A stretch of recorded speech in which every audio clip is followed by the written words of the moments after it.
And we are back for our second half of the subathon. I'm not even saying part because I feel like there's been like 40,000 parts already.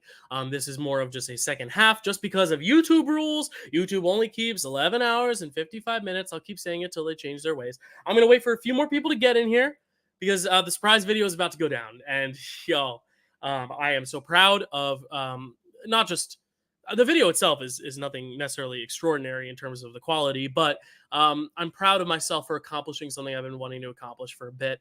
And this is my first time sharing this with you. A few of you guessed what this secret video might be.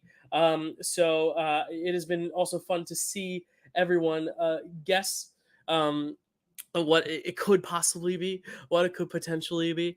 And I am very excited to see who cracked the code. Do campaigning YouTube to change the specific rule. I really would like it to. Because this is the second half, though, I'm just going to blanket say once more time what's happening. We're going to do the surprise video, and then I will be giving you a. Actually, no, I don't think it's going into a review. I think we're going to go right into Picture This with Chad and Carrie talking about 1982 Best Picture nominees, including Tootsie and E.T. And then we will be doing a Late Night with the Devil review. And then we will be doing a Framework episode with Stacy and Matt of The Raven, the John Cusack film about Edgar Allan Poe. Then I will be doing a Immaculate review for the movie Immaculate. Then I'll be doing my way too early Oscar predictions. Then my Dune Part 2 review, my long anticipated review, and then our TV themes draft day, which is going to be super, super fun, where I will have Matt and Kelsey and Chad and JD on to talk about TV themes. And then we'll be time to wrap it up and call it a day. Only a few more things left, as I say, with 12 hours staring down the gun. All right. It's time, isn't it? It's time. And I'll say right now, a few of you were really close. I did leave time codes to help you guys, to help get you guys to where I wanted you to get to when thinking about what this video could be. And a few of you guys got it. A few of you guys didn't. So I think it's just better for me to just show you, right? So everyone get ready. Here we go. Give me a sec. And we're about to start. All right. Here we are. I'm also going to put up this because this was a request last year. Just putting that up really quick. All right.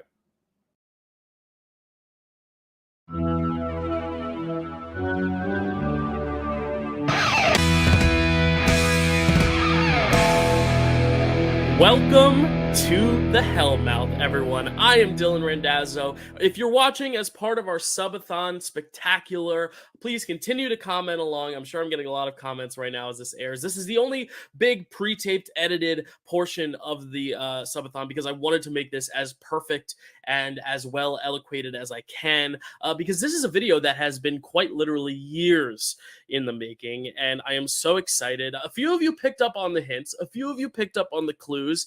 You guys did follow my time codes in my subathon announcement video and kind of picked it apart to realize that I was teasing a Buffy the Vampire Slayer video, but little did you know what type of Buffy the Vampire Slayer video I'd be doing, and that I would be reviewing the entire series. Now, a few more things to maybe melt your brain a little bit and make you very, very surprised is that I haven't just seen Buffy the Vampire Slayer, because how could I review it if I haven't seen it? I have seen it.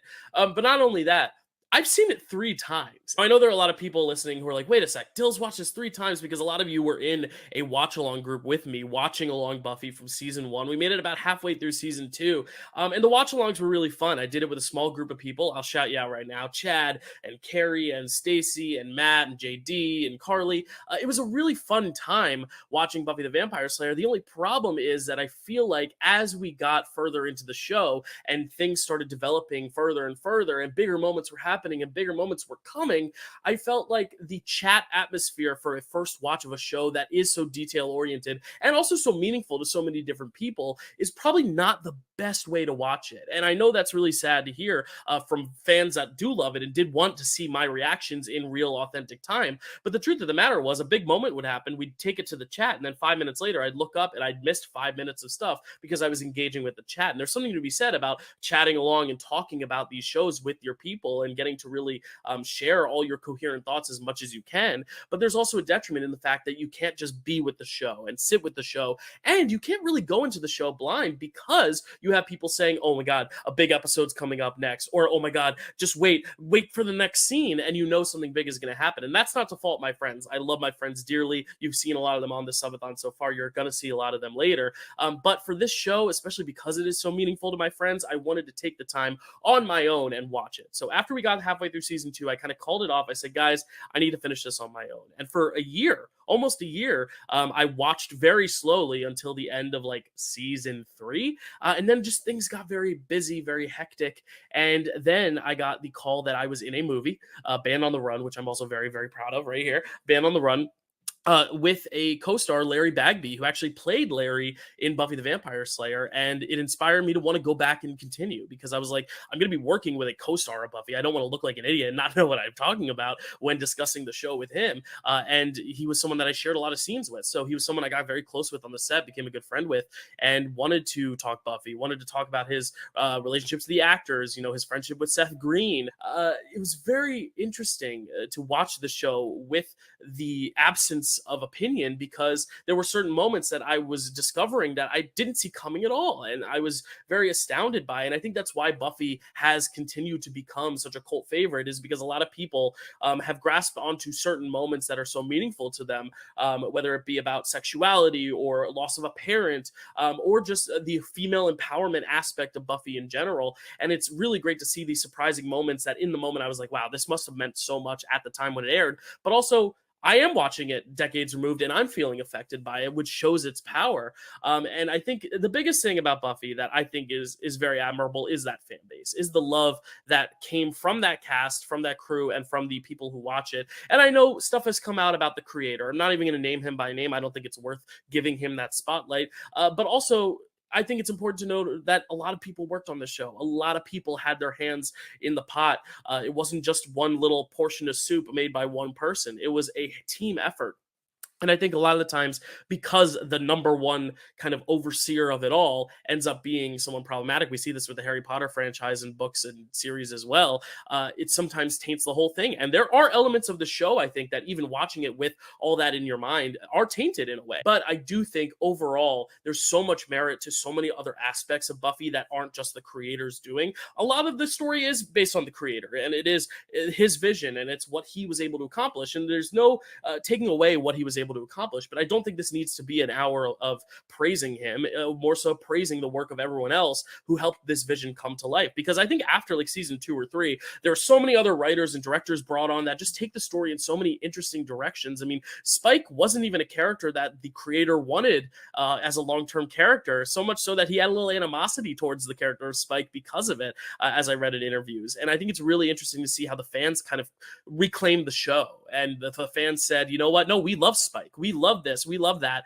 And this is what we want our show to be. And this is kind of setting the motion of what the show would be going forward. And that was really, really admirable to see watching in real time. Now, there were some things that I will say I did know going in. I knew the whole Willow storyline of her being gay. I mean, that is something that I feel like if you are engrossed in pop culture at all, you probably know that storyline, or at least the fact that that was a big deal in Buffy. Even if you don't know it's specifically Willow's story, you knew that the first lesbian couple, like long-term couple on screen, came from Buffy, or at least the most notable of the time. There were a few other things I knew. I knew about Joyce, the body. It's hard to talk about this without spoilers, so if you don't want Buffy spoilers, this is maybe not the hour of the subathon to watch.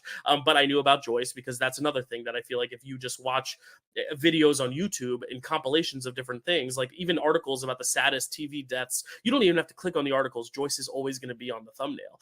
Things like that. I knew that Spike and Buffy would eventually get together because there's always that conversation out there. Angel and Buffy or Spike and Buffy? And that's just something that you get based on the cultural zeitgeist. There's really nothing you can do to help that. And I think just the nature of knowing that it's a series and a 7-season series, and that they would make 5 seasons after this on comics, that they would continue the story for seasons 8 through 12. You know that when Buffy dies, she's probably going to come back. When Buffy dies again, she's probably going to come back again. Those moments that I feel like at the time when you watch the show are probably a little more impactful because you don't necessarily know if they're going to make another season. Like, for example, at the end of season 5, when Buffy jumps in to save the world and sacrifice herself instead of the Key, instead of her sister Dawn, I think that is a moment where I think a lot of people at the time were like, is that it? Is that the end? And I think honestly, the reason why that episode didn't hit me as personally is because I know season six, just because there are two more televised seasons, I know she's got to come back in some way, shape, or form. Now, the way they bring it back and the way they address things is very interesting. And I think that's a big prop that I have to give the show, is that every season felt like it ended. It didn't feel like it was opening the door for another storyline. It feels like at the end of season two, there's a complete story arc, and the show could have ended at season two. The show could have ended at season three. I think there's a very definitive ending to season three. Season four is the only season that I don't think has a very definitive ending, and it kind of like opens the door. I think because of all the Dawn stuff to come, they're almost making the penultimate episode of season four the ending, and then the finale of season four is almost kind of like this dream-esque Lynchian kind of experimental short almost, but very much kind of alluding to things that might come in the future. Season five, though, I think has a very definitive ending, obviously, as I said, with Buffy sacrificing herself, and that was, for a period of time, the intended ending. There wasn't necessarily going to be another season, and then when it was announced that the season would get picked up by a different network, it kind of took the season in a new show. So technically, season five could be looked at as the end of an era, at least for Buffy, same as season three being the end of like the high school era. And then season six, I think you could say there's a definitive ending to season six as well, even though I think that's a little bit more blurred like season four is. And then season seven, obviously, there really is an ending. But that kind of goes back to my overall point, though, of knowing there's 7 seasons. There are some moments that just or don't hit as powerful because you know this character has to make it out, or this character is going to be in a storyline later. Like, for example, when Joyce kind of got into remission after her brain tumor, I knew what was going to come later. So there was always that little pit in my stomach of like, when is it going to happen? When is it going to happen? But I think honestly that made for a very interesting emotional response as well for when it does happen, because you're not kind of blinded by that moment. Now, there are some surprises though that I did not see coming at all.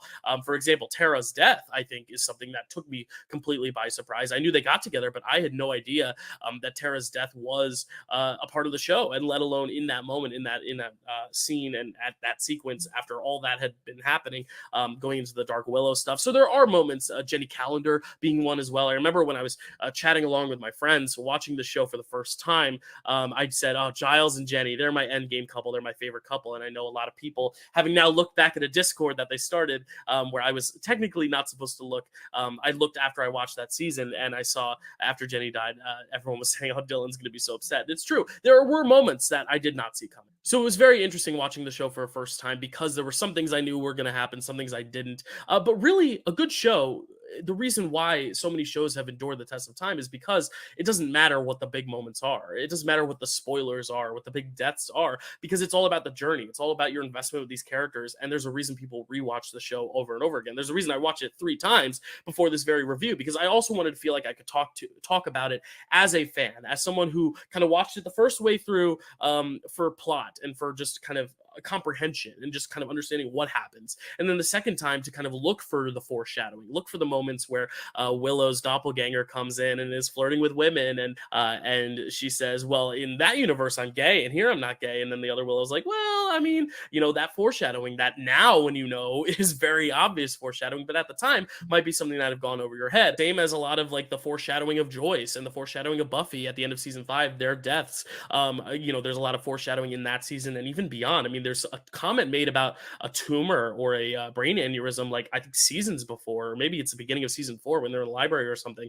So there are moments that are really foreshadowed, which was great to watch in the second go. And then the third one was for the more critical eye, for me to really examine these storylines, see really what works and what doesn't, because I think the merit of being a new Buffy fan is that I don't have the nostalgia to where it's not all perfect for me. It's not like this like haze kind of mist where I'm just like, everything's great and grand. I mean, I think there are things to criticize, as there is with every media, every piece of media. Even my favorite film, Singing in the Rain, right back there, people have criticisms and I listen to them. Even though I love it, it's my favorite film, I still hear those criticisms, and to a degree, sometimes I agree with those criticisms. You can have criticisms for things you like. It's just a matter of whether the criticisms affect your personal enjoyment or not. And in my case, some criticisms I have for Buffy do hinder some of my enjoyment of Buffy, but all in all, like a lot of the fans of Buffy, the criticisms don't really hurt the overall picture for me because the characters are so strong, because the majority of the storylines work so well, and because of the nostalgia. Despite me not having nostalgia, there is still a nostalgic vibe that it gives off just based on the time period it's set and made, which is another thing that was really great about watching it now in a present lens, is that I am watching it at a time where CGI has advanced greatly. And I think if you're watching it at the time it came out, the CGI might have worked a lot better. Here, there are some very glaring moments where the CGI doesn't work very well. But that's not necessarily a bad thing. That just kind of adds to the charm. And I think that's why it's so much fun watching as a fan now. And I do call myself a fan because I have watched it 3 times and I do really like it. So there you go. You can exhale all my friends who are wondering, like, did Dylan like Buffy? I did. I did really like it. Is it one of my favorite shows of all time? It could be. And I think that's the thing, is like Buffy is a show where I could see myself continuing to rewatch, showing my kids someday, showing my partner someday, whoever I end up with, and saying, are we Angel and Buffy? Are we Spike and Buffy? I hope we're not either of them, honestly. And we'll get into that. But no, it's very interesting to just watch this and see those parallels, because this is a story about a girl who starts in high school, but then eventually goes to college, and then eventually kind of becomes a parent in a way, not necessarily having a kid, but kind of stepping into her mom's shoes and having to take care of the group and then be this leader, be the Giles to this new group of Slayers, which I think is very interesting, seeing her whole arc. But we are going to go kind of season by season and talk about it. And one last disclaimer before I get into the specifics is that I haven't seen Angel, the series Angel, which I think is one big blind spot that could aid a little bit in my criticisms here and there. Another reason why certain story arcs and character arcs felt maybe unfulfilled or felt like they were stretched a little too thin is because obviously they were probably going to pull some of them for Angel. I know Charisma Carpenter ended up going to Angel. Obviously David Boreanaz and Angel himself went to Angel. I know Spike ends up in Angel at some point, so I know there's some crossover. I think Faith goes to Angel at a point, but I didn't really read too much on Angel because I want to eventually watch that, and I want to eventually review that. Maybe for the next subathon I'll have watched Angel. And the reason I haven't watched Angel is, pretty obvious if you know me. It's that I don't really like the character very much. But again, that's something where if I think I watch Angel and I like Angel, maybe I'll like Angel better in Buffy because I will have seen him in his own leading role with maybe a little bit more than just his one-note brooding personality. I don't know. We'll see. But again, that's kind of where I'm coming from, is someone who is able to be critical of the show. And I know it might hurt some people to hear some of the things that I find as negatives for the show, but I think if you really truly love something, you got to be able to point out the negatives so that it only emphasizes the positives even more. Because for every really cringy scene there might be, there are also a million other great scenes that are very fun in comparison, and it makes the greater moments that much greater. So let's get into it. Let's get into Buffy the Vampire Slayer. The first thing I want to talk about, and I've already kind of touched on a little bit, is the style. And I think a lot of the greatness of the show comes from how well you're able to embrace the style of it, because the style is very dated. But I think for the time, aside from the CGI, let's be honest, Graduation Day, that giant snake, it looks absolutely horrendous. But is there a comedy to it? Yeah. And is there something enjoyable about the comedy of it? Yes, and I do enjoy watching it because of that. I think the actual snake is ridiculous, but if you can kind of suspend your disbelief and say, no, that is the mayor turning into a giant snake, I think it makes it a little bit more fun to rewatch. But there are other moments, not just the snake. That's just one example I'm bringing up. The bugs going up Spike's nose and stuff, that's another example. I feel like every time I'm like, maybe they've advanced the CGI here. Nope, it's the same old stuff. But then again, that's kind of what you see in a lot of the Star Wars prequels. It's what you see in some of the Matrix movies. Like, the CGI of that era is just very experimental. They're still trying to figure out their jams, still trying to use their resources. And this is a television budget, so they're not necessarily able to use those big blockbuster Hollywood budgets to aid in their special effects. So I don't necessarily fault them too much for that, though it is something that's very noticeable. But as I said, it's not necessarily whether stuff is good or bad, but it's whether or not you let the bad stuff become a negative for you, or if you let the bad stuff become part of the charm. And I think watching Buffy, the bad stuff actually, in terms of style, actually becomes part of the charm. And I really enjoy seeing the schlocky CGI stuff. And even just looking at the quality of the camera work, the first season is so much more stripped down than the seventh season. Even the seventh season looks crisper, looks clearer, and obviously it was made in 2003 versus 1997. But even in just 6 years, it's cool to watch the technology evolve. And I think that's something you don't get in like modern shows necessarily, because like look at Succession and Breaking Bad.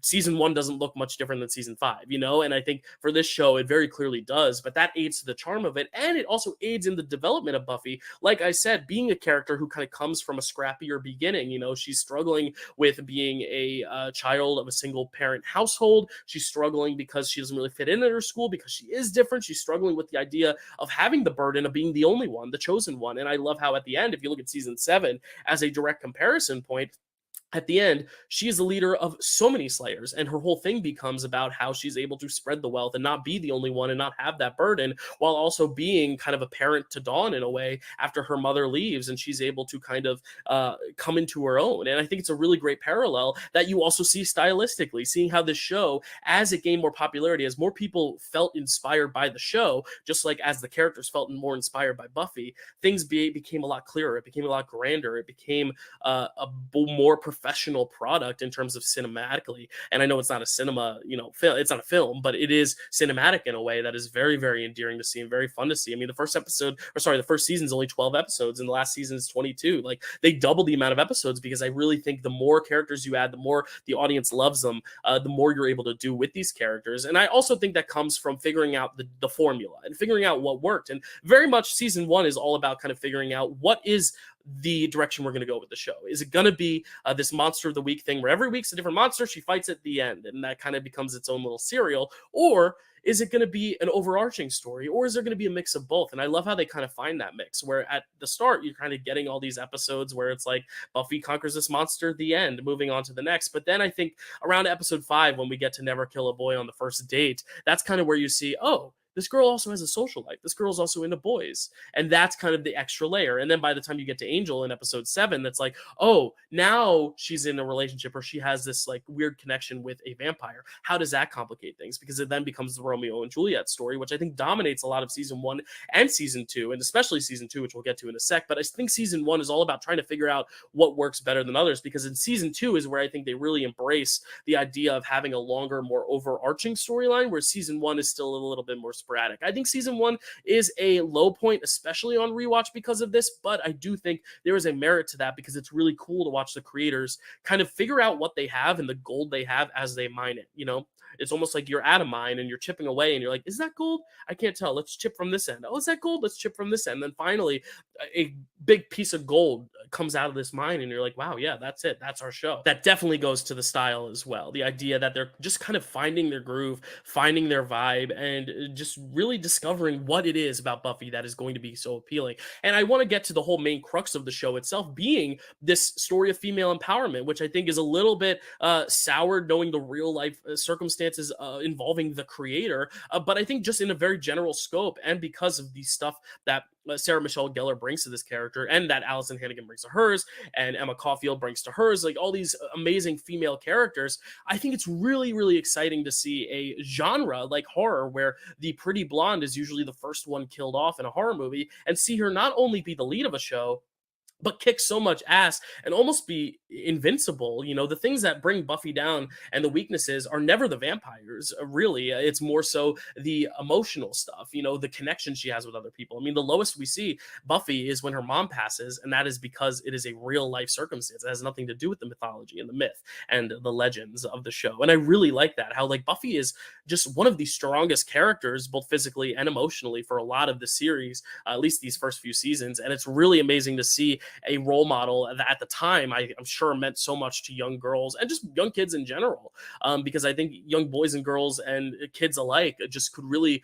grasp onto just having a very empowering lead that was a defiant part of that stereotype. She was defying that stereotype. And we see that with a lot of the other stereotypes. For example, Cordelia, who is, I think, my favorite character of the first few seasons. I love how she is the mean girl, but she's not. She's got that heart of gold that I think makes her just so much more interesting than just your stereotypical mean girl. She hits the stereotype for maybe a few episodes, but then the more we get to know her, the more she becomes a bigger part of the show, the more we're able to really kind of understand who she is and her care for her friends. And then kind of on the flip side, Xander, who you look at him and he doesn't look like the stereotypical nerd, with the glasses and, the dorky vibe. He's dorky, but in a very interesting and different and unconventional way. And I'll say it right now, I don't like Xander as a character, but I think he is an interesting twist on the nerd stereotype as a character. I don't agree with a lot of his methods. I don't personally like seeing him. I don't think his jokes are funny, but I do think he plays a role that is very interesting that you would not see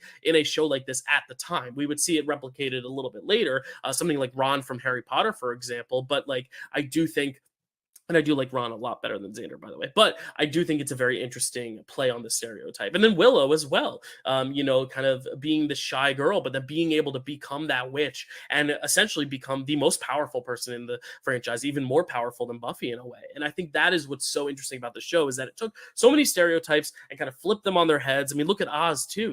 He's the short little Seth Green, and he's this really cool rock band guy who's also a werewolf. Like, there's a lot of really fun spins on these stereotypes of the characters we see in Buffy that are so different than any other teen high school show. And I think that's what this first season is really fun to watch too, is see these characters kind of settle in. Because as I've seen from interviews, a lot of these characters, a lot of these actors kind of got the roles right before they started shooting them. So they had to like kind of just ease into it. It's something you see. I mean, I'm going to be comparing this to Harry Potter a lot just because it does deal with mythology, but also balancing social life and growing up at the same time. It's a very interesting parallel, and the creators are both scumbags now. So it's a very apt comparison, but I do think it's very interesting though to see kind of how, like Harry Potter, these are just kids trying to act. They're a little older than obviously Daniel Radcliffe and Emma Watson and Rupert Grint were when they started, and Tom Felton, but they are kids and they're all meeting each other for the first time. So there is that awkwardness, but there's also that excitement of these kids being on set, a lot of them having not been in anything big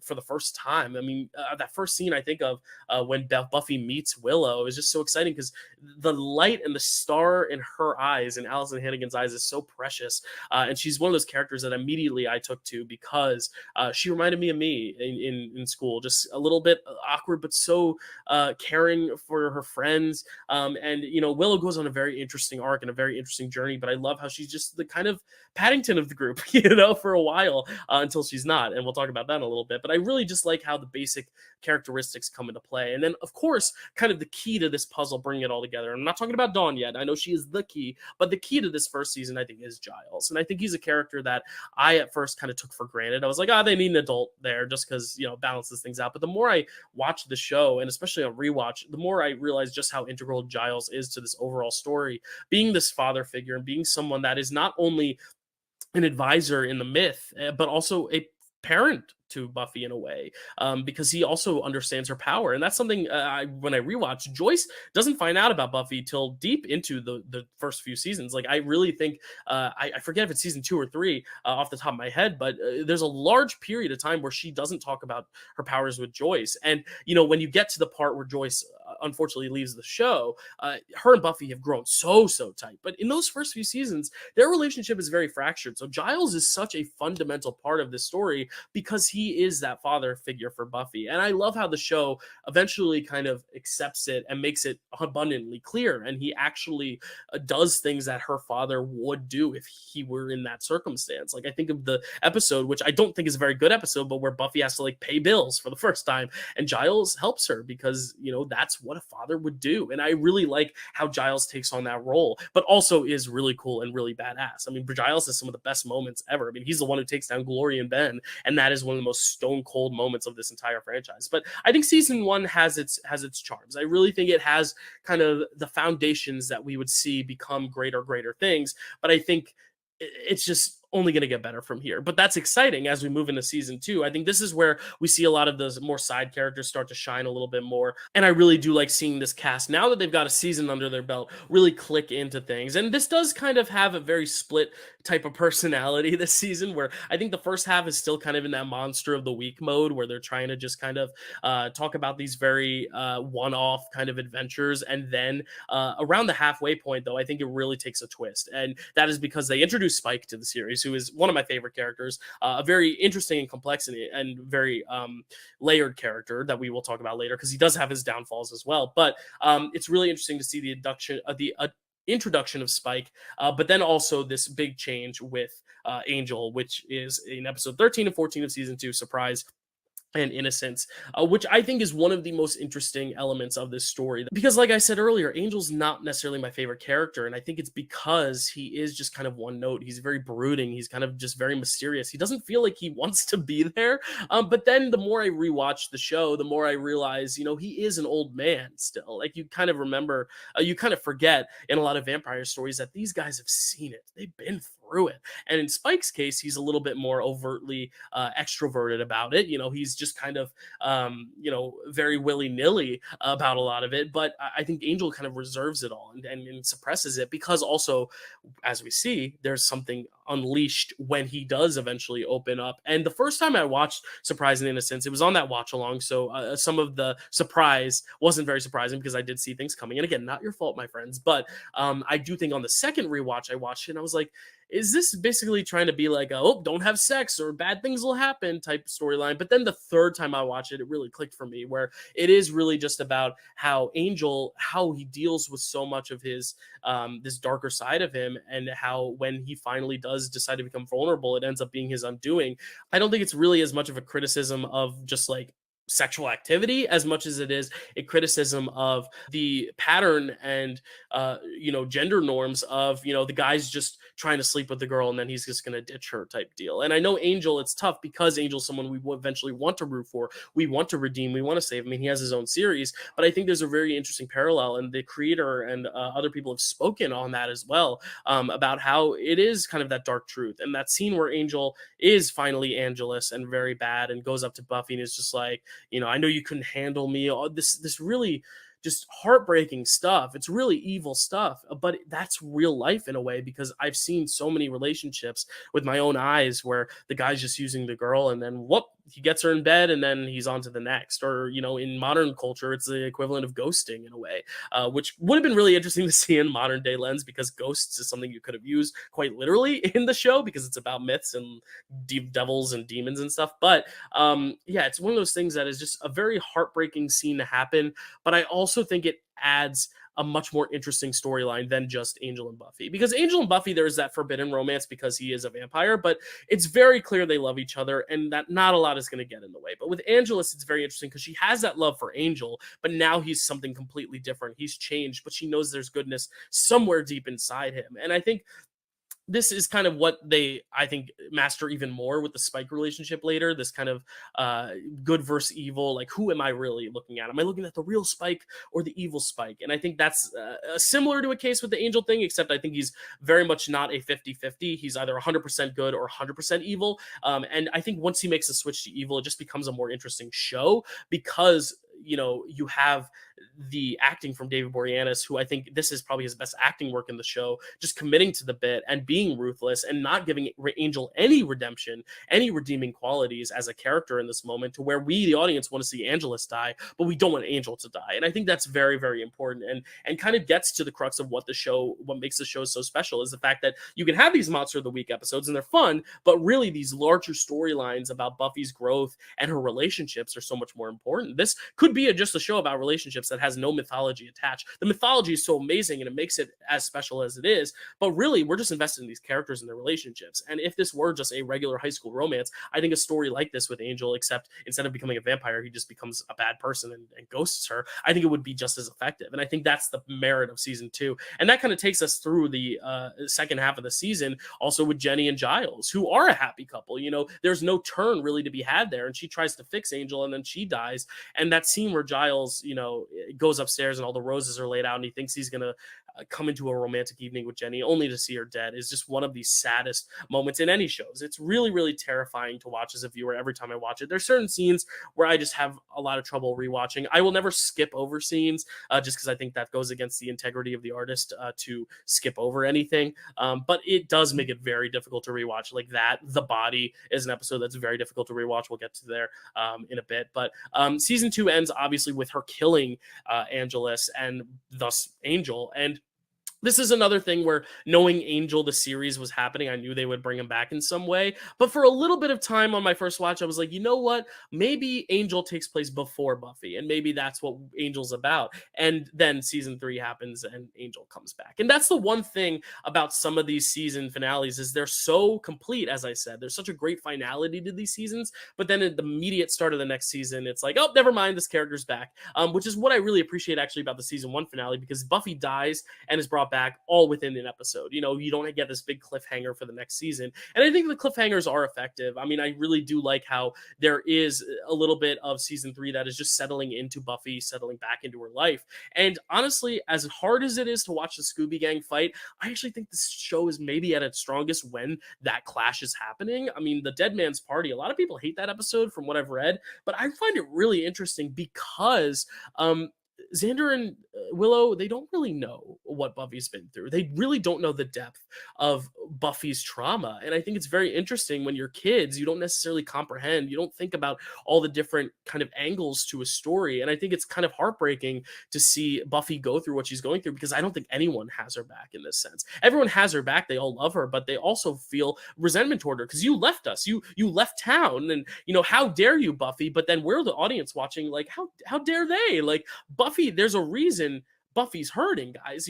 Can you not see it? And I think that's one of the more interesting elements of the show, is her kind of processing the events of the season past. And we see that a lot at the beginning of season 3, and we see that especially in the beginning of season 6. And season 6 we'll talk about because it's a very hit or miss season, but I do think the beginning of season 6 and the beginning of season 3 deal with a very similar idea where the characters want to move on, but Buffy can't. And I really like that kind of first bit of the season where the characters are fighting. And we will get into more fighting as it goes along. I mean, the beginning of season 3, it's tough to watch because of the fighting, but I think it makes the story that much more powerful. And, it shows us, the audience, how invested we are in these characters, that we care so much about what's going on, that we want them to make up and we want them to resolve things.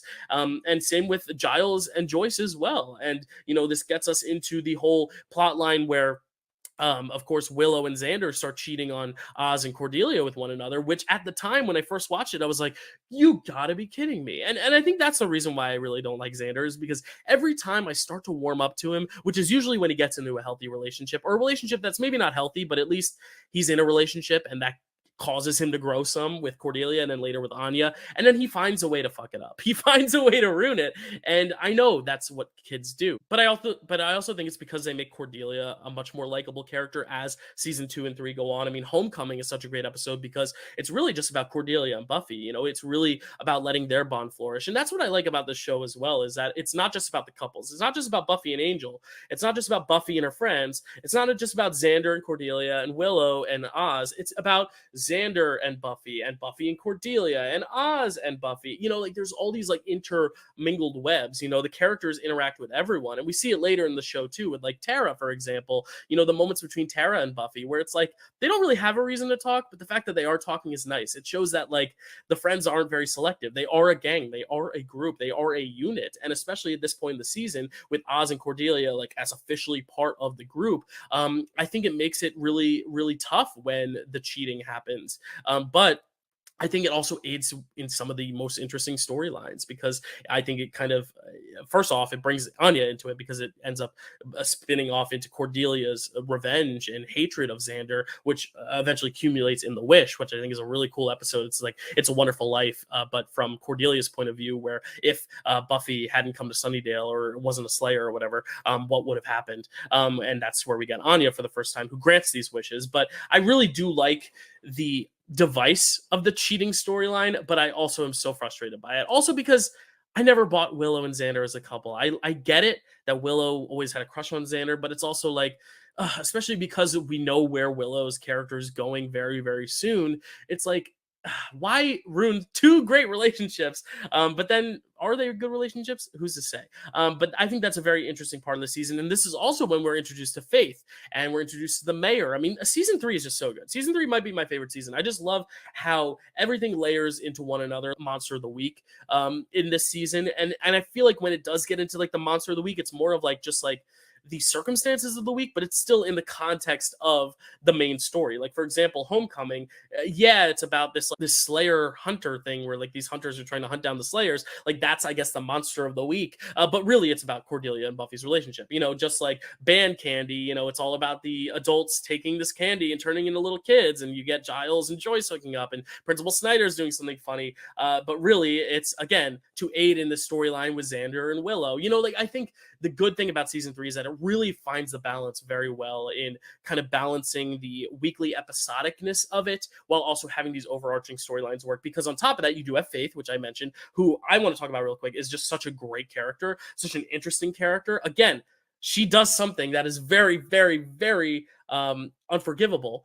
She does a lot of things that are unforgivable. One very particular instance, but I just think her dynamic in the show is so intriguing. And I think because you see her and Buffy, who are very similar circumstances, but have two very, very different outlooks, two very different personas, two very different attitudes, ways of walking, ways of talking. And it shows just how, the people we surround ourselves with can really inform who we are in a very interesting way. And it is a testament to Buffy's friendships and her relationships, and especially her parenting with her mom and also with Giles. I think it's very telling. And then when we see Faith kind of end up in the wrong hands with the mayor, and you see how he's a bad influence on her, there's love there between the mayor and Faith. He definitely does care for her, but it's an evil thing, and it makes her evil essentially. And it brings out, or I should say, it brings out the evil in her.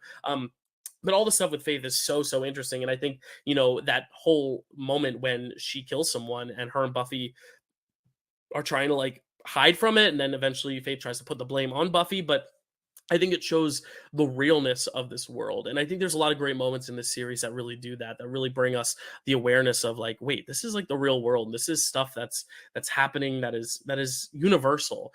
This is where we are no longer in fantasy land. Like, this is real. This person is dead. This mortal human is dead. This is not a vampire. And I think that's such an interesting storyline. And then we also get Angel stuff. I think the Angel stuff is the weakest part of season 3. I think honestly, because season 2, it leaves such an emotional ending, and I think the beginning of season 3 is so emotional that I almost wish if they had just kept Angel dead, I think it would have honestly made Buffy's arc that much more impactful. But I think bringing him back only to send him away at the end of the season, I don't know, it's almost like it didn't need to happen. And it definitely leads to some great moments at the end of season 3, especially the prom. I mean, the prom is hands down top 3 episodes for me. It is one of my favorite episodes. I think because of that speech Jonathan gives about the Slayer and how she's like the protector, the class protector. I mean, that moment, I am weeping every time I watch that moment. It is one of the great moments. But then when Angel shows up at the prom after breaking up with her, I'm always like, ugh, like every time you either die or you break up with her, you still come back. But then I realize, you know what? Like, it's the closure. And the thing is, like, she needs that closure, I guess. But I don't know. Angel's very particular for me. And I really do think if I watch Angel, the show, I might have a deeper appreciation for Angel, the character, just because I feel like in this season, he's just kind of hanging around waiting to get back in a relationship with Buffy. But then as soon as he's back in a relationship with Buffy, he ends it because he realizes it can't be long-term, aka the creators realize that they need to make a spin-off show and send him to California. So this is the easy way to separate him, just like having Xander and Cordelia break up is the easy way to get Cordelia into Angel as well. But I think Xander and Cordelia makes more sense because that actual plot is really well thought out. And as crushing and devastating as it is, I think it does have a lot of emotional heft. Whereas Angel, I feel like he spends most of the season just kind of sitting around waiting for more things to happen. But then at the end, I think because of the catharsis of the prom and graduation day, those episodes, I do think, I'm much more a fan because of how those episodes turned out of Angel being in it than if he weren't. So I guess I came around on the Angel thing a little bit. I think he aids in some great moments in the episodes, though I still don't necessarily know if he's entirely needed throughout season 3. But season 3 does end with the prom, as I mentioned, as one of my all-time favorite episodes, because again, it reminds us that they are kids and like this is what's important to them. And I do want to bring up Earshot real quick because that is kind of the big introduction of Jonathan. He's been in the shadows a little bit, but this is where we really get to know him as a character. And despite what happens with Jonathan later on the show and the trio and all that in season 6, I still do think this moment with him in the prom is really sweet because, Buffy saved him in Earshot. And it's one of the most interesting twists on a school shooting episode. Usually with like One Tree Hill and Degrassi, school shooting episodes are very straightforward, and they're very scary. But here it's like, the school shooting doesn't even happen because it wasn't going to happen. It wasn't going to be a school shooting. He was going to kill himself. And Buffy kind of talks him off the edge. And it ends up culminating this beautiful moment at the prom, which I think is really lovely. If the season had ended at the prom, it would have been really nice. But then we get an added bonus of ending on graduation day, which is, of course, the big mayor reveal where he becomes the snake. You get a lot of great moments. My buddy Larry has a great final moment there. And it really does feel like the end of that era because it is the end of Sunnydale High, which is where I think season 4 falters a little bit, is because you no longer have that communal common meeting place in the library. I mean, just the fact that you have that gorgeous library to like have a meeting place, and we don't get to the magic box until season 5. I think season 4 being Giles' living room is kind of a lame meeting spot. It kind of takes away for some of the charm in that sense. And just because I don't know, something about the college years in season 4 just aren't as appealing for some reason. Maybe it's because it's just not the same vibe. It's trying to take itself a little bit more seriously because it's college and not high school. And I think with the introduction of Riley, I think there's an interesting story there with the initiative. I kind of like the idea of the initiative taking a more militaristic approach, whereas the Slayer is a more mythological approach. And I really like that kind of science versus myth thing that is present in the season, but it is a very big part of the season for a big bad that is ultimately pretty forgettable in the Adam. In Adam, I think I can't even remember his name right now because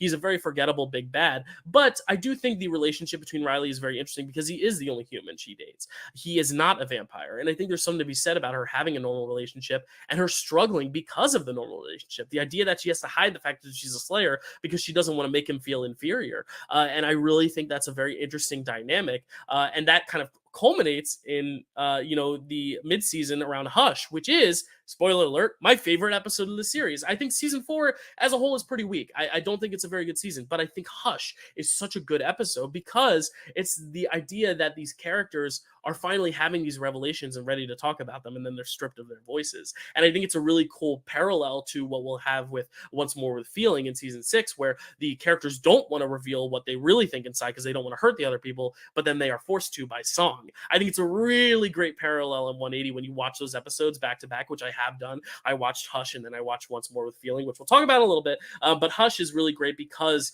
it deals with how you communicate with the absence of words, and then when they finally get their voices back at the end, and then they don't know how to say anything to each other at the end with Riley and Buffy sitting on their beds. I think it's the perfect way to end that episode. And just that episode in general, I love how it is essentially your Monster of the Week episode, but because these characters have been building up these storylines and these stakes throughout the season so far, and then also with Willow kind of having these first kind of inklings of feelings towards Tara, I think it's very, very fun to see in the silence how they're able to communicate. Now Willow and Tara have this moment where they just touch and they're able to move that big, I think it's a vending machine, just by touch, and just kind of by their souls, and it kind of says to us, the audience, that their souls are always meant to be together. And I really love that, even though we've only known Tara, I believe, for almost an episode. Not even, I think she's introduced at the beginning of Hush, if not very earlier before that, but I really do love how Hush kind of furthers these characters' relationships, Xander and Anya as well, without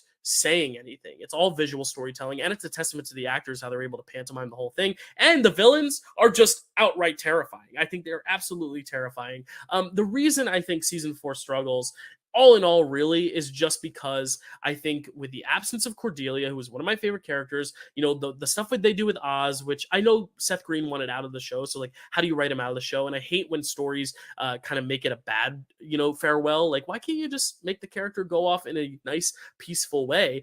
They did this in Grey's Anatomy too with Alex Karev, where they needed to just decide, oh, Alex Karev's gonna just leave his wife and go back to his ex-wife, who we haven't seen in seasons. Like, yeah, just stuff like that very much frustrates me. And to make it like, oh, well, Oz has got to cheat on Willow now, because I also think that backs him into a corner, because quite literally Oz says, well, you cheated on me last season. And I think the problem with the show is that I think a lot of the times they have great ideas, but they've already just done them, that it's hard to kind of work around it. One example I can think of is after Joyce dies, Dawn wants to bring her back, and Willow and Tara are like, you can't bring her back. But then when Buffy dies, they bring her back. And I know they explain that Buffy died of a different circumstance, whereas Joyce died of natural circumstances. But again, this forces the writers to have to create all these rules and loopholes, because they don't want fans to point out the fact that it happened earlier. Like in this case where Oz cheats on Willow, and Willow's like, well, you cheated on me first. Well, it was different because it was high school, blah, blah, blah, blah, blah. It's kind of one of those corners the show gets backed into. And it doesn't happen often, but this is one of those examples where I'm like, they could have just found a better way for Oz to do it. Have him get recruited by some other werewolves as like, you can save the world and come with us, and they have to break up just in a natural way. Or have it be about how Willow discovers her sexuality and her feelings, and that's why she breaks up with Oz, and then Oz can be free to go. I just hate that they needed to make Oz this villainous presence in this moment and give him something bad to do to get rid of him. And yes, he does come back later in New Moon Rise. He has his moments where he acts out, and it's very clear, oh, you're right, I do have to stay away from you. I just really don't like how they handled the departure of Oz in the show. And it's really sucks to see, because I really like Willow, and I really like what they do with Willow in this season, because, spoiler, this is the season where Willow's sexuality comes to its fruition, that the fact that she is gay, which we did see obviously foreshadowing of, especially in Doppelganger Land, which is also one of my top 10 favorite episodes. I love that episode of the evil Willow from the parallel universe or whatever. But I do really like how this is kind of ushered into the show, just because it's so natural. There's no real attention brought to it. When they kiss for the first time, it's like a big deal, but otherwise, like, it's very natural. It doesn't feel like it's being shoehorned in, but it also doesn't feel like it's being, given so much attention to where it's this huge big deal. It just is. And I like that about the show, that it's just this romance. And sure, there are moments like where Buffy reacts to it and she has a reaction, and Xander has a reaction. Everyone has a reaction to it, but it's not like there's a whole episode or 2 episode or 3 episode arc where Willow is, struggling with her sexuality and coming out. It's really not that. It's very subtle. And there are a few scenes where she's coming out to her friends, but that's it. And then they are just a couple. Now, Tara doesn't get fully ingrained in the group, which is kind of a complaint I have about the show, is that it always feels like they're kind of keeping her at an arm's distance. And I have a theory as to that, why that is. And I think it's because, and the creator has even said in his interviews, that he always wanted to put a character in the opening credits so he could kill them off in the same episode for shock value. And that's just one of the most pretentious things I've ever heard. I'm so sorry. I mean, maybe at the time it was really cool and people were like, oh my God, you just put her in the credits only to kill her. Ha ha ha. But to me, that just kind of seems like kind of rude to the actor. I don't know. I feel bad for Amber Benson in that sense, where it's like she's clearly part of the gang for all of season 5 and almost all of season 6. She kind of goes away a little bit in season 6 when they break up, and then she comes back. But like, she's very present in season 5, and she has like full songs in For Once More Feeling, and like, she is such a big part of the show. And especially during the body, she's the person who's able to connect with Buffy off the bat, because she lost a parent as well. And I feel like they just never give her due. It always feels like she is there to support Willow's storyline, and even then, I feel like Willow, aside from the magic and the dark magic and stuff, is kind of sidelined as well for a lot of the season. I just feel like, I don't know. I feel like Tara just never really got her time to truly shine. It's always in service of Willow. And the one episode she gets where it can be her own episode with her family, with Amy Adams, who shows up at the Magic Box. I mean, that episode is great. And she's finally part of the group. But then, like, just throw her in the opening credits there. And I know it's like a contractual thing and a budget thing, but as soon as Dawn is introduced, Dawn's in the credits. And then at the start of season 5, Spike is in the credits. So like, it just felt a little weird that Tara wasn't in the credits. And if it's solely for the purpose of doing a cheap trick and a big gag when she dies only for shock value, I don't know. I find that a little disrespectful. Again, I don't like the creator of the show, so it's easier to criticize things like that I think were solely done for that reason. Now, if it had been like a Giles thing where he goes away for a little while and they take him out of the credits and then she were to come back and die, that's different. But the fact that they like don't even put her in the credits at all, solely because he has this dream of having someone added to the credits just to die, I don't know. I don't like that moment, or that whole storyline, and we'll get there in a sec, the whole Tara death.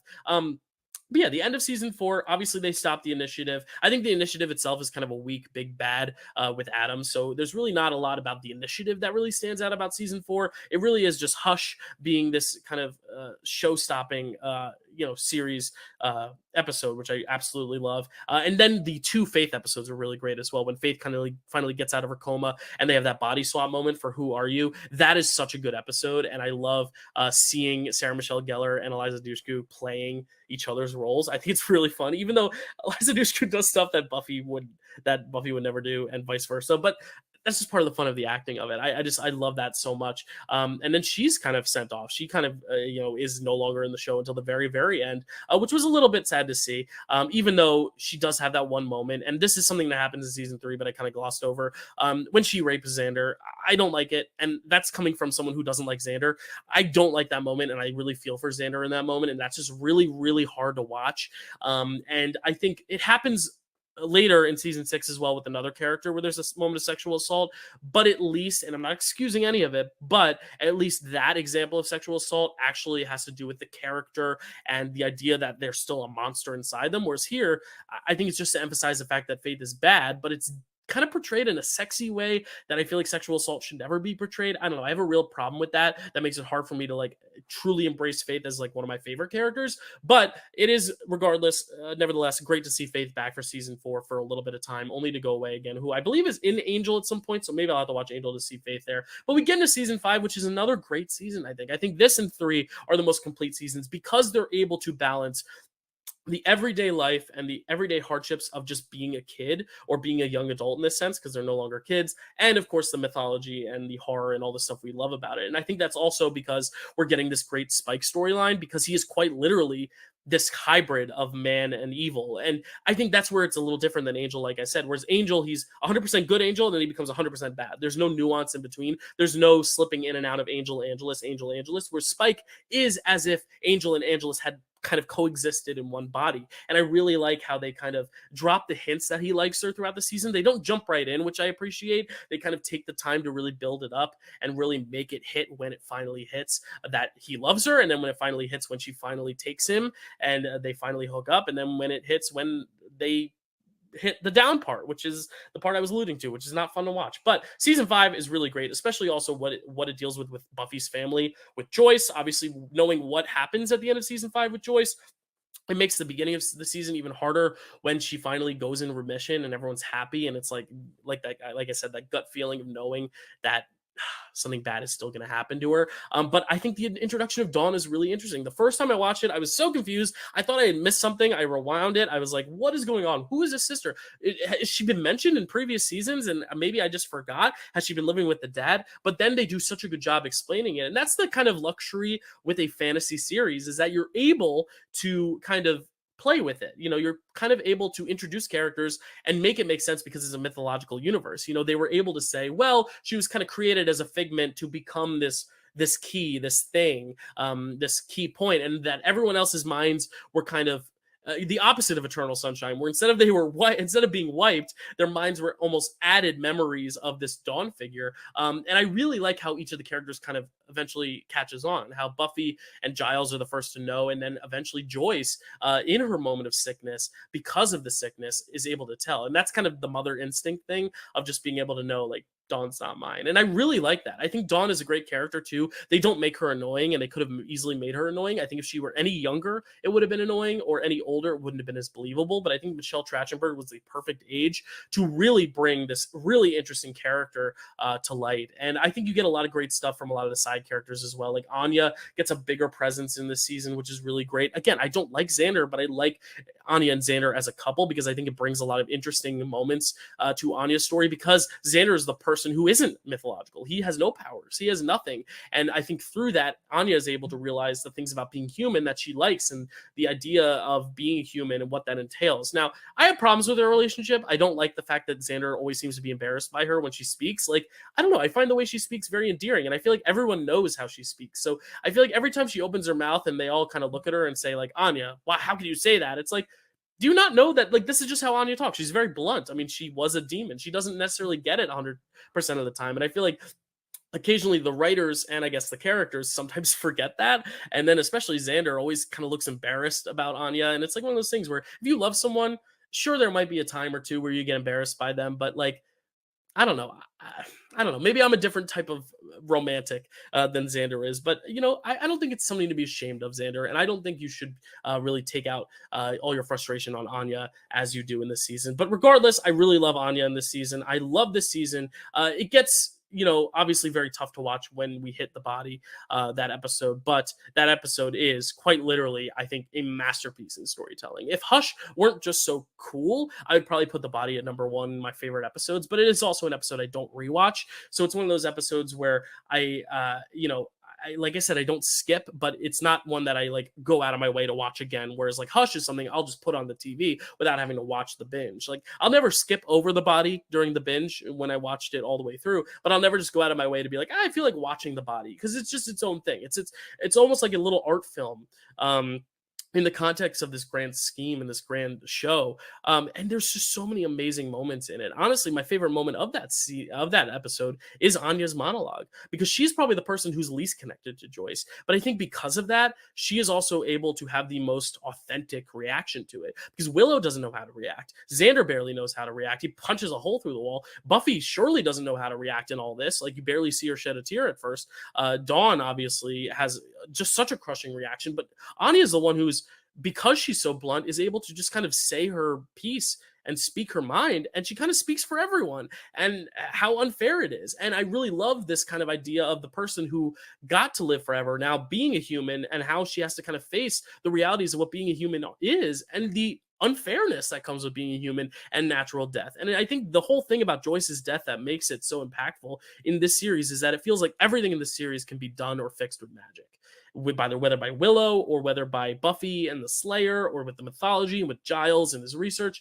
But the body is the one time nothing can prevent it, and nothing can happen, nothing can fix it. And I think that is what makes it such a strong episode, and such a sad one, is because Buffy knows that this is the one hurdle she cannot jump. And it's just, it's devastating. But I just love how it plays out with very little music, very little mythology and monsters and stuff. There's that one instance where the zombie kind of raises up, or the vampire, in the morgue, which honestly, I would have just done without. Honestly, personally, if I were just making this episode, I would have just done without it. I would have just had Dawn go up to the body, have that final moment, and have that be it. I think the fact that they like fight that zombie and stuff, or that vampire, like, I honestly think that took me out of the episode for a bit, when it was just such a raw, authentic 45 or whatever minutes of episode. Like, it really is one of the most striking episodes of television. And it's one of those moments that is felt throughout the rest of the series. And we really feel that. And I think that's honestly what brings Spike and Buffy together in a way, is because she doesn't want to be happy right now. She wants to wallow in this. She wants to,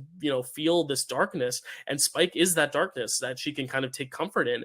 Now we get to the gift, which I think is the turning point of the series. This is where the series, I think, could have ended, and it would have been a very powerful ending. But if it had ended here, I do think that whole last moment, I feel like she just jumps right in, and then it cuts to the gravestone. Like, I honestly think if this were the final episode, I would have liked it to be maybe 20 minutes longer, to kind of really let those final moments breathe. But I really do like how Buffy is the ultimate sacrifice. I think the only downfall of this episode is, A, like I said, because you have 2 seasons coming afterwards, Buffy's not going to be dead forever. And B, because you just saw Joyce die, it almost feels like, it doesn't take away from the Joyce death, obviously, but it feels like Joyce dying, and for her daughter to be processing it in 6 episodes just to die anyway. It's one of those things where, if this had happened a season later, and Joyce's death had happened a season earlier, I think now Buffy had gone on this huge emotional arc. But at the time where she makes her decision to sacrifice herself, like, she hasn't even had the time to fully process Joyce's, to where it just feels like it's quickly, almost too quickly, jumping into the next thing. Quite literally, I didn't mean to say jumping in, but you know what I mean. She quite literally jumps into the next thing. That being said, though, I love that final line she says to Dawn, where the hardest part of life is living in it, or something like that. I'm paraphrasing. I don't have any notes for this, because I've seen this 3 times, and I feel like it's all just in my head, and I just need to spit it all out. We're making good time. We're almost an hour into this review, but I do think, just that whole final, moment and sacrifice is very powerful. But I do think the fact that she comes back in season 6, and comes back so early, obviously, because it's Buffy the Vampire Slayer, you're not going to wait a whole half a season, or 2 seasons, or whole season, or whatever, to bring her back. You're going to bring her back in the first 2 or 3 episodes, and she is brought back at the end of episode 2, I believe.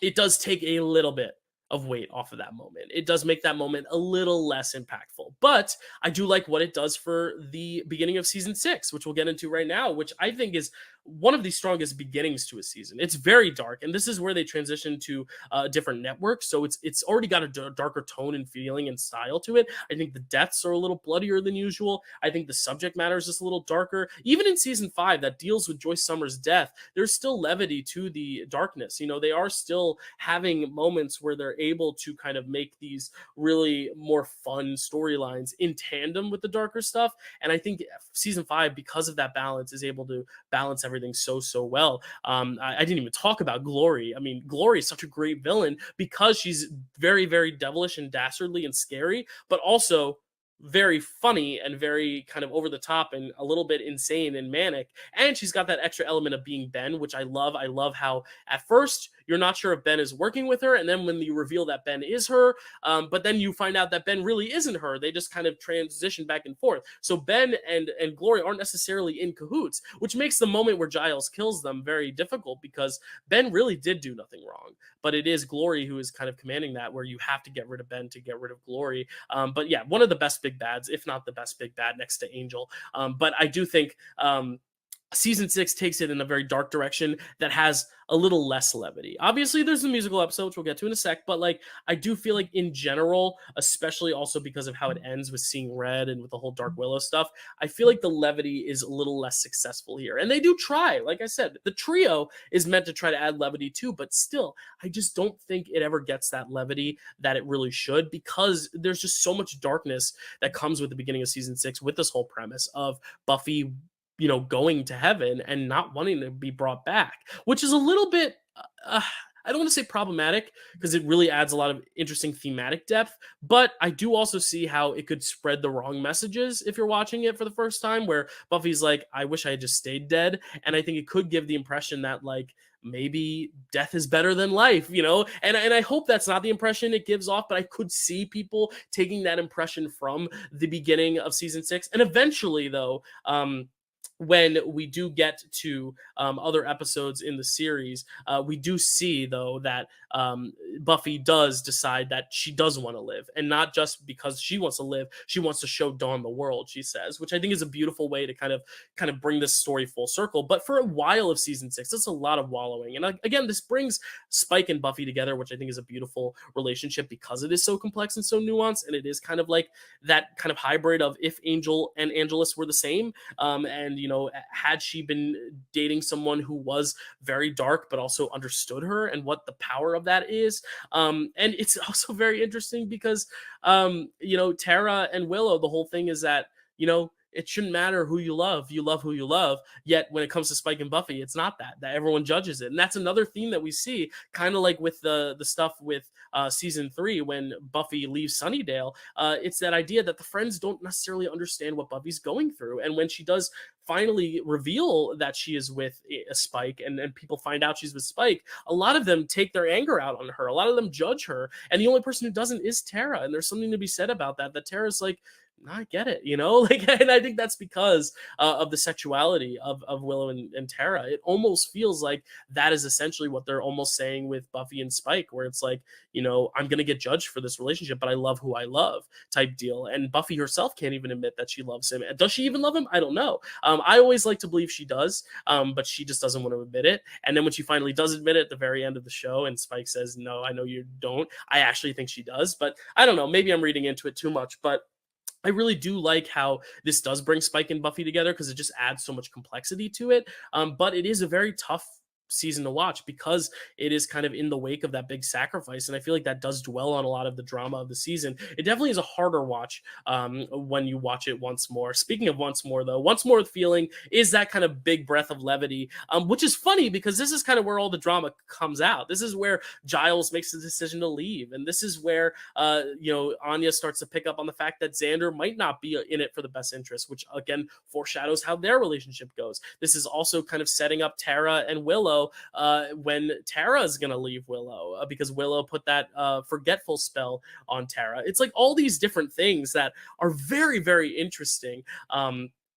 All kind of bubbling up, and it's kind of the thing I said with Hush, where Hush is all about them wanting to say something but not being able to, and here it's not wanting to say something but then being forced to. And I think that's such a cool 180 parallel. I think the two of them work so well together. Now, the first time I watched Once More the Feeling, I didn't really know what to make of it because I am a big musical fan, but let's be honest, when you're on a TV budget, it's never going to look as grand and as beautiful as a musical, and the music itself is a little campy, a little hokey. But the more I rewatch it, and this is an episode I've watched more than 3 times, I do really like how it does kind of embrace that Rocky Horror aspect where everything's very clearly auto-tuned. It's very much not the best sound mix.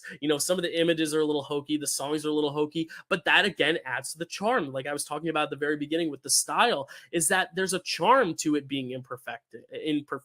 There's a charm to the imperfection. And I really actually think that endears me to Once More with Feeling a lot. I think it's a very interesting episode. I do like some of the songs, even though I don't think any of them are like, masterpiece songs. They all fit these characters very well. I love how Xander and Anya kind of get that kind of song and dancey, like Singing in the Rain esque number. And I think, honestly, this is probably the best stuff Xander does in the show. I like his dancing and singing a lot. I actually find him very humorous and very fun in this episode, even though, like I said, it does foreshadow the relationship problems to come later for them, which is not fun because Hell's Bells is probably my least favorite episode of the series, but we'll get there in a sec. But Once More with Feeling, yeah, it's a fun time. It's not necessarily in my like top 5 episodes like it is so many other people, only because I just think the series has so many great episodes. But it is a very fun break, and I do think of all the musical episodes of all the shows that do it, like Grey's Anatomy, I do think this is the best one. I think this is the most successful musical episode that they could have made it. And then Hint and Battle, I mean, just insanely talented, insanely great. Gone too soon, rest in peace. But yeah, as the season goes on, we get a lot more of the Spike Buffy stuff. Spike Buffy. We get a lot of like Dawn trying to grow up and figure out her place now. Now that she is just like a normal kid again. Now that the key stuff is over with Glory. But then we get to the big bad, which is the trio, which I absolutely hate. Again, I just find that for Jonathan to get that great development that we see and him give that award to Buffy at the prom, I think Jonathan, it's one of the sweetest arcs in season 3, only for them to just make him just a stick in the mud here, just make him a pain in our asses with Warren, who again, I don't really like Warren very much. I get we're not supposed to like them, they're the villains, but even like Glory, like you love to hate Glory because she's such a fun personality. You love Glory, and same with Angel or Angelus. It's like it's Angel, so obviously you're invested because of what it means for the story. Whereas the trio, it just feels kind of random. Also because I think the third guy isn't really very prominent beforehand. I mean, not to say Jonathan and Warren are either, but like, I don't know. I just never really liked the trio, but really the big bad, if you look at the season as a whole, is Dark Willow. And I think that is a much more successful storyline than the trio storyline. And of course, the trio storyline propels the Dark Willow stuff. But I need to talk about Seeing Red for a sec, because I did complain, of course, about how I hate how they just put Tara as a main character in the credits just to pull the wool over her eyes. And I just think it's a really cheap gimmick. But I also don't like it because they're finally happy again, and then she's stripped away from us. And I know that is the effect. We are meant to feel the death even more because they had just gotten back together, but maybe give them 2 or 3 episodes together. I know the suddenness is for the impact, is for the shock value, but as someone who binged it, it almost feels like Tara's story was just short-lived and that she was only here to service, again, Dark Willow's storyline. It wasn't about Tara's story. It was about Willow's story, which I get. Willow is one of the main characters, but especially if you're going to add her to the main title and pretend she's part of the group and finally recognize her as a part of the group, the creator, it is very unfortunate, though, to see that she is so short-lived in the series, and that really, as soon as she dies, Willow's dark, and then it keeps moving. We don't really get the closure that we get in something like The Body, where we spend a whole episode quite literally with Joyce's corpse. Like, we don't get a lot of moment with Tara after her death. She's just dead, and then that's it, which is very hard to see. And of course, we also have Hell's Bells, which I mentioned is probably my least favorite episode because of Anya, because she is, spoiler alert, my favorite character in the series. I absolutely adore Anya. So to see Anya cry and feel so much pain, especially at the hands of my least favorite character, Xander, it is quite literally the hardest hour of television I have to watch. Even I don't want to say more so than The Body because it's so different, but The Body, at least I can appreciate the artistic merit of that episode and be like, wow, like the way this is shot and acted is so good. And it's very well shot and very well acted, Hell's Bells, but it's kind of like that episode Scott's Tots of The Office, where you're watching this train wreck happen, this train crash happen. You just kind of have to look between your eyes and say, oh no, here it comes. And I think it's just one of those just very difficult to watch moments because I'm so invested in Anya, and I think she's done so much growth. She's a character that I feel like is over-serviced in a good way, whereas like Tara, I feel like is underdeveloped. I feel like Anya is very well developed, and they still give her this really sad ending to her relationship. But I do think her and Xander should not be together because I don't think they work together. I think Xander's kind of mean to her a lot of the time. So I'm not upset that they broke up. I'm just upset it had to happen this way. It's always hard to watch anyone get left at the altar, and it happens in every freaking show. Friends, How I Met Your Mother, Grey's Anatomy. Oh my God, Grey's Anatomy is even worse than this. Like, I don't know what everyone's obsession is with leaving people at the altar. It's just one of the worst story plots that every show goes through, and it is obviously impactful because obviously I'm having this reaction to it, but it's tough. It's tough to watch. It's very sad to watch. It's very hard to watch. And then also the rape scene with Spike and Buffy. Now he doesn't actually rape her. He obviously is stopped before he does, but it's one of those things where I get what they're trying to say because Spike ultimately is a villain still, and he does have that evil side inside of him, and it's all about how afterwards he's able to finally get his soul back, and it's supposed to be a commentary. But I do think they could have had him do something that wasn't necessarily sexual assault, and we still would have understood the concept. I think the fact that they go that mile and go for the sexual assault, it almost makes it hard to redeem him, harder than anything else. Like even if he had just like hit her, it would have been bad, but like I don't know. I think it's because Buffy's so powerful that you can't just have him hit her and run away. Like I think it needed to be something grand and big and terrible. But I just think when you bring sexual assault and rape into it, it takes things to a different level. And I know it's all to service this overall growth arc for Spike, but I think it's just harder for any character, no matter the circumstances, no matter the character, no matter the powers and the amount of evil inside them. I think it's always hard to overcome that, and it's just hard to watch. It's just not pleasant to watch. But we finally get into the final season of the show, which is season 7. Which I like more than I love, only because I think it is kind of winding things down. It is kind of acknowledging that this is the end, so it doesn't really give us a ton of new stuff. It kind of just resolves all the old stuff. Obviously, Anya has this really great episode in Selfless. It's actually one of my top 10 episodes where, we kind of see her backstory, and we also kind of understand why she is the way she is and what she needs in life and kind of how she thinks and her philosophy on things, which I think is important. And it also is, I think, one of the more effective Scooby Gang fights because I think Xander and Buffy have good arguments where Buffy is basically like, well, I had to kill Angel, so like, how is this different? Now that it's your girlfriend, I'm not allowed to kill her. And I think it's a very interesting kind of conflict that they have, the Scooby Gang. It's kind of the last great fight, because later in the season we get this big fight where the Scooby Gang quite literally kicks Buffy out of her own house, which I always thought was a little weird. So I think that fight in Selfless about Anya is a lot more impactful because it's dealing with quite literally a friend. Like Buffy is Anya's friend, and Buffy acknowledges that, but it's also like she has a duty as a Slayer, and Anya even says, "I wouldn't expect her not to kill me." And I think the fact that they're able to resolve that is very nice because I love Anya and I don't want to see her die, which this season let me down at the end there. But I do think it's very interesting how they're able to kind of bring that storyline to full fruition. And also Drew Goddard wrote that storyline, which is really, really awesome. I love Drew Goddard's work. So to see him bring Anya's story to light is quite beautiful because I'm a fan of his. But as the season goes on, it's really more about Spike learning how to just accept the fact that he has his soul again and learn how to do good, which I think is a good redemption arc. I think Spike has a very good redemption arc. That one blip of the sexual assault is really tough to stomach, but I think they do a really good job in doing the best they can to redeem him over a short period of time, because 22 episodes, it is a lot of episodes, but given that you sit down and watch 144 episodes in total, 22 of them is still a small percentage. So the fact that we're able to go on this full journey with Spike in just a season is really, really cathartic and really amazing. But also I love what they do with Buffy's character being this kind of role model. She essentially becomes kind of like Harry Potter in Order of the Phoenix, where he starts, training, this almost new generation, even though it is his classmates in Harry Potter.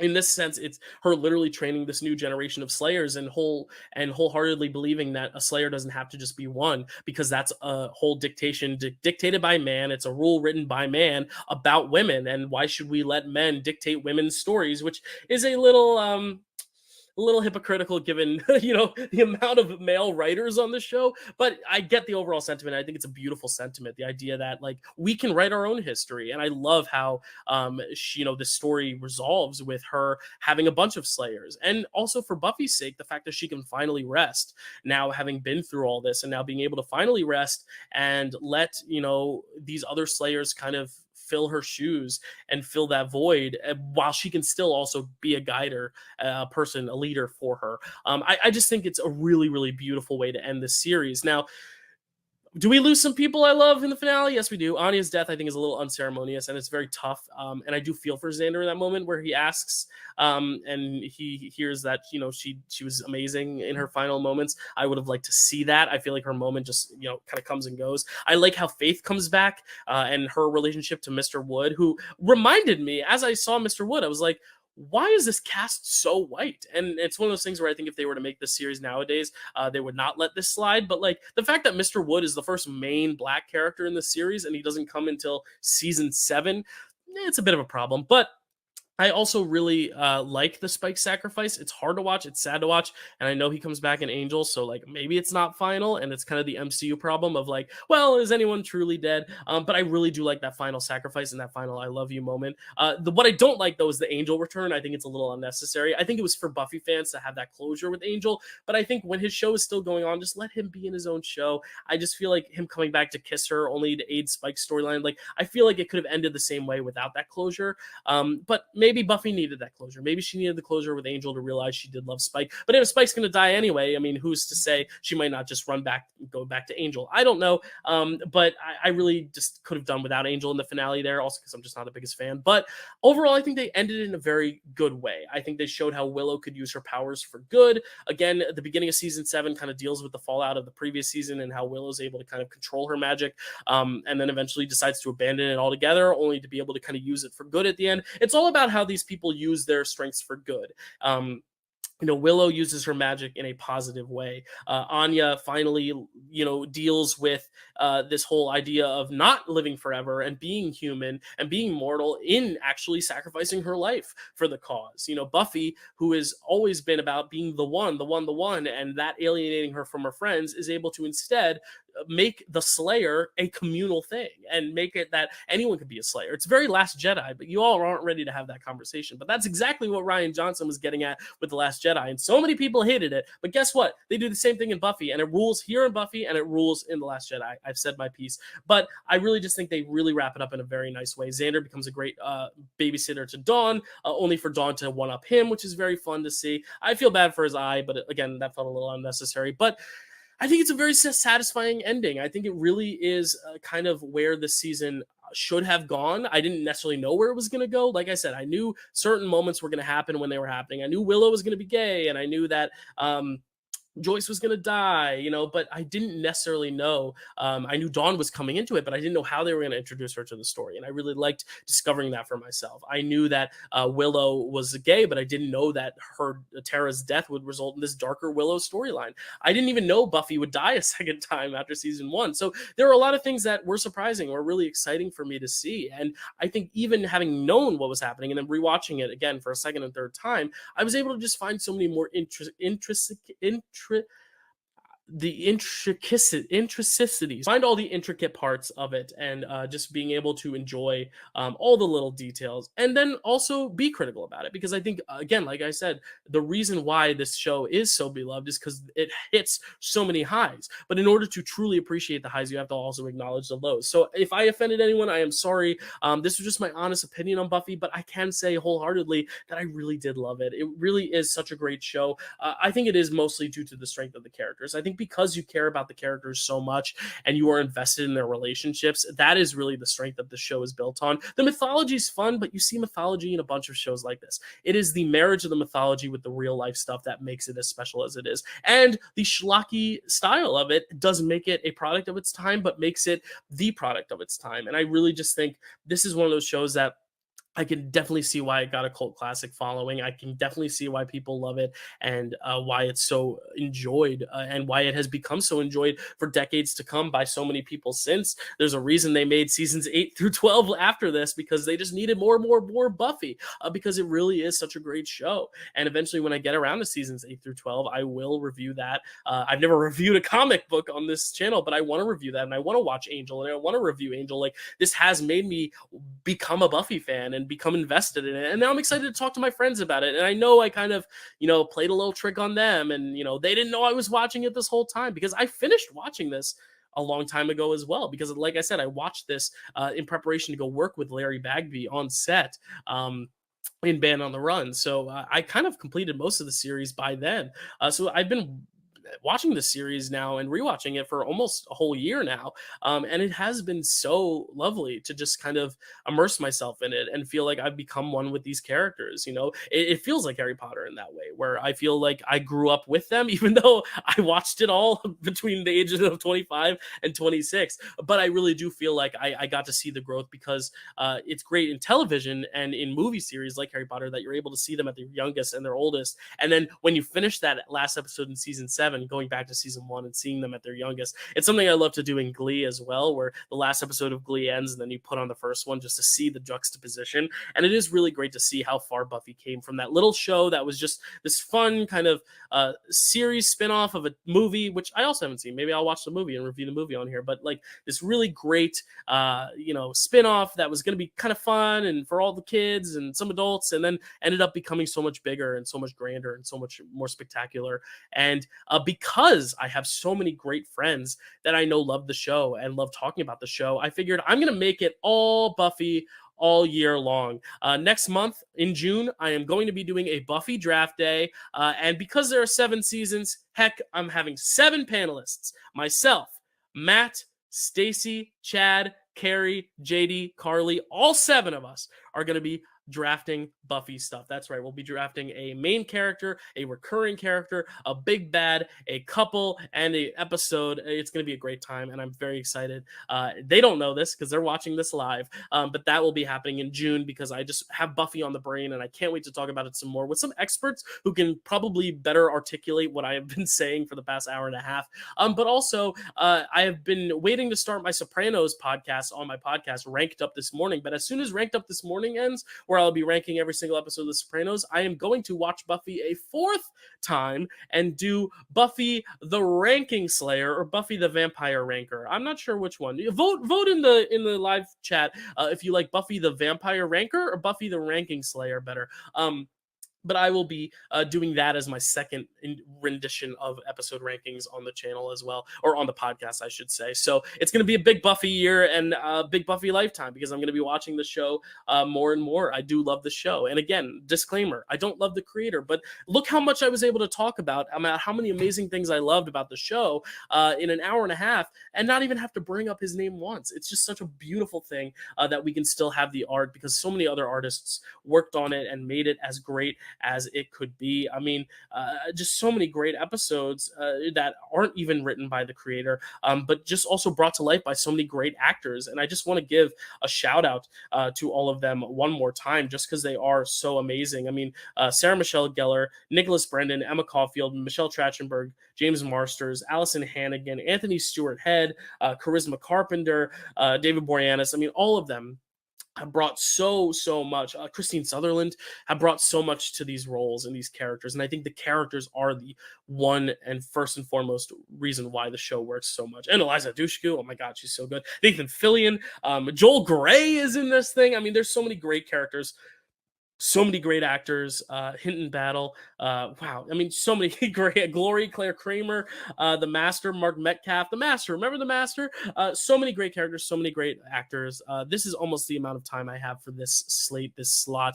But I did want to leave you right before I go with my top 10 episodes, because I did narrow it down to 10. It was very difficult, but here are, to end this video, my top 10 Buffy episodes. Number 10, Something Blue. There's just something fun about everything Willow's saying being taken super literally. I think Giles losing his vision, so fun to see. It's sad to see, but it's also very fun to see because the actor's playing so well with it. Anthony Head is playing with the vision loss very well, and it's also the first we see of Spike and Buffy, and it actually shows us that they have a lot of chemistry, believe it or not. And number 9, got Doppelganger Land. Again, another one where it's like great foreshadowing for something to come later with Willow, but also just seeing Allison Hannigan dig into that darker stuff is really fun. At 8, Once More the Feeling. It's a great episode. It's not one of my favorites, but it is in my top 10. It's just such a unique one, and I love rewatching it. Number 7, Selfless. This is my favorite character, Anya. So for the fact that she gets her own spotlight episode, and that it results in probably the most great, the most gravity of a Scooby battle fight,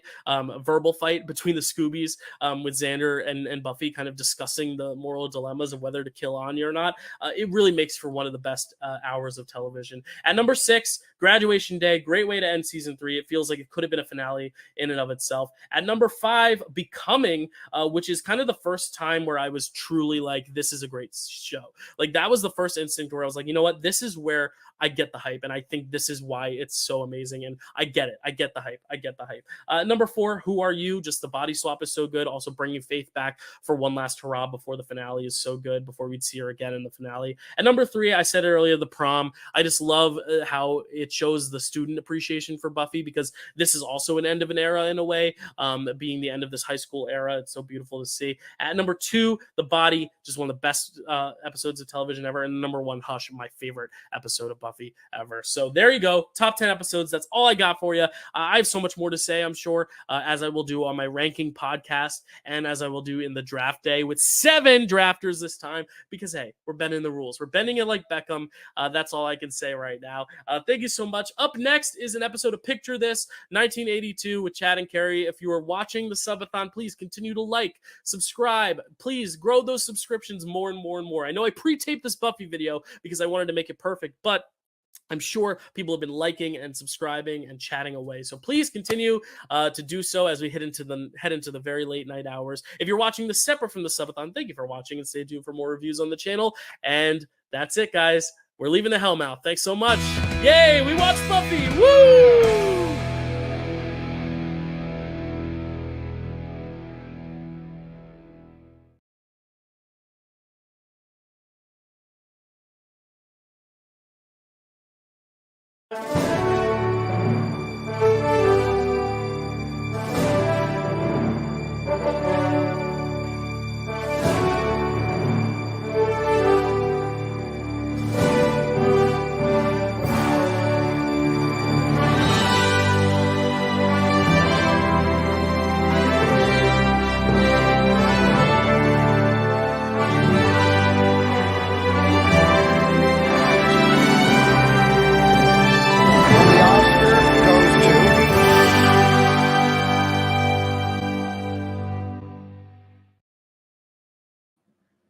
Hello, everyone, and welcome back to Picture This, our episode that is airing. I don't know why we're switched here. Let me switch us back. There we go, because your name is there and mine is here. Welcome to Picture This. If you're watching as part of our 24-hour subathon, thank you for watching. Keep that live chat going. Keep liking, keep subscribing, and tell your friends to subscribe. We're trying to hit as many subscribers as we can. If you're watching after the fact, then that doesn't matter to you. And if not, then welcome back to Picture This. Chad, how's it going, my friend? Welcome to the year of 1982. Yeah, it's going great. I'm glad the subathon is doing really, really well. Very, very excited for the second one, but also excited to talk about 1982 because honestly, I think the slate had some bangers in there. Some might be all timers, and I mean like greatest movies ever made, kind of a deal. Yeah. No, I agree. At least one of them. And we'll be talking about that one and others. Very excited. Yeah.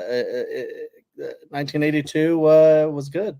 Yeah, it was a good one. And of course, this is part of our year of classics. And this is as far as we're going with classics. We kind of had to make an exception and put an 80s film in there. There's reasons we picked 82, and we'll talk about that in a second when we bring on our guest.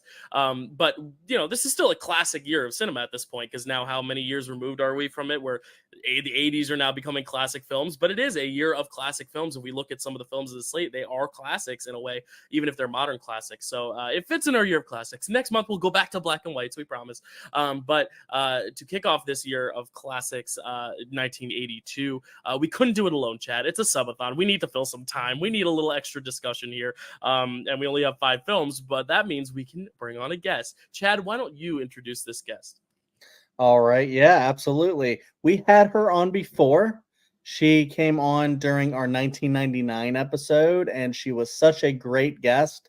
And she's been such a great wife and mother.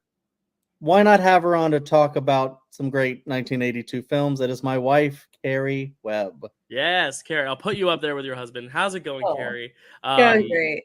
welcome to Picture This. Again, I mean, it's so great to have guests, but especially for this year and one of these films in particular, I think this is such a cool episode.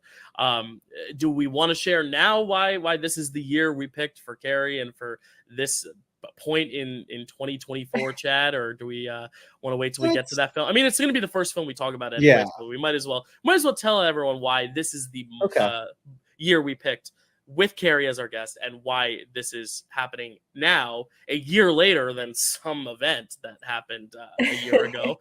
Chad. Sure. Yeah. So basically a year ago, and by that I mean almost exactly, like, what, 3 days after, Sunday, Monday, Tuesday, Wednesday, 3 days after, we had a son. Our son was born April 28th of last year, and we named him Elliot for a specific reason.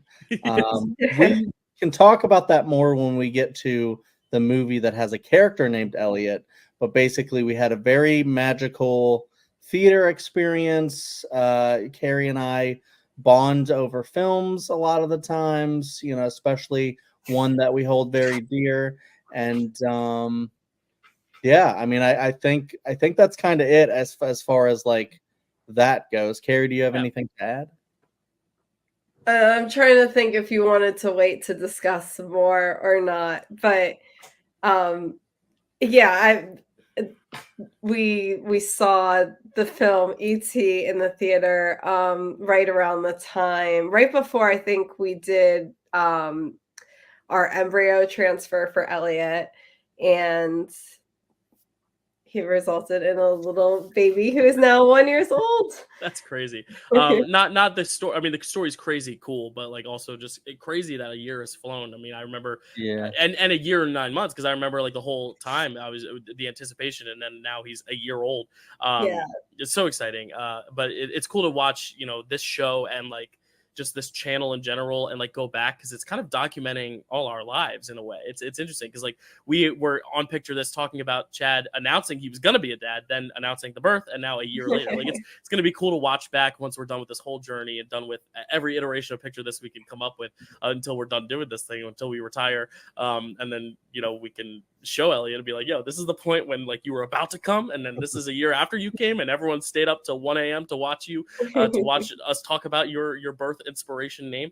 But anyway, yeah, really cool that we get to celebrate Elliot's 1 year birthday with talking about a film that is so meaningful to his namesake. But there are also 4 other films to talk about in this slate. So really quickly, the slate of 1982 includes E.T. the Extraterrestrial, Gandhi, Missing, Tootsie, and The Verdict. Some pretty short titles. Usually we get some long ones. It's nice we get some short ones this time. E.T. being the longest title. Unless you just say E.T., then it is the shortest title. But all very short titles. Not that it means anything, but that's pretty cool. But how Picture This works, for anyone who doesn't know, we talk about the history of the year, we talk about other films of that year, we talk about the Oscars of that year, and then we go through each film, discussing them at length. So Chad, why don't we jump right in and talk about the year of 1982? What history you got for us, bud?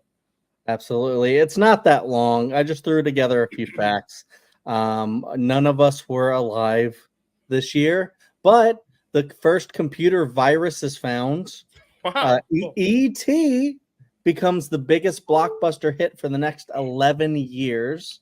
That's right. Child actors, this one's sad. Child actors die during the filming of Twilight Zone, the movie. Yeah. Pretty big deal there.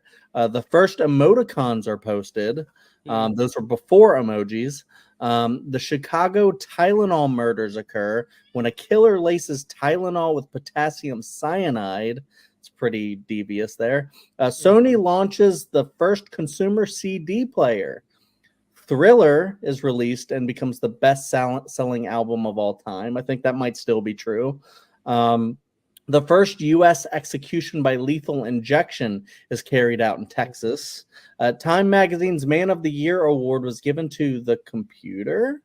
And ciabatta bread is invented by a baker in Verona, Italy. So I had some like really terrible things interlaced in between. I have to unpack that for a second. Wait, Time Magazine Man of the Year, you said. So first off, the computer is now gender. And also, it's now a person. Like, what? Apparently, That's crazy. Just the 80s were wacky, I guess. Yeah, what's even wackier is you could say the computer remains the man of the year, I guess, in terms of impact on society, for Yeah. good or for bad. Also, the two notable film things you mentioned both also involve Steven Spielberg because, on a sad note, Twilight Zone was co-directed by Steven Yeah. Spielberg. Not that segment in particular that featured that tragic death. That was not directed by him, but he co-directed that movie. And then the movie that ended up beating E.T. after 11 years was Jurassic Park. So it's kind of cool that that is, he's like, hey, I'm going to one-up my own film. That's always fun. And James Cameron's doing that now.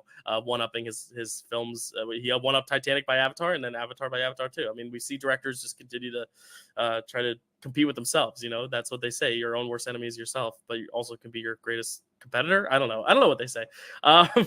Chad, do you have any births and deaths and albums for the year 1982? Of course I do. Births.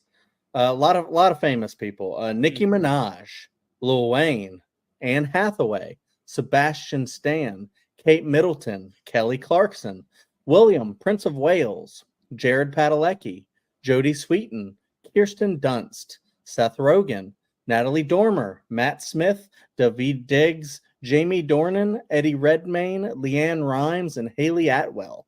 For deaths, we have Grace Kelly, John Belushi, Randy Rhoads, Ingrid Bergman, Henry Fonda, Jimmy Hoffa, King Vidor, Ayn Rand, and Thelonious Monk. Wow. Speaking of Thelonious Monk, we have some albums here. And the first one of it was already been mentioned is Thriller by Michael Jackson. Oh, great album. Fantastic album. Nebraska by the Boss, Bruce Springsteen. The Dreaming by Kate Bush. The Number of the Beast by Iron Maiden. Pornography by The Cure. Avalon by Roxy Music. 1999 by Prince. Rio by Duran Duran.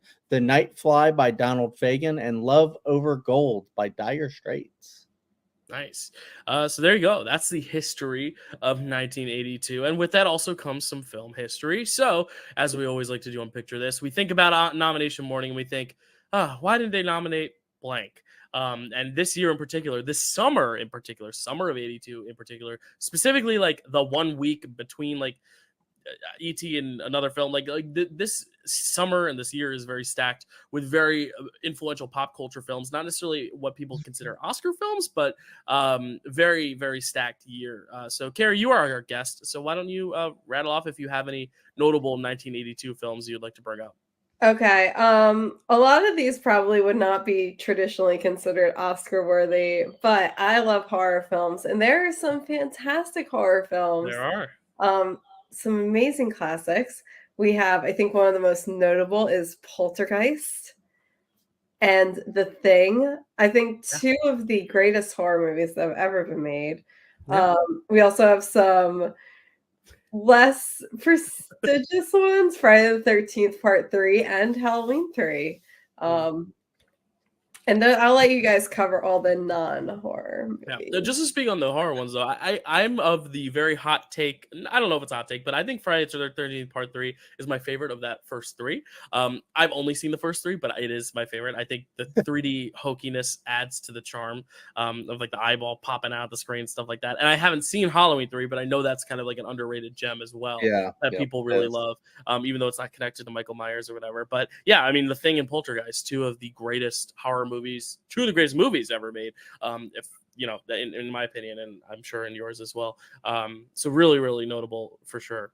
And I forgot one. I have the shirt on. Creepshow. I was going to mention that. There you go. And Piranha 2: The Spawning, aka the directorial debut of James Cameron. I was going to mention that. We also just mentioned. Sorry, Chad. You mentioned the rest, and then I'll mention whatever you miss. No, that's all right. I was also going to say you got to see Jason Lives. That is considered by many, I think, to be the best one. Yeah, and if we're talking horror of 1982, honorable mention to Grease 2. I know it's an unconventional horror film, but it is horrific in many standards. Sorry, Chad. No worries. What other here's just some notable films I have, and then I have my best picture worthy. So the notable films I have are Swamp Thing, which could be considered a horror movie. Richard Pryor, Live on the Sunset Strip. Cat People, which is another horror movie, I believe. Basket Case, another one. Conan the Barbarian, Annie, Rocky 3. I wrote down this one. It's called Firefox, and I said it inspired a web browser. Maybe, I don't know. Tron, Fast Times at Ridgemont High, Friday the 13th Part 3, and that's also when Jason gets his iconic mask, I believe.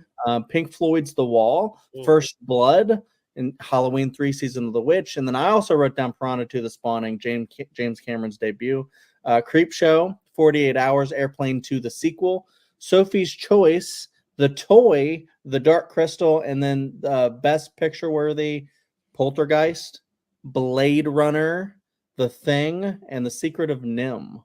Yeah. I just have a few more to add, but I also agree, like, just such a stacked year. But I just want to reiterate: Blade Runner, The Thing, E.T., and another one, Star Trek II: The Wrath of Khan, all came out in like a span of like 2 weeks, which is just the wildest like 2 week run. Like you could go to the theater, and see all those 4 movies in one day. Like that is just insane, and I don't think we'll ever see, even in the plethora of great films we're getting nowadays, a slate like that where like movies are new and you can see them. Like right now, you could see some great movies in theaters, but some of them have been out for months, like Dune. But like to get those 4 movies and they're all still hot and fresh, like that's pretty amazing. Chad, except for then, I don't think many people like The Thing. Then it was considered trash. True. And I now almost wish, like love. I wish I had a time machine to go back and like be like, hey guys, listen, you don't want to miss this one. You'll watch it in theaters 40 years from now. But watch it now so you could get the hype. Just a few other notable ones, just that I wrote down. I haven't seen all these ones, but ones that were kind of more prestigious in kind of like the Oscar conversation. Victor Victoria, a great performance of Julie Andrews, inspired the story behind Victoria's Secret. The Best Little Whorehouse in Texas, The World According to Garp, An Officer and a Gentleman, The Scarlet Pimpernel, and one that I know one of our watchers, Ryan, is a fan of, which is The Last Unicorn. I always hear him talk about that one, but I've never actually seen it. Carrie watched that recently, right? I did, because it is our friend Hannah's like one of her favorite childhood movies, and I think my friend Veronica, and they both were like, we did like a little movie day and watched it. Nice. Was it good? It's really good. It's really good. It's got a great soundtrack too. Yeah. Is it animated or no? Yes, it is animated. Cool. Cool. I gotta go check that out. Yeah, the animated Oscar didn't exist back then, so I guess this was like that was probably the big animated film that year. But yeah, just to talk about what other films were probably next in the conversation for Best Picture, as we like to do now in our new segment, Next One In. Sophie's Choice, as Chad mentioned, was kind of like the one that everyone was expecting to maybe get in, but didn't get in because it got the Golden Globe Picture nom, it got a Screenplay nom, and it was like the Best Actress frontrunner. Obviously, Meryl Streep's like greatest role ever, according to many people, myself included. Officer and a Gentleman was also close, kind of got the same stuff, Golden Globe Picture, Screenplay, and it had 6 nominations, and we usually see films get like 6 nominations, usually get in. Same with Das Boot. It got a directing nom and 6 nominations, still didn't get in.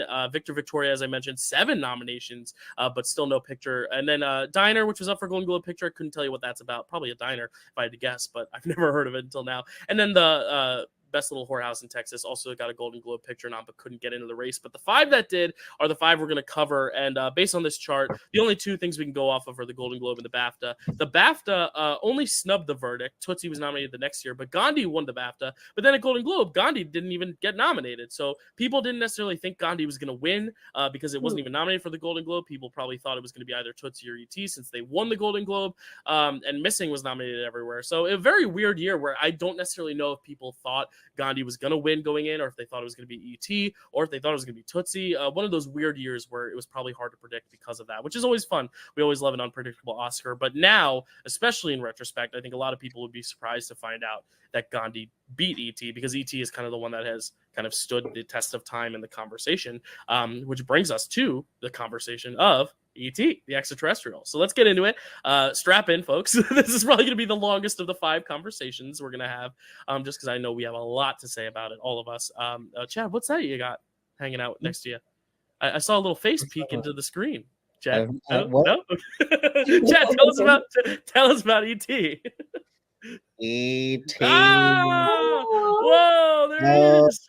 Whoa. Oh my God. Ouch, ouch, If ouch. only the finger glowed, I'd go. Yeah, if only the ouch worked for mental health for me. Anyway, we gotta have some dark humor. It's 1 a.m. Chad, tell us about E.T.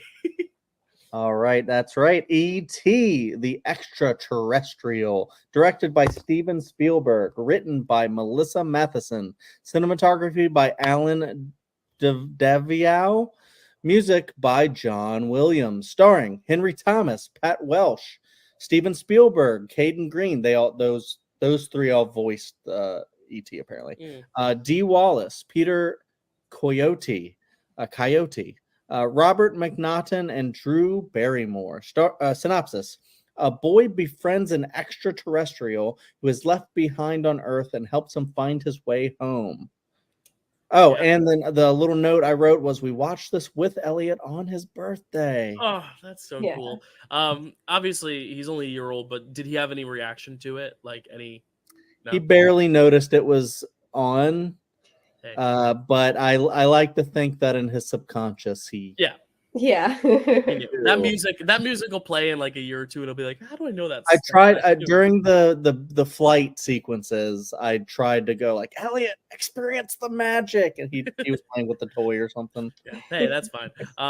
So I'm sure we all have like our own personal stories with ET. So I just want to like go around and ask like, when did you first see it, and like what has your journey been with the film before we get into like the actual events of the film itself? Because like this is a big one. Like I know you both love this film. You obviously named your kid after this film, and I put it in my top 4 films of all time in my letterbox 4, and also just in all the various TikToks and videos I've done. Like this is one of my all-time favorites. My favorite movie from my favorite director. So like it's one of those movies that I know all 3 of us are so fond of.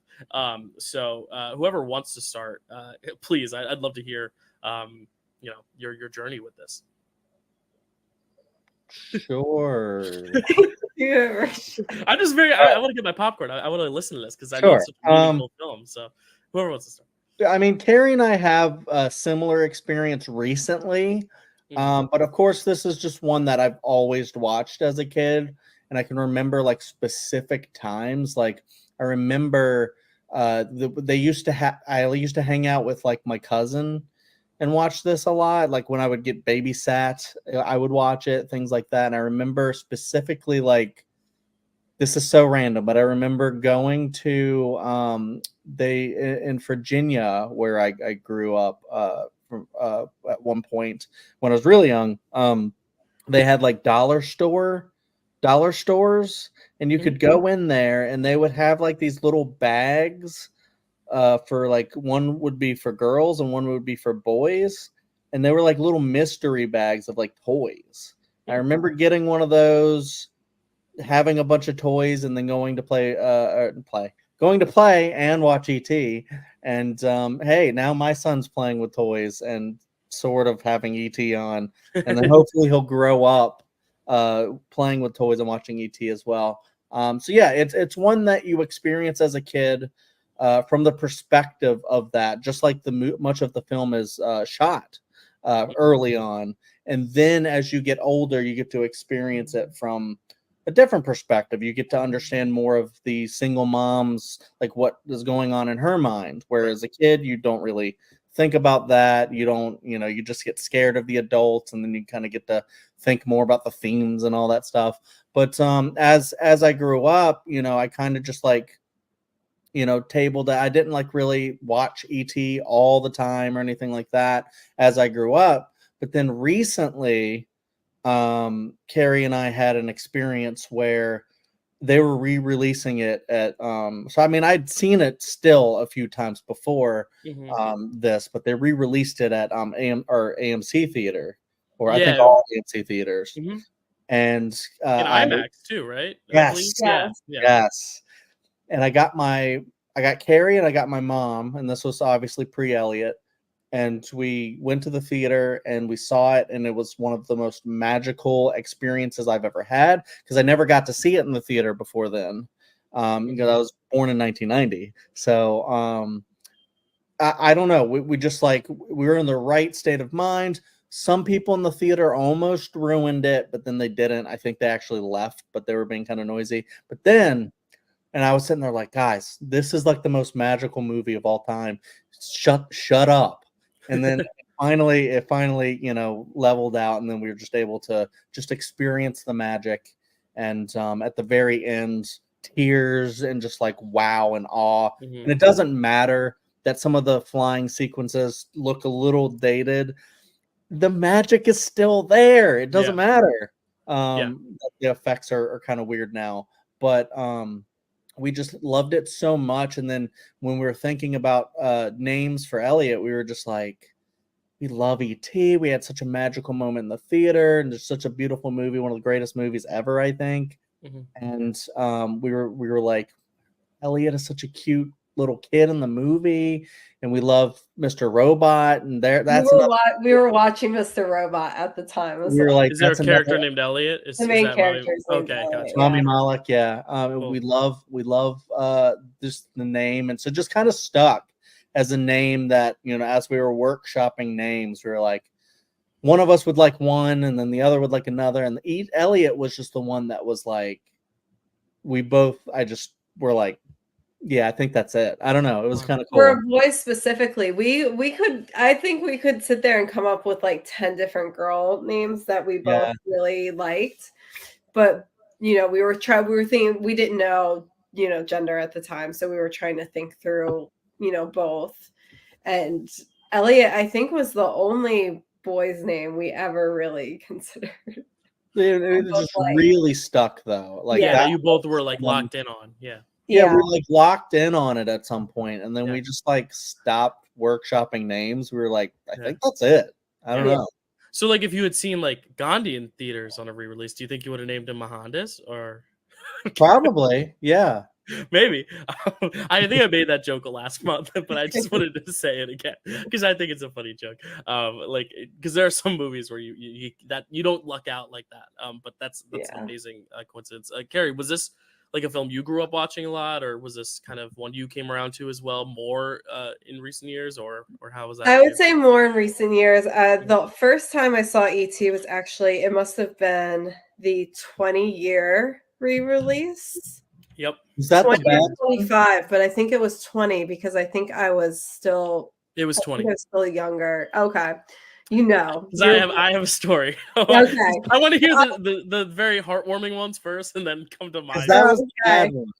Oh yeah. Yeah. Okay. So the first time I saw E.T. was at that 20-year re-release. My parents took my sister and I remember really, really loving the film, but I just never really watched it again until I think Chad and I got married, and I think we had watched it, Chad, before we went and saw it in theaters. Yeah. And like, I knew I had developed kind of this love for it, but then seeing it again at the 40-year re-release in theaters, like Chad said, it was really just a very magical experience because, you know, it's so nice sometimes in the theater, and I do really miss it a lot, is there's no distractions. You're in the movie, you're living the movie. And to see that movie, you know, in the theater like that was just, it is really a magical experience. And like, I don't know, just like I think that's the first time I really fully felt the emotions of that movie, and like crying, laughing, and now we can't not feel those emotions every single time we watch it. Right, because now that's your memory nostalgia tied to it. Yeah. Like this most recent watch for this show, Carrie and I'm not going to say we sat down and watched the entire thing, eyes glued to the screen, you know, because they're taking care of Elliot, stuff like that. We also cut it in half. But like that last scene, we were like trying to hold it together. And so no, good. I feel that, yeah. Oh gosh, I forgot. Right, I lost it. But like I agree with you, Dylan. This is 100% in my top 10 of films. I'm not quite sure where among the 10 it ranks, but I do think it is one of the greatest films ever made. Yeah.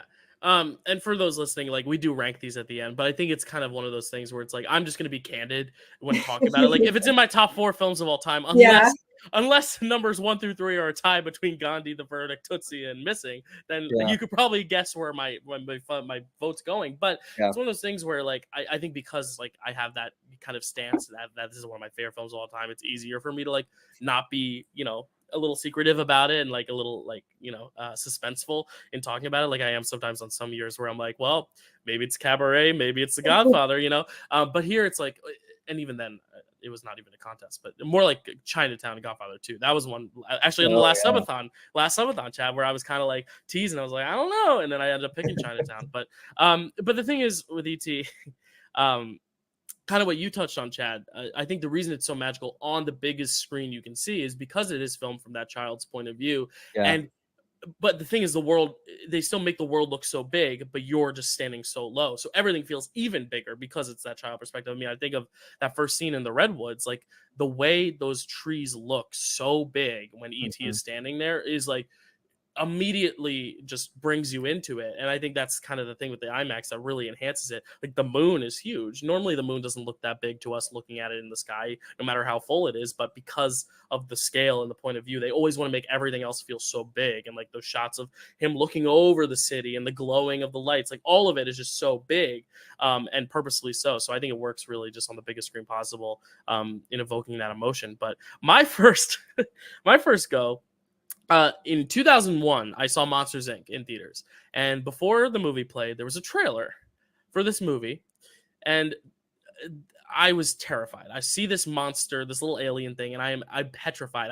I'm in my dad's like jacket. I'm crying. I'm like, it is the most frightening thing I've ever seen. And he tells me on the car ride home, we loved Monsters Inc., but in the car ride home, like, what was that scary movie? That horror trailer, if you will. I was three years old. Actually, I think Monsters Inc. is probably the first conscious movie going experience I can think of. My parents said that my first movie was the Tigger movie in 1999, but I don't remember it well. And then I think I went to the Phantom Menace as well, but don't remember it well, because I was a baby and they just brought me to it. But I think Monsters Inc. is the first conscious movie going experience I can remember because of the ET trailer, and it is because it was the re-release. And that's how I know it was 2002, because Monsters Inc. was late 2001, so it was coming out in 2002, or it was coming out like 2001, whatever. But I was so petrified of it. And then my parents bought it on DVD and was like, well, let's try to watch it here. And it was terrifying because, again, the DVD was the 20 year. The 20 year. And the thing with the 20 year that people don't realize, and I didn't realize this until probably 4 or 5 years ago, Chad and I are both part of Dan Murrell's Patreon, and we watched this as part of his first movie club. And he talked about this re-release. And when you see the images side by side, it is jarring how freaky he looks, because they tried to basically replace the puppet with CGI. Yeah. And it looks, and everything ET does is extra bouncy. His eyes are extra big and googly. and it was just always something that frightened me. And I can understand why, looking at it side by side. Now, the biggest thing people complain about is the fact that they like get rid of the guns because they're like anti-guns, but it's also like, but if you get rid of the guns, it makes the villains less menacing. And don't you want to make a point that the villains are villains?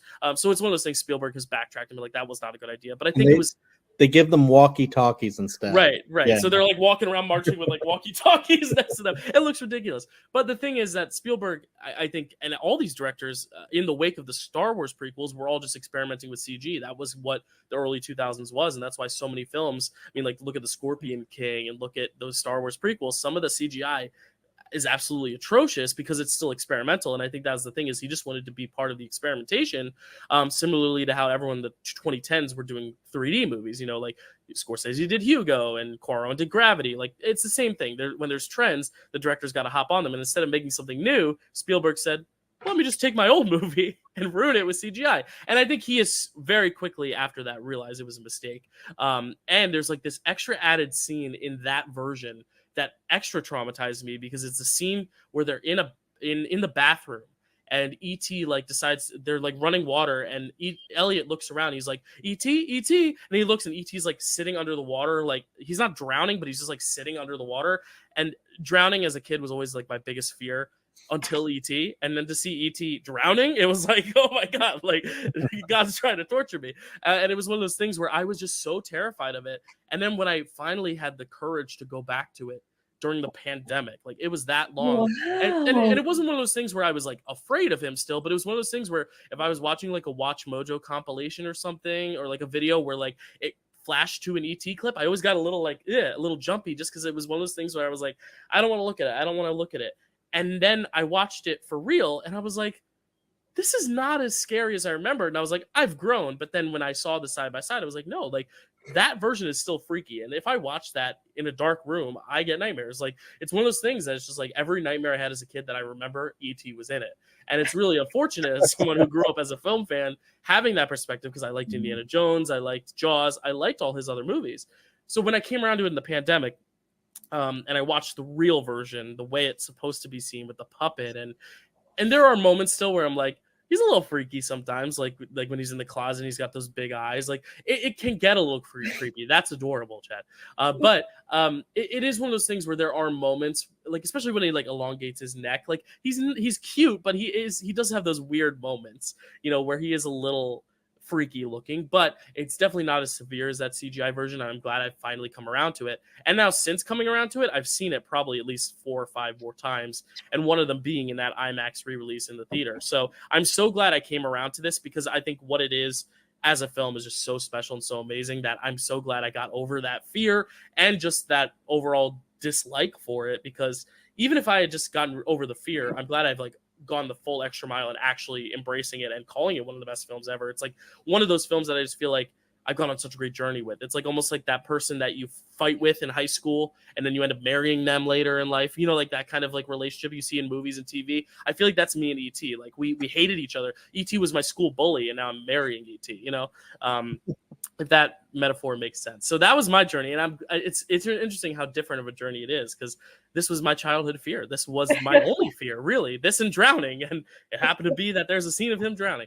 And if you look up that deleted scene on YouTube, it's Uncanny Valley. It's very freaky.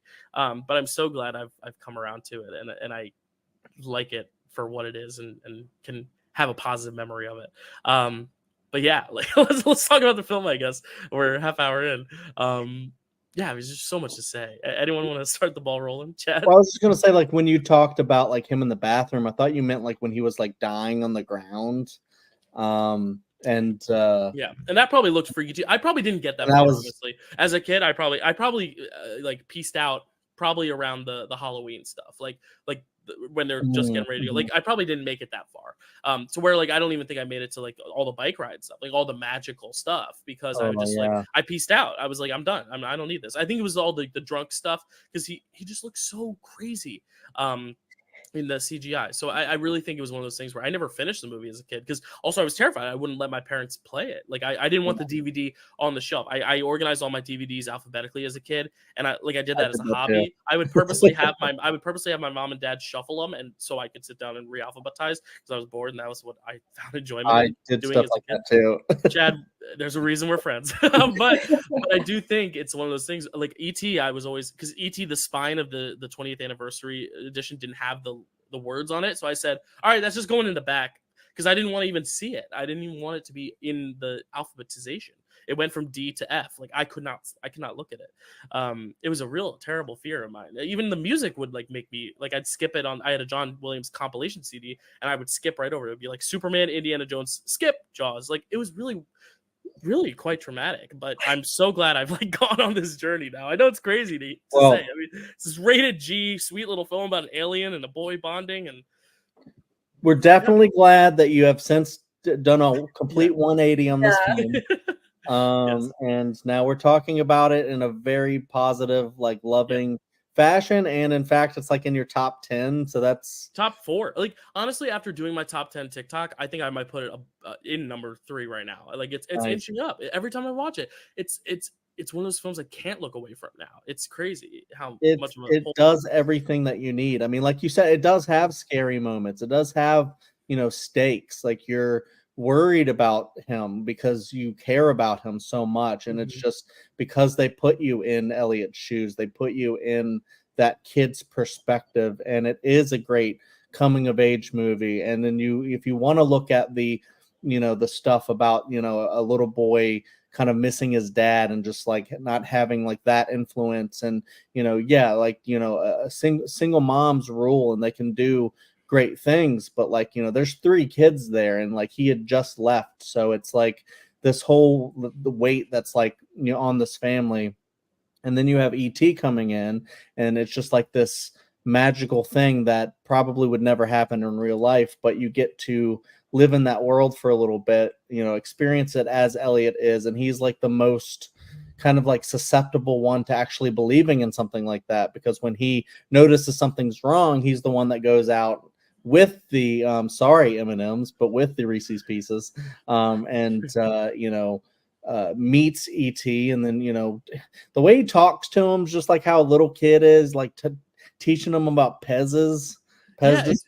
It's almost like you're talking to a younger sibling. It's not even like it's not even like you would talk to your dog. It's like it's almost as if he was talking to Gertie in a way. Like Yeah. the way he's like, and these are toys, and this, like, he's talking as if it's like a conversation. It's not like, come here, good boy, come here, boy. Like it's very conversational, which I think is really interesting too, because if it was about an adult finding an alien, it might talk to it as an it rather than a actual, like, not person, but a living entity, something you see eye to eye on. And I think that's the main important thing in this film, is that they're equals. It's not, E.T. takes care of him in a way that's even surpasses friendship, in a way. Like, and I think that's why you get E.T. at his smallest in the beginning, and as the film goes, it almost seems as if E.T. ages like 20 years in this film, because you see him stand tall, and it's almost like he's this fatherly thing to Elliot, even though it's also a brotherly thing, also a friendship thing.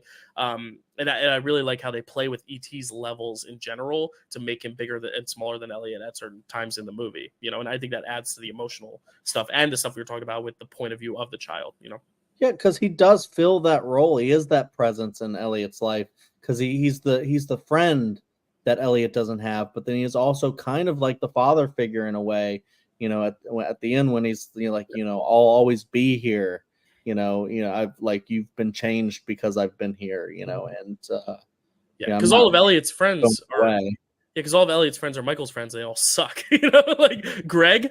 Shut up, Greg. Greg is one of the great, like, underrated side character, like, just punching bags in cinema. Like, really, such a good, like, all the little. Shut up, Greg. This is reality, Greg. Like, the Supremus. Shut up, Greg.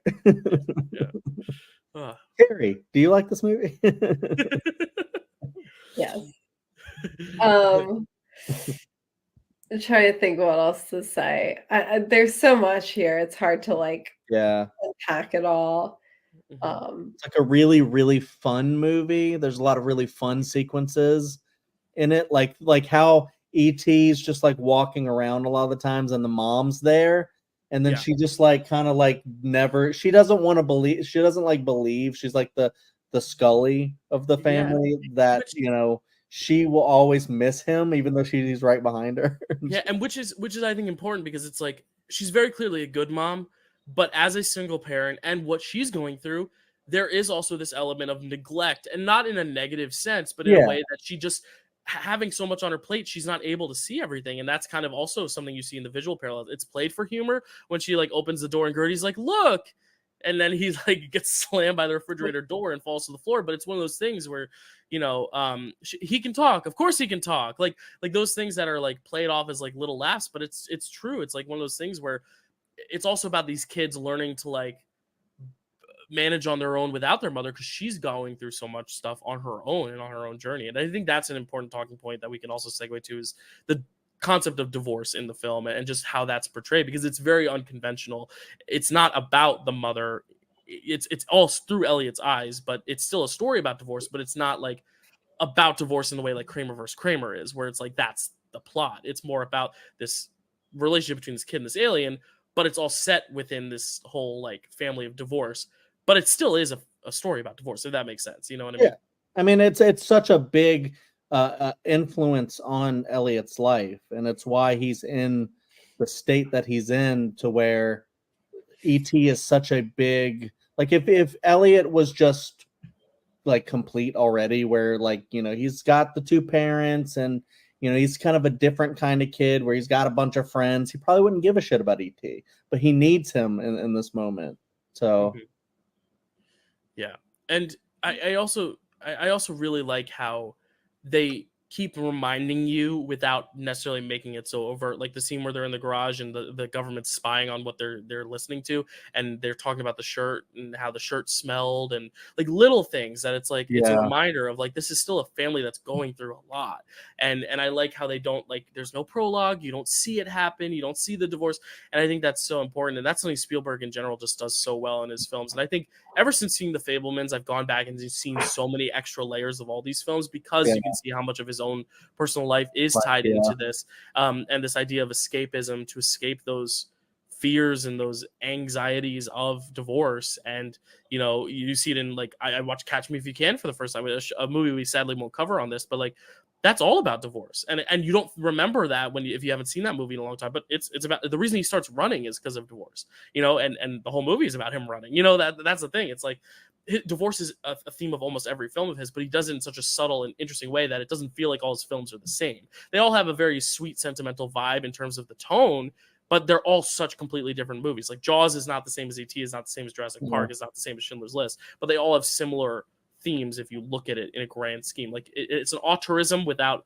being samey, which I think is really important. Yeah.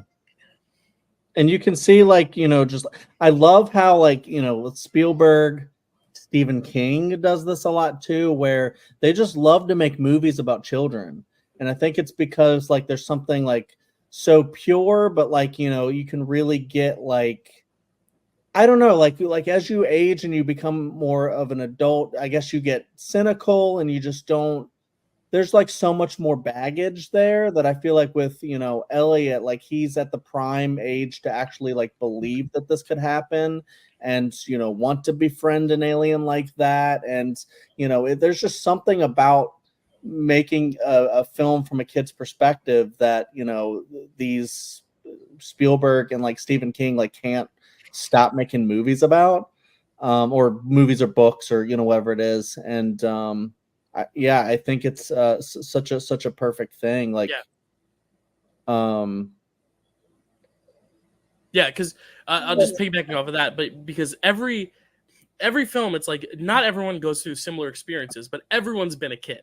Yeah, and that's just the truth. Everyone has been a kid, so it's one of those things that's easily instantaneous, the way you can tap into something just by the way you shoot the movie, the point of view, the themes, and just being about children. There's something someone can relate to, and I think that's important about this film over a lot of his other films. Even in his own filmography, is just that relatability of being completely from a child point of view. Like just learning how to talk. Like I just love the whole sequence and how that's Gertie's moment. That's not even Elliot's moment. Yeah. And I like that too, that Gertie and Michael also get moments with E.T. that are personal to them. So when he says goodbye to each of them at the end, each one feels important, not just Elliot's. If anything, the one with Gertie might get me even more at the end sometimes, depending on when I watch it, because it's like she's the one who taught him how to speak, and now he's saying be good. And it's like one of those things where it's like be good means something earlier different than it means at the end. And it's like, oh, goosebumps right now. Right? Be good and all that. It's just because it's like what a father would say to his kids before he leaves or something like that. And and it's just like the just getting back to the whole kid thing. It's just like I think that's why this movie was so popular and just like high selling and just so beloved for so long and just established like Drew Barrymore's career and all that stuff. It's just, it does get you. I mean, it's a very fun movie, like I said, but it's just so magical. Like the moments, like when they just take off flying and the score building up to that moment, them taking, up over the cars that they redo in like Stranger Things. True. Is like just so magical that I don't care how old you are. You could be the oldest person ever. You could be a little kid, not Elliot because he's too young, but you can be a kid a little bit older than Elliot.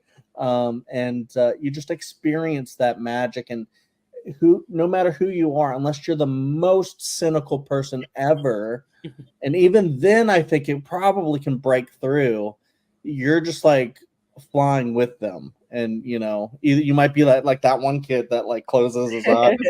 I believe is that also Greg? It must be. Maybe Maybe not. Greg. I don't know. Greg's. I know Greg has like the headphones or the earmuffs on, I but I think it don't know. might be Greg. Maybe Greg's such a putz. I love it. But yeah, I just want to talk about the score real quick, just because it is so beautiful. But Yeah. like, I read a review somewhere that said like it's almost too much.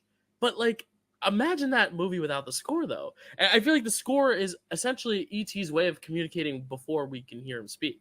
Like even in the beginning, like I think especially in the beginning, that score is so important in showing.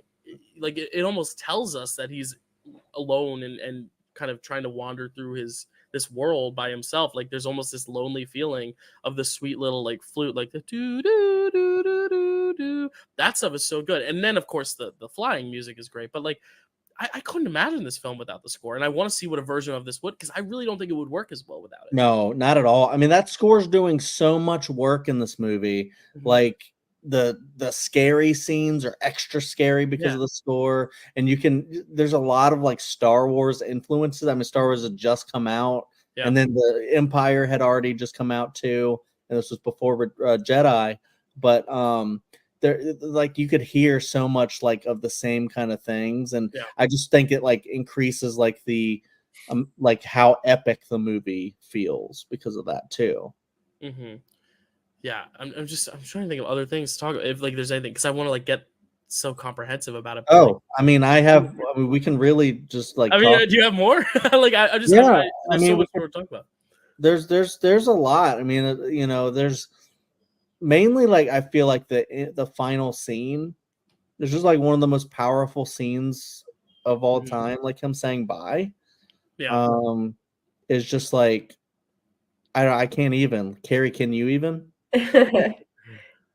Yeah, it's I would say like especially in like the last half of the movie, but really throughout, like Henry Thomas's performance. Uh, And like I say that because in the last scene it stands out so much as well, but he like outacts like so many like grown adults. I don't know how he gave that performance and how Steven Spielberg kind of like helped to pull that out of him, but he's so incredibly realistic as this little boy, and just like I don't know, even the happy moments, that scene where they're at the lowest, like they think ET is dead, and then Yeah.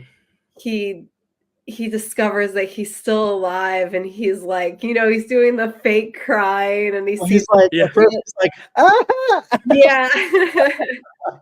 Yeah. And then at the very end, it's just so realistic. Like, he's not sobbing outright. He just has like that he's gonna miss ET so much and it hurts. yeah. But Mhm. Did you ever see the his audition tape? Because it's one of the most like famous like audition tapes, I think. no. It's basically like him sitting there. They're like, "All right, they're gonna take him away from you, ET. They're just gonna take this thing, and you love this thing." And he's just like, "You can't take him. You can't Yeah. take him." And it's just like crying, and you're And I just like, believe "Oh he's in my the same like God." red sweatshirt too. Wow. It's almost like when I first watched it, I was like, "Are you sure this isn't just pulled from the movie and they just superimpose the background?" But no, it is a screen test for it, and it's just so amazing because it's like Spielberg just has this ability to find talent that, like, even now, Fabelmans, Yeah. Gabriel LaBelle, never been in a big movie before. Yeah. West Side Story, Rachel Zegler, never been in a big movie before. Like, he has a way of just finding these kids. Christian Bale in Empire of the Sun, Christian Bale, who is literally one of Right. the biggest actors of all time. Like, it's one of those things where it's like, how? Like, this man just has a great touch. And I think it's also because he's able to work with actors so well. He sees them on their level. And I think that's something to be said about this movie, too. Like, everything's at their level. It's a real respect for the talent. And it's not like he's above them. He's one of them, which I think is very important, that even his colleagues can't necessarily tap into as well. And I think that's why he's considered the best of that class of like that's why he's still making movies. And like Francis Ford Coppola is now making his first movie in like 20 years, and George Lucas hasn't made a film in a while. Marty has too, but even he has years spaced out between his. Whereas I think Spielberg, he almost comes out with 2 movies a year now. Like he's still firing. It's great. It's amazing. Do you remember? I know you do, Dylan, but I'm just saying less for like the audience and Carrie. Maybe if she doesn't, but she probably does. Do you remember the scene in The Fabelmans when he's directing the one guy, and the one guy in the battlefield or whatever he's not feeling it, and then he like tells this guy, this is what you're scared for your men and stuff like that. He like drills it into this actor, and then like he goes and like walks. Well, he does like the performance, but then walks away. Is just so affected by Spielberg, and I truly feel like that's probably how he actually is. And that's how he was able to maybe pull that from Henry Thomas in his audition, but then the movie as well. And then, getting down on the kids' levels. I think I heard in like a documentary or something. I think it was the Steven Spielberg like documentary that came out where, they were talking about him just like being on them level and just like how he like talks to kids in movies. And it's not like manipulative or anything weird. It's just like genuine and, just the way he does. And specifically for the Henry Thomas audition tape, I remember clearly that he did such a good job that immediately like they were like, all right, kid, you got the part. Yeah, like in the tape you can hear it, like before he's even done, he's got like tears in his eyes, like, all right, kid, you booked it. Like, it is just such a great story. And he even like his career might not be as like big as Bale's or some of the other actors he's worked with, or Drew Barrymore's even, but like he's still got a good career. He's still working, especially in the horror realm with Mike Flanagan and stuff. Like he's getting work. And I honestly would love to see him re-team with Spielberg now and see if we can get a performance like this out of him now, because he's usually there as like a reliable guy to just like come in and give a good performance, but he's never. I feel like I haven't seen him get this emotional since, but it's also hard to top because this was just one of the greatest performances ever. Yeah. But it's one of those things where I like wonder, and we did see there was a I think it was a Thanksgiving commercial a few years ago where they like literally made a sequel where E.T. comes back and like just has a beer on the couch with Elliot. it's like meant to like advertise sports or something, or I forget what it's exactly advertising. Maybe it's maybe it's like smartphones or whatever, because he's showing E.T. what phone like actual phones are, and he's like, phone home, and he's like, phone home, and he's like texting with him.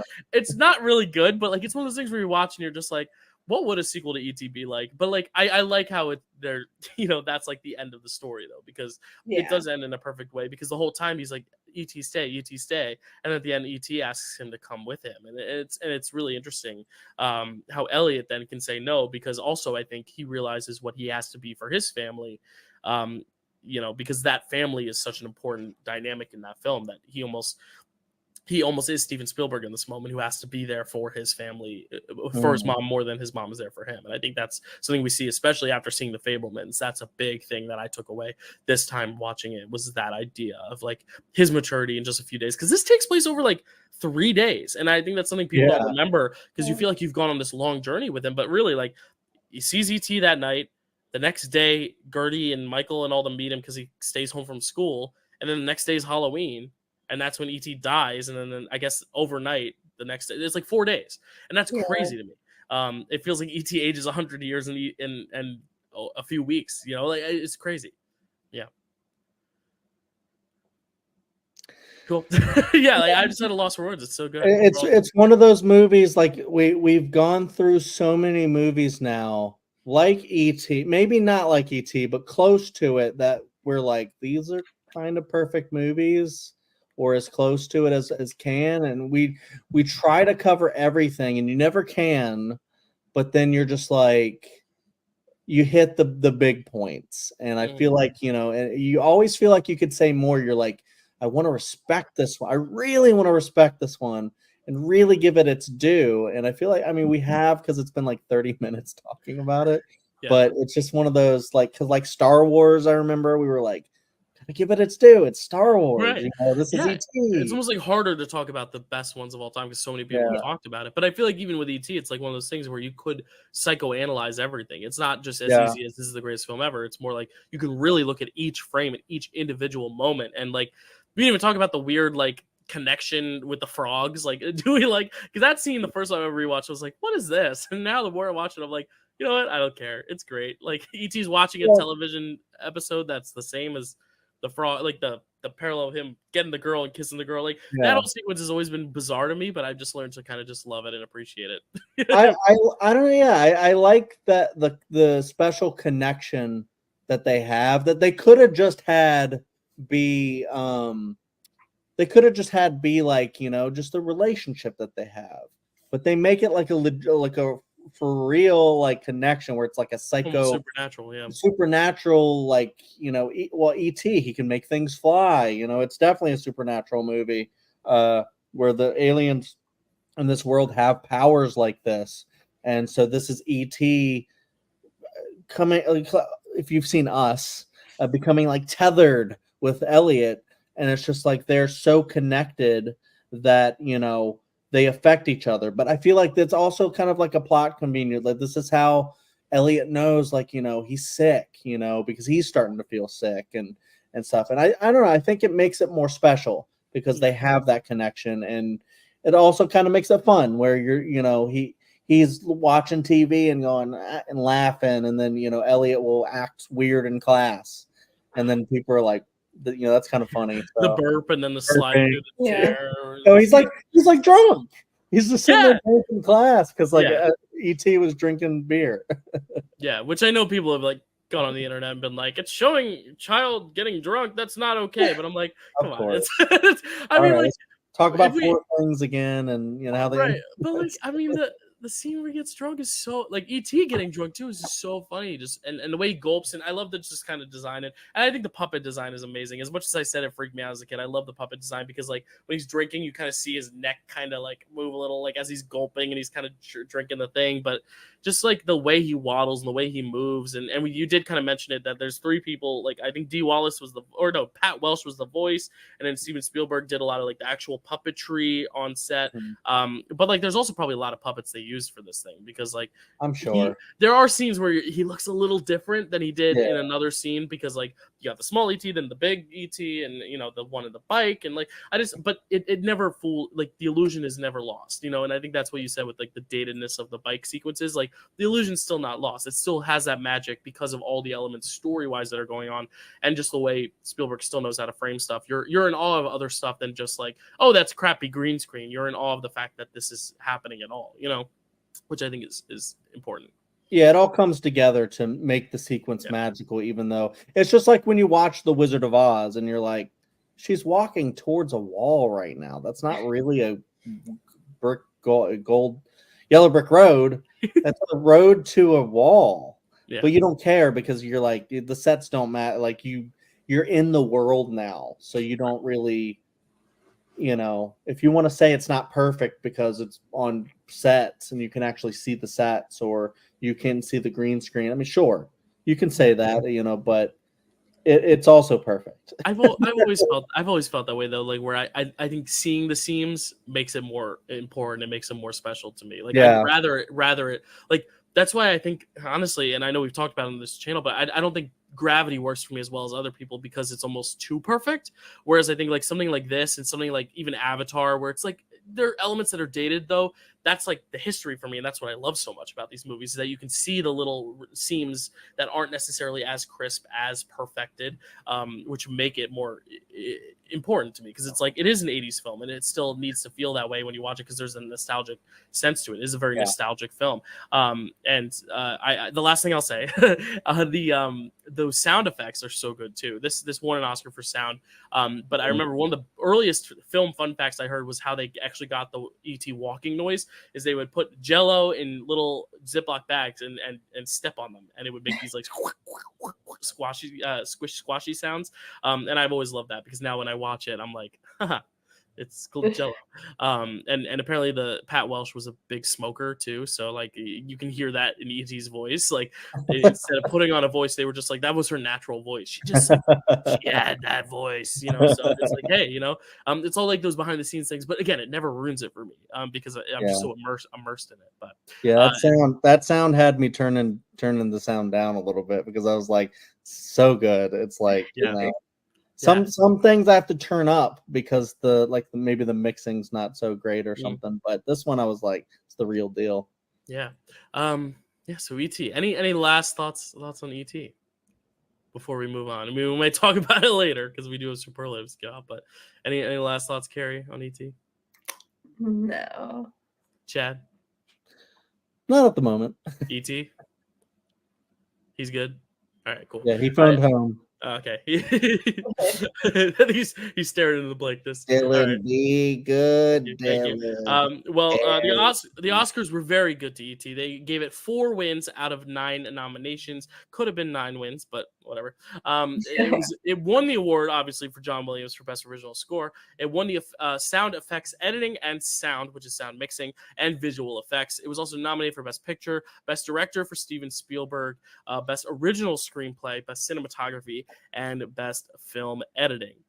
So that was a very long discussion about a shorter movie. Now, let's see how long this discussion will be about a very long movie. Let's talk about the best picture winner, Chad. Gandhi. Tell us about Sure. Gandhi. Gandhi, directed by Richard Attenborough, written by John Briley, cinematography by Billy Williams and Ronnie Taylor, music by Ravi Shankar and George Fenton, starring Ben Kingsley, Rohini Hattangadi, Roshan Seth, Saeed Jeffrey, Candice Bergen, John Gielgud, Trevor Howard, John Mills, Martin Sheen, Richard Griffiths, and Daniel Day-Lewis. I didn't write the synopsis down, but it's basically how Gandhi came about and decided to, instead of just going about being a lawyer, he decides to be a voice and face for change for British invasion and how Indians were treated, and just good in the world. I've watched this movie twice, and I like to think I'm very attentive, but just now I realized that's Daniel Day-Lewis. It never clicked for me. I saw him, but I think I had seen the cast list a little bit before, so I kind of maybe knew to look out for him. But then I saw him, and I was like, "That's Daniel Day-Lewis." That's the fun thing about like movies of this era with such big casts is there's always those like people you can pick out, like as you said, Richard Griffiths, who is Dursley. Vernon Dursley. But then also like John Ratzenberger, the voice of Pixar, is in this thing. Bernard Hill, the captain from Titanic, is in this thing. Like there's so many actors that you just like see and you're like, oh, it's that guy, you know. And it happens to be that guy is Daniel Day-Lewis in this case. Right. He's not that guy now. He's very much a big name. So I guess this was before My Left Foot then, So this was before Daniel Day-Lewis was a big star. But he's not the one we're talking about. We're talking about Gandhi, Mr. Gandhi. Was this a first watch for you guys, or? It was not for me. Bad. Did you see it in like school or something? I saw it in 2006 as part of our AP World History class the summer before you started, and they did the same thing for AP US History with US history movies. But basically you had to watch, like for extra credit, you could watch one film from each kind of era over the summer. And this was one of the ones I guess I chose. You must not have cared about it then, because you were not talking about it very highly until you saw it. All I really remembered about this movie was that it was very long. Yeah, I have a very similar experience. I watched this in high school for the first time, and it was in a world history class, not AP. I was not very smart, but it was a world history course, and I remember you always had Gandhi week, where it was like your Gandhi week, which means every day you were watching Gandhi, because it literally took 5 full school periods to finish. Because I believe the school periods are about 45 minutes, if I had to guess. So 45 times 5, that's 225. I don't even think that's enough. Yeah, that is. Okay, this is 191. So it's probably like 4.5 days. But there was also like, you know, getting in your seats and getting settled. It took 5 full days. Like that's a full week of school to watch a movie. Like that's crazy to me. That's crazy. And I think I was always excited when we would watch movies in class, because I was like, oh, here we go. It's a movie time. Like this is my time. But I remember Gandhi was like the one exception where I was like, can we please get to the textbooks? I don't know why. Well, I do know why, but like I don't know why that film of all films, like when it was Schindler's List time, and this sounds awful, but I was like, yeah, Schindler's List, let's go, because I was just excited to watch a movie, and it was a great movie. But this one is the one that stopped me in my tracks, that I was like, do I like movies? You know? But I guess it's because it was almost like, you know, you were forced to watch it. It's like, eat your vegetables. You know, like when you grow up, you realize vegetables are actually very good. And this is one of those films that I'm still not necessarily 100% there on, where I'm like not ready to say like this is, you know, this is the best picture of the year. It's not. We all talked about a film that we all know we love so much. Like I don't think this is better than that film, but I do like it more than I did in high school, if that makes sense. But I don't know how much more, if that makes sense. But I'd love to hear your thoughts. for me. For Really? me, this was my first watch of Okay. this. It was really interesting because for the longest time when I started actually looking at Oscars, this was the movie that beat E.T. And I was like, okay. So already I had the smirk and Yeah. I was like, screw Gandhi. Okay. Not the person, but the movie. And I was like, I don't care about that movie. It's probably boring and it's definitely not E.T. And then I finally watched it for this and I really, really liked it. I Oh. actually thought it was really good.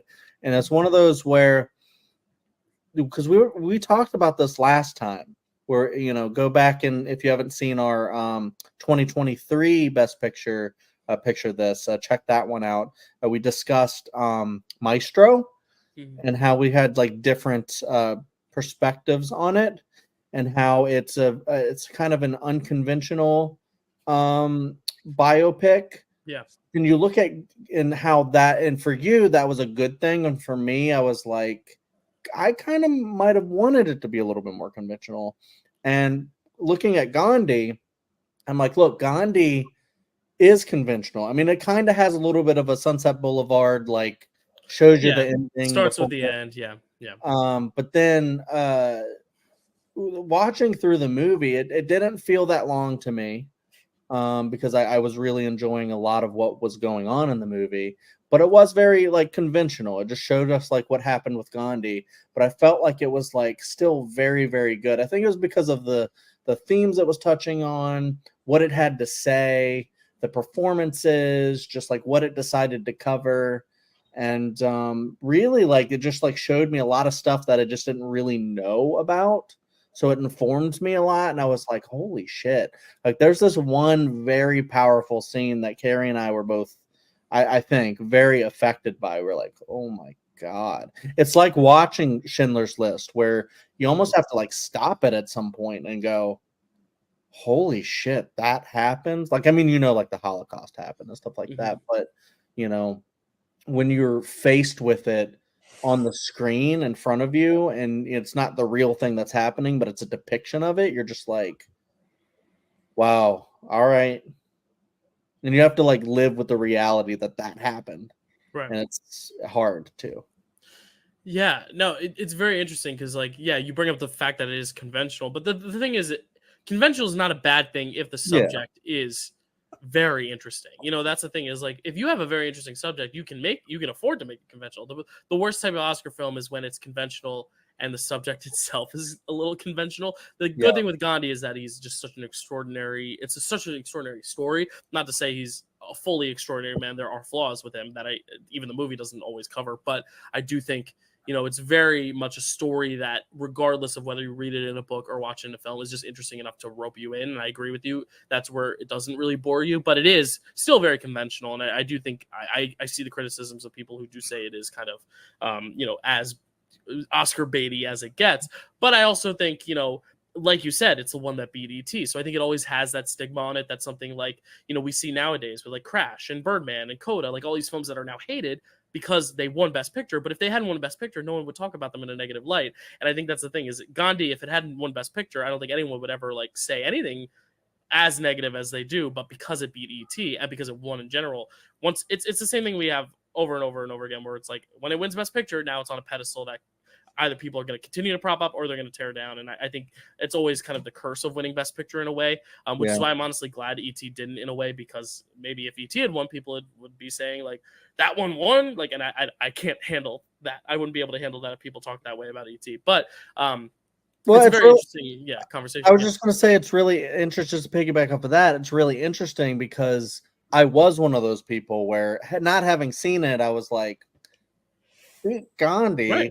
And Right. then I watched it and I was like, all right, this is pretty freaking powerful. Mhm. All right, never mind. It's a good movie. I don't think Yeah. it's as good as E.T., Right. but it's up there, I'd say.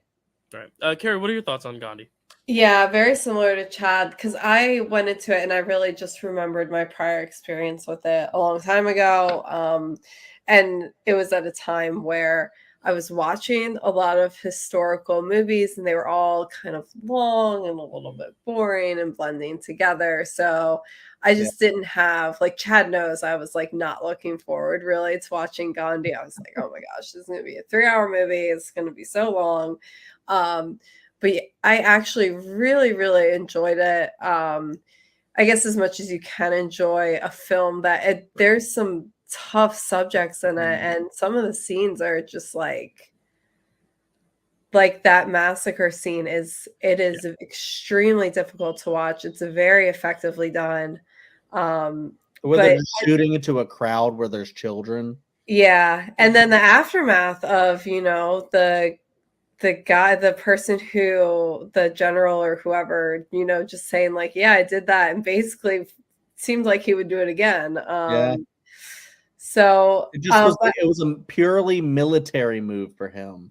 And he was like, this is just how you get people to step in line and learn. And he thought they were teaching people lessons. but I think overall, like, the movie, I found it held my interest a lot. I was just very interested, like, once it got going in, like, watching the story unfold and watching Gandhi's life and, these things that he did, and the impact that he had.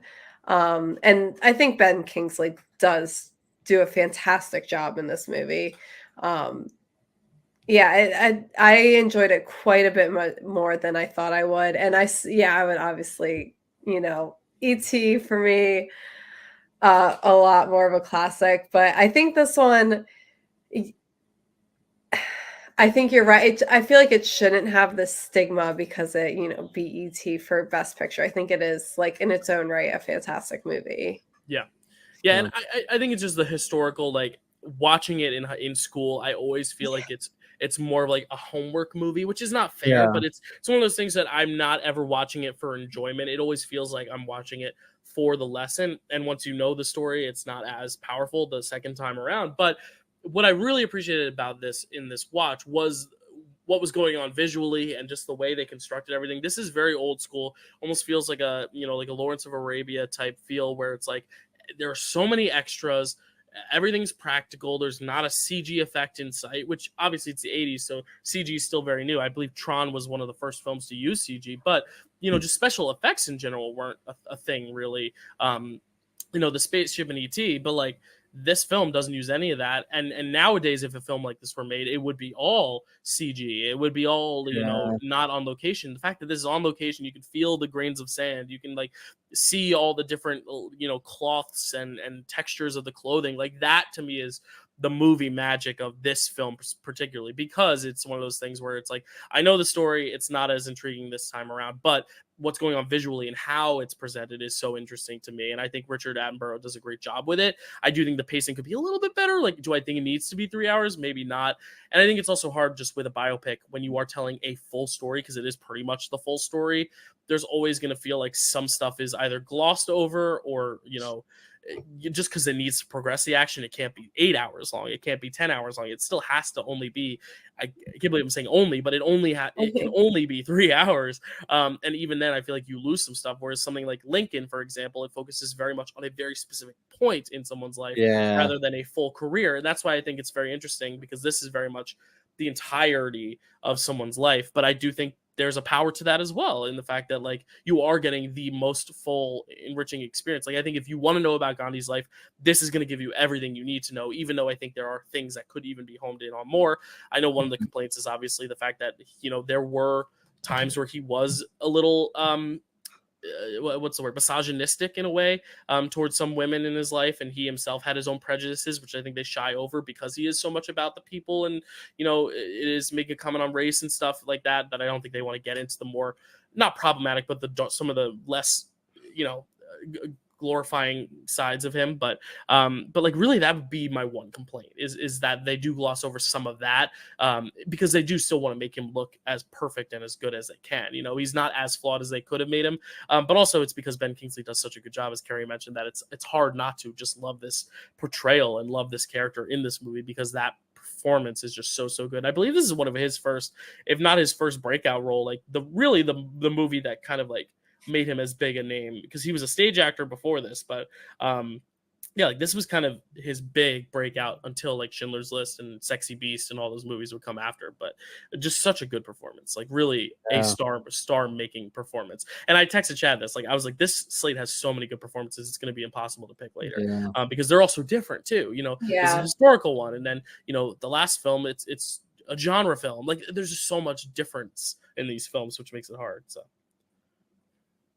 yeah, and like what a performance to kind of like start on or whatever, because like this is just, I mean, I feel like you have to like graduate to like a movie like this, like starring in a movie, an epic movie like this that's all about like, you know, this one guy. And my favorite thing that kind of like hooked me into the movie is just the thought of a guy that gets so pissed off about injustice that, you know, he's sitting there, you know, in like regular like lawyer clothes on a train, just sitting in the front, just like, you know, this is where I would sit. I paid for this seat. And then people going like, you can't sit here because you're this color, and people like you don't sit here. And then they kick him off the train, just being so pissed off about that he's like, I'm going to change my life to dedicate my life to changing that. What I was going to do is probably not that, but I'm going to now do that. And he doesn't like do it like from, you know, his like, you know, narrow view focus right there. He changes himself and he changes everything kind of, you know, in that way. Like he dedicates himself to like walking everywhere and, you know, wearing the official, like in like maybe not official like Indian garb, but like the garb that a lot of the, you know, the common people would wear, I guess. And you know, whittling his own clothes and, you know, just doing all this stuff. And you get to see the poverty there that, you know, is caused by all of this, you know, racism and, you know, what do you call it? Takeover by you know, the British, and you know, how they wanted all the people to work. And then you think about like the effectiveness that, you know, like a fast would have, you know, and just how like I can't even go a few hours without eating. That's me too. Like thinking about like this dude who's like, I'm gonna not eat until I die. That's my stance that I'm gonna do. And you're like, holy shit, dude. And then you have like one guy who's like, you know, just throws bread or something at him, like, eat, please. Yeah. And I think it's a testament also to Kingsley's acting that he conveys that in a way, again, that there's no CGI. There's obviously makeup to aid it, but like you feel like he's malnourished. Like you feel for him. You feel the bones and you know, the very little skin on them. And I think it's really interesting when people talk about this performance, especially because I think a lot of people, if they are more used to the modern Ben Kingsley, they look at him, they're like, is this blackface? Is this brownface? But Ben Kingsley himself is a descendant of his mother, I believe, is Indian and his father's British, or maybe it's the other way around. I don't want to miss. Let me look. Mother, his English mother and an Indian father. Yeah. So it's like he is, honestly, I think knowing that also adds so much thematic depth to just him portraying Gandhi, and the fact that this is very much centered around Britain and India, and the fact that he is a product of the harmony of when they come together, and the fact that this movie is basically playing that role, it adds so much more to it because he is literally living his history in a way that like we see with Spielberg, you know, in the arc at the end of Raiders of the Lost Ark being this catharsis as a Jewish person. Like it's that kind of stuff that makes films more interesting when you can take the real life context and see the art and the artist and see how they kind of merge into creating something, which is really cool. I think that's a great way to put that, but I also do think they probably did brown his skin a little bit. They did make it darker, but I do think it's less offensive because he is more authentically, you know, cast in that. But I don't know. Yeah, that's a conversation that we could have. Yeah, I mean, we can. If we have time if you want to have it. But I do think, yeah, it's less problematic because. Yeah. But I mean, I would say we're also not the people that are the authority on that, but you know, but it's such a great performance, and I do feel better about it that he is actually like of Indian descent. Right. It's not Dustin Hoffman as Gandhi, which, you know, which we'll talk about in the next film. He's not Gandhi, but he's, you know, but it is very interesting. Yeah, I mean, there's not much more I have to say about Gandhi, but do you have any other points to bring up? Well, Carrie hasn't really spoken that Yeah. much. Did you have any other things to bring up, Carrie? Yeah, I talked. Oh no, I know you talked, but I didn't know if you had other things to say about the movie. Not really. I mean, yeah, it was better than I thought it was going to be going into it for a second watch. And I enjoyed it quite a bit more than I thought I would. Yeah. Honestly, the stuff that really got me into the movie was not just the history of it and learning things, but also just like the philosophy and the themes. Like I in college I took an Eastern philosophy course because I really like philosophy a lot. And a lot of the religions in the eastern part of the world, like Hinduism and Buddhism and stuff, had some of the most like interesting ideas. But like also, I just love the idea about like the man turning into like a legit like religious like leader, and the fact that this is a guy like in a toga or whatever, and he's influencing so much like policy and just like doing it from a perspective where you're like, I'm just going to get all of the people in India on this wavelength, and they're all going to listen to what I say. And fortunately, that went in a good way, rather than like something like in Germany where it went a bad way. But here he's like trying to say, and like I wrote down like one bullet point where I was like, they have to see what we have to do can be done by Indians alone. So I love the fact that at one point, because he has like a white ally there, and at one point he's like, bro, you got to leave because we have to do this on our own, and we have to show that we can.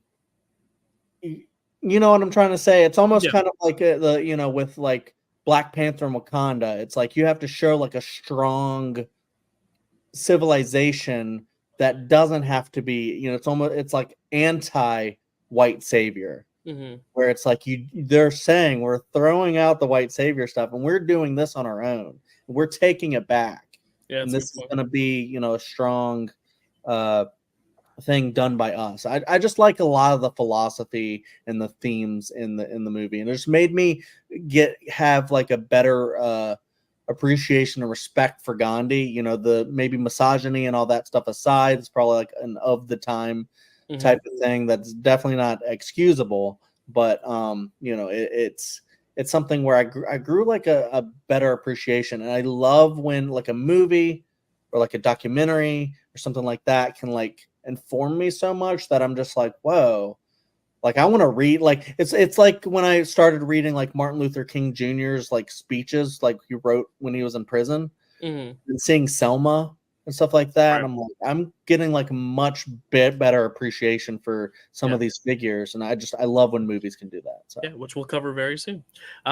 Cool. Any other thoughts on Gandhi? Cool. All right. Well, Gandhi won a lot of Oscars. It won 8 of the 11 it was nominated for, which is kind of nuts. It won Best Picture, Best Director for Richard Attenborough, Best Actor for Ben Kingsley, Best Original Screenplay, Best Costumes, Art Direction, Cinematography, and Film Editing. It was nominated for Original Score, nominated for Sound, which it lost to E.T. for both of those, and then it was also nominated for Makeup, which I would have to look up what it lost to for Makeup. Give me a second. It lost to Quest for Fire, which I don't know how many other people are talking about that nowadays, but that is Gandhi. It was missing 3 Oscars to get that perfect record there. I don't know. That's the only thing I can think of to get to missing here. Chad, tell us about Missing. I bought Missing on a DVD Criterion, and at one point I couldn't find it in the house, and I was like, Carrie, I can't find this. And then we were both kind of like, it's missing. Missing, directed by Costa Gavras, written by Costa Gavras and Donald E. Stewart, cinematography by Ricardo Aronovic, music by Vangelis, the Blade Runner guy, starring Sissy Spacek, Jack Lemmon, Melanie Mayron, John Shea, Charles Shelfie, and David Clinton. Synopsis: an American journalist Charles Horman, disappears in the aftermath of the United States-supported 1973 Chilean coup d'etat, based on the execution of Charles Horman, an American sacrifice by Thomas Hauser. Based on that, you probably know what happened to him. Yeah. So warning to everyone else, Chad alluded to it. It's very hard to find this unless you find like the Criterion DVD, which is out of stock, but they are reselling on things. So like you can find it, but it's hard to find unless you also ahoy matey it online, if you know what I mean. Pirate, get it. But for those listening, we are going to talk about the film in depth. I know this is one that's lesser seen, so we'll try not to be too overt. But it is one of those films where like a massive spoiler is kind of the inciting incident in a way, you know, and it's more about the journey rather than the destination, because the destination is one of those things that's kind of known, even though it's like not confirmed. And then when it is confirmed, it's like they kind of knew that, but it just recontextualizes everything. So it's going to be hard to talk about this without spoilers. Is my warning for people. So if you're missing from the stream for a few minutes, we get it. But this is my first watch, obviously, because it's hard to find. I'm sure it was your first watches as well. Carrie, I'll start with you. What did you think of Missing? Yeah, it was a good movie. I would say it's probably not my favorite of this slate of Best Pictures. Mm-hmm. I think just there were maybe the pacing was a little bit off. Sometimes, I don't know, sometimes it was just a little difficult to follow like some of the dialogue, and I was like pretty closely watching. It wasn't like a situation I feel like where I was distracted, but overall it was a really good movie. I think it brought to light a lot of I feel like it was a really interesting way to not only tell the story of this one individual journalist and his family, but also kind of in a way tell the story of the coup and how America, the US government, like kind of influenced it and contributed towards it. And honestly, like a pretty terrifying movie. It seems like, you know, these folks are just living their lives in uh Chile. Chile. Thank you. I was thinking Belize, and I was like, that's not right. It's Chile. You know, they're just living their lives in Chile, and then all of a sudden people are just like being literally murdered in the streets, and it's really, really a terrifying movie. I think the acting was phenomenal. Like Sissy Spacek and Jack Lemmon, they both incredible, and just like I feel like that carried actually a lot of the movie for me was their performances. Like I kept watching and wanted to see them, but the plot and the dialogue not quite as much, I guess. I mean, it's still a very interesting story, but there were some places where some choices like in how to do the scenes and like the editing that I thought were a little bit odd. Yeah. But yeah, overall, I thought it was a really good movie. It made me more interested in the overall historical event behind it. Yeah, I love what you said about like the whole the fact that America was in on it is like one of the bigger like, you know, revelations of it, because I'm gonna say the tagline here, which is on the poster. It says Charlie Horman thought that being an American would guarantee his safety. His family believed that being Americans would guarantee them the truth. They were all wrong, and it's like one of those things where it's like you can say you're proud to be American, or that being American you have like you know, more security, but in reality sometimes your own government is the one that's going to be your undoing, which is a very interesting concept. And I think that's the thing, is like you touched on, the dynamic between the father-in-law and daughter-in-law is the thing that the film likes to focus on more so than the political stuff. And I do think at times it does get a little misconstrued because it doesn't feel like it goes too far in the political direction, but you need that to kind of explain the overall story and make it effective. But I feel like they care more about that relationship. And I think that's why the relationship, and especially the acting behind it, is more of a standout to people than the actual political stuff, because that's what's given a lot of the attention to. And I do agree with the editing. Like, it's very interesting how they work the flashbacks in this thing, because they open on Charlie as if you think he's going to be the main character, him and Sissy Spacek, Right. and she's just kind of his, you know, his side piece, whatever. But then he goes missing, you know, like spoiler, but that's the name of the movie. And that's the central conceit. But then it becomes all about Jack Lemmon, who just enters the picture there, and then she becomes more of like the damsel in distress, but then she gets her own arc once she finally starts to become more valued by him. It's a very interesting structure, and I think that's kind of what is a little hard to like follow at times, is because then it still wants to show what happened to Charlie through flashbacks rather than through just us either inferring it on our own or trying to like there's sequences where the characters are saying what happened while we're seeing what happened, while those characters in the flashback are saying what happened. So it's like dialogue on top of dialogue, which I thought was like a cool device, but at times just became a little too much, where I'm like, they didn't need to overdo this. They could have just let it breathe.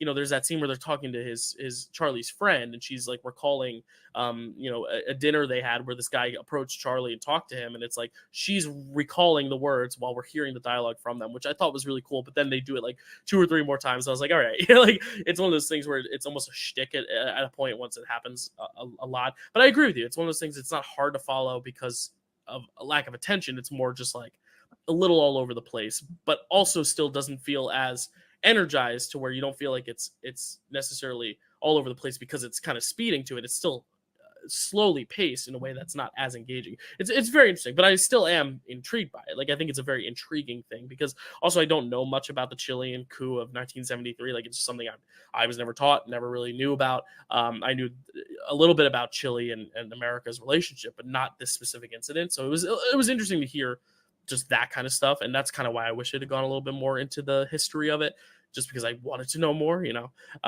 but they do focus on this relationship, and I do think that is the strength, as you said. Chad, what did you think of this one? No, I mean, I agree with what you guys are saying, especially like what Carrie was talking about, like her faults with it. Mm-hmm. I mean, I was just sitting there thinking as she was talking, I was like, you know what, this is definitely not like an Aaron Sorkin written, thriller.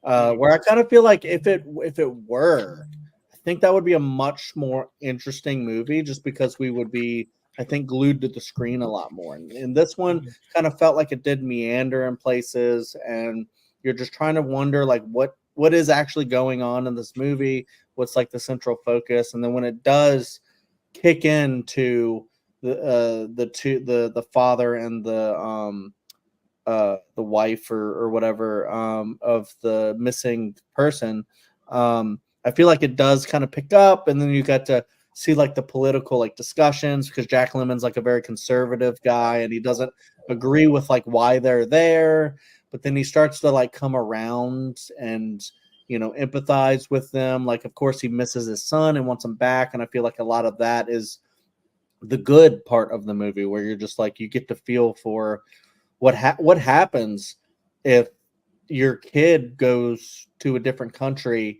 and then he's just gone and you don't even know what happened to him. And I felt like there was like this like desperation with him at one point where he's just like, he gets this guy who kind of might know something about it, and he's just like, I'll do anything, dude. Can you give me anything? A name. I just need to find out, because like I couldn't even imagine just never being able to know what happened to your kid. Just like how like the terror of that, of just not having closure, even if the worst happened, just getting closure on that, I think is the goal. And then you get the scene where he's talking to the people, and then he is like trying to figure out what happened, and then the people are just kind of like, he was where he shouldn't have been. He kind of, it's almost like they were saying he's kind of asking for it, to be honest. Yeah. And then later at the end, when he's, he has that thing where he's like, I'm glad I live in a country where we can put people like you behind bars. It's like, shit, dude. That was such a good line. And I think Jack Lemmon's just really, really good in the movie. And it's just interesting because I'd never seen him as like an older man actor. Oh, really? Like in The Apartment. Well, JFK, but he's a smaller role in that. Yeah, I forgot about him in JFK. Yeah, but in this, he's the main focus, or one of the main focuses. Right. And I love like the little parts too, where like because it is such a harrowing place, that I'm scared like for them and for everyone. Even at the beginning, I'm like, something's gonna happen. It's gonna be crazy, and like people are just shooting at people doing graffiti on the wall. I'm like, Jesus, what is this place? and Jack Lemmon gets so fed up that he's like trying to hit them with the car door, the taxi door or whatever. And people are like, "What are you trying to get us all killed?" And then they're like, "Oh yeah, your son did some crazy ass thing like that at the beginning of the movie." It's like father, like son. It's almost like kind of a bittersweet, moment, I guess, and whatnot. But yeah, I feel like if it were a much tighter film with a better focus, I feel like it could have been really, really good as opposed to just good. Yeah, and they don't go even into naming Chile nor the dictator at the time's name. Like they go, Yeah. and I think that's the thing is it's like it's a little toothless in that sense where and I get why. Like it's the political stuff of you actually this is a real country. Like you actually are going to have some repercussions, and this was significantly controversial in Chile, and it was banned, in Chile. But it's one of those things that I feel like they almost didn't want to, go the extra mile and make a statement in order to play it safe because of safety. It opens with them literally saying, we changed names in this thing because we want to protect the people involved. But when you are protecting the people involved, there's only so much you can say, which I think is very interesting. Whereas if this had been more of maybe if it was completely fictionalized and they could just kind of have a different setting for this action and still have the same idea of, man goes off missing, parent and wife bond type thing, it might have been stronger. But when you bring the real life stuff into it, you want to really have it make a statement. And I feel like they just kind of half-ass it sometimes. But I mean, yeah, that relationship is so important because for a while I really just wasn't digging, not her performance, but I just didn't really see Cece Spacek's character as too multi-dimensional. I felt like she was almost just written as that kind of the wife who's kind of in distress, like the damsel in distress. That's quite literally what it is. But I feel like as the film went on, they gave her a little bit more agency. But I still feel like when he's like, "You're the bravest person I've ever met," that still didn't feel 100% earned, just because I feel like there was that one part in the middle that was missing to get that bridge over, if that makes sense. I don't know. I just felt like there was some key part of it missing to where it did feel a little abrupt to when he was fully on board with I'm so in awe of you, you're so brave type deal. But I also like that relationship. I think it's important because I think that's a relationship you never see in movies. You see the mother-in-law and the son-in-law sometimes in comedies and stuff, and you see brotherly relationships and parental relationships, but never dad-in-law and daughter-in-law. That's just never something that I feel is focused a lot in film. So it's an interesting actual relationship to show. But hey, I mean, at least it was true to the title. You keep saying that the thing's missing in the movie. Right. Yeah, no, the film has holes, but I don't necessarily know if that's a good thing. But. And then two other things. Check out another movie that came out last year called Missing, which was very good. Yeah, so you don't know how many times I was looking stuff up about this film, and it would be Storm Reed, and I'm like, no. I like that movie, but I didn't want to hear about it then. I was looking up this one. I'm like, this isn't about Chile. This is about a phone.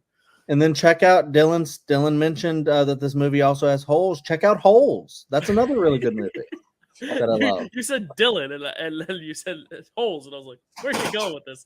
But now I see what you mean. Sorry, it's yeah, I mean, it's also one of those films where it's just rarely talked about, so it's hard to even talk about the public perception of it. But I think there might be a reason why this one's the one that has been a little more missing to time, in regards to just the overall lexicon of cinema, which is a little surprising because Sissy Spacek, I mean, we talked about her a lot on the show. She's common in this thing, and Jack Lemmon still, as we said, JFK, and then also Glenn Ross has still went on to do other great things, and The Odd Couple, which was a little earlier than this, but he was a very prolific actor, so I'm surprised this one didn't get as much traction, but I also see why it didn't,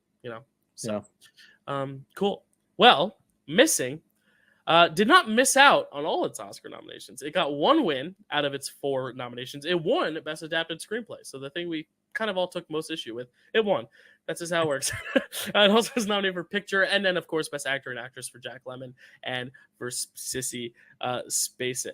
I really don't know how to segue this. You know what was missing from Missing was a really fun 80s sitcom light-hearted score. You know what has that score? Tootsie. I don't know. I just had things on the brain, and the Tootsie score has been playing in my head for days now. So let's talk about Tootsie, Dad. Go Tootsie, go Tootsie. Directed by Sidney Pollack, who's also in the movie. Written by Larry is it Glaybert or Gelbert? I don't know. And Murray Shishkul. Cinematography by Owen Roisman. Music by Dave Grusin. Starring Dustin Hoffman, Jessica Lange, Terry Garr, Dabney Coleman, Charles Durning, Bill Murray, Sidney Pollack, and Gina Davis. Synopsis: a talented actor with a bad reputation decides to adopt a female persona. Mm-hmm. Yeah. No, I was just looking at what else Dave Grusin did score wise before I called him a menace to society. Just kidding. No, I opened with it, so I'll just say it. The score in this thing single-handedly makes it harder for me to love on rewatch. I hate the score so much. Ooh. And that's a common take. It's not much of a hot take anymore, but yeah, everything else about the movie, there's so many interesting nuances you can talk about with this movie that I see both sides, people who love it, people who hate it. But I think the one thing a lot of people can come together on is that just like it almost reminds me of like Wii Sports, where it's like da da da da da da do do do do do do do. I don't know. I hate the score in this thing, but that's the only negative thing I'll say about Tootsie, because I actually really do enjoy this film a lot. But just wanted to get that out of the way, just because I didn't want to keep harping on it, and I know if we bring it up later, I'll get angry. So I'm getting that out of the way now. I don't like the score at all, but I do like this film a lot. Was this first watch for you guys, or?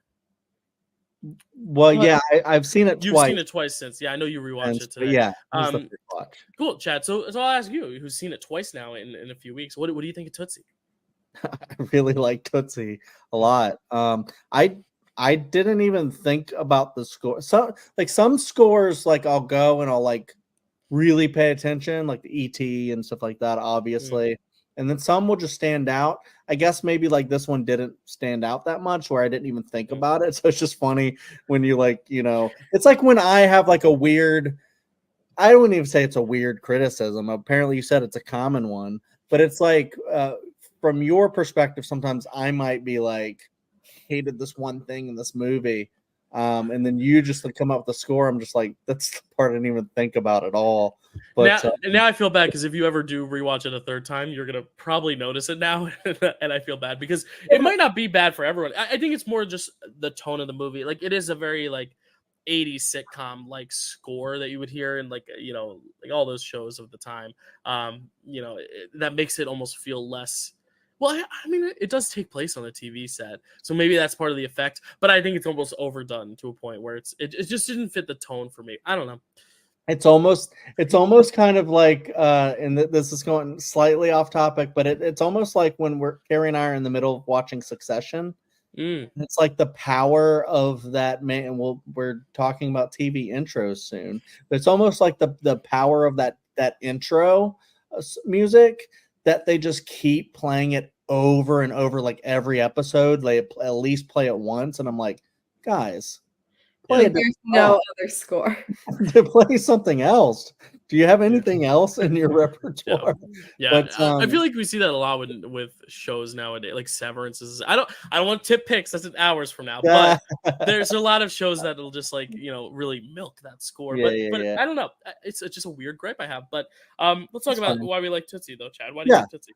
Tootsie I love because I don't know, it's just a really cool concept. I could see this going like down a path where it's bad and it's maybe insulting or just weird. And I feel like it's coming from a place of like deep care, like genuine care. If you like, Carrie and I were, because I believe you have the Criterion right behind you. I do as well.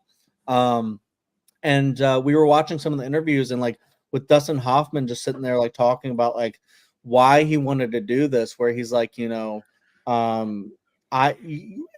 if you're a certain gender, and now we see gender more of like a fluid kind of thing, where there's not just a binary. But if you do look at it from a limited perspective, from a binary, you're like, you know, if you're this, then you're not this. And if you think about it and you're just like, I want to see what the world is from a different perspective, I feel like that's just an interesting way to do it. But also, it's not just like a drama. They don't go tackle it from that perspective. It's a really funny movie. Oh Like yeah, Bill I Murray's, wouldn't even say it's a drama at all. I think it's a full comedy. Like I yeah, don't. yeah, I mean, yeah. it has dramatic elements, but it's not even. I wouldn't even classify it as a drama. Yeah, no, I 100% agree. But there are like some parts where it gets like a little deep, you know, especially Yeah. with like Jessica Lange's character, and you know, just like when he's like, you know, I guess seeing the world from like a woman's perspective, and just like, you know, holding the baby, it gets kind of sweet and sentimental at times. But most of the movie is just very, very funny. And I love how like progressive it is. Because like especially like there's a part where he, as a woman, he's getting attacked by a man like sexually. And then, you know, Bill Murray makes the joke that's really funny where he's like, "You slut." But then right after that, he's like, you know, you shouldn't be joking about rape and stuff like that. And I love how progressive it is. I love how funny it is. And I just love how good Dustin Hoffman is in this role, where I completely believe that that's an entirely different character that he's playing, and just showing like it's not just Dustin Hoffman as this character who's saying that he's a really good actor. He then shows that he's a really good actor when everybody apparently hates him. He's like, all right, fine. I'm going to find a loophole. And then you might hate me here, but you're not going to hate me here. Right, and not just acting ability, but improv ability, especially how off script she goes, and how in character she still is, and like she's like believable. It's not like, you know, she's going rogue, but it's all like really really good acting, which I think is important. Carrie, as a woman, how do you feel about Tootsie? Yeah, this film, I liked it way more than I kind of expected to. I wasn't really sure how it was going to go, because I just knew I really just knew the poster of the movie. I'd seen like the poster's so iconic, and I've actually seen it so much. And I think my mom and my sister maybe rented this movie a few times, but I had never seen it. But yeah, it was really surprising, and I do think Chad mentioned like the audio comment or the interviews on the Criterion, and I think that also like helped inform the movie, because it seemed like from the interviews, like Dustin Hoffman and, you know, the other creators really came from a place of genuine curiosity. Like Dustin Hoffman says, I was thinking about like, how would I be different if I was born as a girl, if I wasn't born as a boy? And they kind of developed the concept from there. There were definitely places in this movie where I was kind of worried it was like going in a direction where like, well, or because Dustin Hoffman, a lot of times he spends a lot of the movie like standing up for himself as Dorothy and standing up for the other women like on the set. And I was worried it was going to go to a place where it was kind of like sending, not expressly, but kind of sending this underlying message like a man can be a better woman than a woman can. But I think the end of the movie really ties it all together. And I think it's more meant to show that, you know, we should try to put ourselves in each other's shoes and learn from each other and from the different traits that we all have. Because I think the ending of this movie really tied everything together for me, where Dustin Hoffman says like, I was a better man when I was pretending to be a woman than I ever was as a man with a woman. And and he says like, I just have to learn how to do it without the dress. Right. Yeah, you can totally see this movie writing that line where it could totally fall into that problematic thing that you were afraid that it might be, and it totally doesn't do that because it's coming from a very thoughtful place. And I love how, you know, it's not this men versus women thing where it's deeper than that, where it's like we have all these traits in us. It just might be more prevalent in a certain gender, and gender's constructed or whatever, but it might be more prevalent there. but like it's almost like, you know, where we have like toxic masculinity and stuff, the, you know, not these days, but it's always kind of been there, but we're just noticing it now and like, you know, being aware of it. But it's almost like, you know, if you're able to kind of like, if you're a man and you can touch into like your feminine side, maybe you can start to think more from that side of your brain than over here or something like that. I don't. Yeah, it's really interesting because Dustin Hoffman also talks about that in his interview, and he touches on, you know, do I have my personality the way I am because I was born male presenting and because society treats me as a man? Like how would I be different if society treated me as a woman? Yeah.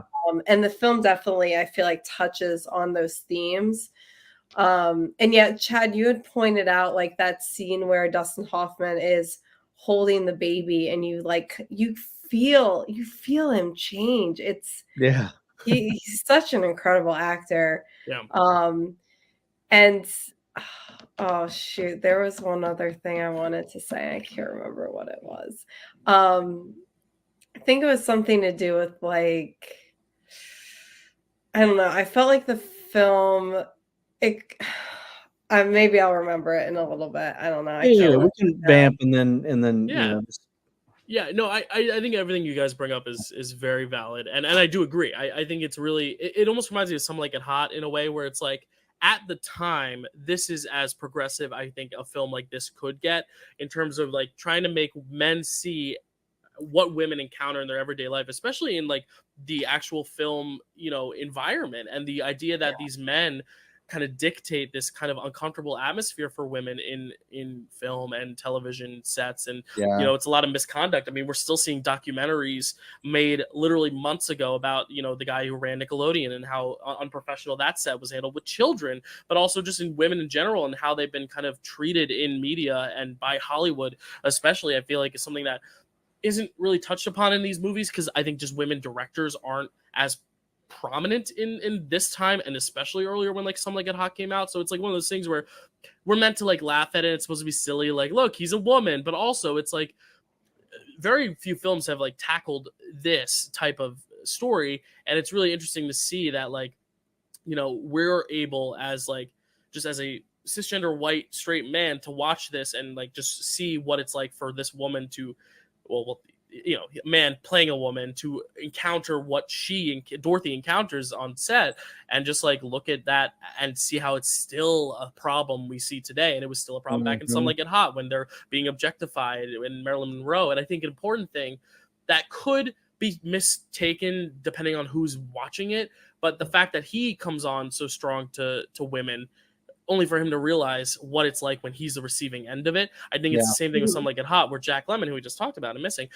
you know, he's really horned up for Marilyn Monroe, but then when he actually gets to know her and realize what it's like to be a woman who's getting hit on, it's like, oh no, this is not cool. And I think, you know, there's something to be said about the fact that he's really not likable before he puts on the dress, but I think that's to make a big statement. You know, you with Some Like It Hot, you like those guys before they make the change, whereas here it's like you don't like him. But I think that makes it almost more of an impactful journey because you go from fully hating this guy to actually really enjoying, you know, this character and seeing the depth and nuance of this character, which is a very tough task. It's very hard to make an unlikable character likable by the end, especially when they're your main character and you're living with them and seeing everything from their point of view for almost the entire movie. And I think that's why the supporting characters are so integral in who he surrounds himself with throughout, especially Jessica Lange's character, I think is a big key to this.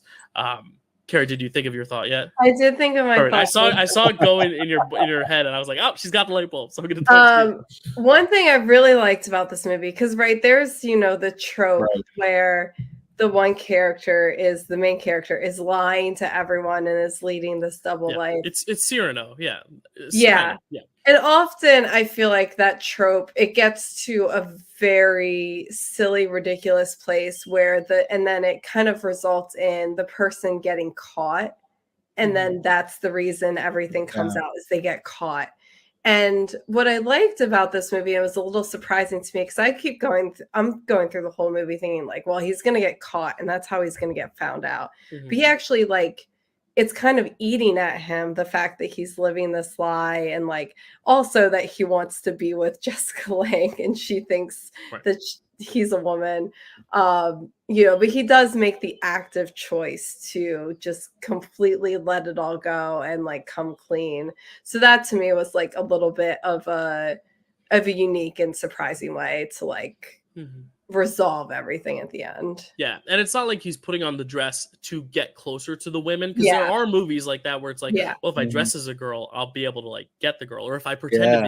pretend to be gay, the women will invite me to their social events, Totally. and then I'll tell them I'm straight, and that's problematic. The thing Yeah. that Some Like It Hot does well is that they're on the run and they need to escape because they're felons and criminals, or they're being hunted by these people, so they have to go in disguise. In this film, he wants to get parts and he wants to improve his acting career, and he's not respected, so he needs to change his quite literal appearance. And then in something, I had another example recently that I forgot.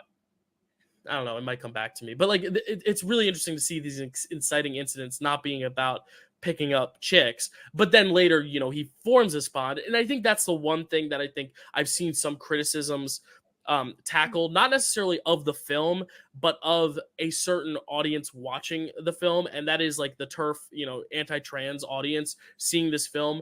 You know, a lot of their argument is that like, oh, you can't have trans people, you know, in these areas because, you know, they might be predators. The idea that trans people are predators in a way, you know, this is not a real woman, it's a man preying on women and all this stuff. And I have seen responses where it's like this could send mixed messages, especially when, you know, they're lying in the bed and he touches her, like that moment. I think if he hadn't touched her, maybe you know, the touch maybe indicates something a little icky at times.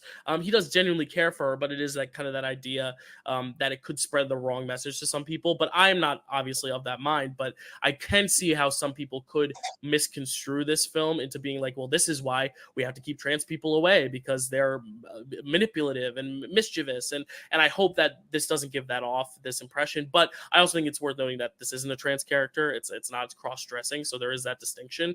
You know, so I just think that's an interesting criticism that I've read, and that's totally valid. Like, people are concerned that this could send the wrong messages to people, you know, specifically in you know, like how trans issues are you know, brought in film. But it's also the 80s, and back then I don't even think trans issues were even a topic that were really even discussed aside from like Dog Day Afternoon. So it's really progressive in the way, like Chad said, because it's just tackling something that is so foreign still and not really a concept. Now I feel like we could do this film even better nowadays and make it even more nuanced and, you know, cleaner. But there is also something to be said about the fact that it came out at the time it did. You know, and there are people online that say what I just said better than I said it. And I don't want to give exact examples because I am not of that belief. I don't think this is sending a bad message necessarily.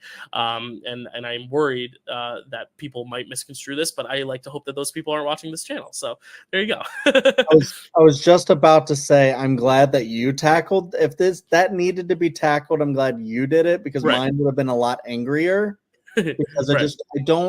I'm not interested in movies catering to people who are just going to think the things that they think anyways, and just try to find these little things in movies to reinforce their shitty beliefs anyways. Right. But you know, thank you for saying that, Dylan, because I do think it needed to be said. Mm-hmm. You know, I feel like, you know, we had that conversation a little bit with like the Silence of the Lambs and stuff like that. And we're like, Yeah. it's a great movie, but we need to touch on this briefly. And even like white savior tropes in black films as well, like the idea that like, oh, Viggo Mortensen teaches Mahershala Ali to be a better black person by teaching him how to eat fried chicken. It's like one of those things where it's and we'll get there, of course, but it's like scenes like that which are ultimately pretty harmless and in the context of the movie are fine, but it's like one of those things that you could misconstrue if you are a little negligent to things. And I think this is a film, just because of how provocative it is going to always lend itself to those people, and the people who think the film is dangerous because it leads to those beliefs for others. And that's all valid too. And I've seen people really take this film down because they think it's a little harmful, not because they're of that belief, but because they just think the gender, the way it's handled is a little, you know, mishandled, and that's fine. And honestly, I think that's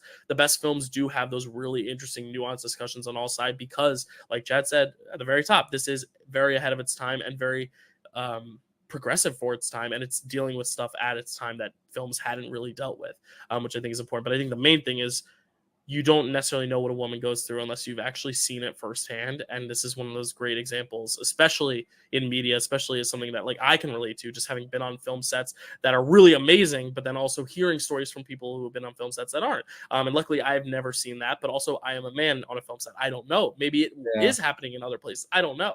That's what's so interesting about this film is it puts that in perspective, that you always have to be striving to make it more equal for everyone, which I think is important.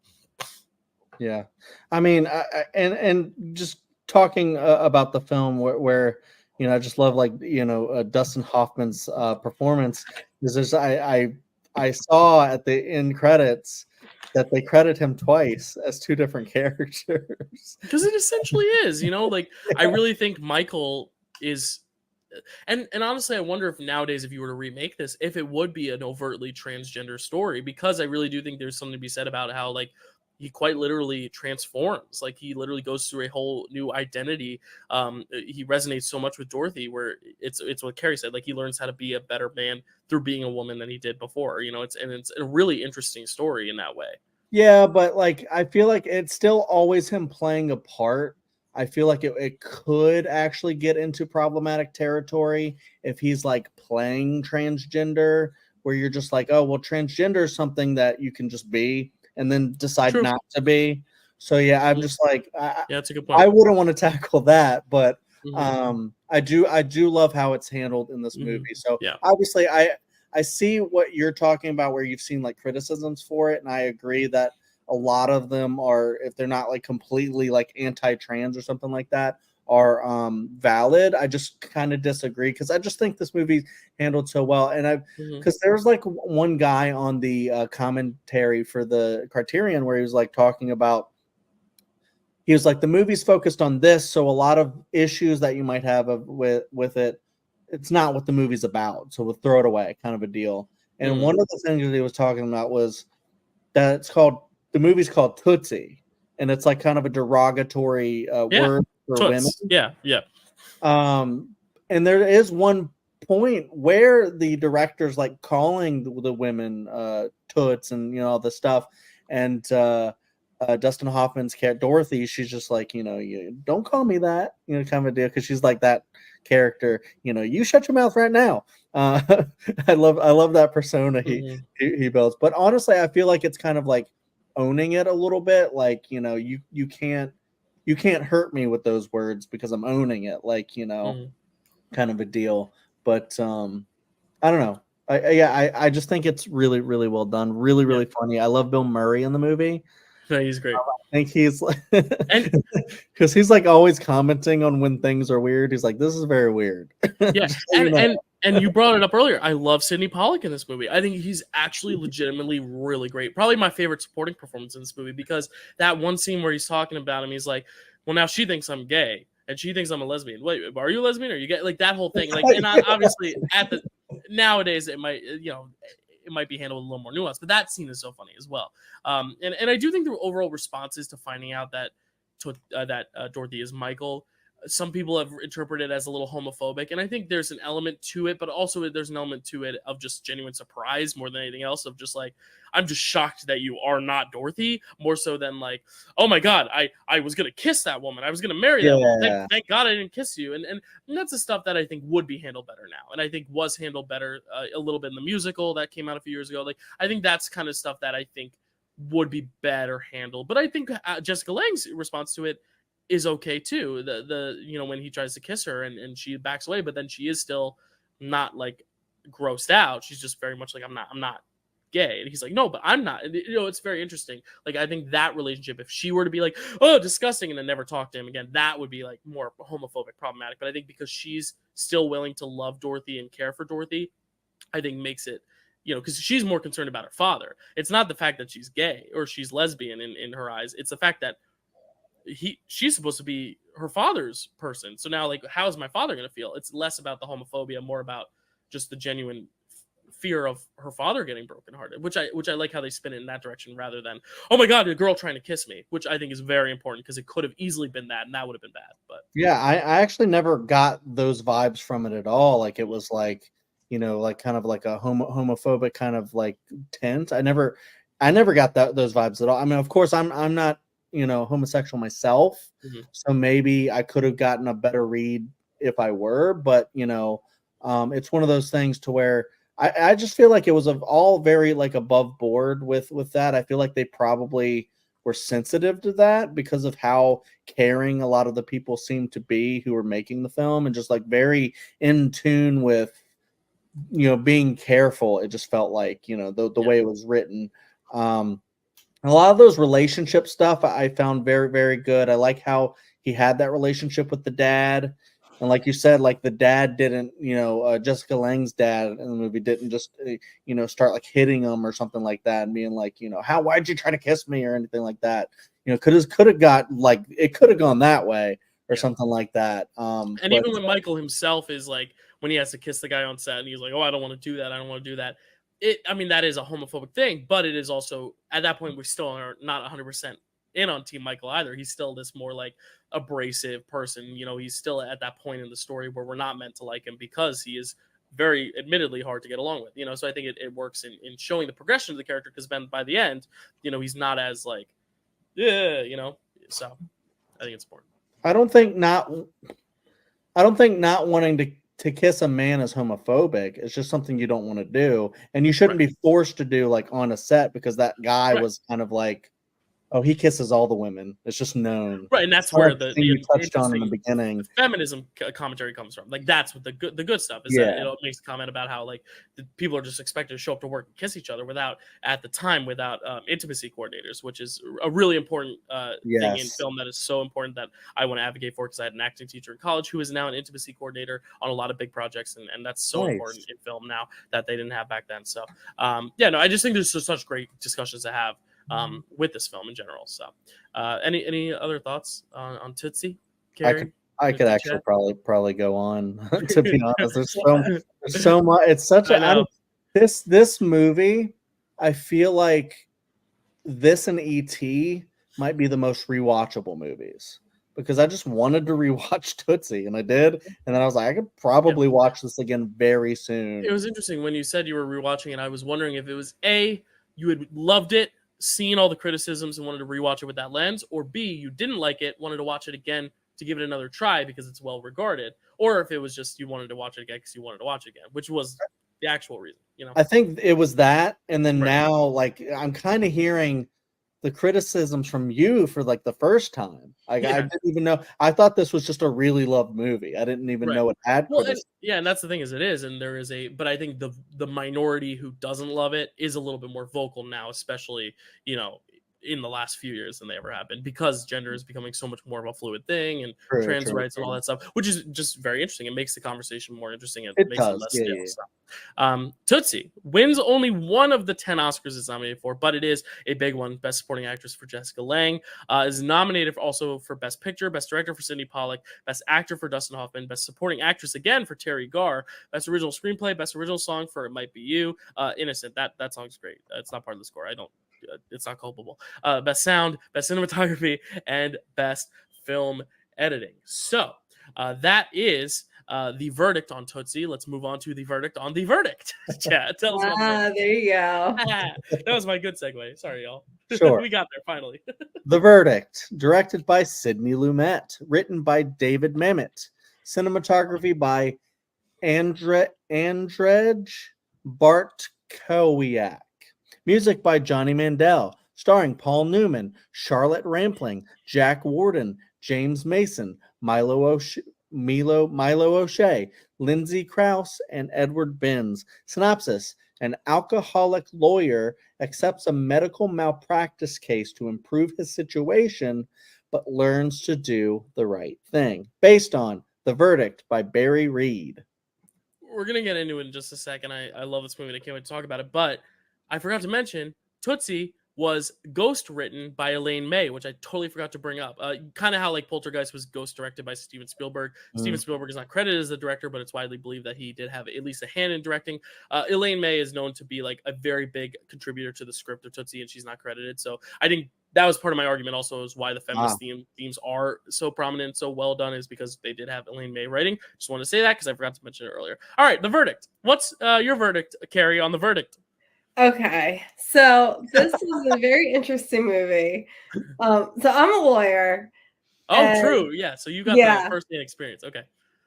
This movie won me over, despite, as a movie, if you look at this strictly from the perspective, like if I looked at this as something that it's not a true story, if I looked at it though as something that actually happened, like Paul Newman's character should be disbarred and brought before an ethics board. He is not ethical in this. Like, he violates the most basic attorney ethics in this movie. And then we're supposed to just continue with him like he's this like great stand-up guy who's doing something amazing. It works for the movie. I love this first-hand expertise because I've never really thought about, like, because it's very obvious the whole time that he is very like scrappy and like very much not necessarily adhering. He's a bad boy lawyer, you know. He's only done 3 cases in 4 years or whatever. He's a drunk, you know. There's a lot going on with him. I think it's much more about a character story than it is about. But I'm so interested. Like, what can you just tell us? Like, what like he does? Yes, it's very specific, and it works. Seems like he's on the edge of his seat, real quick. Chad, it works.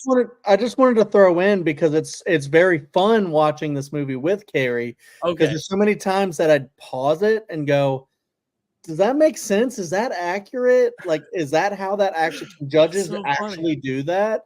And then, like, specifically.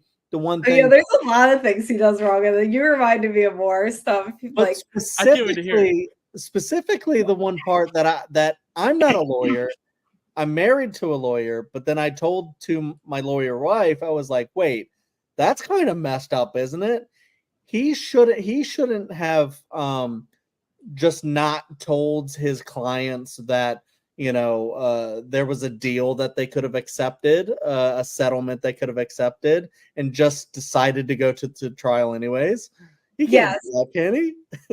So that's the first thing. Is I didn't even know that. Okay, I want to know all this thing. Yeah, I'll just say right now, I think this film's a masterpiece. Now, Carrie, ruined it for me. Well, there's the one part where the guy's pissed off at him and yells at him for it. So yeah, Carrie, good. Well. And I think it works as a movie if you're not looking at this critically, like from like knowing the ethics of law, objectively, critically, if that makes sense. Yeah, I think it works fine as a movie, and it won me over, like, in spite of these things. But honestly, it was like the book it was based on was written by a lawyer, which I was really surprised about because a lawyer should know. Not a very good one. Maybe there's a parallel there. Maybe the author is not a very good lawyer. Neither is the character. I don't know. The biggest thing is, right, his client is not the woman in a coma. His client is technically her sister. Right, she'd be the one getting the money. Because she's the one getting the money. She's the one, she is, and even if his client is considered the woman in a coma, her sister has like legal guardianship over her. She is effectively acting as her agent. Like, one of the most basic ethics rules for an attorney is if you have a settlement deal, if the other side comes to you with a settlement proposal, you have to pass it along to your client. And then I was going to say, can he reject the settlement without talking? No. Okay. No, it's the client's decision. He has to tell the client, and it's the client's decision. He can say, I don't think you should do this. You would win at trial. And he can try to convince them, but it's the client's decision. He doesn't even tell them there are all these there's multiple settlement offers. They kind of breeze over it, but there's multiple settlement offers in the movie. That's like number one. That's the biggest thing. And that's like such a core, like, you cannot be an ethical lawyer and operate that way because you're acting for your client. And then the second thing is, there's 2 times in the trial where he could have gotten and should have gotten a mistrial. Yeah. Because and I think they mentioned that, right? Yeah. Yeah, one is where the judge basically tells the jury, like, when he's questioning whoever, like, I think it's the doctor, the judge is like basically saying, you can't keep questioning him. Like, this case is bullshit. Like, he basically the judge, sucks. yeah, Yeah. when the judge says all those things on the record, and Paul Newman says this to the judge, he's like, I should have you written up by the judges commission for doing. He should have declared a mistrial and done that. Like, that would have been the proper thing to do. And then the second instance is where he, we're obviously getting into spoilers more and more, but where his girlfriend turns out to be being paid off by the other side. Again, a mistrial. Like, that's like he should have just done a mistrial. You don't know what the outcome is gonna. I know it works out perfectly in the end. Yeah. In the well, movie, and there's something to be said, I think, about him as a character, his desperation really at this point, where he is kind of at his last straw, where it is just like, it's almost like you're going all in on the poker table when you know your hand is a losing hand. And I think there's something interesting to also be said about the fact that, like, in this movie, he is the hero you're rooting for against the antagonist, but technically the antagonist, was doing everything right. He was just doing his job. And it's really like, or I'm talking about the other lawyer, less so the judge, but it's really one of those things where is he only the hero because it's his perspective, or is it because we're rooting for her to get the justice? At the end of the day, are the lawyers themselves good or evil, or are they all evil, or are they all good? Like, I think that's the kind of interesting conversation to be had, because also he's just not an ethical guy at all. He shows up to work, drinks, passes out. I think it's very much, his phone's ringing, and I think he knows who it is on the other line. But still, if your phone's ringing like that, you got to answer. I mean, you're working. You want the work. There's just so much stuff he does wrong, but I think it's all in aiding the character development. But that is just so fascinating. I've never really this is only my second time watching this. The first time I might have been distracted because I rated it very lowly on Letterboxd, and I rewatched it now, and I'm like, this is a freaking masterpiece. I think it's because I'm obsessed with Sidney Lumet's work, but like, that's so interesting because now I'll look at it in an interesting lens now with that context. But I still don't think it ruins the movie for me necessarily. Like you said, you were 1/2, but it's one of those very interesting things where I'm like, wow, like, yeah, he does cut a lot of corners in a really terrifying way, I guess. And I feel most for that couple, and I think the husband gets pissed too, right? Doesn't he? Like, he does, slap him or something. Yeah. And the husband says, like, I could have you disbarred for this, and like, any attorney would be disbarred for that sort of thing. Wow, that's so interesting. Chad, go ahead. Sorry. Okay. Chad. So I had three things. I saw each finger going up as you were thinking. It was like my turn to talk. I was like, okay, I got to remember these things. I'll let you talk. Yeah. So one thing is the fact that we're talking about this guy. We have movies called there's a Bad Teacher, a Bad Lieutenant. This should have been called Bad Lawyer. Yeah. But dirty not lawyer. that he's a terrible lawyer, because he wins in the end, like my cousin Vinny, which also should have been nominated for Best Picture. But also, it was just really funny because when Carrie was talking about the mistrials that probably should have happened, when we were watching the movie, she was like, the first time when the judge started to get real extra, Carrie was like, and yes, now Paul Newman should go get the mistrial and the movie should be over. But then we have like a lot more movie to go. The movie would have been over.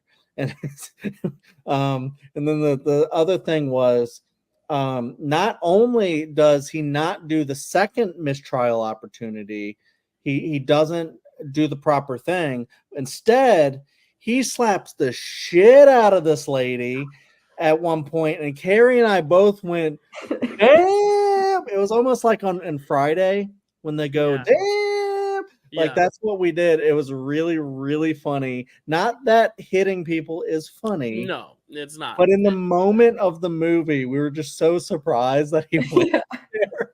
We were like, holy shit. Charlotte Rampling, like, no one deserves to be slapped like that, especially like where you're on your ass after. Like, she just went down.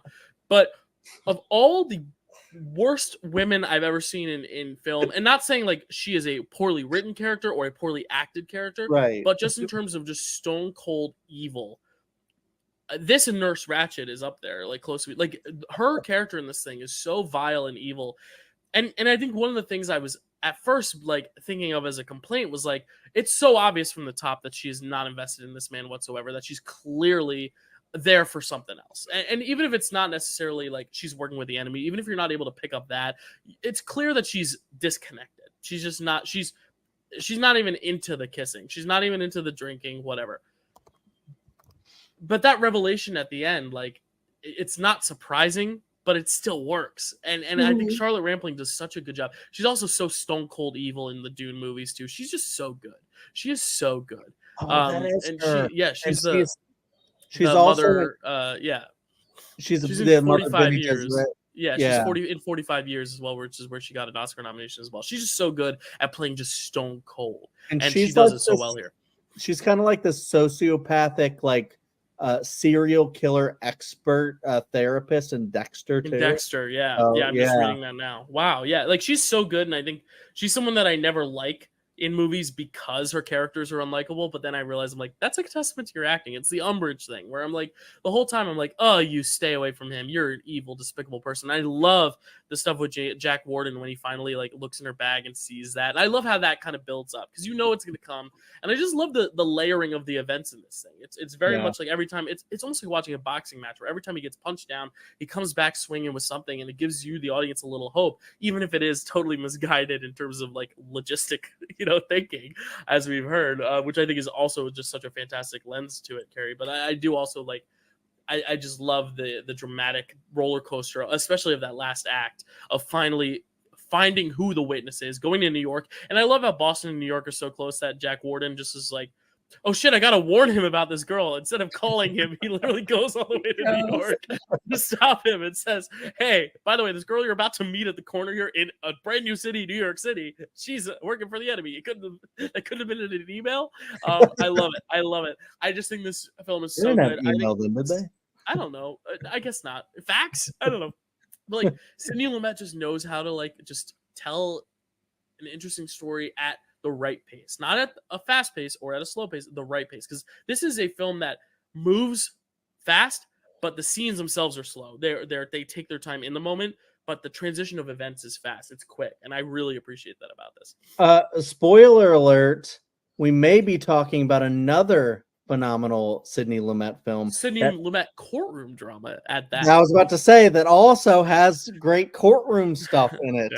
And it's just like you can tell like the direction and writing and just how he's able to. I love like courtroom movies. Like that's why I love like Anatomy of a Fall and stuff like that. I don't know. There's just something so like you did the same thing I did when I was watching The Verdict, where you like likened it to boxing, and I was like, we love courtroom movies because they're like sports. Yeah, it's like you got a side you're rooting for, and you to lose, and then you're just like you see the back and forth, and I think there's a lot of great stuff in this movie that does that. You have a side where you're like, I don't know exactly what they did, but they did something sketchy, and I know that it resulted in this woman being in a coma.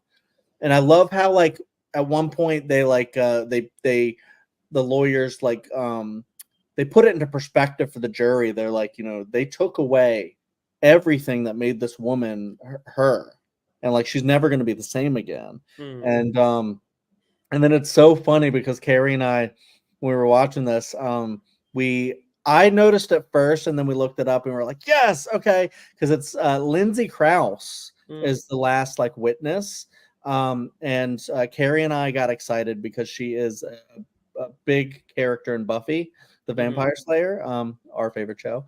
She is Maggie Walsh, but also she's in The Insider, which Dylan absolutely loved. I love The Insider. And she's in this, another thriller, basically, got courtroom kind of thriller. I'm looking to see if she's in any other films because every time Carrie's a guest on this show, we talk about her. All the President's Men, she's in that, so we'll make sure you're on that episode, Carrie. We always end up talking, but I also think it's very interesting how like this is my last train of thought is that and I've never been on a jury, and I don't know, Carrie, if you could speak on this, but like I think it's so interesting that she has that beautiful moment and that beautiful testimony. And she even says there's proof, and you don't see the proof, but it's like, it's believable. yet the jury just has to like ignore it now. Like, how do you get a jury to unthink that? Is that just the case of like They don't. and that's the That's thing. the It's thing like is they don't. and should that be a mistrial? Like I really don't know. Like how do you tell a jury to separate what they just heard and just say, ignore that, Well, you know?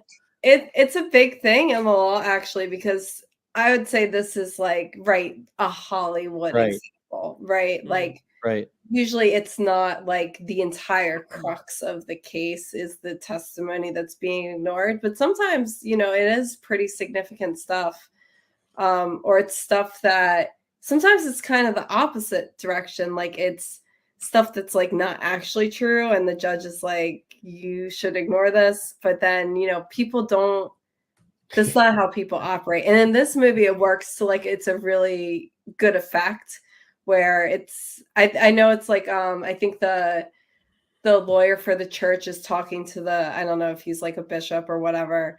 And he's basically like, well, did you like the lawyer's like, well, the jury has to discard it.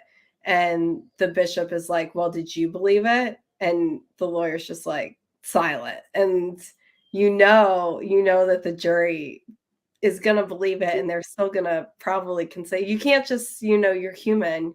You can't forget that stuff. But yes, it would be a reason for a mistrial again. Wow. But It's so obviously, yeah. Yeah, like, but to be fair, that it just would, yeah, because I do like though that the way it is a little accurate, the way that Paul Newman introduces that last witness, it probably would not have been accepted for the reasons that the judge uses, but.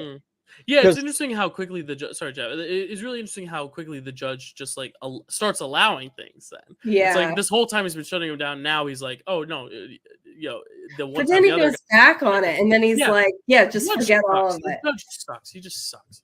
He sucks. In a good way. It's a good written character, but like he sucks. Chad, I think it's really interesting too, because I do think. And this is definitely, I feel like, a little ahead of its time in showing the power of big institutions. I mean, specifically the Catholic Church, unfortunately, in, you know, I think it's less of a problem now that a lot of things have come to light, but in their power and ability to pay off people and get judges, like that whole entire trial, like Paul Newman doesn't have his expert witness because they're somehow able to move the trial up by a week, which is literally not a thing that happens ever. Like you don't move trials up, you move them back if, you know, something happens. So that was definitely very, I don't know, I think a little ahead of its time. I don't know if they if that was intentional or what. I feel like it must have been, but I don't know. Chad, you look like you had to say something earlier. Sorry.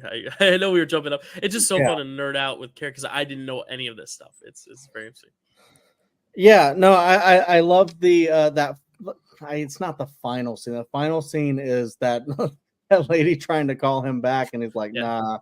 Which I love because it's a great FU, but it's also like you just won this case. You probably have people calling you all the time to now represent you, and you're just like, nope. You know? But yeah, the actual like courtroom kind of like mic drop a little bit, like I loved, but it is like one of those things to where like it does feel a little inaccurate, but because everything's kind of been like weird, I guess you can accept it, but like. Yeah.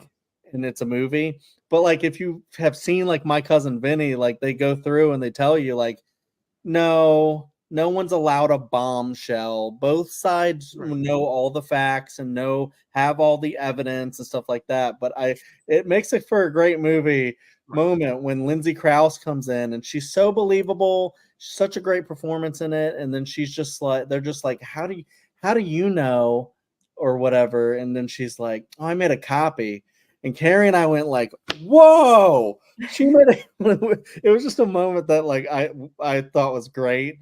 And then they don't stop it there either. They then go the next mile, which is what I was thinking. I was like, well, how do they believe that she just like why would she make a copy? Yeah. And then she explained, like, that's the thing that's so smart about it. And David Mamet wrote the script for this. I just want to give him a shout out because he's one of my favorite playwrights. I love his plays. I mean, Linklater, speaking of tripping over my words, but Glenn Ross is his most famous, but and it became a great movie and stuff. But he's just such a good writer, and I just think this is one of the great screenplays. I just really, as maybe inaccurate as it might be, like Chad said, it just lends to really interesting drama, which I think is important because, again, like this is still a character piece about an alcoholic, but it doesn't hone in too much on that. It lets itself be all these other things at once while also still having focus, which is good. Yeah, and I just love the fact that like at the very end, she's so believable that like even if everyone's going, like you guys already touched on this, but I just love that everyone's going the extra mile to be like, no, jury, you didn't hear that.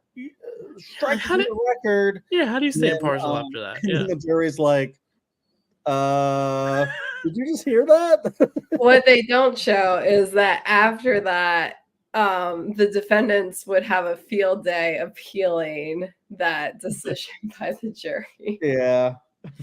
Wow.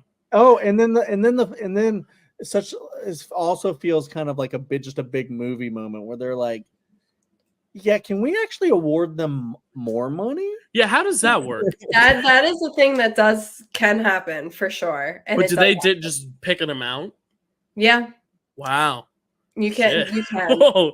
Juries have a lot of power. Yes, and Paul Newman says that it is accurate. You know, juries do have that power, and that does happen actually. And sometimes that in itself can be a reason for an appeal. Like if you screw up a case so badly that the jury awards way more than the plaintiffs even asked for. It is interesting because it is a guy that takes the case probably out of like not so great motivation, but then his motivation gets better and he changes, and that's why it's a good movie. But then it's also kind of like, well, they were awarded more money for the trial, and then it's like, well, then it kind of validates him for not telling them about the settlement a little bit. I mean, he's in this universe of this movie. He's disbarred. This trial is not being upheld on appeal. Like he's like Jimmy McGill level at this point, right? Yeah.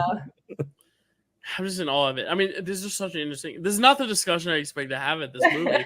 I just was expecting to just like talk about maybe the filmmaking, but it really is just so interesting how, like, again, real life just motivates our viewing, but also like it is just such an engaging movie. Like I just love it so much. Yeah, I think it's just interesting because like a lot of these movies, like The Verdict, and we'll get to it, A Few Good Men, there's always going to be holes you can pick. Like we will talk with someone, a special guest, about a movie we've mentioned already, a Sidney Lumet movie, maybe next month. And if we do, there's technically this month, because this is our April episode in May because of Subathon. But yeah, there's definitely going to be some things that come up with like legalese that is like, wait, you can't do that. Yeah. So in all of these movies, something like that can be, I don't know, nitpicked, but I feel like a lot of times you have to Hollywoodize or movie-ize it to actually make it feel like a flowy, like big cheer, like bombshell, like oh shit kind of moment. Because again, like you said, if they had just done the mistrial or whatever, it would just end. You know, there's no movie. Or also, I feel like in like real life court cases, they're not that dramatic a lot of the times. No. Only except for like the glove didn't fit. You can't acquit, stuff like that. Oh yeah. Sometimes that happens, but not as much. Sorry, Carrie, you were gonna say something? No. Oh. I feel like if you watch a movie probably about any profession or anything like that, like I think it's always going to be like Hollywoodized to an extent, and like if you watch a space movie with someone who works on space stuff, like they're gonna have a million criticisms. Yeah, like, you'll talk to Neil deGrasse Tyson about how in Dune you can't actually thump the sand. Like, shut up, Neil. I don't care. Oh, this is so good. One last fun fact. I don't know if you knew this, Chad, in your research. Two of the courtroom observers, uncredited, Tobin Bell and Bruce Willis. They're in the movie. If you look, I saw Tobin Bell somewhere. it's one of those things where you But I watch, and didn't you're like, see it. that's not Tobin. Wait, that's Tobin. That's not. Oh my gosh. So they're extras in this movie, which I think is so funny. Wow. Yeah, what an era. Yeah. So when you watch A Dozen Furious Gents next month, Chad, have Carrie give you some. Oh, I know at least one thing. I think Chad. That's what Chad alluded Yeah, to. I want to hear Carrie's thought. Like, watch it with her because I want to hear if she has any expertise to add. That I mean, I'm sure you would know it as well. But I know especially- one thing that a special guest will definitely mention because I've heard their take on it before. But I'm interested to see if Carrie has other things now that she's deeper into being a lawyer. Yeah, no, I'm very excited for 13-1 Furious amigos. I don't know. Just synonyms do not come right now at this Wait, hour. are they friends? I don't know. I was trying to think of men. Hombres. There we go. Sorry, we're doing 12 Angry Men next year. Boom. Subathon special right there. I tipped a pick early. All right. The Verdict is the only film of this slate to not win an Oscar, sadly. It is nominated for 5 Oscars, though, for picture, director for Sidney Lumet, actor for Paul Newman, supporting actor for James Mason, and adapted screenplay. So we have come at the point of our show where we will rank these things, and we will find our common number one. I know what our number one's probably going to be, but it's going to be fun to see where everything else lies. So, Carrie, you're our guest, so I will let you speak first. What is your number 5? Oh my gosh. My number 5 is Missing. All right. Sorry, Chad, you go first. Next. Sure. You want to go? No, you go. All right. My number 5 is also Missing. Well, it wouldn't have made much of a It's difference. there, but it's also missing. Yeah, I was gonna say my number 5 is Missing as well, so it's not like we really need it to go in any order. But Carrie, what's your number 4? My number 4, I hate to put it this low, but I think all my top 4 are all friggin' phenomenal. But my number 4 is The Verdict. All right, Chad, what's your number 4? I'm on the same page as Carrie, where I'm like, my 2, my 3, and my 4 are all great, and just kind of my 1 is my 1, my 5 is my 5, and then my 2 through 4 I love all of those movies, but I had to put something there, and I actually just switched it, and I'm putting Gandhi number 4. Right, I am in line with one of you, and it is Chad. I'm the only one of the panel that still doesn't necessarily get the hype on Gandhi, but I do appreciate him more than I did the first time. So I'm putting Gandhi at 4 as well. Carrie, what is your number 3? My number 3 is Tootsie. All right, Chad, what's your number 3? You might be more in line with Carrie this time. My number 3 is The Verdict. My number 3 is in line with Carrie. It is Tootsie, which means Carrie, your number 2 is Gandhi. Chad's number 2 is Tootsie. And my number 2 is The Verdict. So we all have different number 2s, which I actually really like. That's kind of cool. But our number 1, Carrie, I'll let you say it first, is E.T. Chad, what's your number 1? E.T. the Extraterrestrial. My number 3 is E.T. the Extraterrestrial, directed by Steven Spielberg, which means our number 1 is E.T. or E.T. the Extraterrestrial or E.T. the Extraterrestrial, directed by Steven Spielberg. It is that movie, the one about the extraterrestrial, is our number 1 film. Shocker there. You all just waited 2.5 hours to hear the inevitable, but it was such a great discussion, all of them. Now we have to get into, I think, the harder task, which is picking actors and actresses, because, oh boy, there are a lot. I believe, Chad, you were starting for actor because Carrie's starting for actress. So, Chad, who is your best actor of this slate?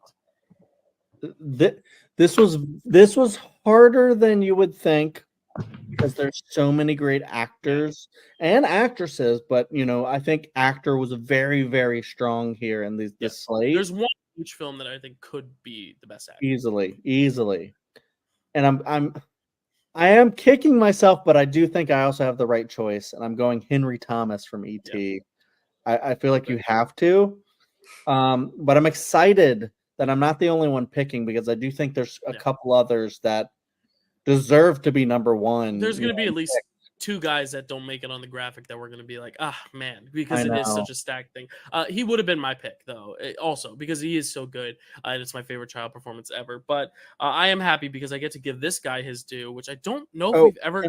Oh yeah, go ahead. Can I talk about Henry Thomas Yeah, just real quick? yeah. Yeah, no, I mean I mean, I already talked a lot about him, but it is, it's just like an iconic performance, and I feel like it's not just iconic, it's just very good, and that's why it's so iconic. Is that you have the audition tape for him that's just so classic to watch, and you're just like, wow, just what magic they had, just even in the audition, just going to the actual performance, and it's just so.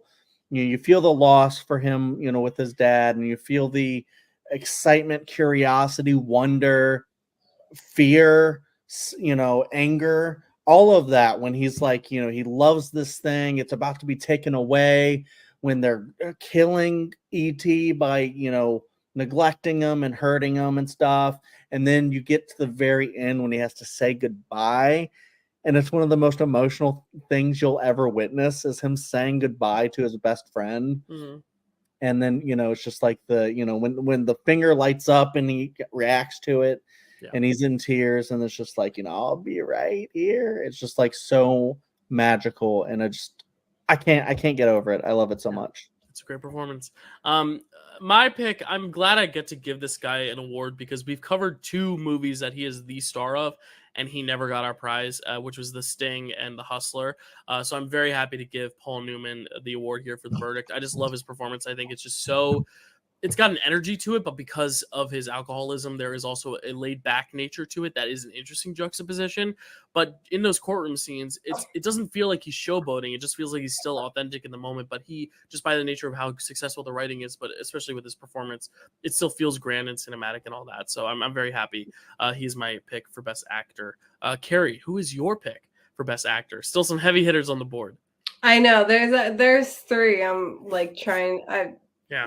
I think it's hard, but I think I'm going to go with, and by that I mean I am going to go with Dustin Hoffman. Yes.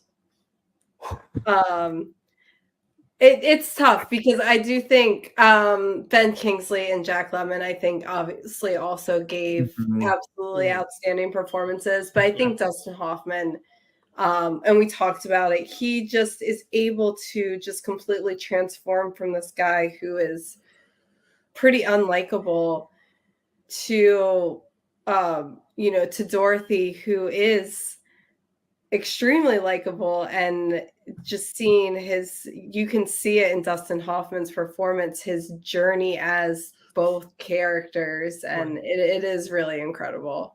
Yeah, and that's why I really wanted you to pick Dustin Hoffman. I'm so glad you did. Yeah. Well, and it's interesting too because he is also someone who we covered The Graduate, but neither of us gave him our prize. So it's interesting he's getting his first picture of this prize. So that's cool too. Just the fact that he's represented on this board. Because I know Ben Kingsley will definitely have at least one other opportunity that'll probably get picked at some point. And then of course we have also picked Jack Lemmon very recently for The Apartment. So all these guys are represented, but those 5 performances are all just so good that if any of us had picked Jack Lemmon or Ben Kingsley, I also would not have, gotten upset about it. I think it's a great slate of actors. But Carrie, you are up first for Best Actress. And this one is, I think, even harder because like a lot of them are like supporting performances, but they're all still so strong, So Yeah. I don't know where you're going to go with this, but I'm very curious. Yeah, this is hard. I've been thinking about this one like all day, trying to decide. And then I asked Chad, I was like, when we finished watching E.T., I was like, Chad, can I switch to do Best Actor first? And he was like, no, it's too late. I would have allowed it. That was a Chad call, not me. Because sometimes it's harder to choose.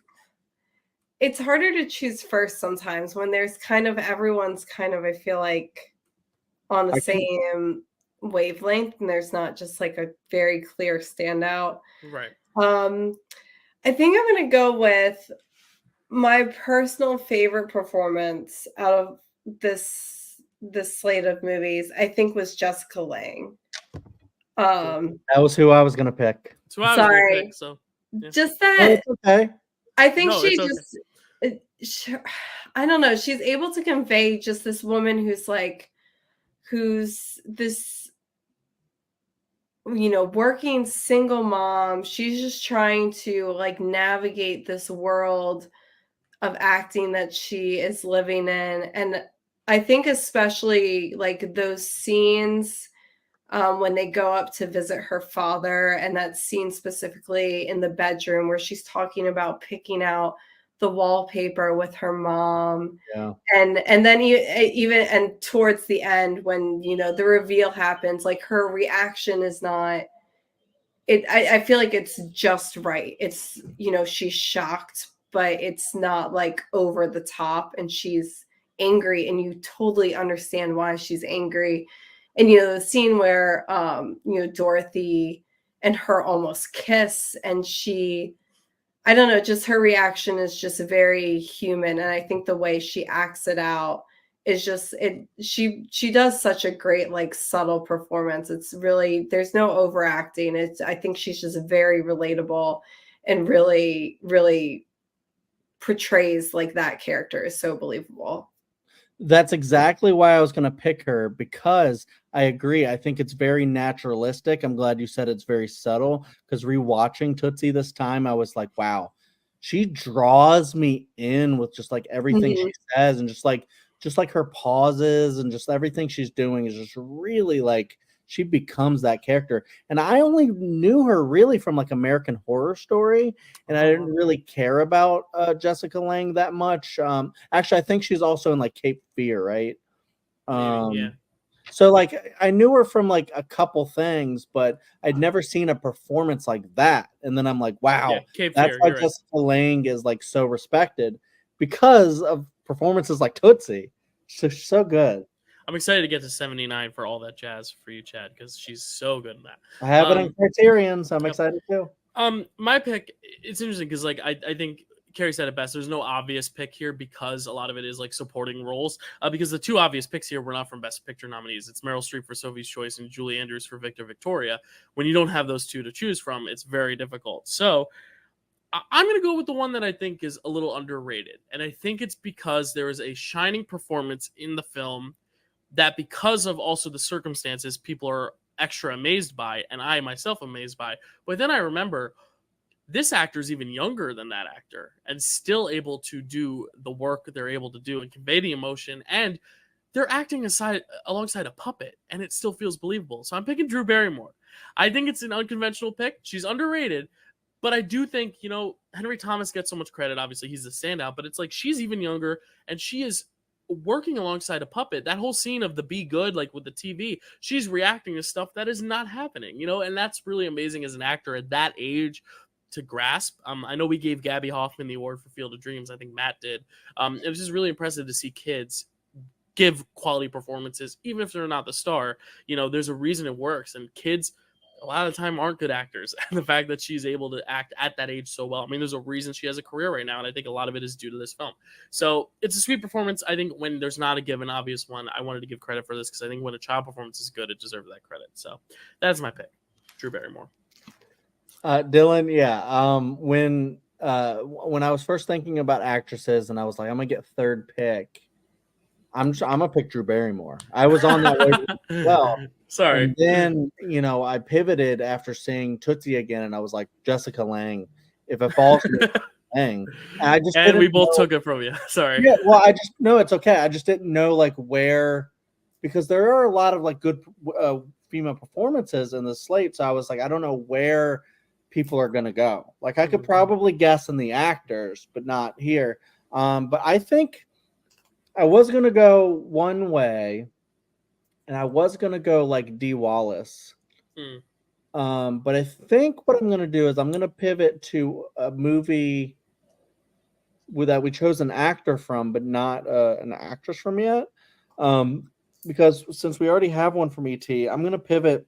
I'm gonna do a performance I really liked from The Verdict, and I'm gonna go with Lindsay Krause. Cool.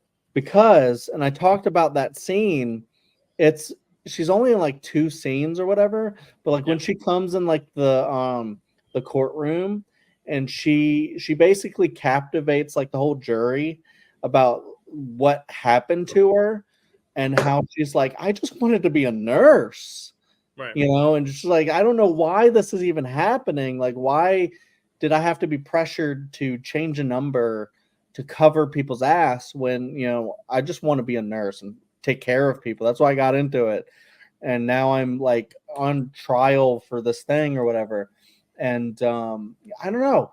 Maybe it's also because I'm a huge Buffy fan that I just want to give her an award. Yeah. But also, like, she's been in a lot of like Oscar stuff, like The Insider and now this.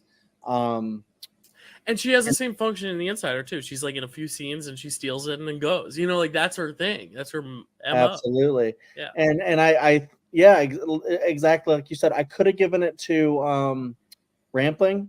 Is that her name? Charlotte I could have Rampling, given it to her because she's so good in it too. But I was like, you know what? I think Lindsay Krause kind of steals the movie in that like scene. Not the whole movie. There's a lot of great performances, but she steals like in that moment. She's the focus, and I'm like, whoa.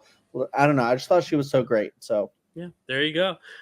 So to recap our very long picture of this 1982 episode, I can't believe it's already ending. I want to talk about these movies so much, and we did. Our best picture of 1982 is E.T. the Extraterrestrial. My best actor, Paul Newman from The Verdict. Chad's best actor, Henry Thomas from E.T. And Carrie's best actor, Dustin Hoffman for Tootsie. My best actress, Drew Barrymore from E.T. Chad's best actress, Lindsay Krause from The Verdict. And Carrie's best actress, Jessica Lange from Tootsie. That is it. That is 1982. We're closing this chapter. We're sticking with classics, though, next month. And Chad did allude to what year we will be doing, but it is part of a bigger picture, if you will, which is Frame Wreck This. We're doing another iteration of Frame Wreck This, where Chad goes on Frame Wreck and talks their awards, aka the Razzies, and Matt comes on here and talks Oscars with us. And so for that crossover, in the next episode of Frame Wreck, I will tell you what year the Razzies were doing. So I'm not going to tell you right now, but that's coming up in just a little while, our Frame Wreck episode with the Raven. But I can tell you what 5 films we're covering with Matt on Picture This, and that is for the year 1957, which of course saw the year of 12 Angry Men, as we alluded. It also saw The Bridge on the River Kwai, Peyton Place, Sayonara, and Witness for the Prosecution. So we're getting 2 courtroom dramas, a Billy Wilder one and a Sidney Lumet one. So that's going to be very, very exciting.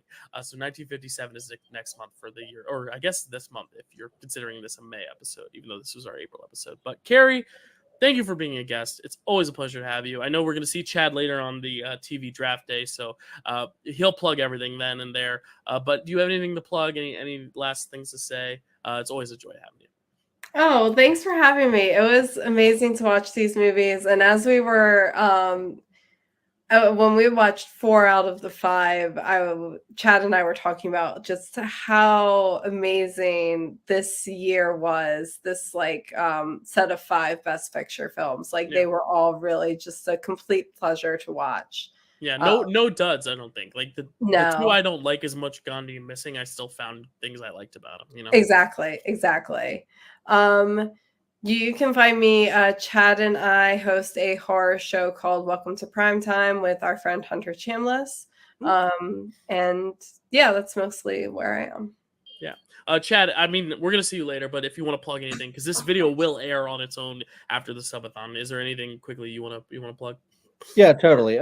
Check out Welcome to Primetime. Some of the episodes are over on the Nerd Entertainment Network. We haven't really figured all that out yet, but we do talk a lot about horror.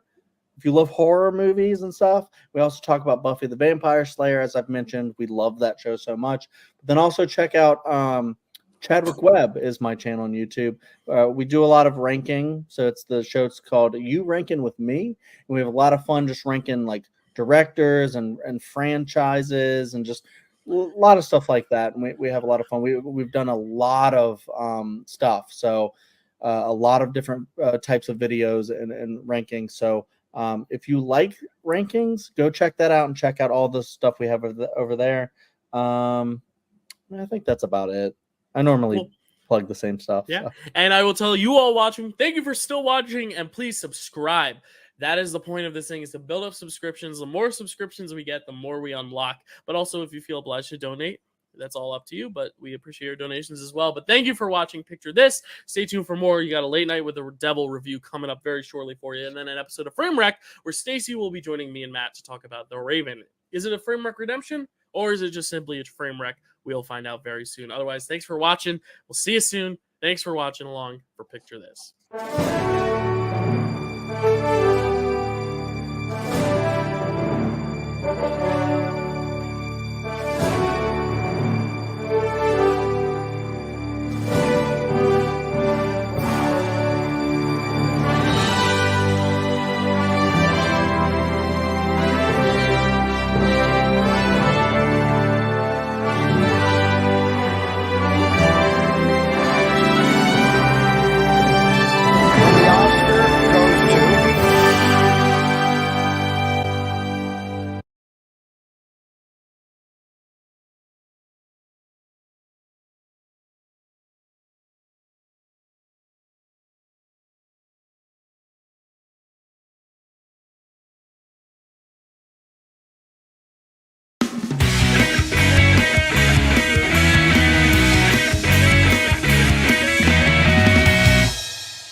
if you're watching the subathon, keep watching, continue watching. If you're not watching the subathon and you're watching this review after the fact, hello, I'm Dylan Randazzo. Welcome to the Dill Pickle Movie Network. It's hard to do this in both a live stream format and in mind of, oh, I got to air this afterwards as well. But regardless, it is very late at night, so it's time for a late night with the Devil review. And because we're running a little bit behind on schedule, I'm going to make this a pretty brief review, but I just needed to tell you all about how exciting this movie is. Every year there's a horror film that kind of comes out of nowhere, just blows me away, and this year it was Late Night with the Devil. It's one of those films, I thought it had a cool premise. It's what if you were watching a television broadcast and someone brought on a girl who said she was possessed by the devil or said she could communicate with the devil, and then an exorcism happens on screen and you're able to see this girl kind of become this devil persona, but as if you were watching a late night television event. Now, I am unfortunate in the fact that I have not seen all the great late night events happen. I don't watch a lot of late night TV, and that's not really to say that a lot of late night stuff happens on TV anymore. I mean, really, because of how hyper secure people are nowadays, if something major happens, they're able to bleep it out, they're able to cut it out. The biggest thing I can think of is the Will Smith slap at the Oscars, but that would be like Will Smith times 20 in this sense, because this kind of goes into the stratosphere of just absolute mania that you would just never expect to see on an actual late night show. And what I love so much about this movie in particular, aside from Davis Dastmalchian's performance, who I think is exceptional in everything he's in, I'm so glad he actually has an outlet to be the lead of this and to like really command the screen and just be so good in this. But one of the things I also really love about it is the style. They're really able to capture that old aesthetic so well. Now, there's one element of the style that I don't like, and that is the use of AI to create these kind of title cards that happen in and out of commercials, because how the film is structured, or how the TV mockumentary is structured, is you're basically watching the TV episode, and then if something goes wrong and they cut to commercial, we kind of see a behind the scenes video, which is more in black and white of what happened when the camera's cut, which is a very interesting device. Now, I think the actual black and white stuff doesn't sell that it's part of the 70s as well as the actual on-screen stuff. Like, I think the actual TV set and like the way it's shot when they're on air is very successful in capturing that 70s vibe. But I think for a film that kind of goes behind the scenes during the commercial breaks, I think they could have made that kind of camera work a little grainier, a little bit more of the 70s aesthetic. But regardless, it's a really cool device to be able to see like, oh, what would happen if you were just watching this episode play out, but you also got to be someone looking behind the scenes at what was happening. And you see how it kind of builds. He brings on a clairvoyant who kind of can read people's minds, and then something goes a little awry, then he brings on someone who basically tries to disprove magic tricks and basically say, here's how you did the trick, almost like a Penn and Teller fool us type deal, where they're like, we love the trick, but here's how you did it, and here's how I know you're a phony, kind of one of those skeptics. And then you bring on the little girl as like the final, step. It's almost like a video game. Like, you're kind of achieving each level, and each level it gets a little creepier, a little weirder, a little wilder, and then it just kind of blows the roof off the place, quite literally. But I really just love the way the tension builds in this thing with that style, and trying to make it seem horrific in the parameters that the movie sets for itself, because it is made on a small budget. But like I said, the AI stuff I'm not a fan of, but it is such a little part of it that I think I'm able to still enjoy the film at large. But I really just love how the tension builds, how it still embraces that style, how we kind of can relate to that TV culture of you need to get the most clicks, you need to get the most views in terms of YouTube. I mean, I'm literally running a subathon right now trying to get more subscribers. I mean, I feel like a lot of the times the media is just focused on getting eyes on things, that when something terrific or horrific like this happens, it's like, well, what did you ask for? Be careful what you wish for, because, this is very much centered around a guy who is selfish, who wants to get anything for publicity. And, he brings on his dying wife in this prologue kind of backstory where you see him kind of introduce his wife and she basically gets the opportunity to say goodbye because she's dying of an illness on air, and it boosts his ratings. And it's like one of those things where it's like, did you really want to do that? Or are you just doing that for the ratings? And I think that is what the film is most successful at. It's not even the horror, which had me legitimately scared. I mean, I think because it does feel so real, like you're watching just a real live show happen, I think that aids the horror. But also, I just think the idea of the person going to the extremes to get the perfect shot. And then when you realize you've gone too far, how do you rein it back? How do you say, oh, we made a mistake? And I think that's what's most interesting about this film and most fun to see play out. So I highly recommend this film. I think it's one of those great star-making turns for David Dastmalchian that I hope gets him more work. The AI is not something to applaud, but it is something that I think more people will watch this and learn from and be like, maybe not the best idea, and hopefully remedy in the future. But regardless, I think this is a fantastic horror film. You can watch it on Shudder right now. You all missed it in theaters if you didn't see it in theaters, but though it was a quite amazing experience. But if you haven't seen it, watch it on Shudder. It's very good. So that's my review for Late Night with the Devil here late at night. Trying to catch up with some time, so I'm going to end it shortly there. We're going to head right into Frame Wreck with Matt and Stacy, who I'm going to have on in just a sec. But thank you for watching. If you're watching this for the subathon, if you're not, check this out after the fact, and check out the subathon if you're not watching, because it was a lot of fun. Thank you so much. Check out Late Night with the Devil. It's great. Thanks for watching.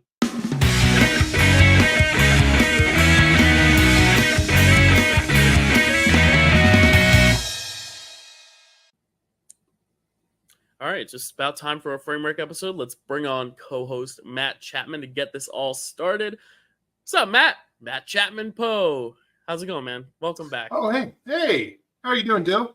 Doing well. Subathon's going well. We're more than halfway through. I'm very excited. What you got in your hands there? Is that some notes for the episode? No, I'm actually I'm a bit of a poetry nut. I'm writing a little bit of poetry right now.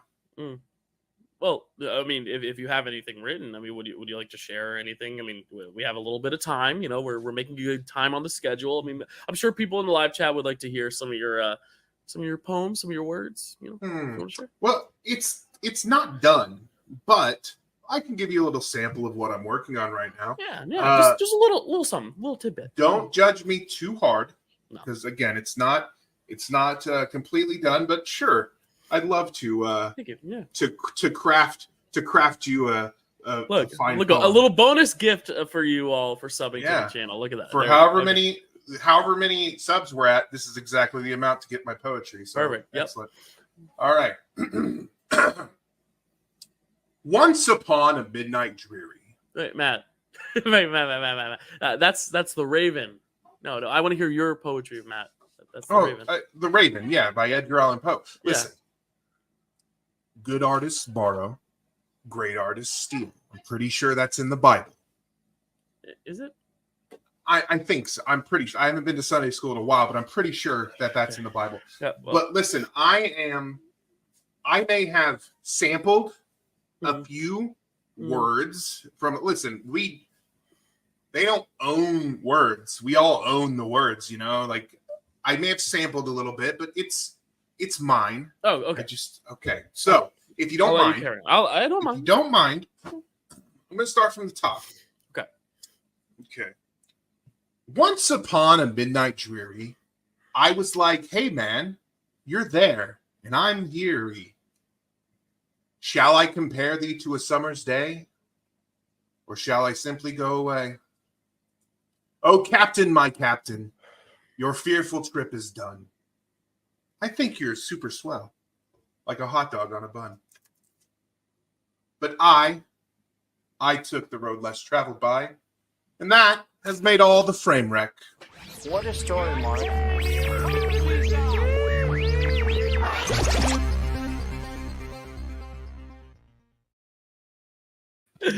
Hello, everyone. Officially welcome to our second Frame Wreck episode of this 24-hour subathon. Very, very exciting, Matt. Welcome back. Our late night Frame Wreck edition. Last year, it was late night Twilight. Now we're heading from vampires to poets and ravens and all of that. How are you doing, Matt? Are you excited to be talking about the Raven today? I'm very excited about this. As I mentioned when we announced this, I had not seen this movie, which is weird because I'm a big fan of Edgar Allan Poe and I'm a big fan of John Cusack. So it was kind of like, I definitely should have seen this movie by now. So I was excited to actually get to watch it, and more excited because doing this movie meant that we were going to finally get Stacy on our show. Yeah, Stacy. Oh, Stacy, we got to bring her on. Everyone, give her a round of applause in the live chat to Miss Stacy. How's it going, Stacy? Phoenix, today you're a Raven. How are you doing today? I'm so excited to be a Raven. Am I loud enough? I felt like you guys couldn't really hear me before. Okay, because my mic might be low. But I am super excited to talk about this movie. I am super excited for all things Poe, any day, every day. And yeah, let's do it.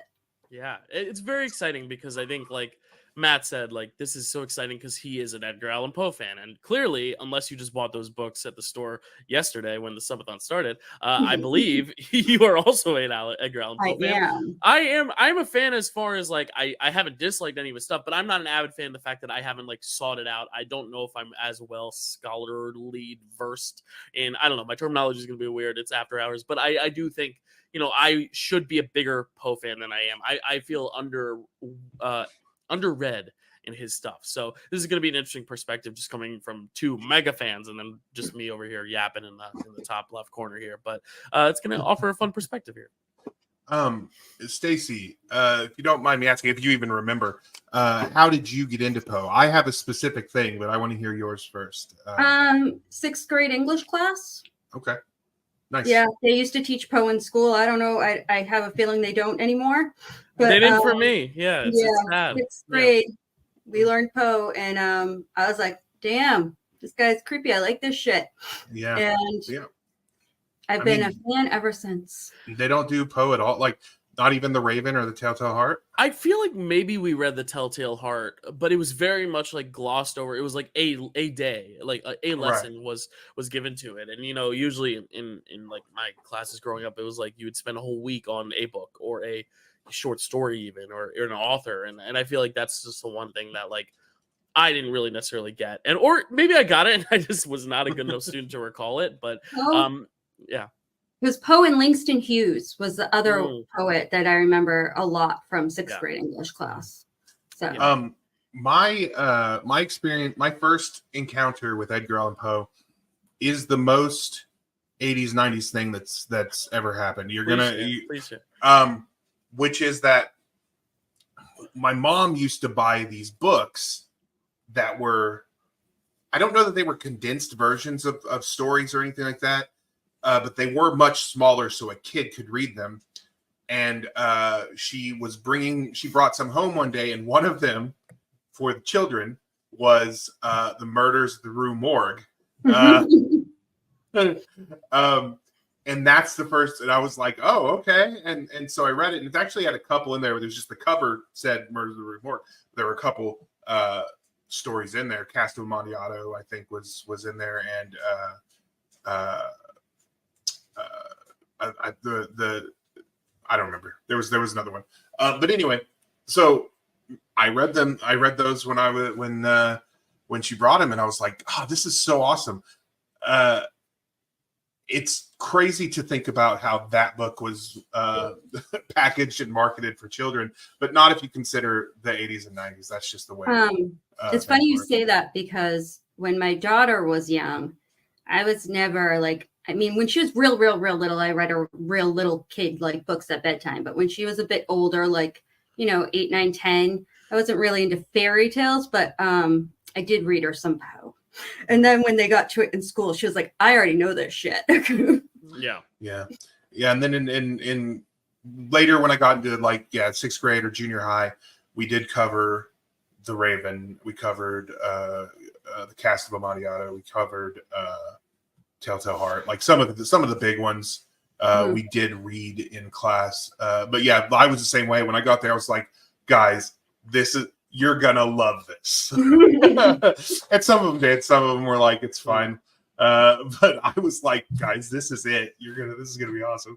But yeah, so that is my introduction to Edgar Allan Poe. Yeah, I feel like Edgar Allan Poe for me is similar to how like Sherlock Holmes is for me, where it's like I feel like I've only consumed his stories through other means of media rather than reading them themselves. And that was another thing that like I feel like I never grew up on. I don't know if you both did with like Sherlock Holmes, but I feel like I mostly consumed it through the Robert Downey Jr. movies and, you know, the Benedict Cumberbatch series. And that's kind of what I was reminded of watching this, as I was like, wow, like I wish there was just more Poe accessible elsewhere that I could have like been almost like almost like a gateway for me, because like just reading has never been like my biggest thing, and I always wish there's a lot of classic literature that I wish I could just be more familiar with, and that's my own fault as a human being. But like I do, I wish there was a little bit more Poe out there to like absorb, because I feel like it is so great, and it's stuff I wish I could get into, and I probably will now, having watched this movie and been inspired to. But it's a similar thing that I felt with Sherlock, where I'm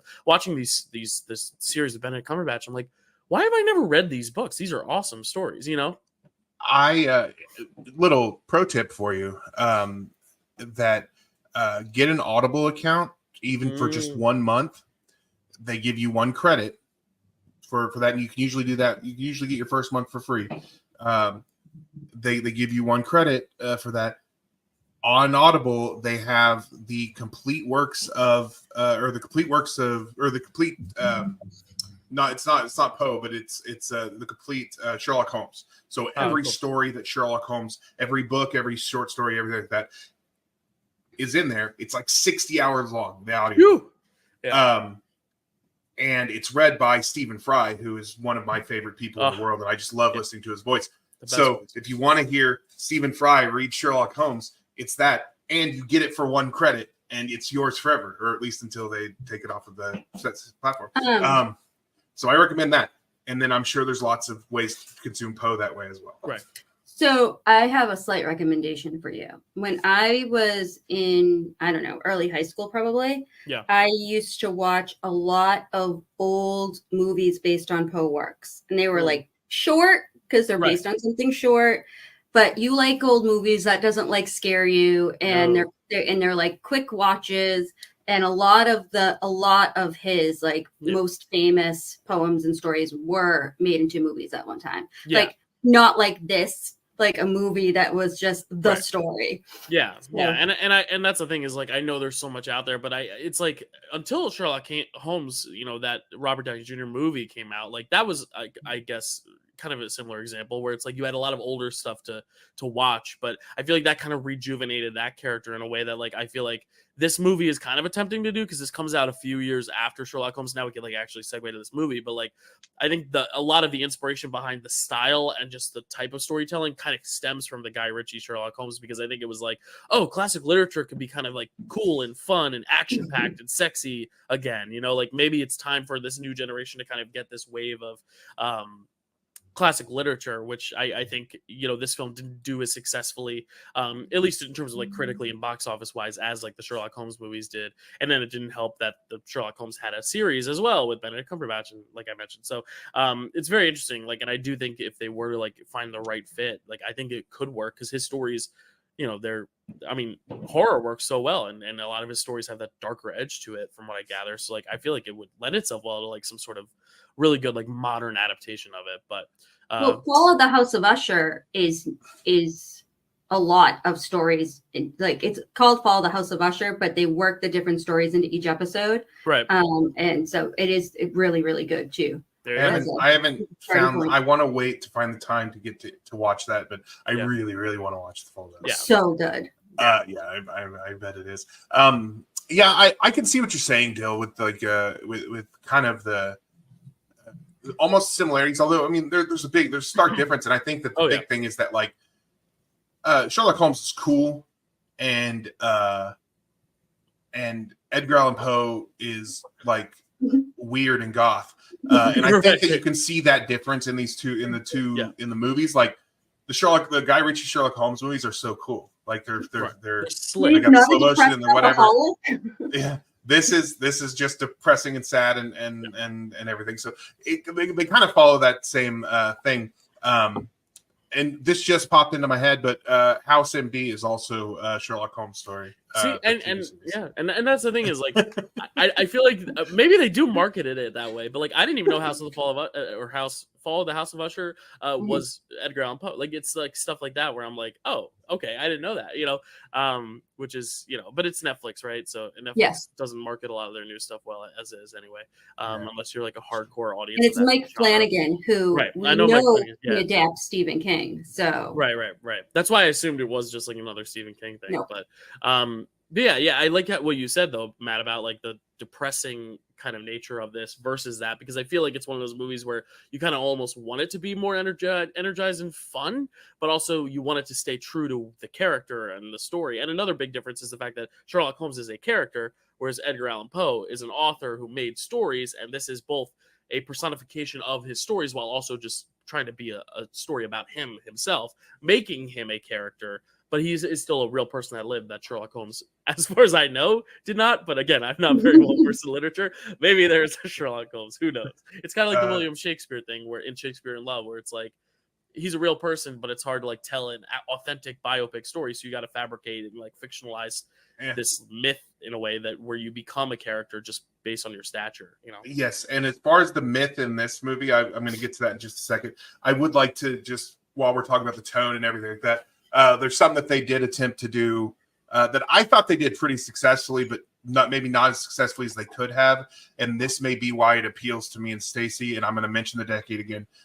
They were definitely tapping into the 90s thriller thing. Like the same exact thing. Is that they were tapping into a feeling that Stacy and I are very familiar with and kind of came up enjoying, and so again, I think that's possibly why it connected with us a little bit as well. I assume. As far as the history of this, of the truth behind this movie, at the beginning, kind of lays it out. No one really knows what happened to him in the last days of his life, but there are a few things we do know, which is that he was seen on October 3rd. Ranting, which we see in the movie, and he was the day before he died. He was kind of delirious, shouting at someone about telling someone his name is Reynolds. That is a true part of this movie. Is that right before he died, he kept trying to tell people that about someone named Reynolds, which is, I guess, all they really needed to make this happen, which I think is great. I think that the rest doesn't have to be true. The fact that these two things happened, and we know that for sure, and they're filling in this middle thing in a semi-plausible way is so fun. And honestly, I read a review. Someone was like, it dishonors Edgar Allan Poe. I mean, I don't know Edgar Allan Poe, but I think he would think this was the coolest shit. That they created a horror movie out of what could have been his last few days.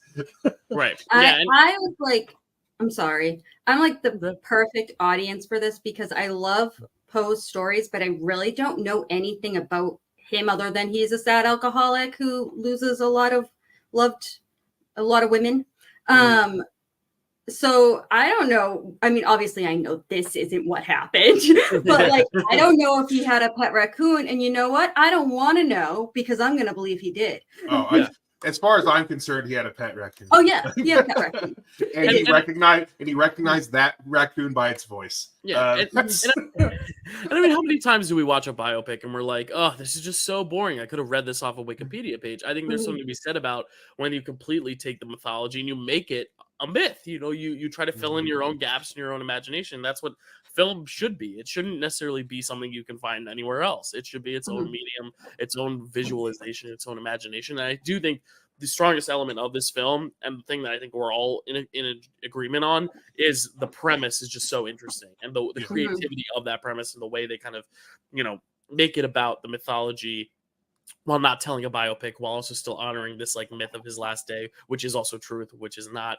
I really like that aspect of it, especially. Yeah, I love that as well. Okay, so just real quick, let's go through the first little bit. We always have the production notes and stuff about this movie. There's really not much to know about this movie. It was written by Ben Livingston and Hannah Shakespeare. I assume not related.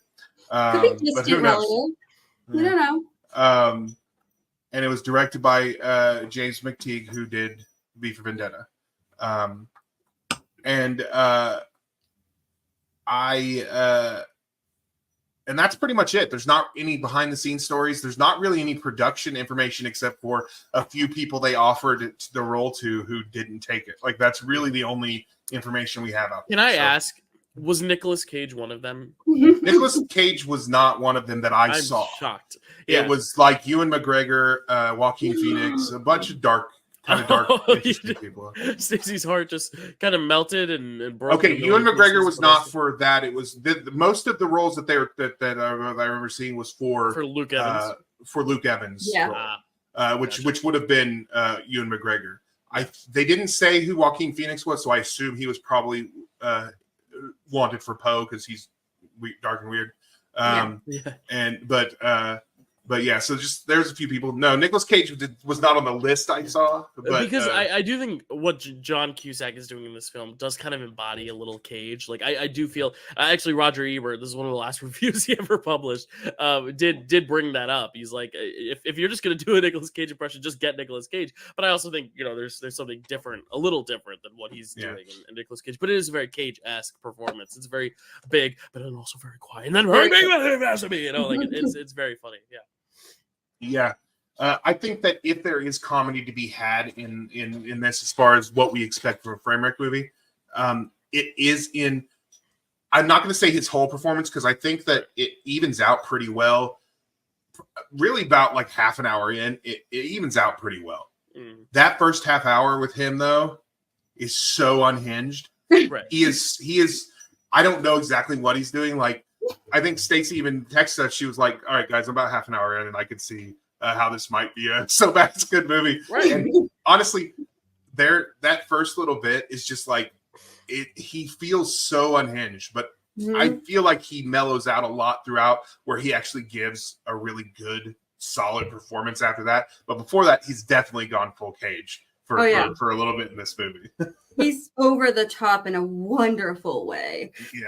Yeah, which I am not even like.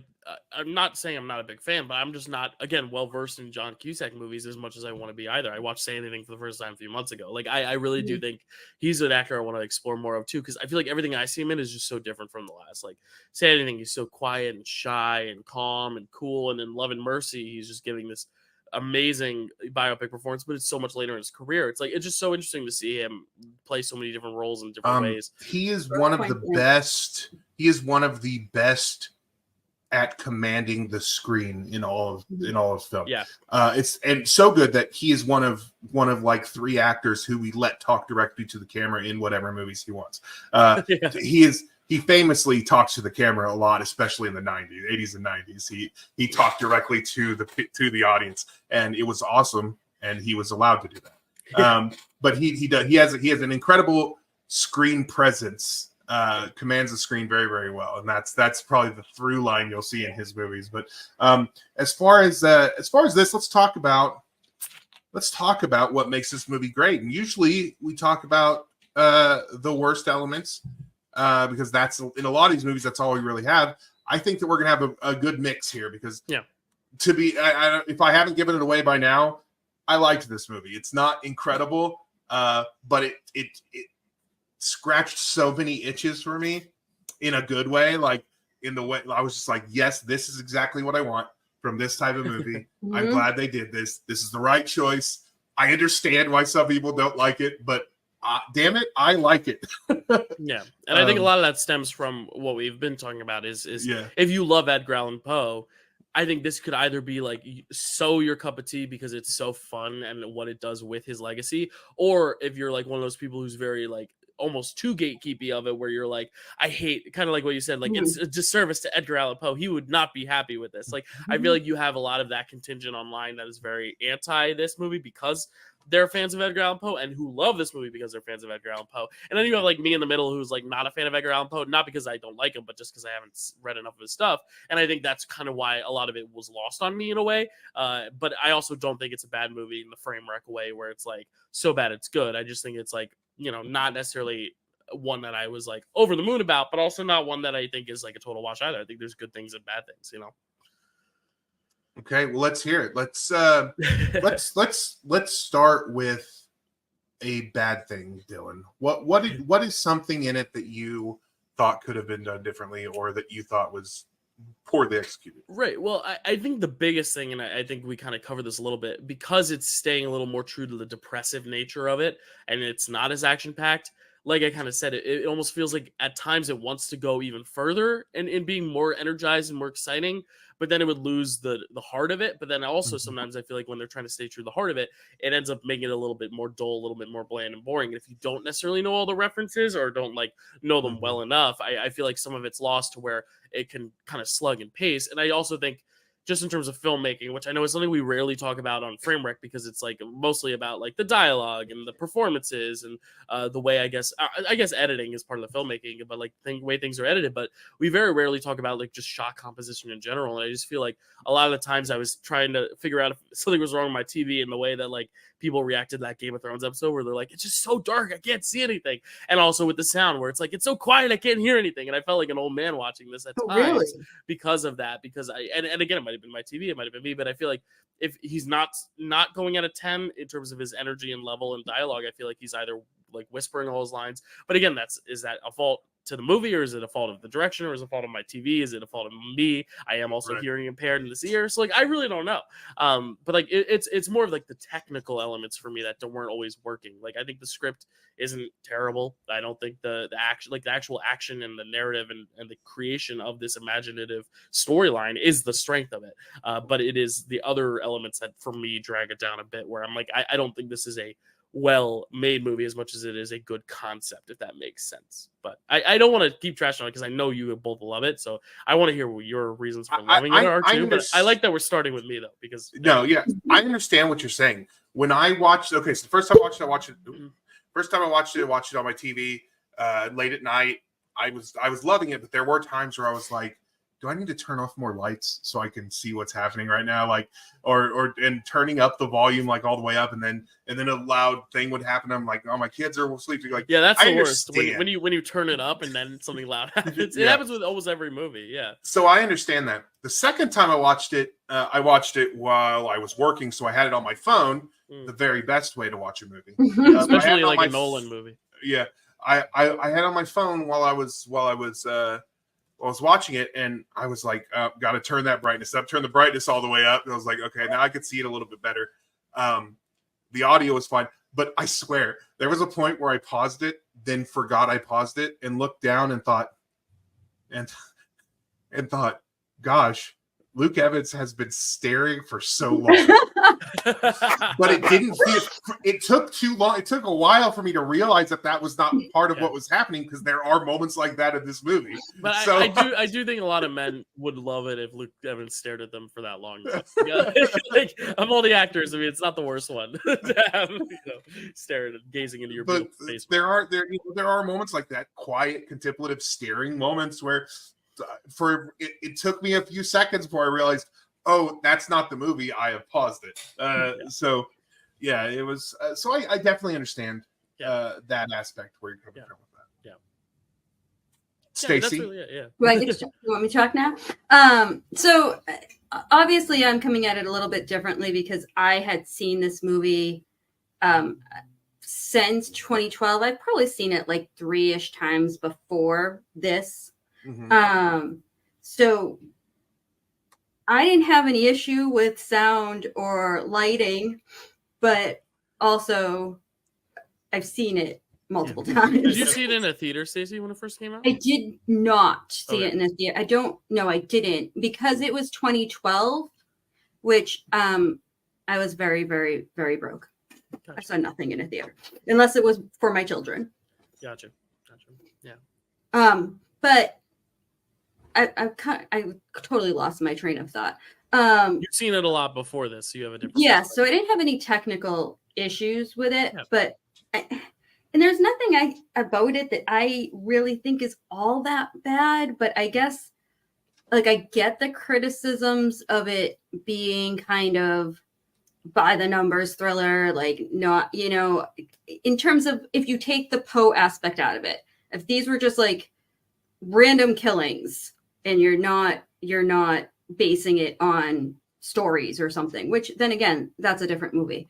So I don't know. And I don't think it's that predictable, but I mean, It's definitely not predictable. I It's think not predictable. In fact, I thought what they do could with have the made plot it a little bit twists- more predictable. Yeah, like I think the plot twists are some of the more engaging parts of it. It honestly reminded me of a comparison of watching like a Saw movie where like Mhm. it's a little rough around the edges, but like the plot twists are very well thought out, and there's like Mhm. some really interesting kills too. Like I didn't expect a horror movie when I was watching this, and when I watched it, I wasn't necessarily scared by it, which I guess is a fault of it, but also like some of the graphic imagery is a lot more graphic than I expected. The pendulum kill is just The so kills good. are all based on his stories. Yeah, but they're So- really well visualized. Yeah, it's very Yeah. creative. Yeah.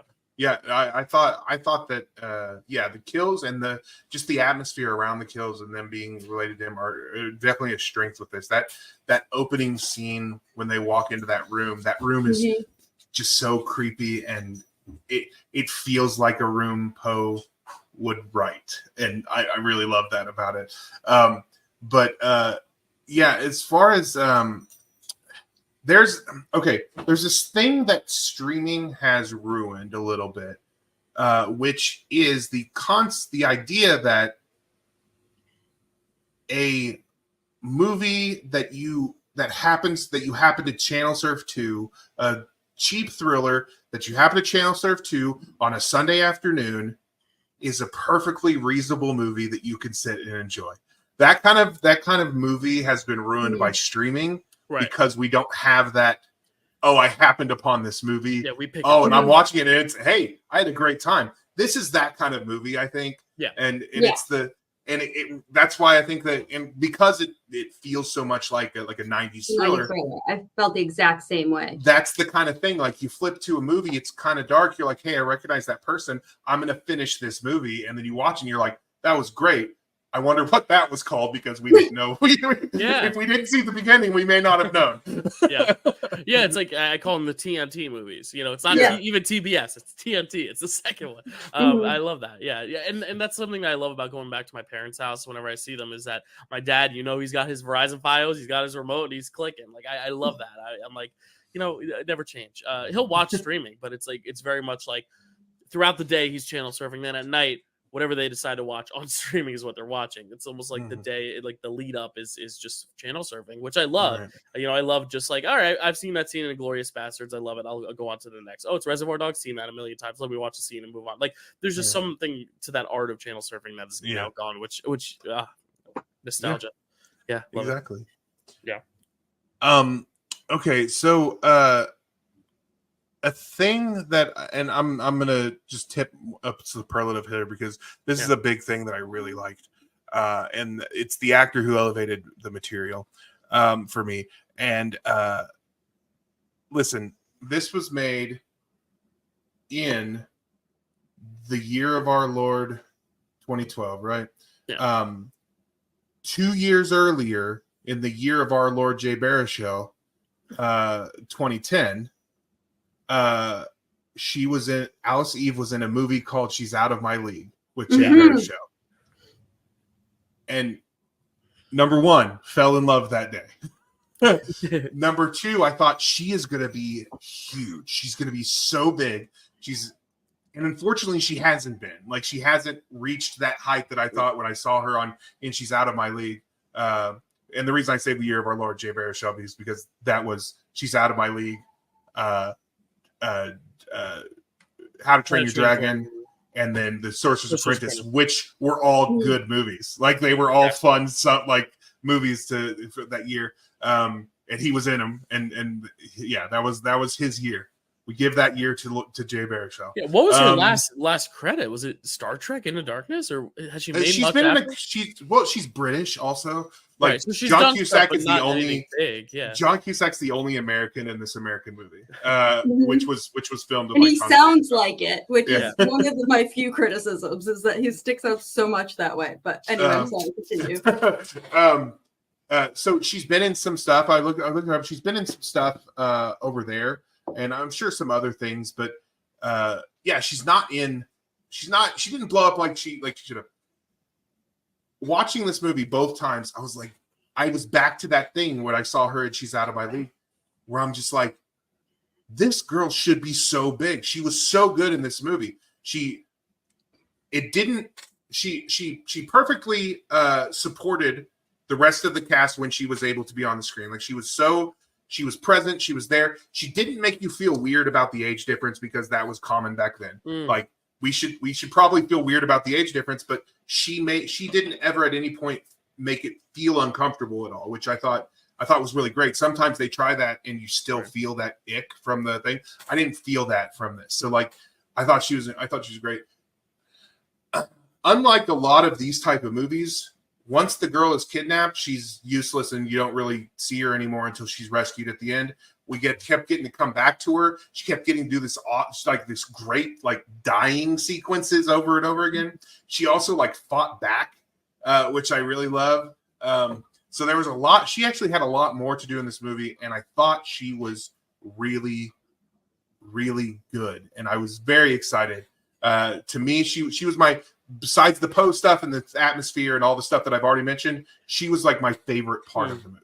I have a question. I remember that distinct shot of her like bursting out of the coffin and getting out, because buried alive stuff, I can't do buried alive stuff. I hate it. It makes me uncomfortable, reasonably so. I mean, it's effective filmmaking if it does. And honestly, that's some of the better shot stuff in terms of lighting, because you can actually see in the coffin, which is, it should be the opposite. But her bursting out of the coffin, but then does she get put back in? Because he rescues her from the coffin. So can I answer this? Because I've actually rewound it. Yeah, because later I was like, wait, and for some reason it took me a few watches. She Buffy Summers season 6 is out of there, and then she gets back in. That's what he writes, because he's writing a story at the same time for the newspaper, and I think that's what he was writing. That she burst out because it is cutting. He's writing at the same time, but I had to go back and rewind it to like see, because you're right. I thought the same thing. Like, didn't she burst out? Why is he digging her up? Well, the reason I say that too is because when it happens, I'm like,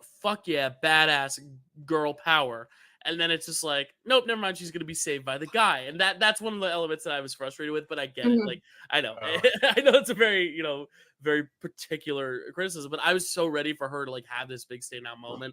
So yeah, I wanted to rewind it, but I was on a time crunch and just fitting in so many movies for this whole 24-hour thing that I just didn't have the time to do that. So I'm glad you did that, Stacy, because I was just so like, wait a sec, didn't she just have this awesome moment? But yeah. But I like her in it, Matt. You're right. I like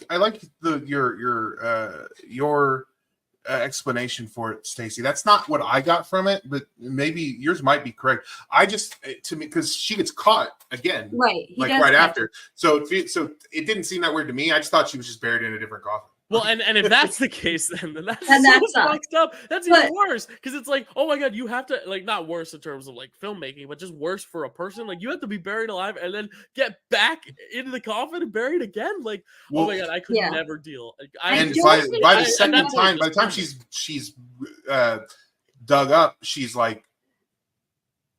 almost dead. Like, it feels like she was fine before, and then it was worse the second time. I have a kind of a different take on her busting out of the coffin, as you guys do. Okay. I thought it was kind of ridiculous. When I thought it was real, I was like, okay, so she's been in this coffin for how many days? She's got no food or water. She's practically dead, and now she can punch through it. Really? Well, and that's why I bring up Buffy, because in that show, she punches through it. Her she's so bloodied up, and they reference it many times. You have bloody knuckles and all this stuff, and here she's out of there, not a scrape. I'm glad I went back and thought that part wasn't like real, because I thought it was kind of bad. Yeah, the only reason I thought it could be the reason she got out easier is because the coffins themselves weren't as thick. Like it was almost like flimsier. But why not punch her way out day one if you can punch her way? Like, that's the thing, is like she was stronger the first day, so why not punch out then? Like, well, they did kind of cover that a little bit. Well, number one, there's all kinds of light in that coffin, so it's not deep. Yeah, it's not deep. It's not a thing. Yeah, it's kind of weak anyway. But she did start messing with the wood, right? Like trying to took out of her pocket or whatever. She had a little pin. Pulled it out of her little that's a different thing that you guys probably liked more than me. But the other reason I think that it was what he was writing, because I don't think that there was necessarily enough time for the killer to get her and rebury her in the time frame that it would have all lined up. Right. That was Unless the other reason I went back and was like, wait, what the heck was happening here? Yeah, unless makes you like sense. burst the lock off a coffin or something. Because if you break right through the coffin, you gotta get a whole new coffin. You gotta dig a whole new plot. So yeah, that's Well, and it was, and that's actually a really good point, because there was a point where I was like, he's writing like fiction, like he's writing things that he doesn't know is happening, and then Right. showing it, and I'm like, well, how does he even know that that's happening? But if that's literally the fiction he's writing for the thing, that actually makes a lot of sense. That in his mind he sees her as that survivor, which is kind of cool. Yeah, Alice Eve, I do, back to your original point though, Matt, I think she is very good. And she's someone that when I was watching and I was like, do I like this or do I not? But I think it's more so like I didn't think the character was as well written as it was performed in a way. But she is very, very good in what she does. One last, before we get into like the really great things about it, I do want to talk just one last criticism, and that is the fact that it is about a writer and it is so much about that old historic language. I did feel at times that sometimes it was slipping back and forth between like, oh, here's how we talk in 2012 versus here's how Edgar Allan Poe would speak and would talk and would write. But I'm just not enough of a scholar of his work to know what his sensibilities as a writer were. So I didn't know if that was actually like kind of mirroring his own kind of style or if it was just an inconsistency. And I don't know if it was. I don't think it was inconsistency. But yeah. Here's my take on it is that when Edgar Allan Poe was speaking in that flowery Victorian that romantic Gothic language, he was always doing it for someone. He was always doing it for the audience that was around him. Yeah, it wasn't when he was just talking to like when he's just talking to what's his name, Fields, is that his Fields, his name is? Fields. When he was just like talking to Fields, he wasn't like in the apartment in his house. He wasn't doing that. Like that's kind of how it felt to me, is that whenever he was being flowery and Gothic and that it was always for the benefit of the people around him. I will say there were times I thought the same thing, Dylan, and not necessarily Poe's lines, just little things here and there that even like I wrote down, and maybe this would have been said, and this probably isn't even the best example of it, but I happen to have it written down anyway. But when she's screaming and the killer is like, shut it, Emily, or I'll shut it for you. And I'm like, that is a very now thing to say. Like, okay. I shut thee in front of thy face. Yeah, like, I was just now like, you shut it first. Like, that's just a very now phrasing. Yeah, and that's why I keep bringing up Shakespeare in Love a little bit, because I think that film does such a good job of making it feel like it's just their language and they're talking without making it feel too modern or too old. It's like this great marriage of the two. You kind of go back and forth. Yeah, but and again, that's not necessarily a huge fault, especially because if you do have I like that take, Matt, where it could just be like showing that dichotomy of character and stuff. And that's the thing is like, now hearing that, maybe it will play better on a rewatch, but it could just be inconsistency. We don't know, necessarily. Yeah, it might be. Maybe that's just the way I justified it in my brain. If there's one thing I could change about this movie, my dog barked. Hey, go on. If there's one thing I would change about this movie, especially like sometimes we remake movies or talk about how we would remake these movies on the show. I don't want to remake it. I just want to change one thing about the ending. Okay. And that is that I would have Ivan change something in Poe's article because he's the typesetter. Change something in the article he wrote, and that be what clued Poe into that it was Ivan. The reason this would have worked better, in my opinion, is because it would have brought his story full circle in that his narcissism and his arrogance is the thing that saves the day, and that actually is the asset in this case. Because I think that only Poe would look at the thing and say, why would he put that in there? And it changed something that even if whether he was wanting Poe to recognize it or not, it kind of seemed like he wanted Poe to realize all this stuff. So it probably could have been something that he wanted Poe to realize, like the killer accepts your offer or whatever. Like that would have clued him into it. But the fact that Poe is like the only person who would notice that kind of thing, that's the thing I would change. That's because that whole part works out, and that he's like, because it was put there before the thing. Yeah. I mean, that works, and that's kind of a classic detective story type thing, but it doesn't really say anything about Poe. And I think he would have said something. I agree. I feel like I feel like Ivan gave himself up because he was smart enough to know if that letter was there under a news. Like, I just feel like he,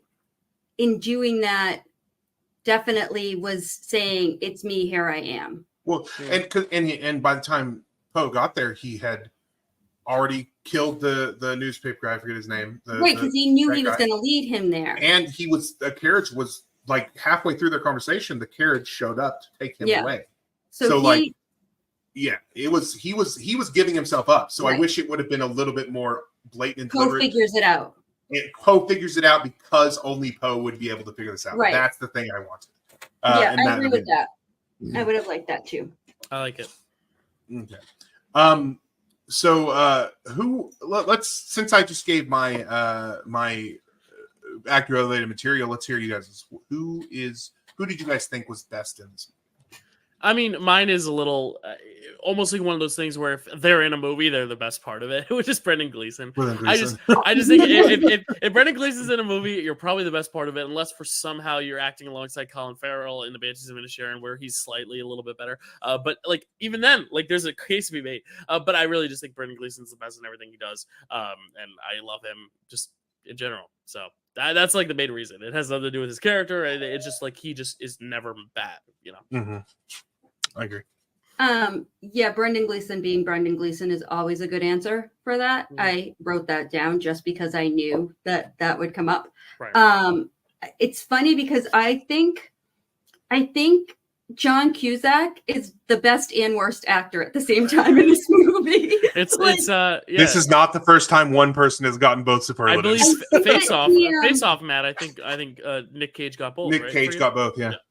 I mean, he is so, like we discussed, so big and so over the top at times, and it does taper out, but there's still moments. And on one hand, it's like, is that a great character decision? But on the other hand, you're really entertaining me with this, and like this is where I'm teetering on the so bad it's good, because I don't think what you're doing is great, but it's entertaining, finding it funny, and like I have some line deliveries that I really liked. His delivery of, and I don't know if you guys will remember like how he says it, and I can't do it justice, but when he says, "I only drink occasionally to be social and alleviate my shyness," the way he says it is so goddamn funny. Like, it is funny, but I think that was intentional. I agree. I know exactly what you're talking about, because it made me laugh both times. Mm-hmm. It's obviously a joke for the audience, right? And the way he says it is very, very funny. But I think that is a good acting choice by him rather than oblivious one. Yeah, I don't know. Like, it's weird because I guess it depends on what you're going for. Like, that's why I think he's the best and the worst, because I love it, what he's doing. I think, I love the levity it brings, but I can see people criticizing it as well. Yeah. Because when you make big choices, you can be the best and the worst. Yeah. And that's kind of the whole question we try to ask ourselves on this show every episode is like, what's intention and what is unintentional, and I think that's where the lines do blur. And that's why, like, a little behind the scenes info, when we were prepping this episode, we were like, is this a full-on frame wreck redemption? Is it a frame wreck? Is it somewhere in between? I think it's one of those things where it's like yes and no to everything. It's one of those things where there are certain things to redeem. Like, do I think it should be like Rotten on Rotten Tomatoes, no one watched this? No. But do I think it's like The Room? No. It's like one of those weird things where it's like, I see the flaws, and I'm not necessarily the biggest fan of Edgar Allan Poe, so I don't have the appreciation for it. But like, is it a bad movie? No, like it's not. And I think that's but kind if of you came upon it on a Sunday, flipping channels, you'd right. watch it. It's perfectly fine for that, and that's it. It's like perfectly fine, and I think that's kind of with the John Cusack stuff too. It's like, if it is unintentional, that's where it does get a little bit more frame wrecky, because a lot of the choices are so big and wild. But if it's intentional, there's something interesting to be said about the acting choices and the range of emotion that he shows in this role. And kind of like what I was talking about, when is it English versus Old English? Like that, all those choices. And I would love to pick their brains and find out what was intentional versus not, because I think it's kind of that mystery. But again, it's Edgar Allan Poe. Maybe it's supposed to be a mystery, Right. I do think that his deliveries, like, I do think what he was doing was intentional. It's just whether or not that works for the audience as a whole, not just does it work for me. Right. It does work for me. I can definitely see that. I think that, I mean, we kind of have to remember also, like, we're at a time. Yeah, it was the 1800s, but it was toward the end of the 1800s. Yeah. Like, it was not. There was. I think there was probably a lot of crossover in that. I mean, I don't know when transatlantic the transatlantic accent came to be. I think it was probably 20, 30 years after this, or maybe even 50 years after this. But the idea of the transatlantic accent is that it's a blend of American and English, British accents, and that's why all actors from the 30s, 40s, 50s sound like that. That thing. That's why they all sound that way. Sport, everyone talked like this. Yes, because that was one person was like, we need to do this transatlantic accent, and then they created it, and then they became an acting coach for all these people. For Orson Welles. Yes, people like that. Like, literally, that's why everybody in those old movies sounds like that. Is because of the transatlantic accent. I feel like almost like they probably, and I don't know, we don't really have like recordings from this time, but I feel like it's probably similar to how it was. Like, there were immigrants coming over. There were all different types of people. I mean, interacting. I feel like probably there was a lot of switching between. I don't know if that's intentional or not, but it wasn't. Okay. As far as if we're talking about his acting in this movie, and I've already stated I'm a huge fan of John Cusack.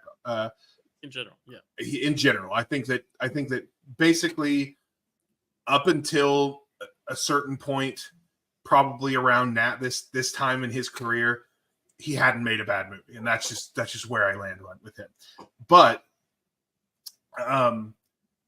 as far as what his acting does in this movie, I think for most of the movie it's really great. I think this thing Stacy was talking about, how he would go big and then like go small and stuff like that. Like, I think it's really great acting choices. And for most of the movie, and I already mentioned this, like after the first half hour, I think his acting is really, really good. That bar scene is my train wreck moment of this movie. That's the part where I'm like, oh no, it's cringe. Are we? Yeah, exactly. I hesitate to use the word cringe due to my age. But that's how I feel. Yeah, that's true. It's almost like that burrito, or what was it? Hot Pocket scene in Battleship that we talked about, Matt, where it's like the whole film, whether you like it or not, is a film, and then there's this one scene that just doesn't feel like it belongs in that. Like, it just feels like its own separate short film to be analyzed in and of itself. Like, that's what this scene feels like, almost, in a way. Well, maybe because it's also set at a bar, but. Here's the thing: the movie, it's trying to establish something that the movie establishes just fine on its own. Right. It's trying to establish that he is at the end of his career, which we know because he's about to die. Because they tell us that at the beginning of the movie. Right. They establish that he is at the end of his career. They establish that he is an alcoholic, and they establish that he is a narcissist. Those are the things that they establish in that scene. But the rest of the movie does it so much better, establishes every one of those things in such a better way. So the movie is completely unnecessary. Or not the movie. The scene is completely unnecessary. Yeah. His performance, I don't know what he's doing. I hope that it's a director's choice and not a John Cusack choice, because good Lord, this is where he's at his most cage. It's just it's such a bad scene, and he is just bad in it. And like I said, the rest of the movie, I love him in. I think he's great. Yeah, this scene, and I do think because it happens early, it's like that thing where it sets the tone. Like Stacy, you were saying, like the first half hour, you're like, is this a frame wreck movie? Because it's early enough that like this, if this is your establishing of the character, character intros are so important. You think of like Vito Corleone with the cat. Like there's certain character intros that are just so iconic and so amazing. Joker in The Dark Knight. These iconic characters, like this is the character introduction, essentially. Maybe not the introduction, but one of the introductory moments. So it's like that's kind of the tone you set for the rest, which it does not necessarily align with. And sorry, and it's not a mute. Like the rest of the time, it's entertaining when he's Right. being a little weird or big or, tongue in cheeky. Like It the is line not that you had mentioned. funny. Yeah, that is it is. good. In the bar scene, it is not funny. It's not entertaining. It is just kind of like, what is he doing? Like, Yeah. why? Yeah. There's a part of me that feels like John Cusack was not supposed to grab that man's drink and drink it, and then he did, and that just became the shot for the movie. But it just feels so abrupt and almost like the guy almost seems like shocked by it. But then he does get up. They may have added that to it, but yeah, I don't know. It just everything feels weird, and it's. They also do the worst establishment line in the whole movie, which is when he was it's not in this scene, it's in like the next scene. Because my worst line of dialogue might be this, but I want to hear it. Let's hear. I'd like to. I don't think it's the same one. So it's where they choose to tell you that he only made $9 off of the Raven, and it's like no person would ever say it at the moment he said it, especially because the person that he's talking to knows that it's. I don't remember the exact line, but it's one of the worst establishing things in the movie is that the bar scene and that line specifically. Was that yours or is it? Mine is actually, I think, in the bar scene. So we could say later when we get to our. Well, we're kind of sprinkling the superlatives around. But I want to talk a little bit more also on why you guys love it too, because now I think we've gotten over a lot of the bad. But what are some other reasons why you guys love it? I want to hear more. Well, do you want to know my least? Before we move on, I do have a least favorite line of dialogue, and not really a train wreck moment, but like kind of one that always bothers me. Yeah. Okay. So my worst line of dialogue, which I was looking for one, but every time I've watched it, this has stood out to me, is during the Pit and the Pendulum scene when he says, "I'm only a critic," because two reasons. One, he doesn't care what you are. Like, that's not going to stop him. Like, it's such a weird thing to say, but it's also telling us he's a critic. And then we know in the next scene when they're talking about the rival critic, like, it's all revealed in a way that it didn't need to be because he yells out that stupid line. I agree because they mention they connect him to Poe in that next scene. And that's where they should have connected him to Poe. But I'm a critic is a weird. It's just like with the other stuff in the bar where they are establishing things that they don't need to establish because the movie does it itself. We're going to establish it, and then you should find out he's the critic Poe's talking about when Poe gets there and they're talking to him. Not because he yells, "I'm a critic," in some weird plea to not kill him. That's just not. Yeah, I don't like that. Okay, and then the other thing that always bothers me, and it's funny because it's not at first it's a yay moment, and then I'm like, oh wait. So, and you mentioned it as a good thing.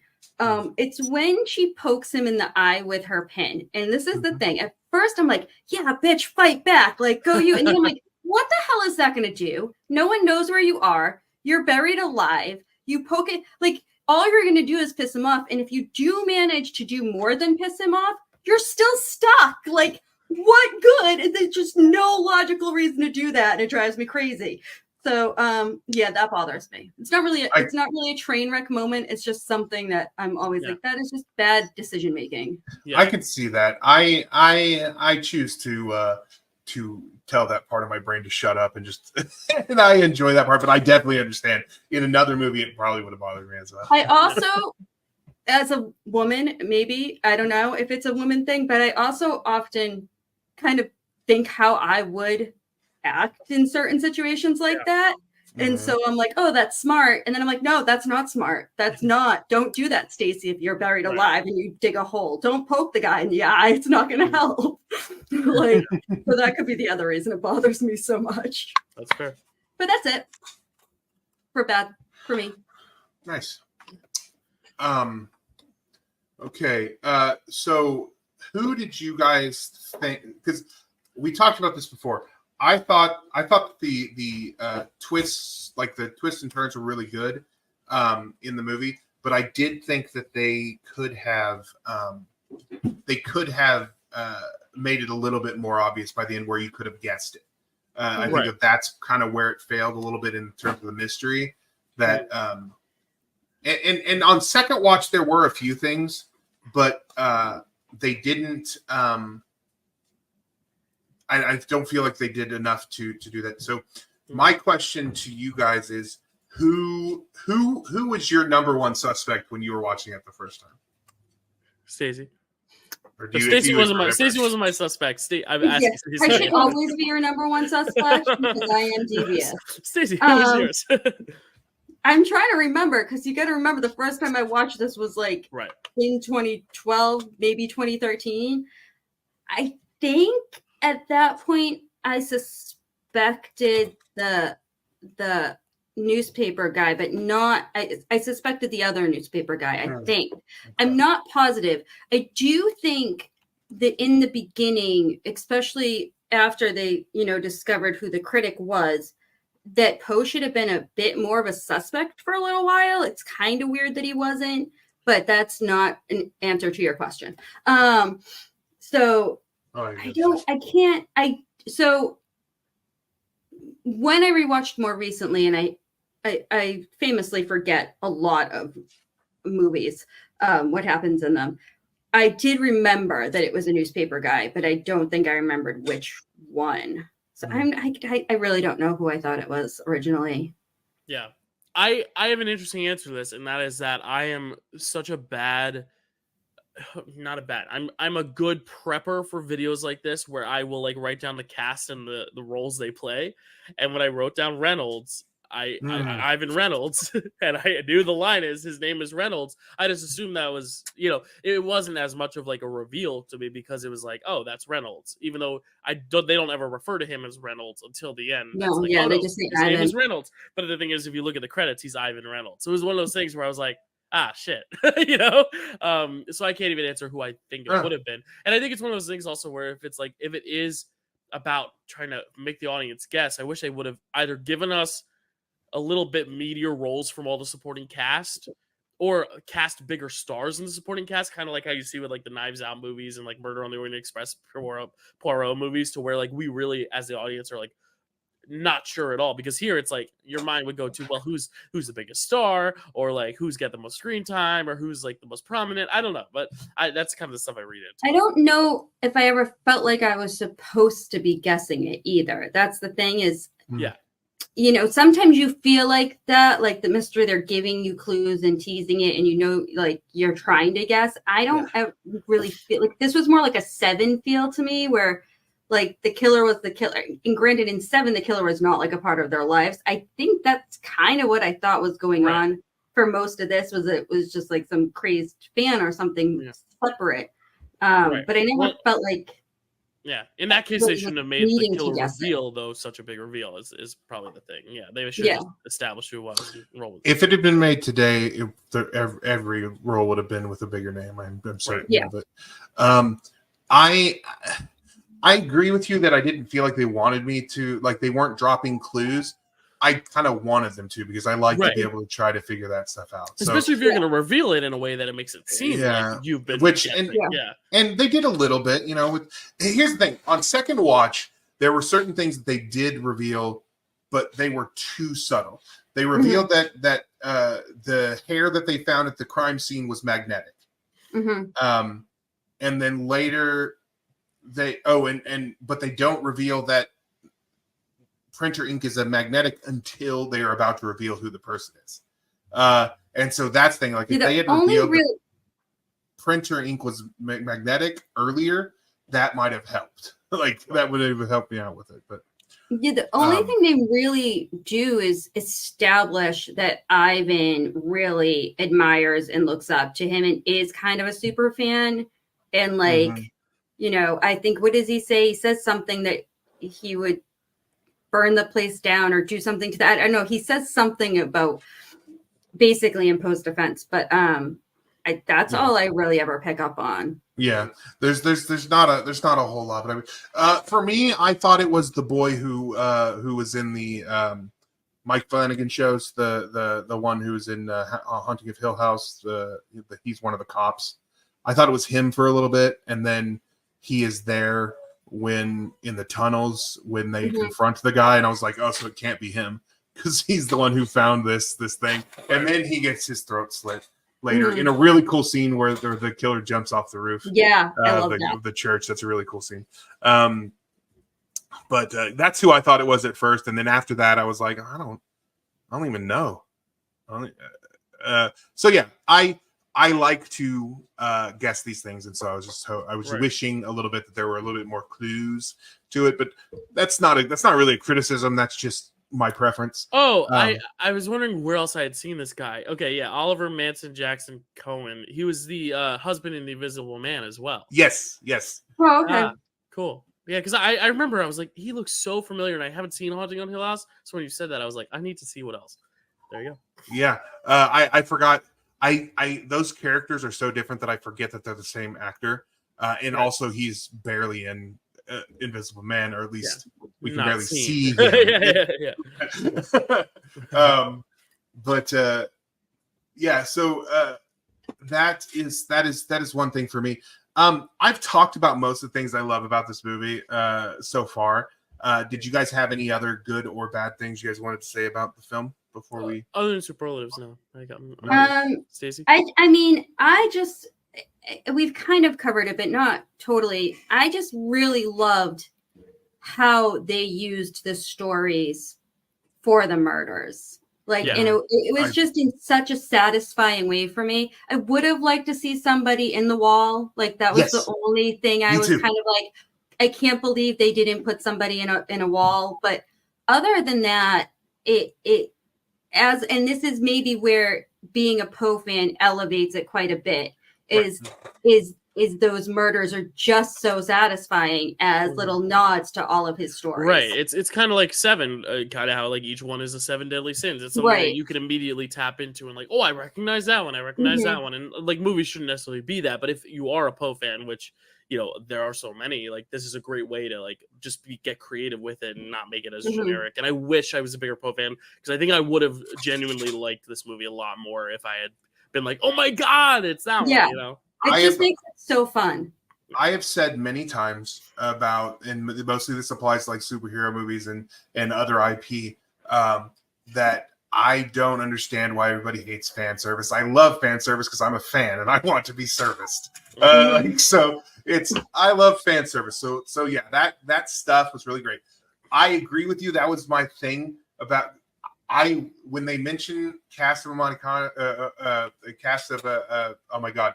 The word I can't say the words. I usually can say the word, and now I just Amontillado, cast of Amontillado. When they mentioned that, I love that story so much, and so when they mentioned that, I was like, we're going to see someone get walled in, and they don't show that, and even like when they do go behind that, it's just another it's just to a tunnel, like it's like not even like walled in. The guy's in there, I guess he got, but he was already dead. He was already dead. He didn't get left in there. I wanted to see someone alive, being bricked up, and that's what I wanted. And now that we know Dylan has seen Buffy, now he gets to be left out because I'm going to make an Angel reference, which is damn it.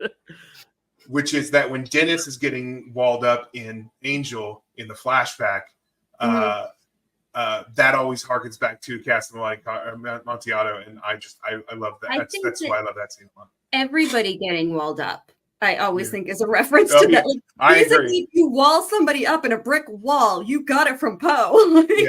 That's the one I've seen the most times. But yeah, that's also because my brain when I read, because I'm a fast reader, it makes words that I don't really know how to pronounce pronounceable. It is the cask of the armadillo to me. It has been most of my life. So just that I can't say that word. That's funny. My brain does an opposite thing, which is that when I see something that I don't immediately pronounce, that word becomes a picture word.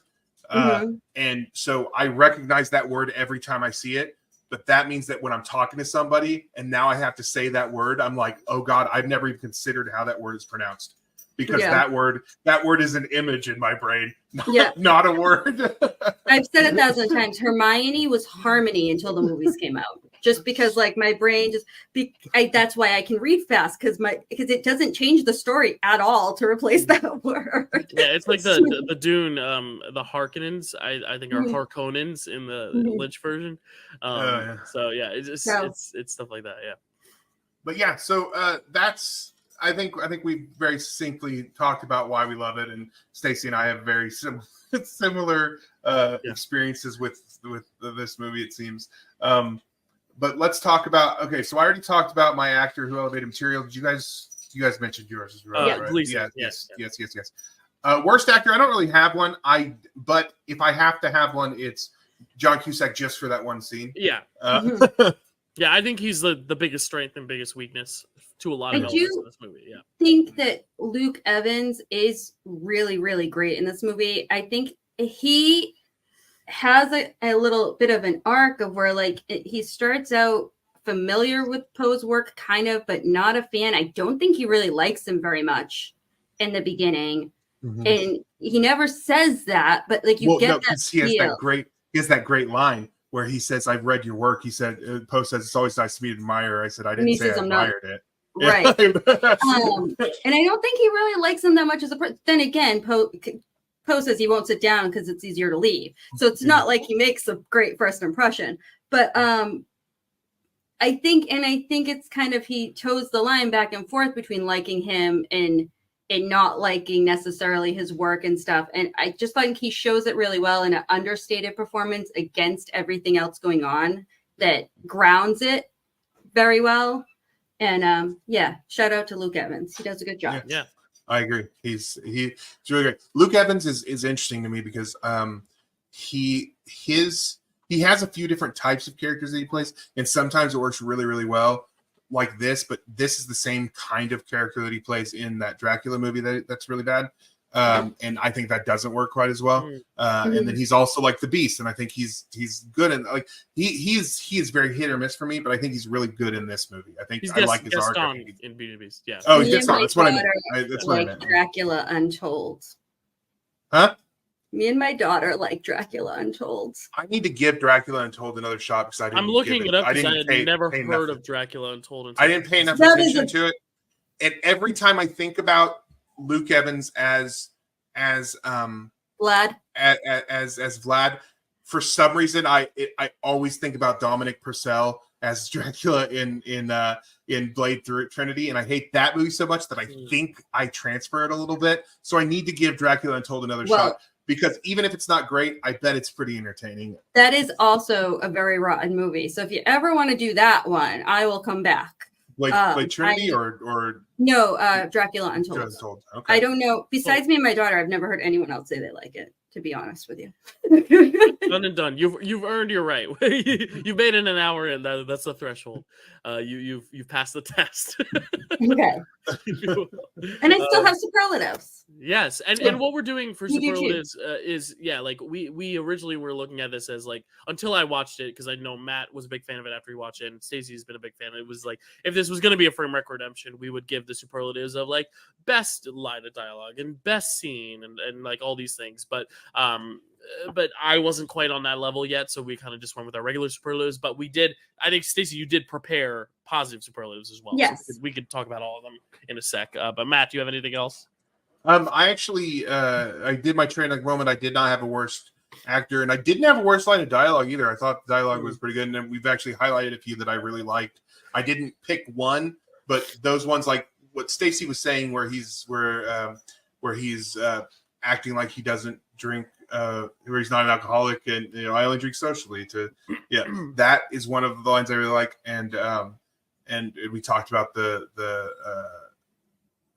different one that I've just forgotten. Anyway, we've talked about the ones that I have one written down that I rewatched the movie to write down, so I want to give it. I'll let you go see it because if it's the same as mine, I want you as the guest to say it. But I wonder, and if it's not mine, then I'm very excited to share mine. There was a lot of contenders. I will say that it was hard to pick, but this one stands out in my head every single time. I love this line, and it is. I mean, I guess technically this is 2 lines, and it's the second half that I really love. But I'm going to read the whole thing anyway.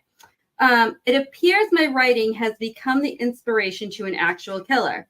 Quite gruesome, really. If I would have known my work would have such a morbid effect on people, I would have devoted more time to eroticism. So that is my favorite line. I love that line too. That's a great one. That's your favorite line? I love that. That's my favorite line, yeah. It just always, the thought of Poe writing eroticism, just, right. His delivery again is so good. Yeah, no, I just in that whole interaction too, where he's saying how the dad might shoot him and there's a murderer and announcing the engagement, it's all just a bit much, or like the way he's so like nonchalant about it, and then she's like, "But you should announce your love in face of death or something." I don't know. The whole interaction is just great. Yeah. That line is always one of my favorites. Yeah, my favorite line / my worst line because it's my favorite because it's bad. So I'm surprised no one brought this up yet. So they have this interaction, I believe it's in the bar scene, where Poe says, "I am Poe," and the guy goes, "I know you are. That's why you can't buy your own drinks." He says, "No, I said I was Poe, not poor." Yes. I love also a shout out to an actual non-Poe line that I really like is when Maddox is talking to the detective and he says, "I believe God gave him a spark of genius and quenched it in misery." Mm-hmm. And I just love that line so much. That too. Like, why would he ever be saying Poe like that? Unless you're talking about Po' Boy sandwich, like P-O apostrophe, like, yo, I'm honestly, Poe. Like if anybody watching decides to watch this movie for any reason, watch it for the line. Like John Cusack's lines in this movie are so good, and sometimes they're a little rapid fire. Yeah, there's also the infusion of the actual Poe like work, too, which I think works well too, because like you're getting a taste of the classicism, even if it's not always in line with it's not totally consistent all the time, but you're still getting some cool like just little tidbits. What does he say? Something about he detests me or something, and I detest people who detest me, or I don't know. There's just so many, so many good ones. And she says the thing about while you're on your knees. That's a very like, is she talking proposal or something else? Like time period, I think proposal, but delivery always makes me question. Because I agree. Both times I saw this, I was like, she's talking about oral sex. But she's using the double entendre for the proposal because she specifically mentions a proposal right after that, almost as though it's separate. So, and let me tell you, friends, that's the hottest scene in this movie. Not that there's a lot to choose from. It's not a sexy movie. We have a new superlative. Not a sexy movie. Every time I'm like, and then he has the line about the mind reels with possibilities or so. I don't know what he says. All of my not written down lines are very paraphrased. But so there is a lot of very good dialogue that I enjoy quite a bit. And I do have a favorite part. If you guys are like anybody else favorite part? No? I think I've talked about all my favorite parts. For me, it's like the kills themselves because they're inspired by the tales. Like I think when I do read it back and like revisit this movie, I think I'll like this movie a lot more, and B, I think the kills will hit that much stronger. Oh yeah, definitely. Because they'd be great in any Saw movie as is, but like in this movie with the context behind it, I can imagine they're even better. Yeah. So when I went a long time between watches at one point, the thing that always stood out to me, and it continues every time I watch it to be one of my most anticipated / favorite parts, is the ballroom scene. In particular, when Death comes riding in and you think he's going to kill Hamilton, like it's all set up that he's going to kill the dad, and he doesn't. It's a messenger. And then, and then you find out Emily is gone. But it's just such an extravagant kind of big scene, and the way he rides the horse straight into the ball. I don't know. I always really love it. I like decadence too. So, that's part of it. I like that. I like that scene. I actually like everything about that scene. The way that they foreshadow the horse. They make it seem they build your expectations to what's going to happen by constantly showing the horse approaching, and then him coming in and just being like, oh, I love that. I love, and this goes back to the chemistry between Alice Eve and John Cusack, which I think is pretty good. Which is really good. But I love when she's like, I'm waiting for someone else, and then he asks her again, and then she looks and she instantly knows that it's him. I love that. Yeah. It made the connection feel very, very real, and I really like it. So yeah, the whole ballroom scene, but the horse part is obviously like the big part. Yeah, but that's my favorite. Yeah, nice, cool. And I think that's it. All right, so before we get to the scoring, usually we talk about legacy. We know this film was not well received, however, this actually is a really good example of why I don't really care for the Rotten Tomatoes method of film criticism, because it has a 22 on Rotten Tomatoes. But on Metacritic, which does a score based, does score based rather than binary based, does score based. Yeah. It's like 44%, which is a mixed review with mixed reception for it, rather than just a rotten one, a bad one. So there is a difference there. Cinnamon score is not great. It's because it's not an A, but it is a B plus. So the people who went and saw this first gave it a B plus. So I think that the narratives around how well people like this is different than the Rotten Tomato score, which is what most people look at, is going to tell you. But that's really all that we had, that there is about the legacy. It was there's not really much else to talk about. 16 million box office, so not too great, but it's I don't actually have the numbers up of how it placed in the box office, but we don't really care about that because inflation. Okay, so that brings us to the matter of the score. And once again, if you're watching this for the first time, we score on a frame rec scale, meaning that the highest score is going to be something that is bad but also entertaining. Lowest score is going to be something that is not entertaining, or bad but not entertaining, or entertaining but not bad, and then everything in between. So I will start with mine. I gave it 1 pit out of 5 pendulums. Damn it! Is that? Oh no! No! I could improv it on the spot. I'll find something else. Sorry, man. But yeah, I gave it 1 pit out of 5 pendulums. I think it's a good movie. I'm entertained by this movie, and it's not a bad movie. So it doesn't really. There are a few frame wrecky things in it that we talked about that might put it up to like a 1.5 if I wasn't trying to make my scoring sound funnier. Because 1.5 pits out of 5 pendulums doesn't sound as funny. So maybe it could skew just a little bit higher, a little bit closer because of that. But ultimately, I was so entertained by this movie that it gets both times. Rewatch did not hinder my enjoyment of it. So I can rewatch this movie a lot. Yeah. So for me, it's entertaining and it gets a 1.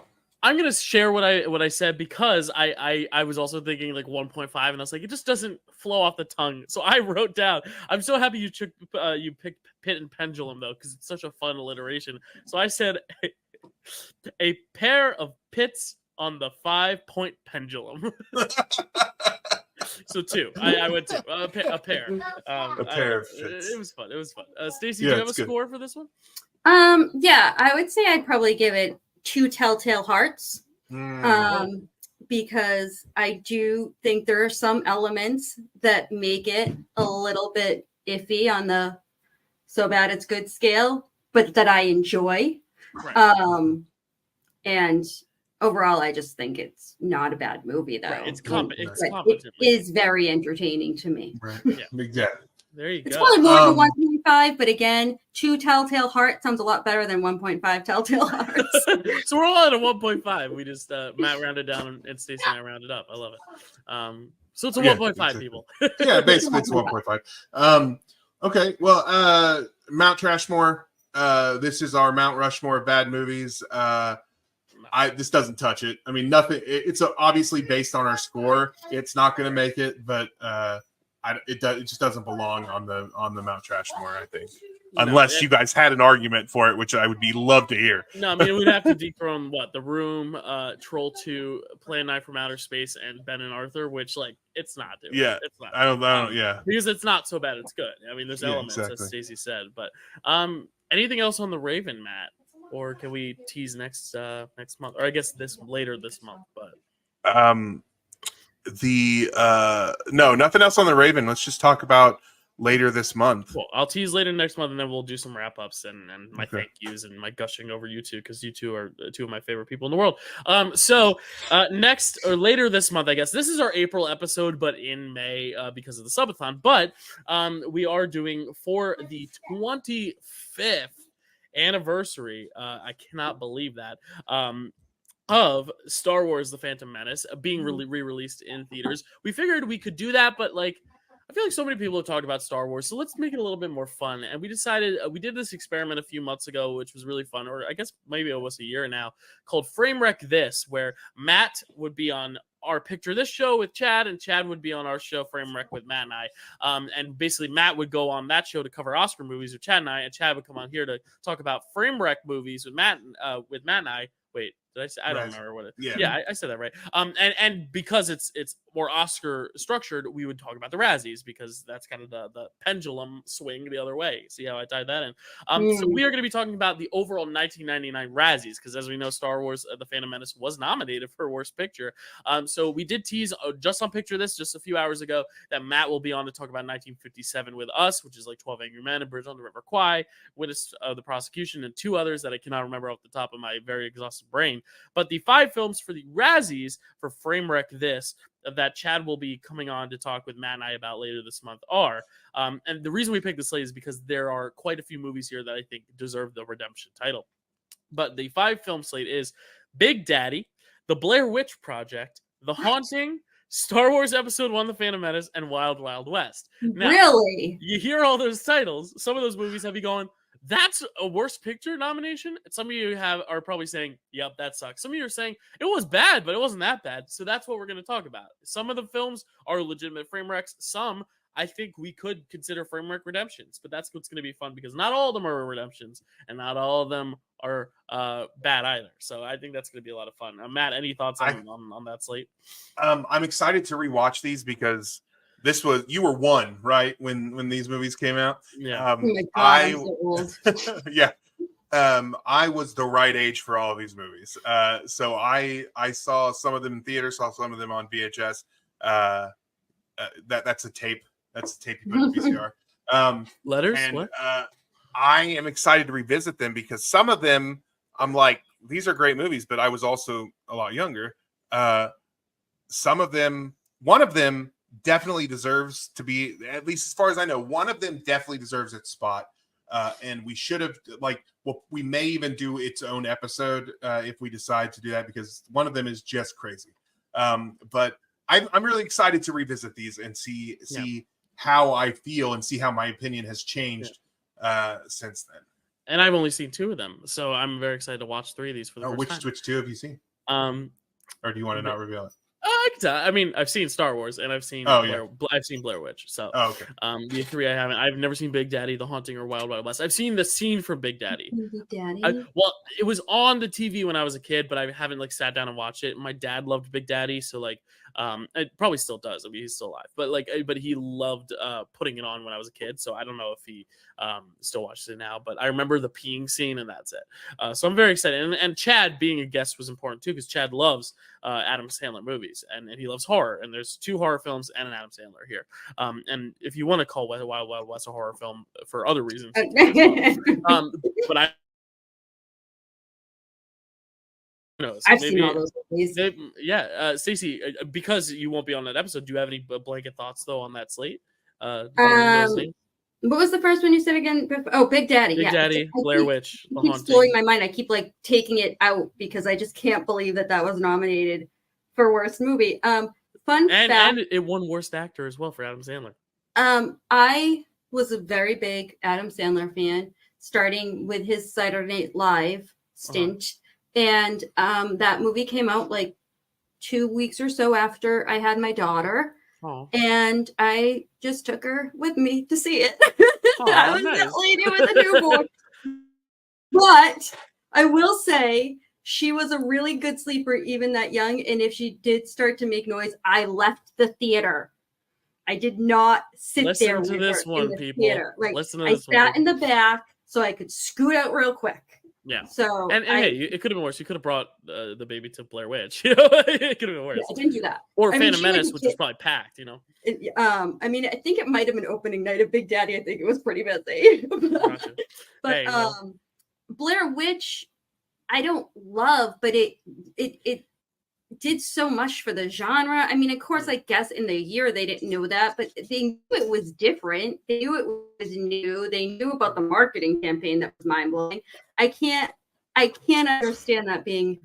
I mean, Wild Wild West is probably the only one that really belongs there. Well, you know what? Why don't I put something out here just as a little teaser so people will want to come watch? The first time I watched Blair Witch, I gave it a 0.5 star. I hated it. So that's kind of the perspective that we're going to be going into this episode with. As I've only watched 2 of these. I love Phantom Menace and I hated Blair Witch. So let's see how things change. We'll see how it goes. I'm very excited for that. But Stacy, it's such a joy having you on here. We've been wanting you to be on this for a while, and this was the one you were like, I really want to do The Raven, and we were so stoked for that because we had never seen it. But more importantly, because we get to talk to you, and you do have an invitation on this show. We always say, you've been great. I'm excited to have you on again. Like you're really great. You're better than I am. So thank you. I really appreciate you coming on. Are you looking for a show to co-host because you're better than Dylan? Yeah, Matt's gonna fire me. We're gonna end this, and I'm gonna finish my subathon, go to sleep, wake up, and have my things packed up in a little box. Not that Matt that would not happen even if I was fired from the show because I don't know. I'm loopy. Anyway, Stacy, anything to plug out there for people to listen to or see or watch? I mean, not really. My podcast doesn't really. I mean, it exists still, but there hasn't been a new episode since like Christmas, and there's not going to be. So nobody cares about that. I care. Thank you. I appreciate that. They're still Matt good cares. to listen to. Yeah, they're very good. Very good. It's called Between the Screens if you want to check it out, even though we don't still do it. We did it for almost a year. But no, I don't have any. This is it because we did the draft days and I might play some games. I don't know. But for the most part, I've got nothing else coming up anytime soon. But I would love to do this again. And I have some movies that I want to do. But they're holiday related. One takes place in my hometown and would be around my birthday. Okay. You can add those together. And the other one, I don't know if it would qualify because it wasn't like it wasn't a feature film release. Like it was a straight to streaming, but it is the most. We did the kissing booth. We did the kissing booth on here. We did Ben and Arthur, which can only be found on like a very low res YouTube link. So there is a movie called Santa Jaws. That is exactly what you think it is, and it is like a college film project movie. Yes, it is the worst movie I've ever seen in the best way. So I would love to do that at Christmas time, but those would be back-to-back months. I don't know, and I would love to do Dracula Untold if you guys ever tell her to do that. Well, hey, we need programming, and hey, if we get freer, we could double up some months. Who knows? Okay. You know, make up for some. I'm always down. Yeah, well, we're always down to have you, Matt. Anything else? Yeah. Well, Stacy just reminded me of something. One time I erroneously said she was from Maryland. Yeah, I erroneously said she was from Maryland, and it was a complete accident. I know where she's from. Like it was just a slip. But I realized while researching this movie, number one, it may have been a Poe connection because where he lived, but also he was born in Boston, and died in in Maryland. So so I was like, okay, so maybe there was some connection there, or at least that's what I'm going to tell myself because of that silly mistake I made one time saying she lived in Maryland. It's fine. No, you're gonna get invited over to Stacy's and end up at Chad's house because he's in Maryland. Him and Carrie in Maryland. Hey, but they're all Patriots fans. Plymouth, so, yeah. Massachusetts is the hometown that Yeah. the movie takes place on. That I was Nice. referring to. Yeah. Well, Matt, any last thoughts? I'll let you wrap this up since they're going to be listening to me for quite a few hours. You're going to see me later on this subathon. Yes. If you're watching this on replay, you're going to see me next month. You're going to see me whenever Dylan will let me on the show. You can find me everywhere that Matt's can be found on at Mattman XIII. Mm-hmm. And yep, there it is. Yeah, I did magic. So this is a great show. I'm very happy we did it. Yes. So stay tuned for more. Up next, I believe I need to check my programming and make sure I'm teasing the right thing. We are going on to my immaculate review of Immaculate. Is it an immaculate movie? I don't know. We'll find out. That's coming up next. Thanks for continuing up the subs and the donations. Keep it up. Please, I want to do the Lord of the Rings commentary thing. Please. Yes. If we haven't hit 25, I don't know. But yeah, I don't know. But we will at the very end of the subathon, I will recap what we have unlocked so far. But as always, as I said in the video, until the end of the week is when I'm allowing the subscription banner. That's right. So we still have time if we haven't hit all these subscriptions we want, and I haven't been calculating. But thank you all so much for watching Frame Wreck, and we'll see you very, very, very soon. What a story, Mark.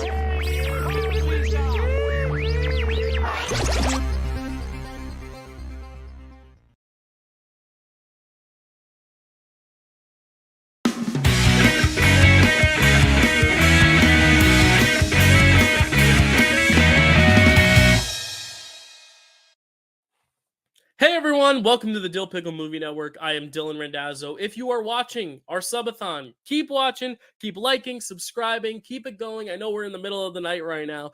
We are almost done though. We're about 3/4 of the way through. We had a great episode of Frame Wreck just before this. We still got one more big review coming after this for Dune Part 2. But this is my Immaculate review. Is it going to be an Immaculate review of Immaculate? Well, we'll have to find out because the movie itself is not quite immaculate, but I still think there's some pluses to it. I think there's some greatness to it, and that is obviously Sweeney Sydney. It's late, guys. Sydney Sweeney, she is great in this. This is essentially kind of the Rosemary's Baby thing of woman comes to this convent or whatever. She's a nun, and then she starts to have these sicknesses, and then finds out she's pregnant. But wait, she's a virgin. How could she have been impregnated? And then it becomes this whole conversation of how did she get pregnant, and is she fostering the devil or the baby Jesus? And I think that's one of this very common tropes you see in a lot of these movies. I mean, this literally came out, I believe, a weekend or two before The First Omen, which also dealt with very similar things. I didn't see that film yet. I want to, and I heard it's great, and I heard it's even better than this. But I think if you've seen a film like this, this film does not necessarily hit you as hard because it's kind of taking a formula that you've seen time and time again, and I can't say it does it necessarily as good or better than those. I mean, Rosemary's Baby is an all-timer, so it's hard for me to compare. But even like stuff like The Omen, The Exorcist, that still deal with like creepy possessed kids. I know that we're seeing like this trend of horror where they're kind of harkening back to those older days, but I think you still need to do something to set yourself apart a little bit. And I think really the only thing that does set this one apart from others is Sydney Sweeney's performance, who I think again is very good. Now, I talked in my Love Lies Bleeding review that horny cinema is at an all-time high right now in a resurgence. You know, you got Challengers, you've got Love Lies Bleeding, Drive-Away Dolls, Miller's Girl, I mean, Dune with those popcorn buckets. There's a lot of horny shit out there for cinema right now. Lisa Frankenstein, a lot of stuff that is like dealt with either sexual tension or sexual chemistry or sex in general. And the fact that the movie starring Sydney Sweeney is the only one that's overtly not sexual, that's overtly saying, no, I didn't have sex, I didn't, make this baby, I think is very interesting. And it's kind of cool to see her play against type there too, because I feel like a lot of the time people don't realize how good of an actress she is because they just want to sexualize her. They just want to kind of make her the sex symbol, which she does stand for in some of her works. Anyone But You is very much about the sexual chemistry between Sydney Sweeney and Glenn Powell, and the film and the marketing didn't try to hide that at all. But I think it's really cool to see her just kind of flex that she's a great actress, because I think she is. And I think in this film, it really proves it. I think the second half of this film is more interesting than the first because it doesn't really deal with the mystery as much as it does the escape, because the first half is just kind of the mystery of what's going on, who's this baby, what's going to happen, and it's all the kind of stuff we've seen before. The second half, though, is where she says, F it, I'm gonna escape, I'm gonna get away from these people, and it's the chase, cat and mouse chase of her trying to get away, and then it becomes almost like a slasher film where she's kind of the final girl getting hunted, but then also once the baby finally comes, we see one of the craziest scenes and one of the best acted scenes of the year. It's this one shot of Sydney Sweeney. I'm not gonna share what it is, what happens, or what she is reacting to, but her face is just the center of that camera lens, that shot that whole time, and just watching her react and watching her kind of have this final moment with very few words of dialogue, but just kind of grunts and screams and facial expressions and wide eyes and blood covered face. I think it's one of the great final scenes of a movie of this year, and I don't really think the movie is all that great, but I think moments like that kind of leave me leaving the theater in a positive manner. Like I'm leaving the theater being like, that was a good time, rather than, oh, that sucked. Whereas I think if I left a halfway through, which I would never leave a movie halfway through, but if the movie had ended a halfway through, I might not have liked it as much, because I think it ends much stronger than it starts. And I do want to bring up the director, Michael Mohan, because I didn't think this was his best work, or even his best collaboration with Sydney Sweeney. I wanted to bring up The Voyeurs, which if you are into the more like Challengers, Love Lies Bleeding, horny cinema, you would probably really like The Voyeurs, because it is very much I think a better movie than Immaculate, but B, also kind of fits into that like sexual tension type deal about this couple who kind of spies on their neighbors, and then stuff starts to happen. It's almost like a Rear Window, but with like a 50 Shades of Grey tint to it. But I think that's a really interesting film as well. So it's really cool to just see Michael Mohan also kind of do something different with his career. Like one minute he's making this kind of trashy Amazon Prime voyeur melodrama, and then he's making a film about nuns and the baby devil Jesus or whatever. So I really think it's cool to see him just kind of take a different stance as a filmmaker and kind of make something new and not necessarily be a one-trick pony.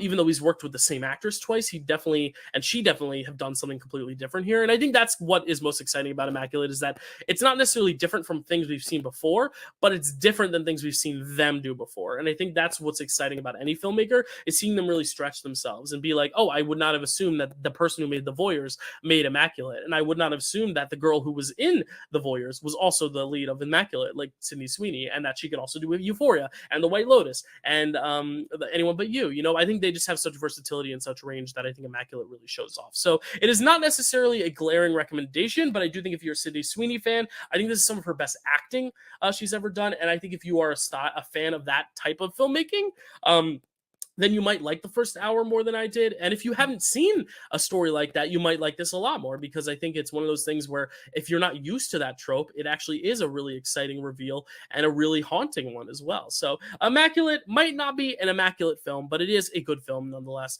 and I do recommend it slightly, but mostly for that performance. So thank you so much for watching. We are moving on very soon. I'm going to be doing my way too early 2025 Oscar predictions. We're going to kind of catch back up on schedule soon, and then I will have my big review for Dune Part 2. Then we'll do a TV themed draft day, and then we'll be done with this puppy, which is crazy. We're almost more than a 3/4 way through this subathon. So keep subbing, keep liking, keep commenting, keep chatting up that live chat, and I will see you if you are watching this after the fact. I'll see you next time. Thanks for watching. Go watch the subathon, and vice versa.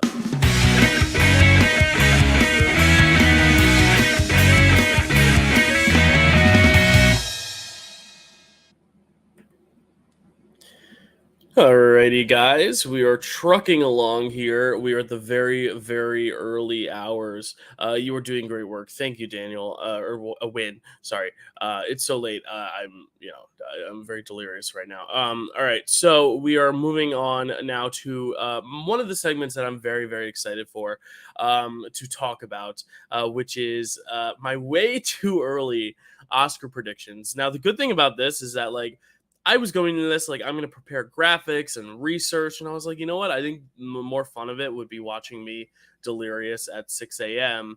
trying to piece together a bunch of Oscar predictions for a year from now. I just think there's something funny to that, because at this time last year, I think we were way off with a lot of things. You holding up so far? I am holding up so far. I'm trying my best. Trying my best. I'm actually drinking a lot of water. I was thinking caffeine would be the move, but the thing is, I want to be able to sleep after this. If I drink too much caffeine, I'll just be up. And I also have to work later today. That's another spoiler. Big spoiler to my life, I guess.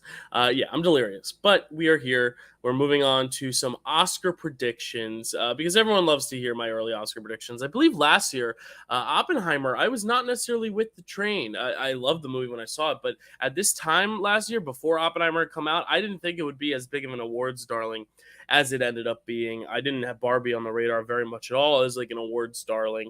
And I think that's kind of the fun of Oscar season, is watching as the season trickles on. Like American Fiction, for example, was a big one that right out of TIFF, it was like, whoa, wait, this is a film we got to keep notice of. This is going to be one of those films we should pay attention to.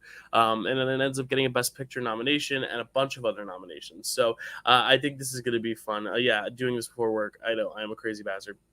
I don't have to work till like 3:30 or whatever. But let's get into it. Before we do, I just want to also say, yay, we hit where we've gotten 316 new subs since yesterday at noon, which is very big, very exciting. And 500 subs will unlock the director ranking for Billy Wilder. So we did hit that 250. So the Taylor Swift concert will be happening.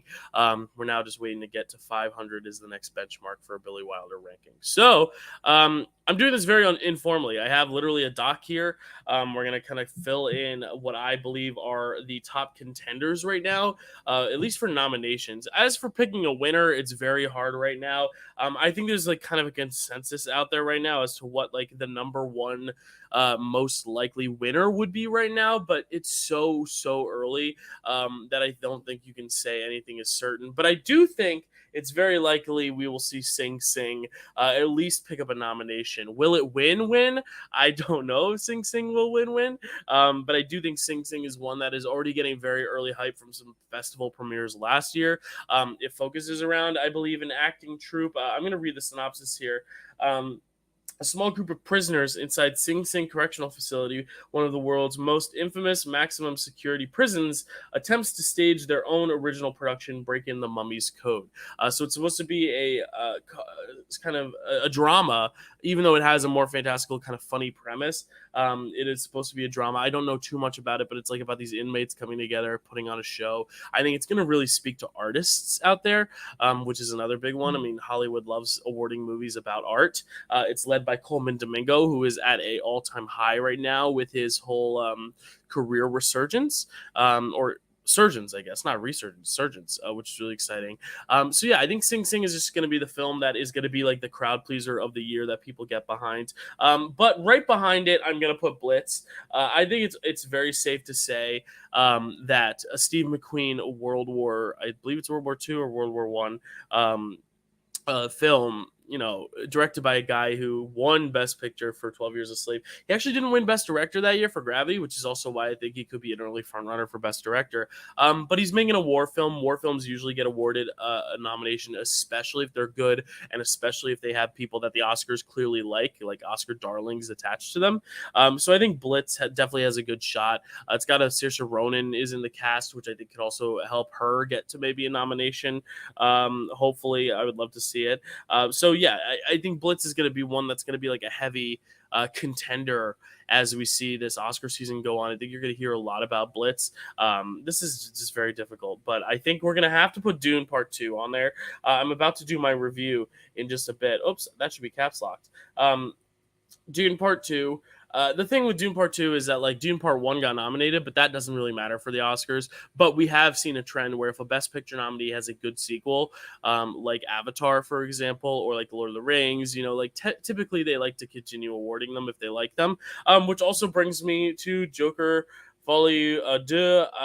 I don't think this is going to be the best movie of the year. I'm not very excited for it necessarily, but there's something to be said about the fact that I think the Academy might eat it up.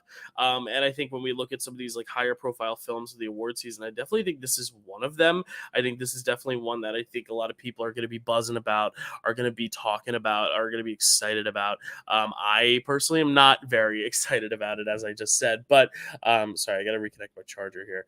But I do think there's a chance that this ends up just being a really strong contender, especially in techs, because it does look like a technical step up. It does look like it's going to be a makeup contender and have some costume contenders. So I'm going to put Joker there for safety, but I would not be surprised if I'm wrong. Next, movie that I don't know much about, but Conclave. It's directed by the same guy who did All Quiet on the Western Front remake, Edward Berger. But it is supposed to be very, very good. It's about Ray Fiennes plays this, I believe he's a pope or a monk, or a pope. Finding the successor to the deceased pope, discovers the former pope had a secret that must be uncovered. So it's kind of got this like thriller vibe to it. If it's a lot just straight up thriller, usually they don't go for just straight thrillers like The Killer, for example, last year, David Fincher.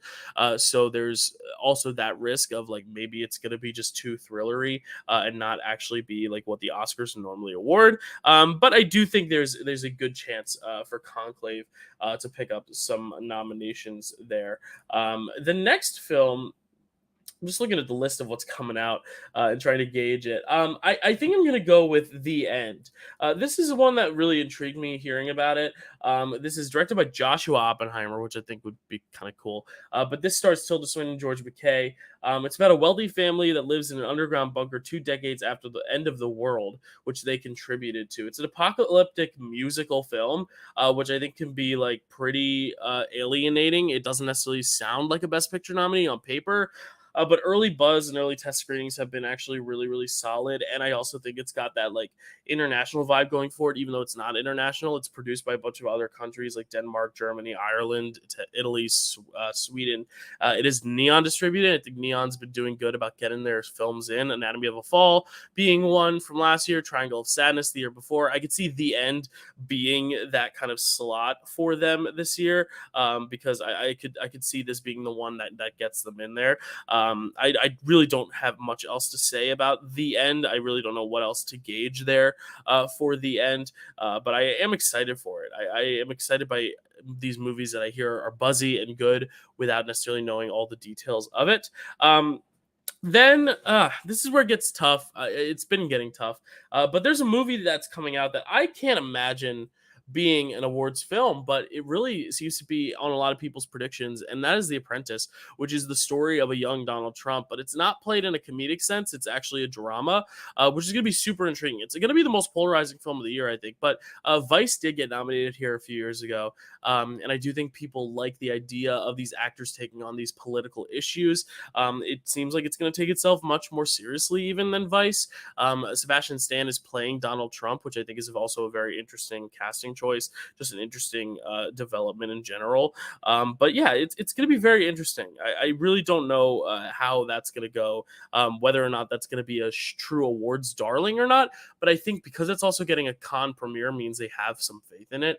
And I don't think they would just like put it in the Cannes Film Festival if it was kind of a joke film or not meant to be taken seriously. Also, just if you look at the rest of the cast, I mean, Jeremy Strong is in it, Maria Bakalova, like these other people that have been getting awards in other places, whether it be Emmys or for Borat, for Maria Bakalova. So clearly there is some prestige here behind The Apprentice. And I do think if it is a really good movie, it could be one of those like documented, really strong biopics about a president that is flawed, probably. Hopefully it shows the flaws, but I do think it would be really cool if this ended up being really good and ended up being something that like we could learn from and that we could like really enjoy with time and become one of the great biopics, presidential biopics.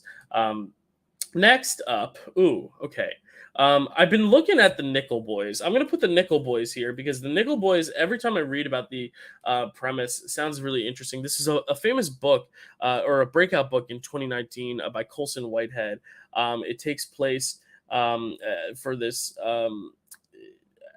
African-American school, I believe, where there were these secretly buried bodies on the premises of the school or this academy in New York City. I don't really know much about it, but it does also have that thriller vibe to it, the Nickel Boys. But I do think because the book was very well received, I do think the Nickel Boys could be a really interesting historical drama that comes out that I think a lot of people will enjoy. Anjanou Ellis-Ross is the lead of it, and I know she's been getting already some early hype. This is going to be Amazon's big push, so I'm going to put this here at number 8. At number 9, this is a film that could end up being a big flop when it comes to it, but if it is great, I'm going to put Megalopolis because I don't want to be on the wrong side of history if Megalopolis is great. If Megalopolis is great, I want to be the one who said, yeah, it was always going to be great. I saw that teaser trailer yesterday. I can't believe it was already yesterday. Jeez. Right before the stream started. And I just feel like Megalopolis has the potential to be something really, really spectacular. I think there's also something about Francis Ford Coppola's, story. The fact that he did this, as a project for his wife, for his lovely wife who passed away. And this is kind of like in her memory. He released a teaser. I think there's going to be a lot of reasons why people do end up really, really liking this film and running to root for this film. Also because it's struggling to get some distribution. I think it's going to be one of those like little movies that when it does come out and if people do love it, I think they are going to have no choice but to praise it as one of the best of the year. And then another one, it's from a director that hasn't really had a Best Picture nominee in quite a while, but is a premise that sounds good. It's a courtroom drama, from what I gather, by Clint Eastwood. It's Juror Number 2, and the whole thing is like, if Juror Number 2 is really solid, this is like a veteran director, Clint Eastwood, doing like a late work in his career, obviously, and hitting it out of the park. I think it could garner enough love for the Academy. I think they would really like to see it. It's about a family man, Justin Kemp, who, while serving as a juror in a high-profile murder trial, finds himself struggling with a moral dilemma. Again, these premises, these plot synopses are very vague, but I also think that's what is going to make this very exciting to see unfold over the few months until the Oscars, is to see more and more trailers and more footage. But just based on that premise alone, I think Juror Number 2 could be a really cool kind of comeback for Clint Eastwood in the Oscar game, which is unique considering Clint Eastwood, I feel like, has already made his comeback and a few times. So I don't know. Moving on next, there's always a Sundance, and these are going to be like my number, like my next tier, if you will. So that's like my predicted 10, but like if I have to keep going, obviously Furiosa, if it's amazing, if it's as good as Mad Max Fury Road, like I definitely don't want to count it out. My only thing is like, is that, because it's not just the sequel to Fury Road, it's a fifth in a franchise, and I just feel like Mad Max Fury Road was its own beautiful little unicorn of a film. No one had seen anything like it in a while at the time, and I think it was just this really great kind of anomaly at the time that I don't necessarily know of now, if it's necessarily going to be as loved. Even if it's great, I don't know if it's going to be an Academy thing. I'm also putting here, which is very interesting because Robert Zemeckis has been having some really tough luck over the past like 2 decades in terms of getting his movies in and well received and well acclaimed for Oscars. But here looks really interesting. I believe it takes place in like the same room over a span of a bunch of years, from what I remember reading. Robin Wright and Tom Hanks reunite for the first time since Forrest Gump, which is going to be like kind of a cool story. So I definitely could see a world where here ends up being kind of a return for Robert Zemeckis in the Oscar race as well. And I think if it is like this crowd pleaser, I think we could see it being one of those surprising nominees that ends up being like a consistent nominee across the board, for SAG, for BAFTA, for Critics' Choice, just being this awards juggernaut. Next up, Luca Guadagnino is having a year, and I'm going to put Challengers and Queer back to back just because I feel like one of his films is going to become the awards darling. Now, if Challengers is able to hold over, get it? Because the holdover is last year. That's fun. But if Challengers is able to hold over and continue this real wave of like hype and popularity in a similar way that like Barbie, Oppenheimer, Everything Everywhere All at Once, Black Panther did, the only thing is I still think it's a small enough movie. I don't see that necessarily happening for Challengers. As much as I want it to happen and as much as I would love for it to happen with Challengers, I just personally don't know if Challengers is that type of film that is going to be able to hold through the rest of the year, which is why I also put Queer here, because I think Queer is the other Luca Guadagnino film this year. It's coming out later in the year, and this is also one that I think could get a lot of attention for its acting for Daniel Craig. So I think this could be the more safe bet for Luca Guadagnino, but the truth is he has 2 great movies, supposedly. I haven't seen Queer yet, obviously, but I think this is a potential for him to get in multiple different ways. If it doesn't work with one film, he has another to lean on, which I think is a really cool prospect to see. I think it's pretty amazing that he has all this like leeway to like campaign, multiple different films. So I'm very curious to see how this goes for him, because I think this could be a real breakout year for him. And if he does end up getting one or both the films into a lot of major categories, he could be a director contender as well. All right, next. I'm putting DD. There's always a Sundance film that always ends up being in the conversation. A lot of the times it ends up being a nominee, like Coda, which ended up winning, but also, of course, Past Lives. But I just don't necessarily know if anything that came out of Sundance is going to be big enough to like really break through the mold and end up on the list. But I will put A Real Pain there as well, because I think of all the films that come out of Sundance, I think DD and A Real Pain are the ones that I think I could see having the best chance of getting in for an Oscar nomination and for that. So that is that, DD and A Real Pain. Next, moving on, I'm going to put The Piano Lesson. This is a film that I've been really excited for. This is kind of part of Denzel Washington's ongoing project of adapting August Wilson novels. He, of course, adapted Fences and directed that himself and starred in that himself. He produced Ma Rainey's Black Bottom, which obviously starred the final leading performance from Chadwick Boseman posthumously. And this is his third big one. This is one that I think is going to be a number one contender in another category, which we'll get to. So I'm really excited for The Piano Lesson, and I hope it's as good as the other two. Now, Ma Rainey didn't get nominated, which means I don't know if I'm looking at The Piano Lesson as a Best Picture nominee, but I am looking at it as a contender for lots of other categories, specifically acting. There's a film that I don't know much about, but it has the longest title, The Supremes at Earl's All You Can Eat.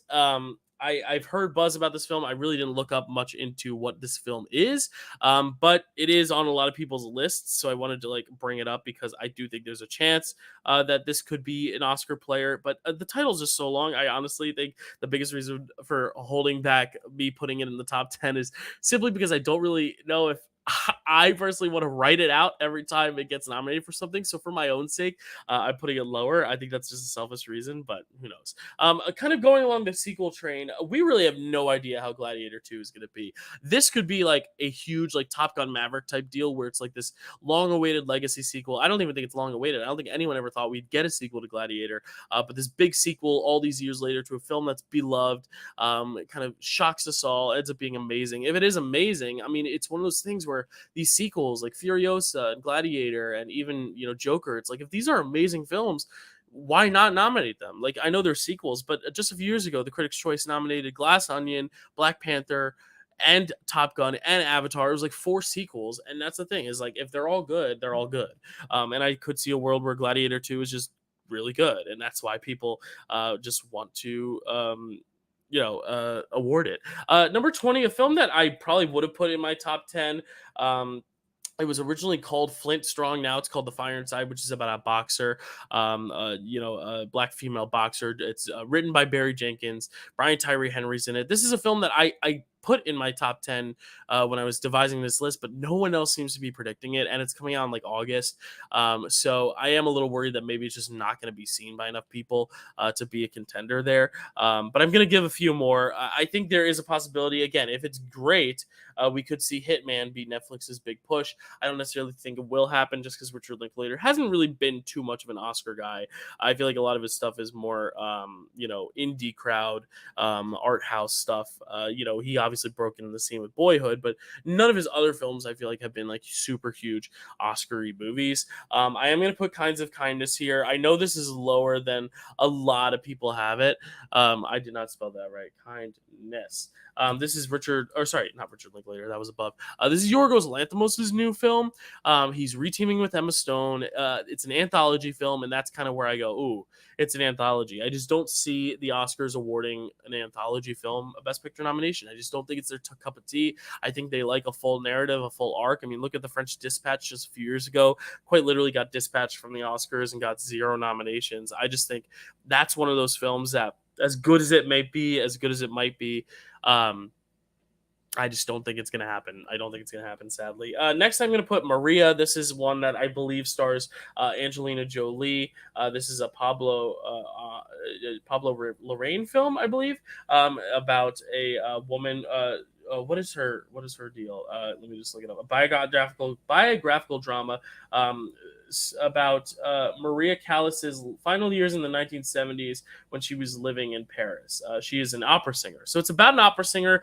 Angelina Jolie's clearly going to be doing a very transformative performance, and I do think there's a chance she gets nominated. So the fact that she is going to be a front runner in a lot of categories has me thinking that Maria is going to be at least in the conversation, kind of like how Jackie was and Spencer was. Like they were always in the conversation, even though they were never going to happen because their lead actresses were. So 24, if it's a big summer hit, I did put The Bike Riders. This got delayed a year. I do think that delay could actually help it out a lot. I think there's a good chance we could see it surprise and end up getting in some places. I would really like it to happen. And then at 25, I always end up putting an animated film just because I always have faith that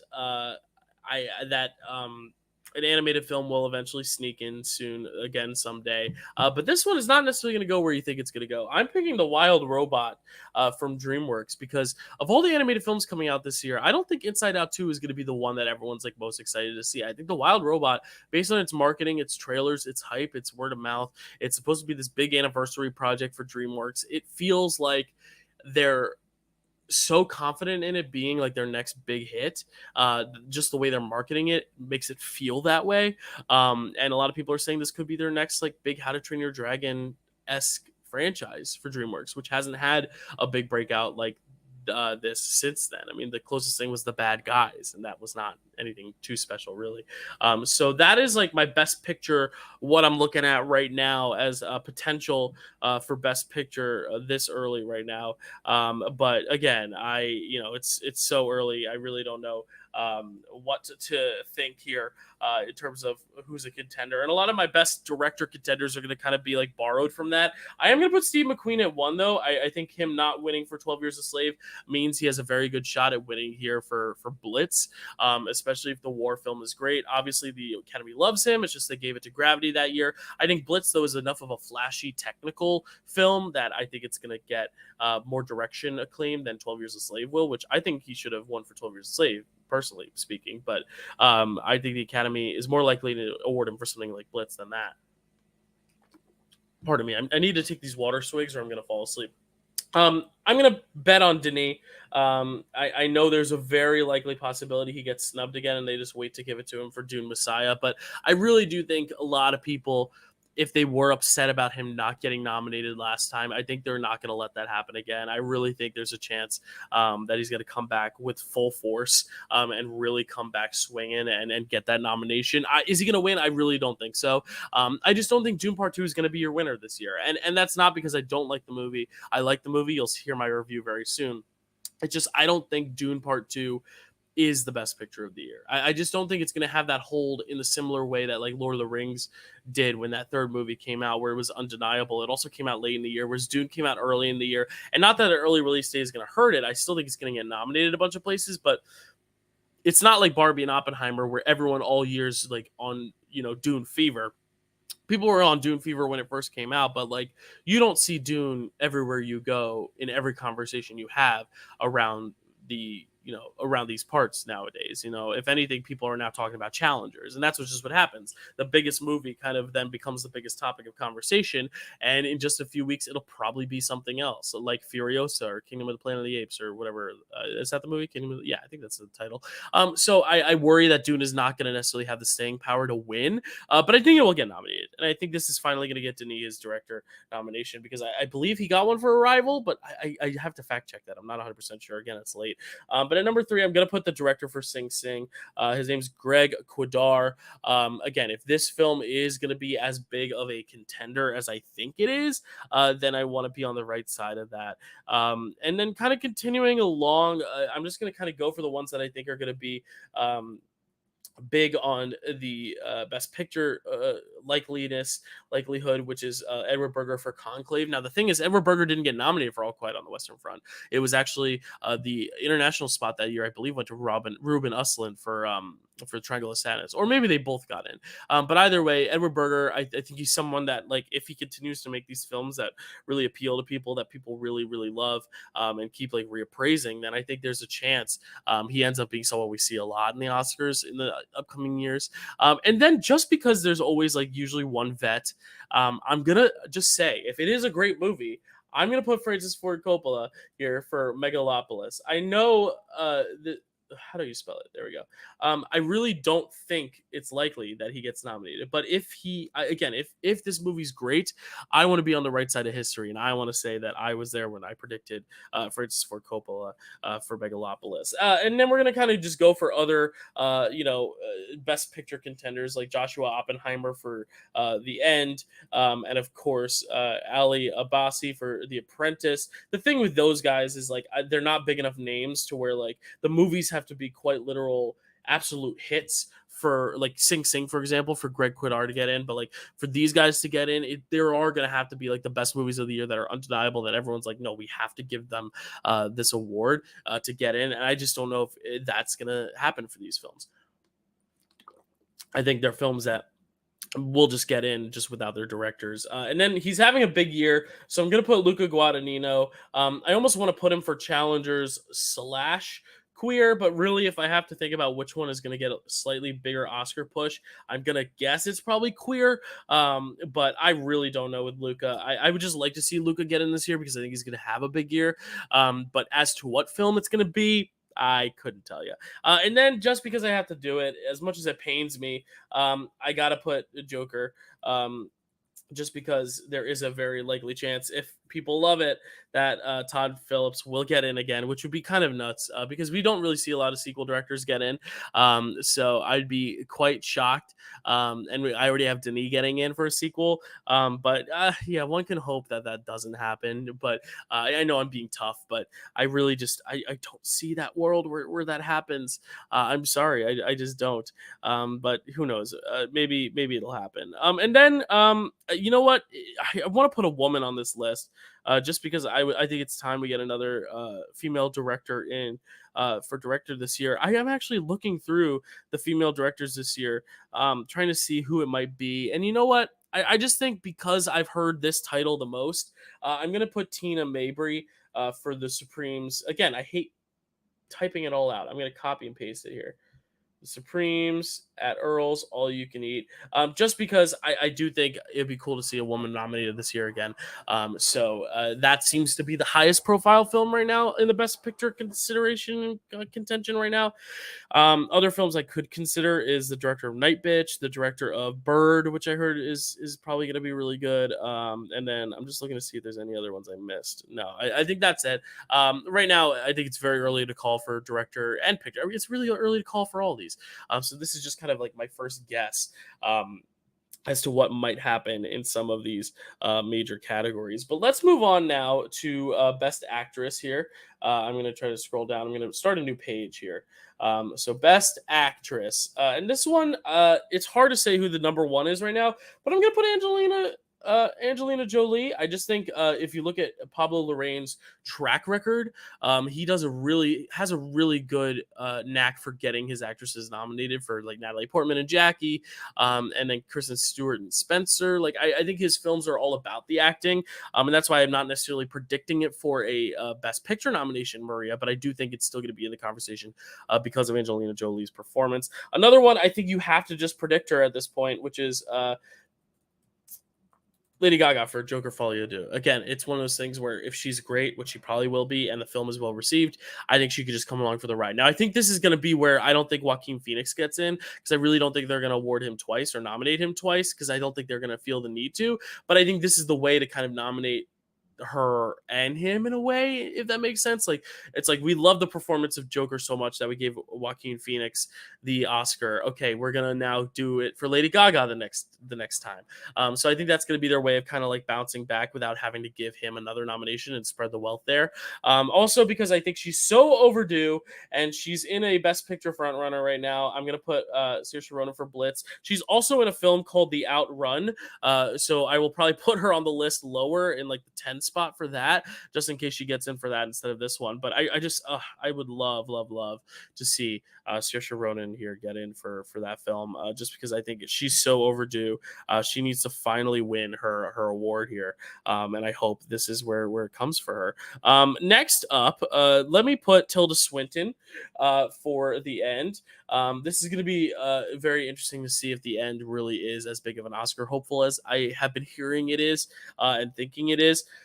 If it is ending up being this big Oscar movie, there's no way she wouldn't come along the ride with it. She is the lead of it, and she is someone who I think the Academy really likes. She's someone that everyone really likes, and I think everyone's going to get on board with and want to award when they see this movie. And then the next one, this is kind of like a big, bold pick that I don't think a lot of people are going to be picking, but I want to kind of be on the right side of history here, and that's Ryan Destiny for The Fire Inside. I mentioned it. This is the film about the female boxer in Flint, Michigan. It used to be titled Flint Strong. This is a film that as soon as I heard about it, I was like, okay, so the actress is going to get nominated. Brian Tyree Henry is going to get nominated. The writing is going to get nominated. Maybe I should have put it in my Best Picture 10, because the more I'm talking about it, the more I'm convinced that I think it really could be something special. You know, I'm going to do it. Because I'm feeling testy today. I know it's coming out in the summer, but I just threw off all my numbers. You know what?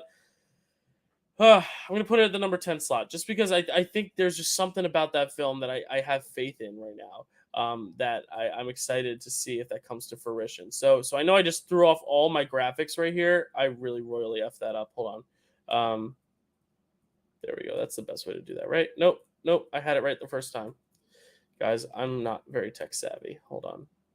Wait. There we go. That's what I wanted to do. And there's still an 11 there. I don't know why. That's fine. You know what I mean. That gets my point across, right?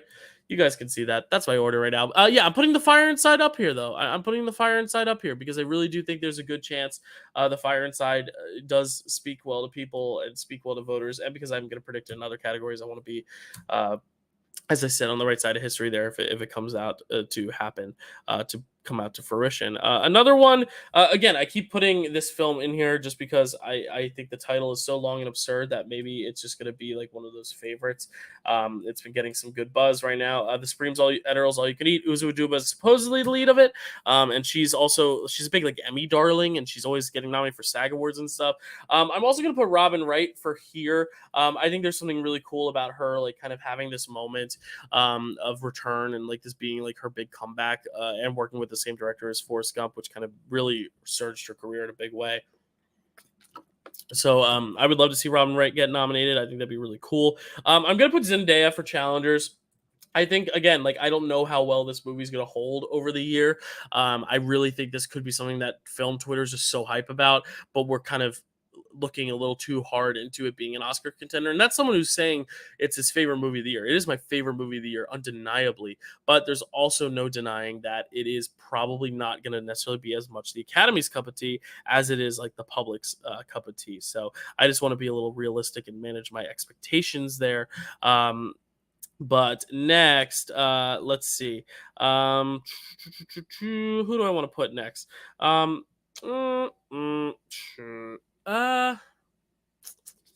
Just looking through some of these performances, seeing who I think could get in here.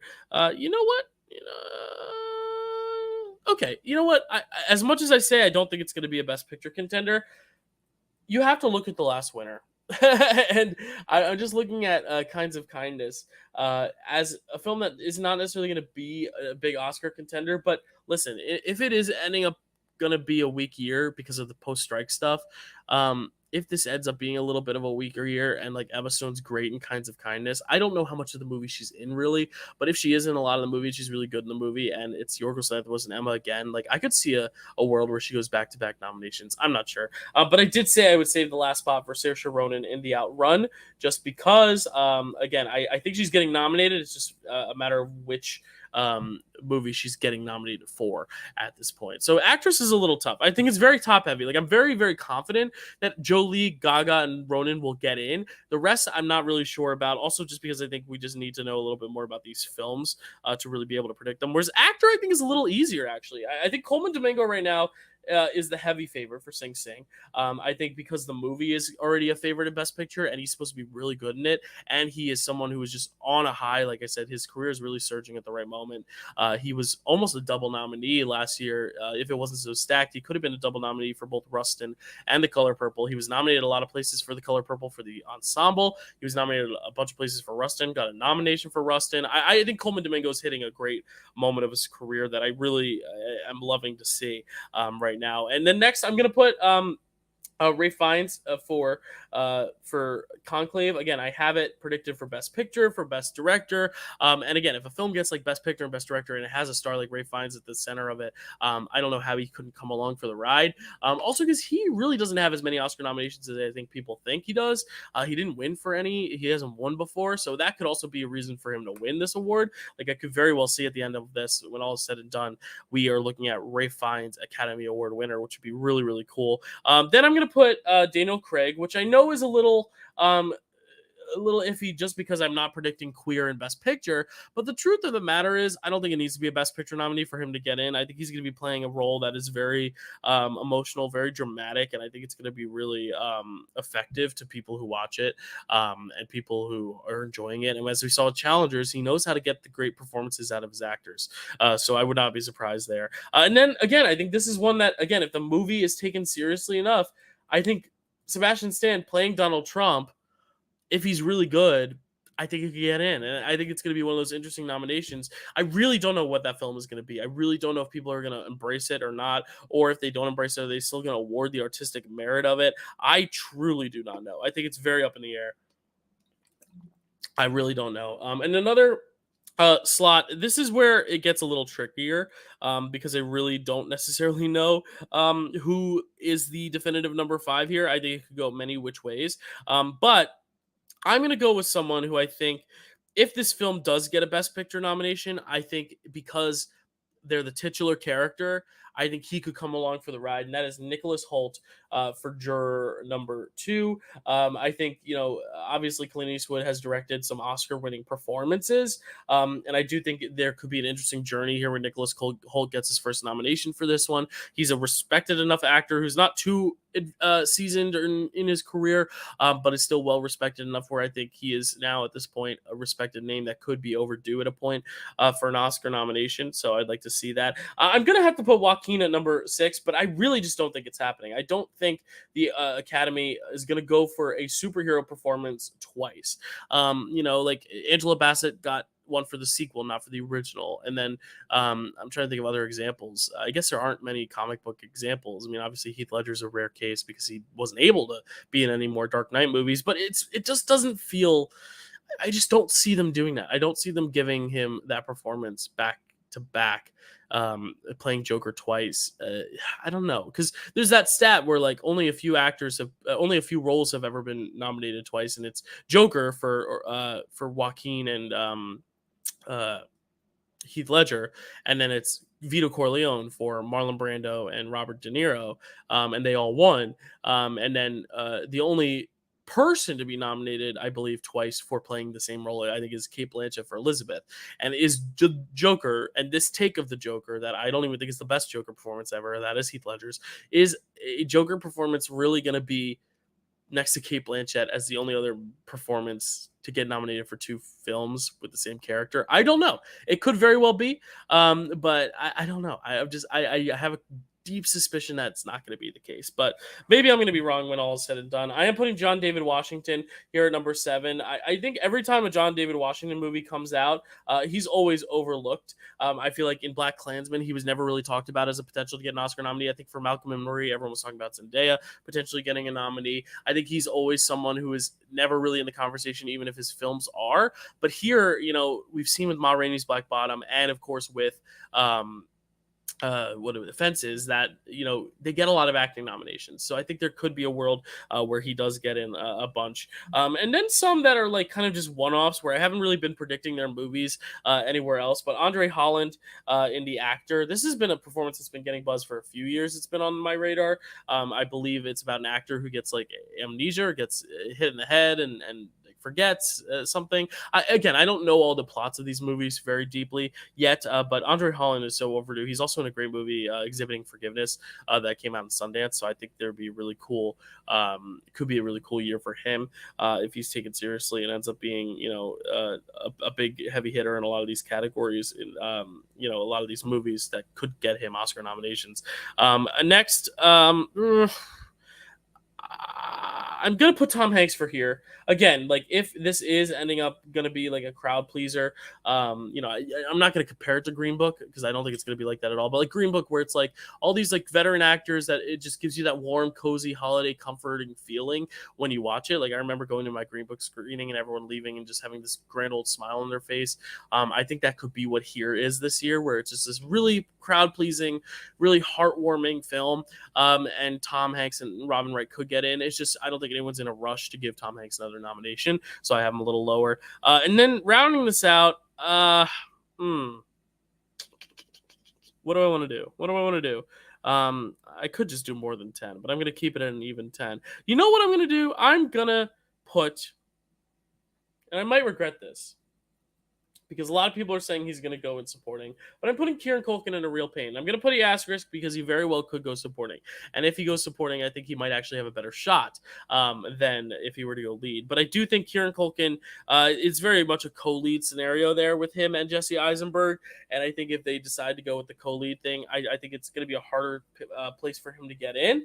But I do think there's a world where Kieran Culkin, just because he is Kieran Culkin, he's hitting a high, I think he could be an Oscar nominee. All right, moving on now to Best Supporting Actress. And I actually didn't realize, but Anjanou Ellis, Alice Taylor for the Nickel Boys is going to be in supporting, which I think honestly helps her even more because I was saying earlier, I think that could be a reason why Nickel Boys is so well received, is because Anjanou Ellis Taylor is giving like this great leading performance, but turns out he's actually giving a supporting performance, and I think that helps her even more. I think that is going to be actually a help for her in terms of getting a nomination. She already got one for King Richard, and she's supposedly even better in this one than she is in that one. So the fact that this movie is supposedly better is a good sign. I think is a performance better is a good sign for her. All right, next I'm gonna go with Danielle Deadwyler.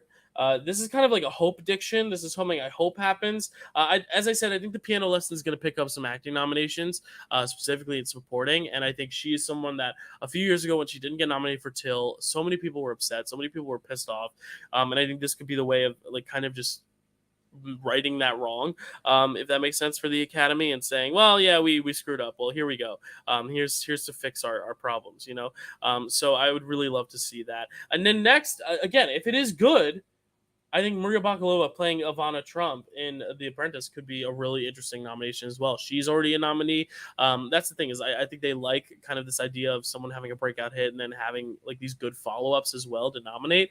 And I think this would be a really cool nomination. Again, I just don't know how they're going to respond to this film. I don't know who's looking at this film seriously, who's taking this as a joke. I really genuinely do not know. Next up, just because I think it's getting nominated for a lot of things, is going to be Isabella Rossellini for Conclave. Another person who I don't feel like has gotten a ton of due, especially as of late. She's more of a veteran actress, but if she's in a movie that's going to be picking up a lot of nominations across the board, I think she should just come along for the ride. And then another one that I'm going to put, this is kind of a little bit more of a big, bold prediction, because this film I haven't brought up yet, but it is Natasha Lyonne Leone for his three daughters. And any early screenings of this that I've heard she is just absolutely phenomenal. And it could just be one of those things where she's just so good that they give her a nomination just because she's great and because they think she's worth noting and rewarding. It could just be simple as that. Sometimes talent just is what it is, and that is what they award. And they actually go with the right performance. Rarely, they'll actually go with merit over who you are and what movie you're in. So I think Natasha Lyonne is going to be like my big risky pick there, number 5. But I am going to put Toni Collette here for juror number 2. It is 2 L's. What am I saying? Collette for juror number 2. Again, I think this is going to be a big awards player if it's really good. And if I think Nicholas Hoult is getting in, I think there's a good chance she could come along for the ride. I do have Leslie Manville for Queer. I think Luca Guadagnino is really good with his performers and his performances. So I could definitely see her getting in here.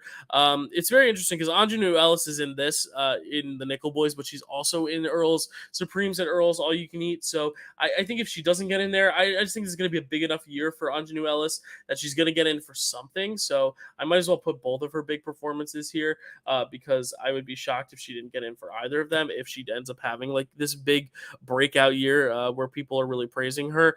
Then a performance that I heard a lot about in Sundance, which is Joan Chen for Dee Dee. If this ends up being like a Minari or a Coda, I mean, look at Minari and Coda. They both won supporting actress or supporting actor and supporting actress awards. I mean, Troy Kotzer for Coda, Yoon Yoo-jung for Minari. And if that is the kind of trend we see with Sundance winners where, they have this like really endearing supporting performance, then maybe, just maybe, Joan Chen could get in for Dee Dee. I'm not 100% sure. I don't know how big that film is going to be, but I would love to see it. And then here at 10, I'm going to do another asterisk, and I'm going to put Saoirse Ronan for Blitz only because there are rumors that she's not necessarily the lead and that it's a big communal supporting thing. So in the fear of being a category fraud, I'm going to put her at 10. And spoiler alert, I'm also going to put Kieran Culkin at 10 for supporting actor as well, just because I don't necessarily know what category they're going to be in. So I figured, you know what, if I predict them in both, in my 10 for both, then they're bound to hit in one of them.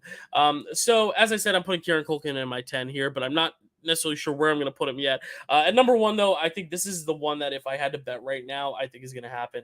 Samuel L. Jackson has never won a competitive acting Oscar. He's won a honorary Oscar, but never a competitive acting one. So I think this is his chance. I think this is where we're going to see him get his win. I feel very strongly about this. I'm very excited about this. But yeah, I really want to see this turn out really strong for Samuel L. Jackson this year with Piano Lesson. Look at the track record. Viola Davis winning for Fences. Denzel Washington getting nominated for Fences. Viola Davis getting nominated again for Ma Rainey. Chadwick Boseman almost winning for Ma Rainey. Samuel L. Jackson could very well follow that train of 2 acting nominations. And the 2 acting nominations, I'm already predicting Daniel Deadweiler. I'm also predicting Samuel L. Jackson. I think they'll both get nominated, and it's just a matter of if they can win it or not. But because it is the Best Picture frontrunner right now, I am going to put Clarence Macklin at number 2 for Sing Sing, just because I do think if there is going to be another performance, I could definitely see it being him, because he is also supposed to be really great in the movie. Then he's playing Roy Cohn. Again, I'm really going all in on The Apprentice. I just think it's going to be one of those films that everyone's like, wow, they actually did that, and it was actually great. The Cannes premiere is what's selling me, because a lot of bad movies do premiere at Cannes sometimes, but the fact that a movie about Donald Trump, The Apprentice, is performing at Cannes, I think that really goes to show that they have faith that it's really good. So Jeremy Strong, Succession guy. And you know what? I'll put the other Succession guy right behind him. This is where I'll put Kieran Culkin for A Real Pain. As I said, I think he's going to be either lead or supporting, so I'm putting an asterisk there. But if he's supporting, I think he has a much better shot, just because I think he is a big part of a small movie, and I think that just kind of aids better in the supporting actor category than the actor category, where you're going to have a lot of big Best Picture contenders like Sing Sing, Conclave, The Apprentice. Here, I think there's a little bit more for room for some smaller, more below the radar performances. So I'm really hoping Kieran Culkin can get in. And then I've really been on a Conclave train here. I'm going to put Stanley Tucci for Conclave. Again, I just have faith that this movie's going to be good. It's getting really good early buzz. And then at number 6 for similar reasons, I'll put it on another page there so you can see it. Number 6 for similar reasons, I'm putting John Lithgow for Conclave, just because I don't know who is the bigger role. But we do see double nominees all the time, so there's a chance we could see both John Lithgow and Stanley Tucci getting in for Conclave there. I would not be surprised, just because double nominees happen all the time. Next, this one is kind of nuts, but he's a big time actor in a supporting role, and even if the movie is just okay, there's no way I'm not putting Denzel Washington from Gladiator 2 in my 10, because there's a very good chance that it just ends up being an okay movie, but he's so good in it. It's Denzel Washington. He's playing the villain in Gladiator 2. I mean, I think that is enough to get like the Academy's ears perked up a little bit and being like, oh, maybe we should go for that. Maybe we should go for that. I'm also going to put Michael Shannon for The End. I do think Tilda Swinton is the most likely acting nominee from that film, but again, if it ends up being a big Best Picture contender, I think Michael Shannon could come along for the ride. And just every time Michael Shannon gets nominated is a time worth celebrating there. All right, who do I want to put next? Oh, Brian Tyree Henry for the Fire Inside. Again, when I saw what this movie's premise was, I was like, there's no way Brian Tyree Henry's not getting nominated. I don't even have him in my 5, and I kind of want to put him in my 5, but the problem is I think Conclave is just going to be a stronger film overall. So you know what I'm going to do, though? I am going to put Brian Tyree Henry at the 7th spot, though, behind the Conclave boys. I think that kind of fits better for him, just because I really do think that's a film that I think not enough people have on their radar. I mean, Barry Jenkins wrote it, so I think that says a lot. And then I'm going to put someone that I think, double nominees happen, and if it is the biggest film of the year and the most popular film, I'm going to put Paul Raci for Sing Sing. He was great in Sound of Metal just a few years ago. He was nominated for Sound of Metal, and apparently he's great in Sing Sing as well. So that's going to be my 10 for supporting actor. Again, I just have really very little to go on, but I think that's what's going to make it kind of fun in the end, is seeing what surprises I don't see coming throughout the year. A best original screenplay, again, it's also hard to know what's original and what's not. I'm kind of just going off of what I've heard. I don't really know if Sing Sing is original or not. It is based on the Sing Sing Follies. Okay, so I guess it is adapted. So I'm not going to put Sing Sing there. I don't know if The Apprentice is adapted either, but that seems like a very scripty movie. I'll put Blitz for original screenplay. I'm pretty sure that's original. And then I will put The Apprentice because I also think that's original, but I could be totally off there. It's very hard to know what's original here. But I'm going to put the other best picture contenders that I'm considering, like Juror Number 2 in The End in there. A screenplay is so hard because this all could be so different at the end of it. But here is where I think Challengers does have a legitimate shot of getting in, because I think if it is a more shallow category, we could see one of these big profile films like Challengers sneak in here and get a nomination. I am going to put A Real Pain here too, especially if it does pick up an acting nomination. I think it's a little too small of a film, but it could very well get in. DD, same thing. I think it might be a little too small. Same with Bird. These films that I think are good potential screenplay contenders. I don't necessarily think it's going to happen for all of them, maybe some of them. I'm going to put The Fire Inside again, because I think there's a chance it gets a Best Picture nomination. I think there's going to be a lot of love for that film. And then rounding out the 10 spot here for original screenplay, just because if it's great, I want to be on the right side of history. Megalopolis, I'm going to put there because that is a wholly original film. Really just fully original in every sense of the word. So there you go. That's original screenplay. Now moving on to adapted. This one I think is a lot easier because there's a lot more like big Best Picture contenders in here. The first one, of course, being Sing Sing. And I do think there is a world this could go original because it is listed as original in some places and adapted in others. And same with The Piano Lesson. I mean, we saw it with Ma Rainey and with Fences. I think it's a safe bet to assume The Piano Lesson will get in. Also, I've been nominating it for everything else. Conclave, I think is going to be a big one. And then it would be really cool if Guadagnino can get a film in for Challengers and for Queer in 2 different categories. So because I'm hope dicting it, I'm going to put Queer there. I think it'd be so fun if 2 films of his got nominated. And then also I'm going to put the Nickel Boys. I think Nickel Boys is going to be one of those big profile films we're going to see at the end of the year here. Dune Part 2, I'm actually going to put in my snubs here. I just don't necessarily know if it's a film that people are going to necessarily go to the screenplay first. I think its screenplay is great, and I think it is something that I definitely could see getting awarded, but I don't necessarily know if it's going to be the priority of people. And I think the same goes for Joker Folie à Deux. I think if there is going to be somewhere where they decide to leave Joker and Dune out of it, it's going to be screenplay. But you never know. I'm going to put here, there as well. Again, like I think this is just all your best picture contenders, and it's really going to be a matter of who gets in and who doesn't. And this is also where I'm going to put that godforsaken long ass title, The Supremes at Earl's All You Can Eat. It's just such a long title, but again, it is one that keeps popping up on all these lists. So I'm going to put it there just to be safe, so I don't look like an idiot at the end of it. And then, because he has gotten lone screenplay nominations before, this is also a hope diction that Hitman gets in here. I don't necessarily think it's going to happen for Richard Linklater in this sense, but a man can dream. What can I say? I don't have anything for international feature or documentary at this point, but I can predict best animated feature just because I feel like these are a little bit more high profile. Honestly, I think I'm going to not predict international feature once Cannes happens, because then it will at least kind of get the idea of what films are going to be competing for that and kind of in the conversation for that. But I think right now, The Wild Robot is the one that I think most people are predicting is number one, myself included. If this is as good a film as DreamWorks is hyping it up to be, then I think it's going to be really, really sweet and really, really cool and really, really epic. It kind of gives me WALL-E vibes just watching the trailer, but even more in an epic sense, almost like WALL-E meets the Iron Giant, meets The Good Dinosaur in terms of its visuals, of its like water animation. But you can't count out Pixar. Especially if Inside Out 2 is very good. The only problem is, like, with these sequels, we didn't see Finding Dory get a nomination. I don't think we saw Monsters U get a nomination. I think Incredibles 2 did, if I'm not mistaken. But again, like, sequels have interesting track records. Unless you're Toy Story, you're really not a safe sequel here. Then I'm going to put The Lord of the Rings, The War of the Rohirrim, which is going to be such a cool film. I'm really looking forward to that one. I think it's also cool that, like, in the year 2024, we can still award, like, a Lord of the Rings thing in a category, which I think is really, really sweet. Next, See, I need to research these more. Okay, so the director of The Artist, the silent film The Artist that won Best Picture, has a movie coming out called The Most Precious of Cargoes, and that is an animated film. So you know what? A past Best Picture winner, director directing that, I'm sold. I'm sold. And then again, sequels have such a weird track record, but right now I don't know what else is coming out that I can really feel confident in. So I'll put Moana 2 there.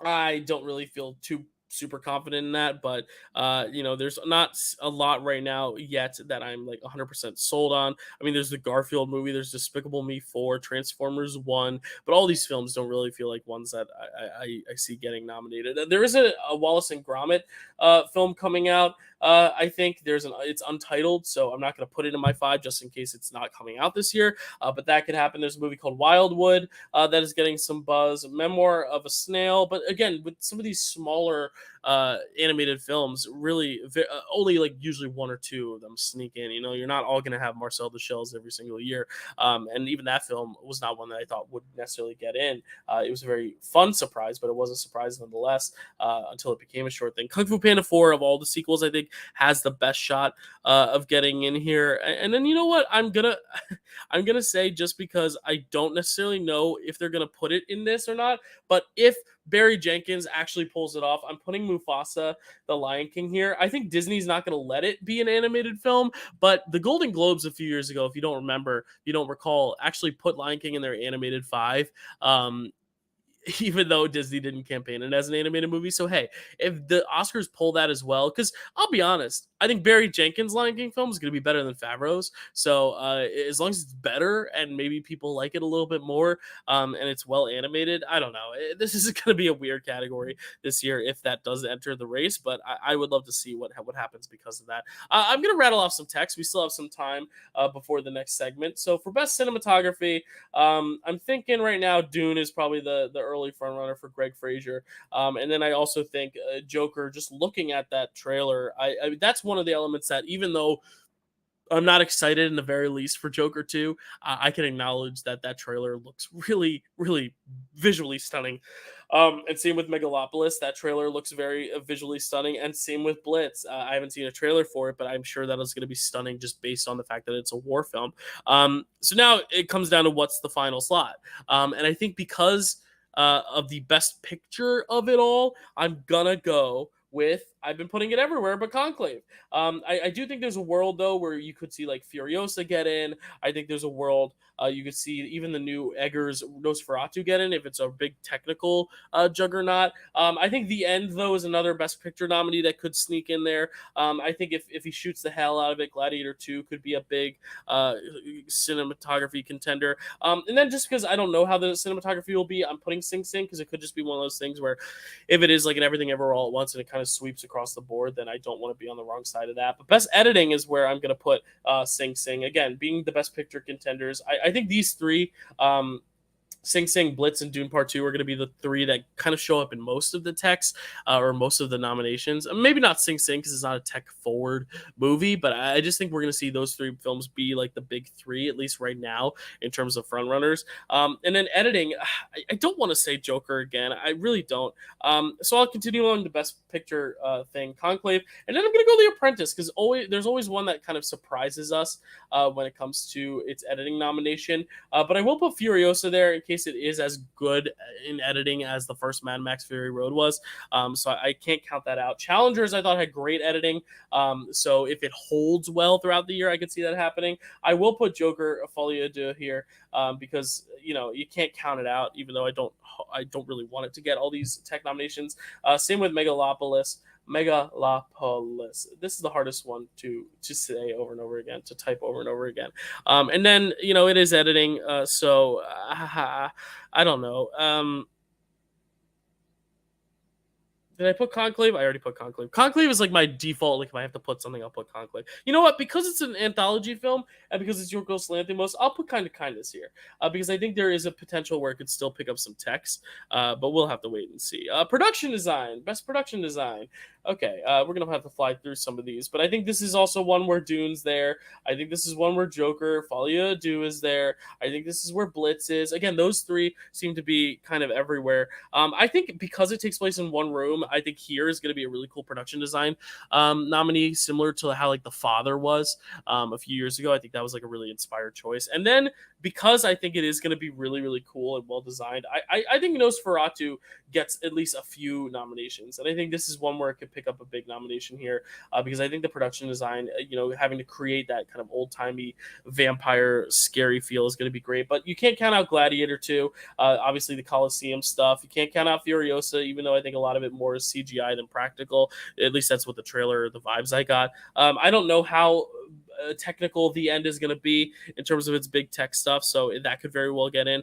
You can't also count out Tim Burton, as hit or miss as he's been. If we can get the new Beetlejuice to kind of capture the magic of the last one, then I really could see Beetlejuice getting a nomination here. And then again, just because it's either going to be the biggest hit or it's going to be a big flop, I'm putting Megalopolis there as well.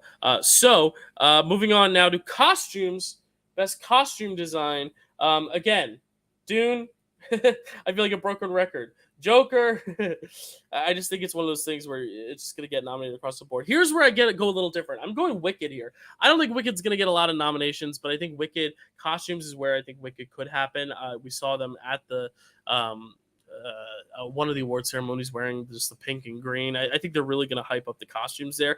Because it is a period piece and it is a war film, I'm going to put Blitz there. And you know what? I'm also going to put Maria, just because if you look at Spencer, you look at Pablo Larraín's film Jackie, costumes is such an important part for those films. I'm also going to put in the backups Gladiator 2 potentially also for costumes. That makes a lot of sense. Same as Furiosa. Again, these fantasy kind of or war films or whatever, it's very hard to tell, you know, which ones are going to stick necessarily over others. I will also put Beetlejuice here as well.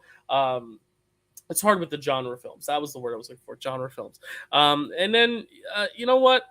Just for the fun of it, just because I want to have a little fun here, I don't want to keep predicting the same films over and over and over and over and over again. I'm going to say, because of all the leather I'll put the bike riders here, just because I think they're going to create a lot of cool looks for the bike riders. And then you know what? I'm also going to put, just for the uniqueness of it, and because the costumes were so good that I hope they don't ignore, Lisa Frankenstein. Because we always see weird movies that no one expects pop up in some of these categories, and costumes one of them. Another one is definitely makeup and hairstyling, where we see some random films come in. I think this is where we're going to see like a big one, which is A Different Man. And this is the first time A Different Man is coming up. It almost is like an Elephant Man type thing, where it's about this guy who's physically deformed, played by Sebastian Stan. The reason I'm not predicting Sebastian Stan there is because I think he's going to get nominated for The Apprentice, which is also why I have The Apprentice, because I think just transforming this character into Donald Trump transforming Sebastian Stan into Donald Trump is going to be like a big feat that I think people are going to love. But I also have Dune. I got to put Dune. You know what? In fact, I think Dune is more likely than those two, honestly, if I had to pick. So I put Dune at number one. And then, you know what? I think Joker as well. See, that's what sucks about these early predictions, is because all these films keep dominating. But I think Dune and Joker are kind of locks for makeup right now. And that's like, I'm pretty confident in that. And then I'm going to put Nosferatu there as well. I would love to see Nosferatu get a nomination. It sucks that I keep leaving Furiosa out of this, but I feel like Furiosa is going to always end up being like just there, but not quite. And then I think this is where we could see Beetlejuice sneak in as well. I think this is where we could see Maria for the same reasons I said about costumes. But this is also where we get some weird ones. So I want to also put some weird ones on here as well. I would love to see, and I don't think this is necessarily going to happen, but Sasquatch Sunset. If they can make a campaign and make a pitch, I think there's a world where we could see Sasquatch Sunset get in. I mean, why not? I mean, it is very much a makeup movie. And then just because it had the first two films had so much makeup, I'm putting Maxine here too. Again, I want to make some like kind of bigger, bolder predictions. And I think these are the categories where we could see like a random movie kind of pop in. I think Maxine, depending on how they work with Mia Goth, in X, they have the old age makeup, but then also all the blood makeup and the period makeup and Pearl. I don't necessarily know what Maxine is necessarily going to be, so I don't know if it's necessarily going to be quite what a makeup heavy movie, but if it is, I thought the first X movie was really makeup heavy, so I'm going to put it there for that reason. All right, visual effects. We're almost done here. Visual effects, I actually feel really, really good about my 5. In Brother Bros app, on it's called Award Expert. This is the only category I have locked in because I feel really good about these 5. Dune Part 2. I think Dune Part 2 is happening. I think Dune Part 2 is the one that's kind of a done deal. I also think these movies just keep getting nominated. There's no way I think Planet of the Apes misses here. The first 3 of this new trilogy, this new franchise got nominated. I also think Twisters is going to happen as well. I mean, I just watched that trailer and I'm like, that just screams visual effects for me. And then I am going to put Blitz. It is a war film, so I think there's something to be said about that. I think Blitz is going to be a big favorite there. And then I am going to be putting Furiosa. And I toyed with probably putting The Lion King here, but the thing is, if they decide to put it in animated, I don't want to waste that spot on there, so I'm going to put Mufasa The Lion King next. I also could see Gladiator 2 getting in, sure, but I do think Twisters gets that spot over Gladiator 2. And then Megalopolis, again, I don't know how much visual effects is going to be in that movie, but that first teaser was so crisp and so beautiful.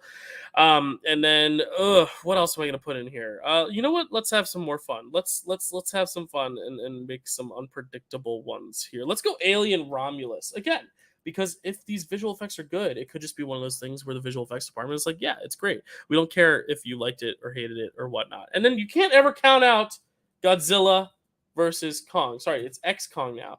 Godzilla kisses Kong. Because X's and O's, right? Kisses and hugs. Godzilla kiss Kong. I'm gonna put there just because big monsters fighting and good stuff. All right, best sound. I'm gonna rattle these off very quickly because we've got to get to the next video soon. Dune Part 2 is getting sound. I also think Joker is getting sound. I do think Furiosa, this is one that's a real kind of sure bet for Furiosa. Also Blitz because of the war. And then you know what? Just because I think it'd be really cool, I'm going to put Twisters there as well. I got to take some long shots here. This is the early Oscar predictions. They're not supposed to be right. I will put Gladiator next, though. I will put Quiet Place. for sure. Just because Quiet Place movies always tend to be in the conversation. I don't really know how much sound is going to come into this one. But Megalopolis, same as The End. Again, it just depends on how tech heavy they are. And because it is a musical, I'll put Wicked. I don't necessarily think Wicked is going to get many Oscar nominations aside from obviously the beautiful costumes. So the next one that I'm going to do is Best Score. We only got 2 more. Best Score and Song.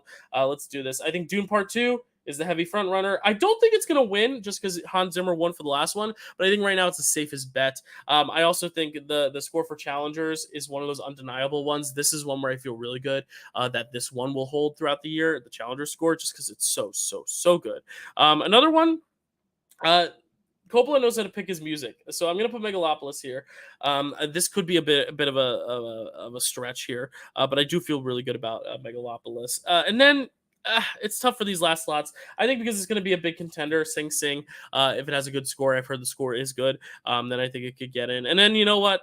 I'm going to put Alan Silvestri for here. Alan Silvestri and Robert Zemeckis created some of the best film scores ever. So if this film score is anywhere near the quality of their Back to the Future or their, Forrest Gump scores, then I think we're in for a treat. Though I am putting Joker here. This is another thing like Joaquin Phoenix, where I think because Hildur Guðnadóttir got nominated and won for the first one, are they going to go out of their way to nominate her again?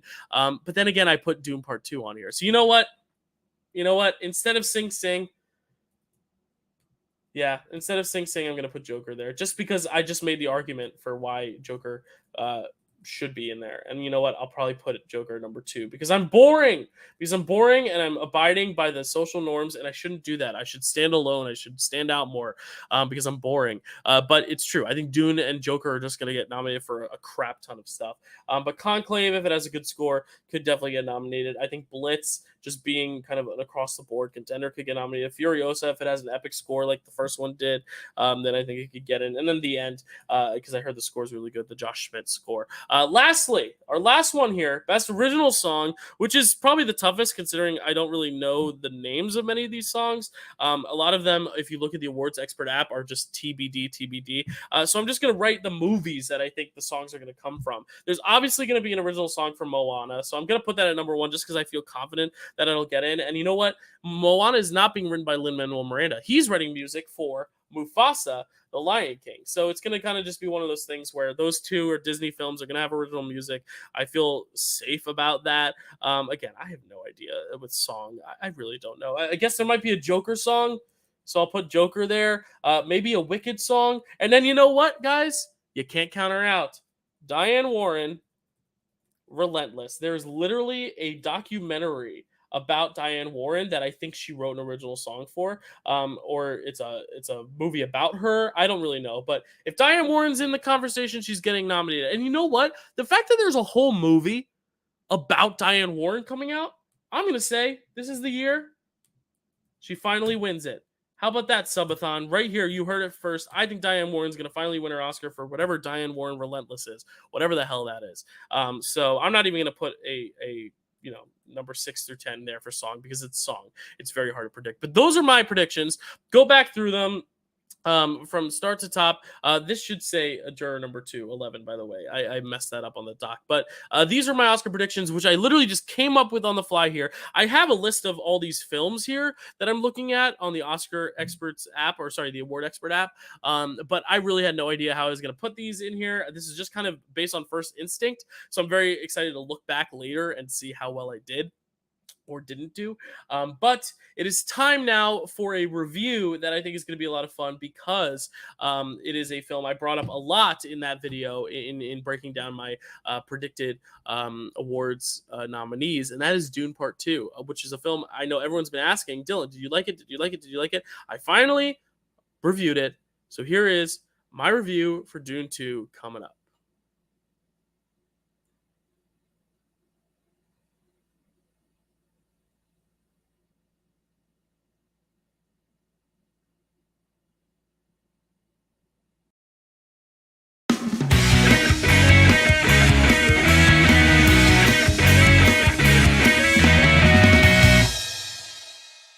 Hello, everyone, and welcome to the Dill Pickle Movie Network. I am Dylan Randazzo. If you are watching as part of our subathon, thank you so much for watching. We are live. You all are chatting away, liking, subbing all day, all the past 24 hours. It has been really exciting. The last of my big reviews I'm going to do here is my Dune Part 2 review. It's a review that I've been sitting on the back burner. I did a show Sunday in the Park with George. It was a beautiful time, a beautiful experience. And I did see a lot of movies while I was doing that show, but I didn't have time to review a lot of movies. And so it's been great to get out my reviews for Love Lies Bleeding, for, of course, Late Night with the Devil and Immaculate. But now the one that I kind of saved for last, because it is the big one. It is Dune Part 2. And a lot of people have been asking, Dylan, did you like this one? Yes, I liked it. Dylan, did you like this as much as the first one? And that question is a little harder to answer. And that's not to say that Dune Part 2 is inferior technically. I think technically this is a massive step up from the first. I think that honestly the biggest weakness of the first film wasn't even anything to do with its story beats. I think the biggest weakness of the first film was some of those darker moments being maybe a little bit too dull, a little bit too drab, a little bit too grim. I think especially watching it at home, I kind of noticed that a little bit more, that when you're not in the cinema and you're not able to really like be surrounded by blackness all around, when you kind of have any light shining at all which way, the TV screen, I don't know, it just felt like some moments weren't 100% perfect in terms of its color and its texture, whereas in Dune Part 2, every single frame of this feels just so fine-tuned. I mean, even though the first one had a big budget, you can tell that this budget is just a smidgen bigger, because I think every single color just pops that much more. Every single frame of this thing, every single image is just so sharp, so finely tuned, so finely crafted. I really think it's one of those just extraordinarily crafted films, and I think if you were looking at a stylistic parallel, I think this blows the first one out of the water. As for the actual plot construction and the character development, I think there are things that this film does much better than the first one, but also there are things I think it doesn't do as well as the first one. And I think that's kind of been the biggest pushback I've gotten when I've told people that leaving the theater this time, I preferred Part 1. I did walk out of Part 1 more satisfied than I did Part 2. Now, I have seen Part 2 twice. I took my mom to see it a second time, and I think that actually heightened my experience of Part 2 because the scene where Paul rides the worm, there was this moment in the theater where I looked at my mom and she looked at me and she was grinning with like this giddy excitement that I rarely see from my mom during a movie. I'll usually see it after. She'll be like, that was so good. Or we'll be in the car. She was like, oh, I love that. But not really during a movie do I look at her and she's like, oh my God, this is awesome. And I was like, you know what? This is the magic of the movies. It's not just the movie itself, but getting to look at my mom in her eyes and seeing how elated and filled with joy she was. I mean, that was the magic of the movies. And that's where I think now, if you were to ask me, I'd probably say Dune Part 2 is my favorite. But I think that's a testament to Denis Villeneuve. As a filmmaker, as a creator, the fact that I see both these movies almost evenly and almost neck and neck. And I really do think there's something interesting to be said about the commentary I've seen about the first film and how a lot of people haven't really felt that way about the second film. They see this film as a more complete film. They see this film as a real definitive conclusion. They see that the characters are all used well and not just there for marketing. But the more I think about this movie, and I do think this movie has a solid conclusion. I do think the characters are well used, but I think it's a little hypocritical looking at some of the comparisons of the first and second movie and seeing how they were once criticisms that are now things that people are applauding. For example, the whole notion that Part 1 doesn't end. Part 1 just ends in the middle. It doesn't have a conclusion. It's just merely setting up the next one. Now, this film ends with him becoming the Messiah, becoming the leader, whatever. And he's got the power. He's in the throne. The end. But the whole last scene is very, very much, and sorry this is getting into spoiler territory, but this movie's been out forever, and we are in the middle of the morning, early morning, so I don't know how many people really will be listening to this live, but there's something to be said, though, about the fact that this movie ends with him quite literally setting up this new chapter to marry the Emperor's daughter. And the Emperor's daughter very much reminded me of the criticisms people had of Zendaya in the first film, where a lot of people were like, she was only in it periodically in little dream sequences. I think the same could be said for Florence Pugh, where she's very much in it very periodically and very infrequently, that I really don't see how her role in this film is any different than Zendaya's in the last film, and how him deciding now to join the Emperor and rule and marry the Emperor's daughter is any different than him joining the Fremen. And I understand that in movies, you want to progress and tease the next film, and that's fine.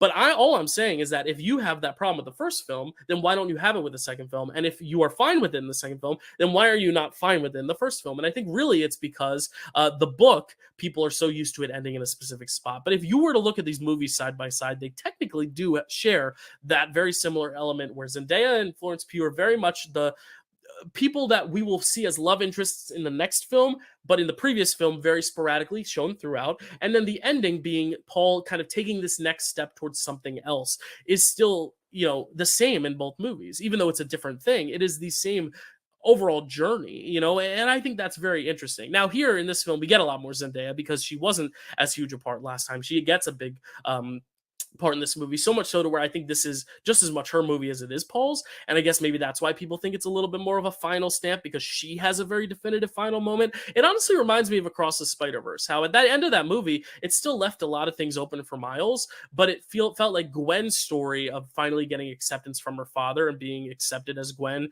was complete. And I think that's kind of what can be said here, whereas Paul, I think his journey is still just getting started, because he's finally now in power. Now we're going to see what he does with it. I still think there is a final chapter to the story, and hopefully we get it. I think we're getting it. I think it's been confirmed Dune Messiah will come out, but I do think there's something to be said about Paul's journey not being complete. But I think Chani's journey, I'm very interested to see if that is complete, because I do think she is someone who, has a really great final moment in the way that Gwen has a great final moment in Across the Spider-Verse. She still will probably be in the next one, and the next one will probably deal with her character quite a bunch, but I feel like her arc in this film and what her identity and what her family and what her being means to her is very well concluded in this film. And honestly, I think that's the biggest strength of this film, is just seeing Timothée Chalamet's Paul character with Zendaya's character and with Javier Bardem's character, who is so funny in this movie. He's a comedic relief, which I didn't expect given the first film. I didn't expect him to be the comedic relief of it. I didn't expect there to be a comedic relief, so it was very relieving.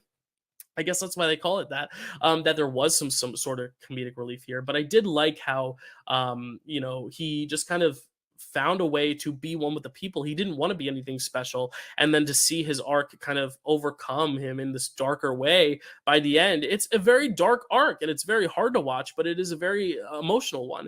Now, where I think the film does lose a little bit of its traction is in the Rebecca Ferguson plot, where I think the ideas are very interesting, but I think they're also kind of glossed over at times. I think the first time I watched it, I didn't even really understand what was going on with the whole drinking of the blue stuff and then her seemingly dying, but then coming back as a stronger person, and it kind of happens again to Paul later. I think when I rewatched it, I was able to grasp it a little bit better, but the first movie is so much about their relationship that I feel like the second movie, I would have liked to really see that turning where she really is manipulating those people. They keep talking about how the Bene Gesserit have spread these words about the Messiah and have really ingrained this idea in people's heads. Yet we don't see a lot of that. We don't see a lot of the manipulation and stuff. And I understand that people are like, oh, it's Paul's point of view, but we also see scenes where Paul's not even in them, where we're talking to Florence Pugh and Charlotte Rampling and Stellan Skarsgård and Austin Butler. There are big chunks of this movie where Paul is not present. So I think there could have been time allotted for Rebecca Ferguson's character and the Bene Gesserit in general to have those moments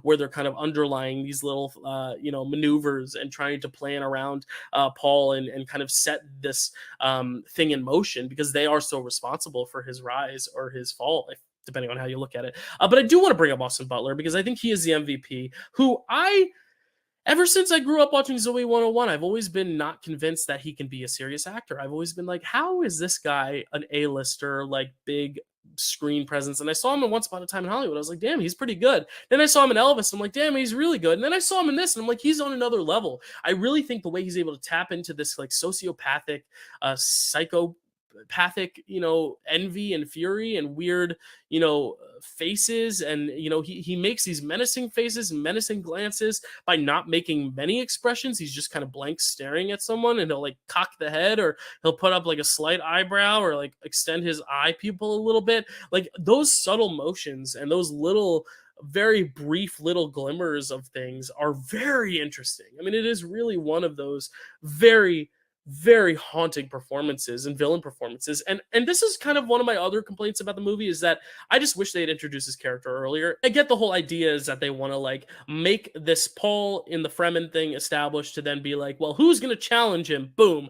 enter Austin Butler. But I do think because there is such a big build up to this fight between Paul and Austin Butler's character, I do think it would have been cool if maybe we open this film with the Austin Butler backstory. So then it makes it feel like he's a continued presence throughout. So when they finally battle at the end, it feels like the two characters we've been watching the whole time are finally duking it out. Like in Black Panther, for example, how we watch Killmonger grow up, we watch T'Challa's journey. So when they meet, it means something. Whereas here, Austin Butler's not even introduced till halfway through. And I think that's an interesting tactic, but I also think because Austin Butler is only introduced halfway through, then so much of it is spent on him that when we go back to Paul, it just feels a little uneven in terms of editing. And I think that's one of the things I did prefer about the first Dune, is that I feel like the first Dune, because it was a little bit more streamlined and because the focus was a little smaller, it was about this family basically coming to this new planet and basically getting Game of Thrones out of there, where everyone starts turning on them and then they realize, holy shit, we can't turn back and everyone's going to die. We have to either escape or die fighting.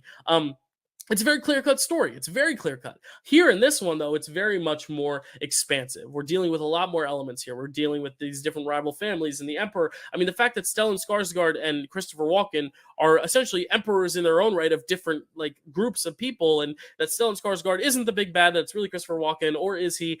Is it Charlotte Rampling? You know, I think there's a lot of great, interesting political stuff going on in this film that we see in something like Game of Thrones or Lord of the Rings, where these like different families have these different ins and outs with one another. But the thing is, it is so much bigger and there is so much more to handle. And because you're spending so much time with Paul just being one of the Fremen, and you're dealing with the Bene Gesserit stuff with Rebecca Ferguson becoming the mother or whatever, there's just a lot that this film is tackling. And I think they do it in a very successful manner in terms of telling the story, but I think the editing between different story segments wasn't as crisp and coherent because the first film just was so streamlined and so able to focus on this single narrative journey, whereas here you just have more elements. So it's ultimately going to be a little bit more difficult to edit. That being said, I still think this is a fantastic film. I think it is just one of those films that's born to be shown on the big screen, that is meant to be seen in the biggest way possible, the loudest way possible. I think if you watch this for the first time at home, you're doing yourself a disservice. You're doing yourself a disservice. But I really think it is one of those films that I think, you know, only gets better with the rewatch because you're able to see all the details and all the care that is so clearly put out for this film and for this franchise. I remember when I saw the first film, I sat in on a Q&A with Hans Zimmer and with Denis Villeneuve. And I remember Denis just talking about how astounded he was that he was able to kind of see his childlike vision come to light, and how Hans Zimmer had the same vision when he was a kid. You know, when he would read the books, he would think of the score in his head as a kid of what that would sound like. And that is what came to fruition. Same with Denis Villeneuve being a kid and like kind of growing up only to see what his mind had thought up come to light. It's really amazing to see, and I'm really marveling at it. I consistently marvel at it. It's really beautiful to see.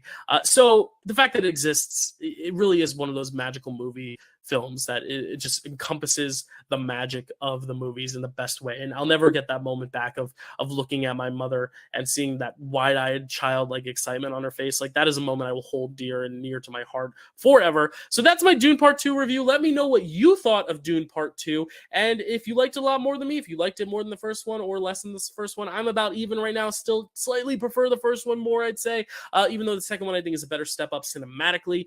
So please let me know down below what you think, or I guess to the side if we're on our live chat format. But I know this is going to air after the subathon as well. So if you didn't watch the subathon, go watch the subathon. We streamed for 24 hours. This came at the very tail end of it. And next up, we do have our TV themes draft day. So stay tuned. I'm going to bring my friends on very soon to talk about TV themes and intros, which should be very exciting, especially if you saw my surprise video, my Buffy the Vampire Slayer review, which was very fun to make. But also maybe that theme song will be drafted. Who knows? So stay tuned for that in the subathon. And keep subbing. And thanks for watching my Dune Part 2 review, guys.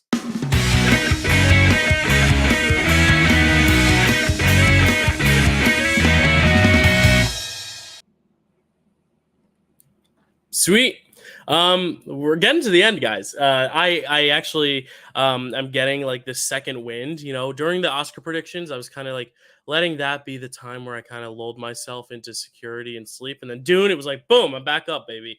That's the thing, is I try to program this show to where I myself could feel these kind of hills and valleys of engagement. Like games is where we're chill, and then we get into like frame rec and picture this and Buffy and all that stuff. Buffy was great because that was pre-taped, so I got to just sit back and relax and watch everyone in the live chat go nuts. That was a really special thing. I didn't really talk too much about it, but that is pretty much the favorite show of like Matt, Chad, Carly, like all of them, Stacy. And it was really great to just kind of surprise them all and say, hey, I did finish it, because I know they've been asking, when are you going to finish Buffy? When are you going to finish Buffy? So that kind of segues us into what's going to happen soon, which is our our TV themes draft day. But that'll start in about 16 minutes, assuming everyone is here and awake. Again, it's a lot to ask of people to keep on the schedule, so I really appreciate it. We've really kind of ironed out the kinks from the very early hours where we were trying to figure out how to stream off Kelsey's laptop, to trying to get the Survivor trivia done quickly because Austin had to run, to then finally finding our groove. I think we've really made it work. JD, you're hanging out in the wings right there. I'll bring you on. How's it going, man? Welcome. Good morning. Good morning. How are you? You must be. Yeah. I'm doing well. I really think I've been even for the pre-taped Buffy thing. Like I've been still sitting in this chair. I haven't left this chair, but I feel like I've gone to the bathroom and stuff, but I do think I'm holding up. This has been rewarding. And the biggest kicker is that I have to go to work at 3:30. So like that's the part that I'm like dreading the most, is that I won't be able to just like pass out after this. I still have to be on. And it's teaching kids music to SpongeBob musical, which I love. If any of my casts are watching, I'll see you later. But yeah, so it's gonna be a lot of me just like screaming for 3 hours. Not screaming, but like singing loudly and demonstrating for 3 hours. So I think at 6:30, that's when I'll finally be able to like, rest. It'll be like Tony Stark, like you can rest now. What has been your favorite part so far, JD, of this whole subathon? Are you a Buffy guy? You are a Buffy guy, right? Yeah. Yeah. I Okay. actually haven't watched it, believe it or not. I know that's going to be. I'm gonna shock some people, but no. So far, I think there were a couple things that I think of what I watched, and I'm going to go back to watch the rest eventually because I was really looking forward to the Raven, and that was just way too late. But I'm looking forward to that. No, it's a 24-hour subathon. That's the fun of it. If people can do it, I just can't do it. I will say a lot of people were up late at night. Dan watched all of Picture This till 4 a.m., which was amazing. And I know he's East Coast. He's not even our international viewers, because I knew like Win and Alan could watch and stuff like that. And then we had great amount of people watching Frame Rec for the Raven, so that was really exciting. Yeah. But so far, I really liked Frame Rec. The you guys talking Cat in the Hat clip, and it was Shark Tale, right? Yeah. I just woke up like 20 minutes ago. So. Oh, you're good, man. Like, hey, listen, the fact that you're here, this was the toughest ask because I wanted to like end the subathon. I didn't want to just peter it out kind of like last year. But last year was great. Zach and I did like Recipe for Reality, but it was, just me and Zach. And I kind of like the idea of ending on like a big group thing. So that way we're all just like kind of together at the end of the subathon. So I know this is a tough ask, but I was like, to give us the most time to actually talk about this stuff, let's start it at 8, because I could have started at 9 or 10. But I like the idea of starting it at 8, so that way we can just kind of like do it and wake up and be done and proud of it. But thank you for watching the Cat in the Hat one. Yeah, I think it's interesting because I had no inkling that they were bad movies when I was a kid, and then when I grew up, I kind of realized I was like, yeah, Cat in the Hat's known as a bad movie, and I was like, wait, Shark Tale's considered bad? Oh wait, Click's considered bad. And I think that was what was kind of fun about that episode, is because Matt was always on the camp of they were always bad. So it was cool to have that nuanced discussion. I'm glad he came around to some stuff. You know what I mean? Like he acknowledged the things that worked in Cat in the Hat, and it wasn't a total wash. And like he acknowledged the things that do work in Click, even though I think that was the one he liked, not the least, but the one that he had the least redemption for. And then Shark Tale, which we both kind of agreed got a little worse. But yeah. The idea of the idea of a bad movie to me is kind of fascinating. Like, because before you we're movie buffs, but we weren't always kind of movie buffs. So like when you get introduced to that fact that they're like, wait a second, there are people consider things bad, right? And like for example, like another reference from last year again, Baby's Day Out, or even like The Bachelor, which was a 1997 film with Chris O'Connell or Renee Zellweger. Like like those are like two big movies for me. That was like one of my first rom-coms, and then the Baby's Day Out was like one of my first movies, and it's like people consider that bad. Right, yeah. What does that mean? Yeah, and that's what's fun about like our redemption episodes, which we haven't done a ton. We just did like Kingdom with Crystal Skull, but it was one where we were both like, no, this is a good movie. We like it. We're going in like that. But like it was fun with like The Raven, where Stacy was going in like, I like this movie. And Matt was going in like, I haven't seen this movie. And then he watched it and he was like, I like this movie. And then I was watching it and I was like, I don't know if I'm quite on their level. So we didn't end up making that a redemption episode. That's just a regular Framework episode. But I like how even in the regular episodes, there's like that nuance of like, there's varying degrees of badness. You know, it's either so bad it's good, or it's like just bad, or it's just good. You know, like there's a weird binary. But I feel like every film kind of fluctuates between it. You know, there is no border. You know, there's no binary. Yeah. The idea of a good bad movie. I mean, it's one of my favorite things. Like it is. That's why I love Framework. It's just like, thank you. It's one of my favorites. But then the other thing that was a lot of fun, actually, both trivia nights were a lot of fun. Like Survivor, but Marvel in particular, Survivor, both of them were fun, but just Marvel in particular, like just for the pure mania of those Marvel games. Yeah, I feel like Marvel is more mania because of the games, and Survivor is more mania because of the circumstances and the rush time. But both because of the mania led to some real fun moments. I thought. You know, I thought it was just really successful. And Survivor was the Survivor games that would have Matt put into it was like so creative and so like I knew I was going to get beaten like really bad. We do it. I mean, we did it just because I'm like, I'm going to do a Survivor rewatch soon. And I really wanted to hype myself up. Right. Well, and now you have all those quotes in mind too, where you can be like, when you get to it in the show, you'll be like, oh, that's the one that was on the trivia nights and stuff. Yeah. I do a Survivor watch. I don't know if I told you this, but I keep it basically on the TV whenever I'm working, doing the dishes, cooking, cleaning, sleeping. Like if I like take a nap, I'll just put Survivor on the background. And I feel like through meiosis, it just like is like a part of me. And because I do now there's 46 seasons, it's tough, but I tend to get through all 46 in one year at least, which is not, you know, I'm not sitting down and intently watching each episode because I have them all memorized like the back of my hand. Obviously not because I got some quotes wrong, but like, you know, like I know the events of what happens, so it's not like I'm watching to see what happens. It's more just my comfort stuff. You know, it's like putting on your favorite album at this point. But that's what I do for Survivor. It's the only show I don't really pay attention to because it's so ingrained in me. You know. Yeah, and if you notice, like, it's like, when I finally go back, like I think you noticed it, like I had a lot of like early like first half Survivor references. I was better at the first half Marvel trivia of the things I was fine getting. And then like the latter half, I was getting absolutely nothing. So a lot of that latter half is gonna be like especially like the new era, like all that. That's gonna be like completely new to me. And I'm kind of looking forward to that.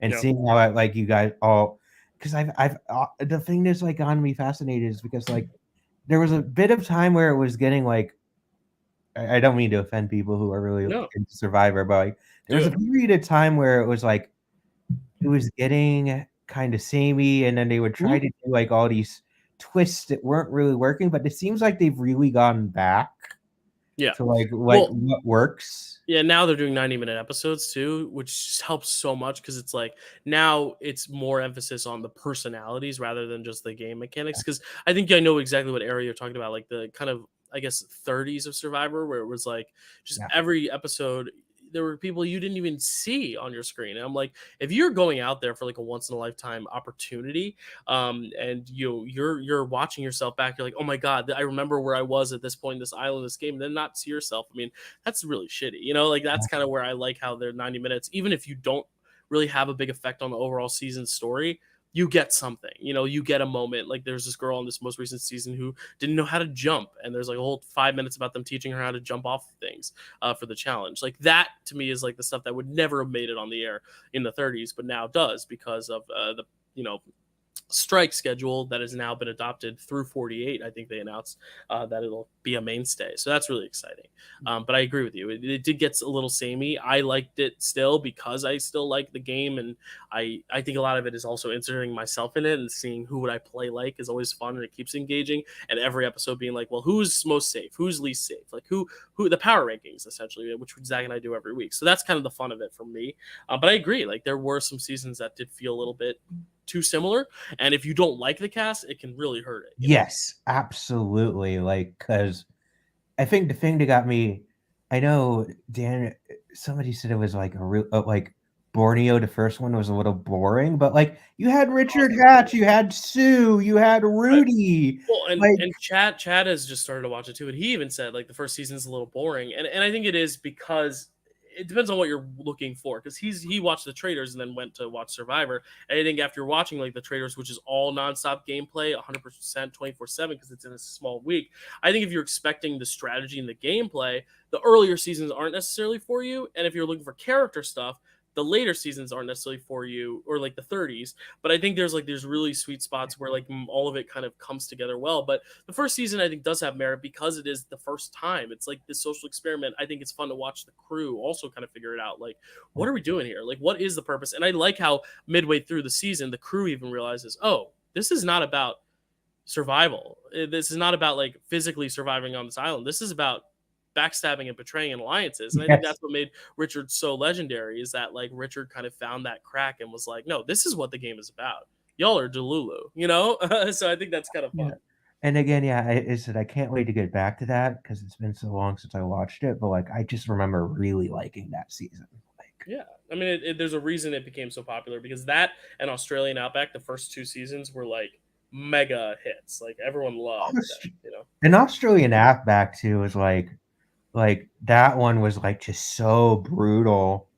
Like I just remember that being so brutal. Like towards the end of it, like people were like getting injured, like the leg thing. Oh. Yeah. Yeah. Yeah, this is great season. And Australia Survivor is the only one that's longer than 39 days. And since season 30, or sorry, since season 40, they've shortened it now to 26 days. So it's just a very interesting format change. Really, they switched it to 20. I didn't. Again, right.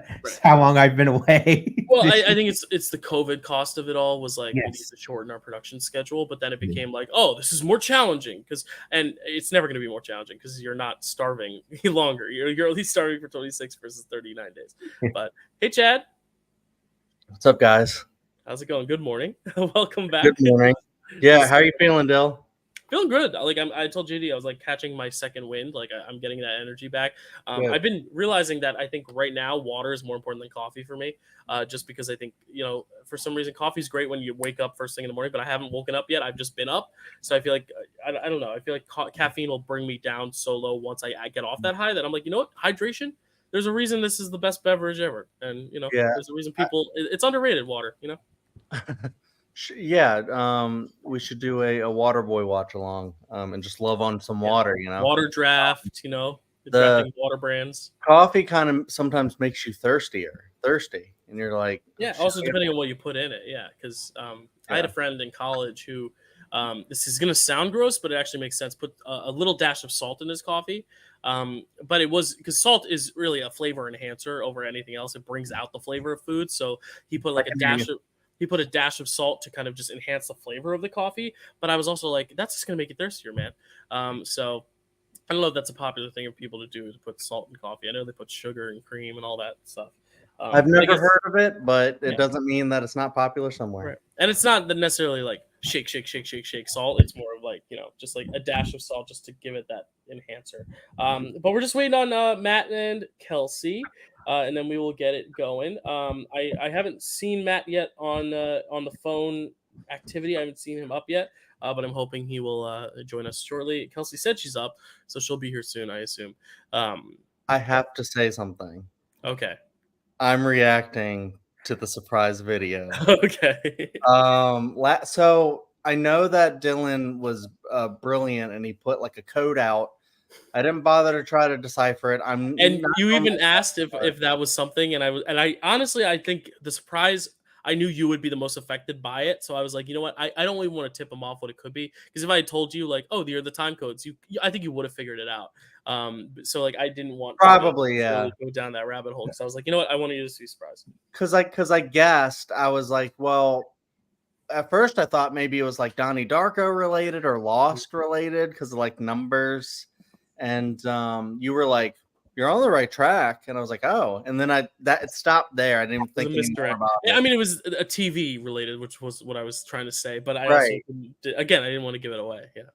But honestly, I'm kind of glad that I didn't try to decipher it, because like my just reaction, like being really tired at midnight, and then just being like, oh, Dylan's silly video, I'm excited to see what this is. What could this be? And that was like what's going through my head. And then all of a sudden you show the post and I'm like, Carrie's post. Oh, okay. Buffy or Breaking Bad related. Okay. But like, I have it in the docket here. Yeah. I put this out right before it. Because you even mentioned it earlier this week. You were like, I did ask for one. You didn't bring it up. I'm like, oh, I forgot. And I sent you back a Breaking Bad meme because I wanted to be completely, disregarded. I was like, I don't want him to even think that there's an inkling that I would get around to this soon. But like, look, because then you played part of the Buffy theme song, then you showed a picture of Buffy, and then I'm just like, what is going on right now? And then like, look, it was wild because like, and then at first I thought you were just like saying like, I watched Buffy, cool. And then I thought that was going to be it. And then you were like, I'm going to review the entire series right now. Like, I don't know how long this is going to take. Oh, Matt is typing. He's awake. Okay, good. All right, so everyone's awake. So we're going to be getting on time. This is great. I'm excited. When you finished it up, I was just, I was both saying like a ton and also at a loss for words. I was like, I don't know how to process this right now, that this just happened. So it was legit the best thing ever.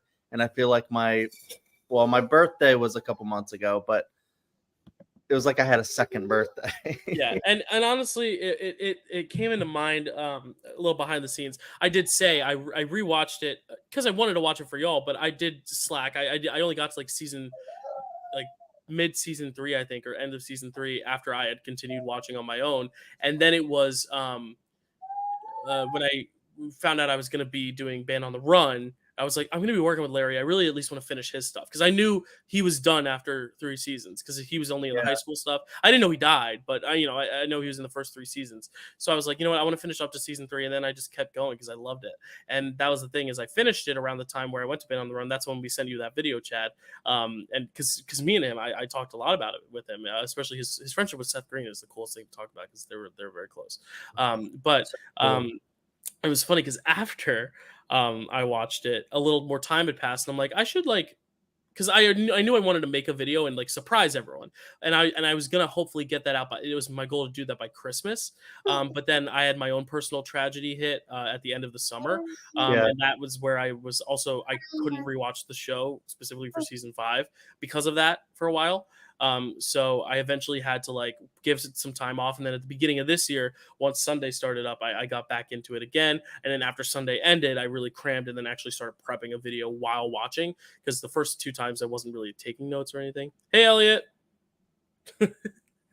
He's like, what is this internet? Who are these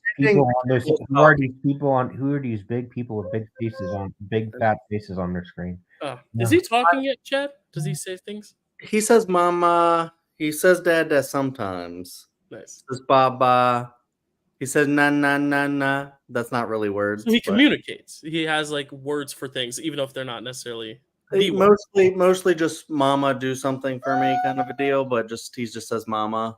Hey, and then we're see, and we're thinking I'm gonna cry. My lord. Matt's gonna be a few minutes. Kelsey's gonna be a few. Oh no, Kelsey's also, if you I'm gonna give Kelsey her introduction. Hey, Kels. Good morning. Good morning. You can take a few minutes to wake up. Matt is on his way soon, so take a sec. Okay. Elliot is the most awake of all of us right now. Yeah. He got a good night's sleep. Yes, he did. Listen, I'm feeling great. I'm feeling energized. I'm ready. I have work at 3:30. I'm ready to go. Dill, you have work today? It's not serving. I'm doing music directing today, so it's standing around and teaching kids how to sing. So I like to think it's less on my feet than serving is. I couldn't do a serving shift after this. I would probably drop all the food. I'd probably like pass out like a narcoleptic. Ray, is that the word for falling asleep? Narcolepsy? Narcoleptic. Yeah. Yeah, I would probably be narcoleptic and just drop all the food. So instead, you're going to get your Bob Fosse on. Yeah, I would love to get my Bob Fosse on, except without all the bad shit. Yeah. Stuff. Sorry. Oh my gosh, Chad. I realize you're not wearing headphones. I'm sorry. I'm probably the first person. That we say bad words in front of them. We need to stop. But it's okay. Yeah, it's like, have you seen what is it? Meet the Fockers or Meet the Parents, where the baby asshole. Oh my gosh, Yes. it's so good. Yeah, that's Meet the, or is that Little Fockers? It's definitely not Little because I've only seen that once. And it's Meet the Fockers. It's probably Meet the Fockers, yeah, because I think Dustin Hoffman is in that one. Dustin Hoffman, who just won a Picture This award for Best Actor. It's cool to now just talk about the whole subathon. Everything's happened. It's like this is the last thing. It's kind of wild. I was asking JD what his favorite part was, but I think Chad, I know what your favorite part was. Based on your reaction, was the Buffy video. But of course, were you saying anything more about it, Chad? I didn't mean to cut you off earlier about it. No, I mean it was just like it meant everything to me, and it. Oh yeah, the other thing I was gonna say is that I don't think I could have like dreamt of a better review. Like you did such a great job. It's like you watched it 3 times. Over a long span of time, but you still watched it 3 times. Like you took, like there was one point where you're like, I hope I didn't upset anybody with my critiques and stuff. And I'm like, you watched it 3 times. You earned the right to critique it. Well, the thing is, it's like, and the thing is, I know even for things I love, when I hear criticisms of it, I'm not always a fan of the criticisms. I'm always like, but I'm also like, you know what though, like that is your take, and I'm just glad people are engaging with art, which is cool. It's not just it was good or it was bad. Like people are actually like engaging with it, which is the most important part for me. Dude, I mean, you had some wild takes. Like you're like, not a fan, Angel, not a fan. Well, I'm like. Okay. We've never watched Angel. He just I'm not gonna get into it, but he's just kind of very brooding, and I think it's because I like the relationship more than I like him. I don't know. I think it's a very interesting conversation. Hey, Maddie. Hey guys, we're all here. I will just throw out just the whole Angel thing. He does get a lot like funnier and lighter and stuff a lot in Angel. So I think when you watch Angel, I don't know if you'll fall in love, but I think you'll like him a lot. Well, I think that's the thing is also like that was always the plan. I think was to flesh him out more in his show. And the thing is like, I think it's also the comparison of like, you see how multi-dimensional Spike is as a personality. In comparison, Angel's much more reserved, much more one note, but there's also something to say about that because he has to be the more grounded person for Buffy. Anyway, I don't mean to make this all Buffy talk. We will have our draft next month. And JD, I didn't realize you hadn't watched it. I thought you were a Buffy fan as well. So I signed you up for that draft. So you don't have to be on the draft. We'll find someone else. I realized I announced it. I was like, I could easily fill that spot. Yeah, we can get someone to fill that spot for sure. I also know Matt, Chris is a big fan too. I wanted to comment on his thing. He like retweeted. He was like top 3 Buffy characters, and I was gonna, but then I realized Chad might see it, and you might see it. I could try to get all 5 seasons done. I don't know, man. I don't want to make rush it. It's like a newbie. If JD wants to do that, that sounds amazing. That's another new Buffy fan. Yeah. If you can do it in a month, I'm willing to do it. I have the time. We'll see. We'll talk. We gotta get into that. Draft, yeah, we can hear you. How you doing, Matt? Good morning. Are you good morning. I know this is a long 24 hours for all of us, but I just want to make sure everyone's doing well. 7 a.m. bright and early here. That's right. You're right. I'm good. My kids are most of them are still asleep, so it's okay, fine. At some point, I'll be muting and dealing with them, but otherwise I'm good right now. Yeah, and I figured this one is the less like the other draft was more like focusing on movies at large, where this is kind of like specifically honing in on one specific thing. Like we're not necessarily giving like season long reviews and stuff. So if we don't necessarily this was a better one, I think, for the morning where we're just kind of chill vibes, just kind of more casual, less like giving these full analyses of Villeneuve movies and stuff like that, which I just did. If you didn't check out my Dune 2 review, go watch it. I also did my first Oscar predictions of 2025.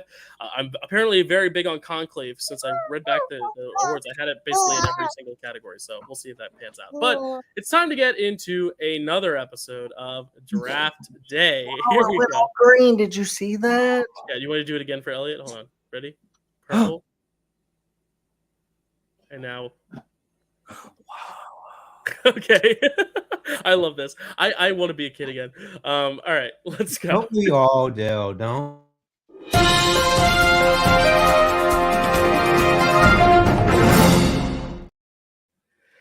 Hello, everyone. We are at the last 4 hours of the subathon. This is kind of nuts. For the next 3 or so hours, we will be doing our final big segment of the subathon, which is our draft, our TV themes draft. And this is not just the songs, this is just the embodiment of the intro in general. So they don't need lyrics. They can have lyrics. Maybe it is about the song, maybe it's not.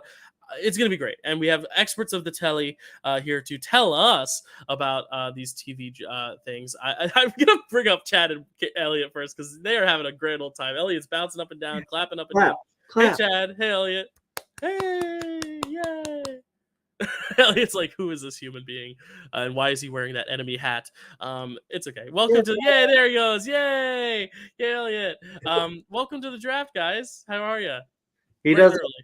He hasn't developed a Yankee hate yet, but we'll see. We'll see. Maybe I don't know if like I'll drill that into him.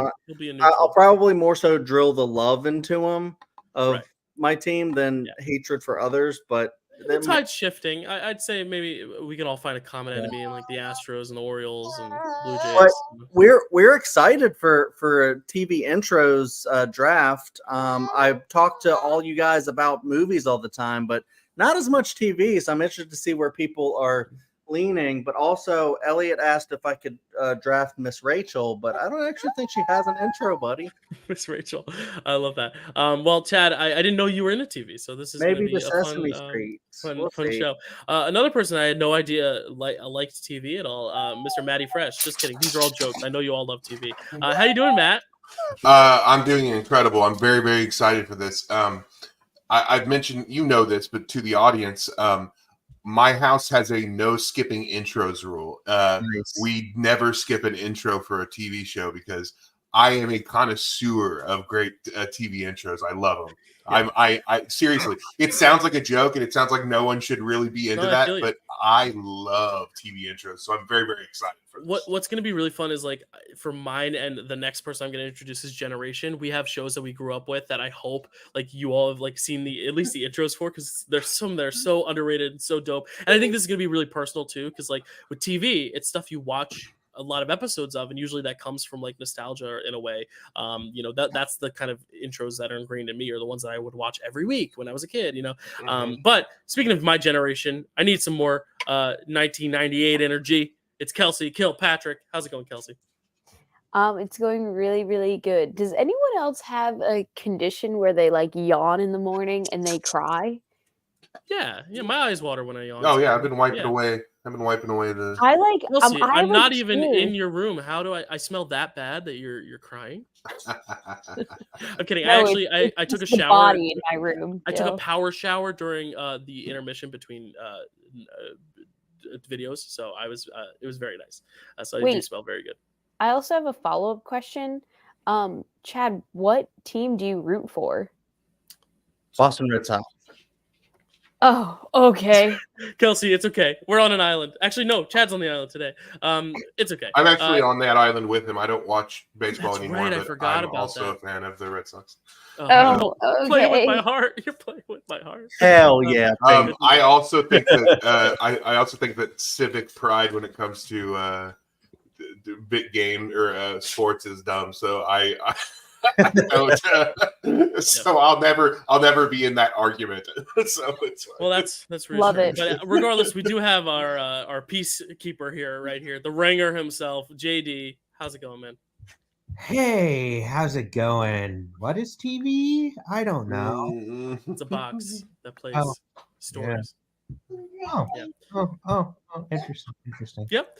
So we are getting into our TV draft. I didn't type up rules for this either. This is the one thing I didn't actually prepare in terms of visuals and graphics, but the rules are very simple. And for this one, it's especially simple because we're not having any categories. Again, because there are just so many great ones, and I don't want to deprive us and pigeonhole us for this one because there are so many great ones to choose from. So we just got to pick TV intros. And like I said, it doesn't have to be the song. It can be because of the song that you pick it. But if it doesn't have lyrics, if it's just a musical thing, but it has a cool intro, that's cool too.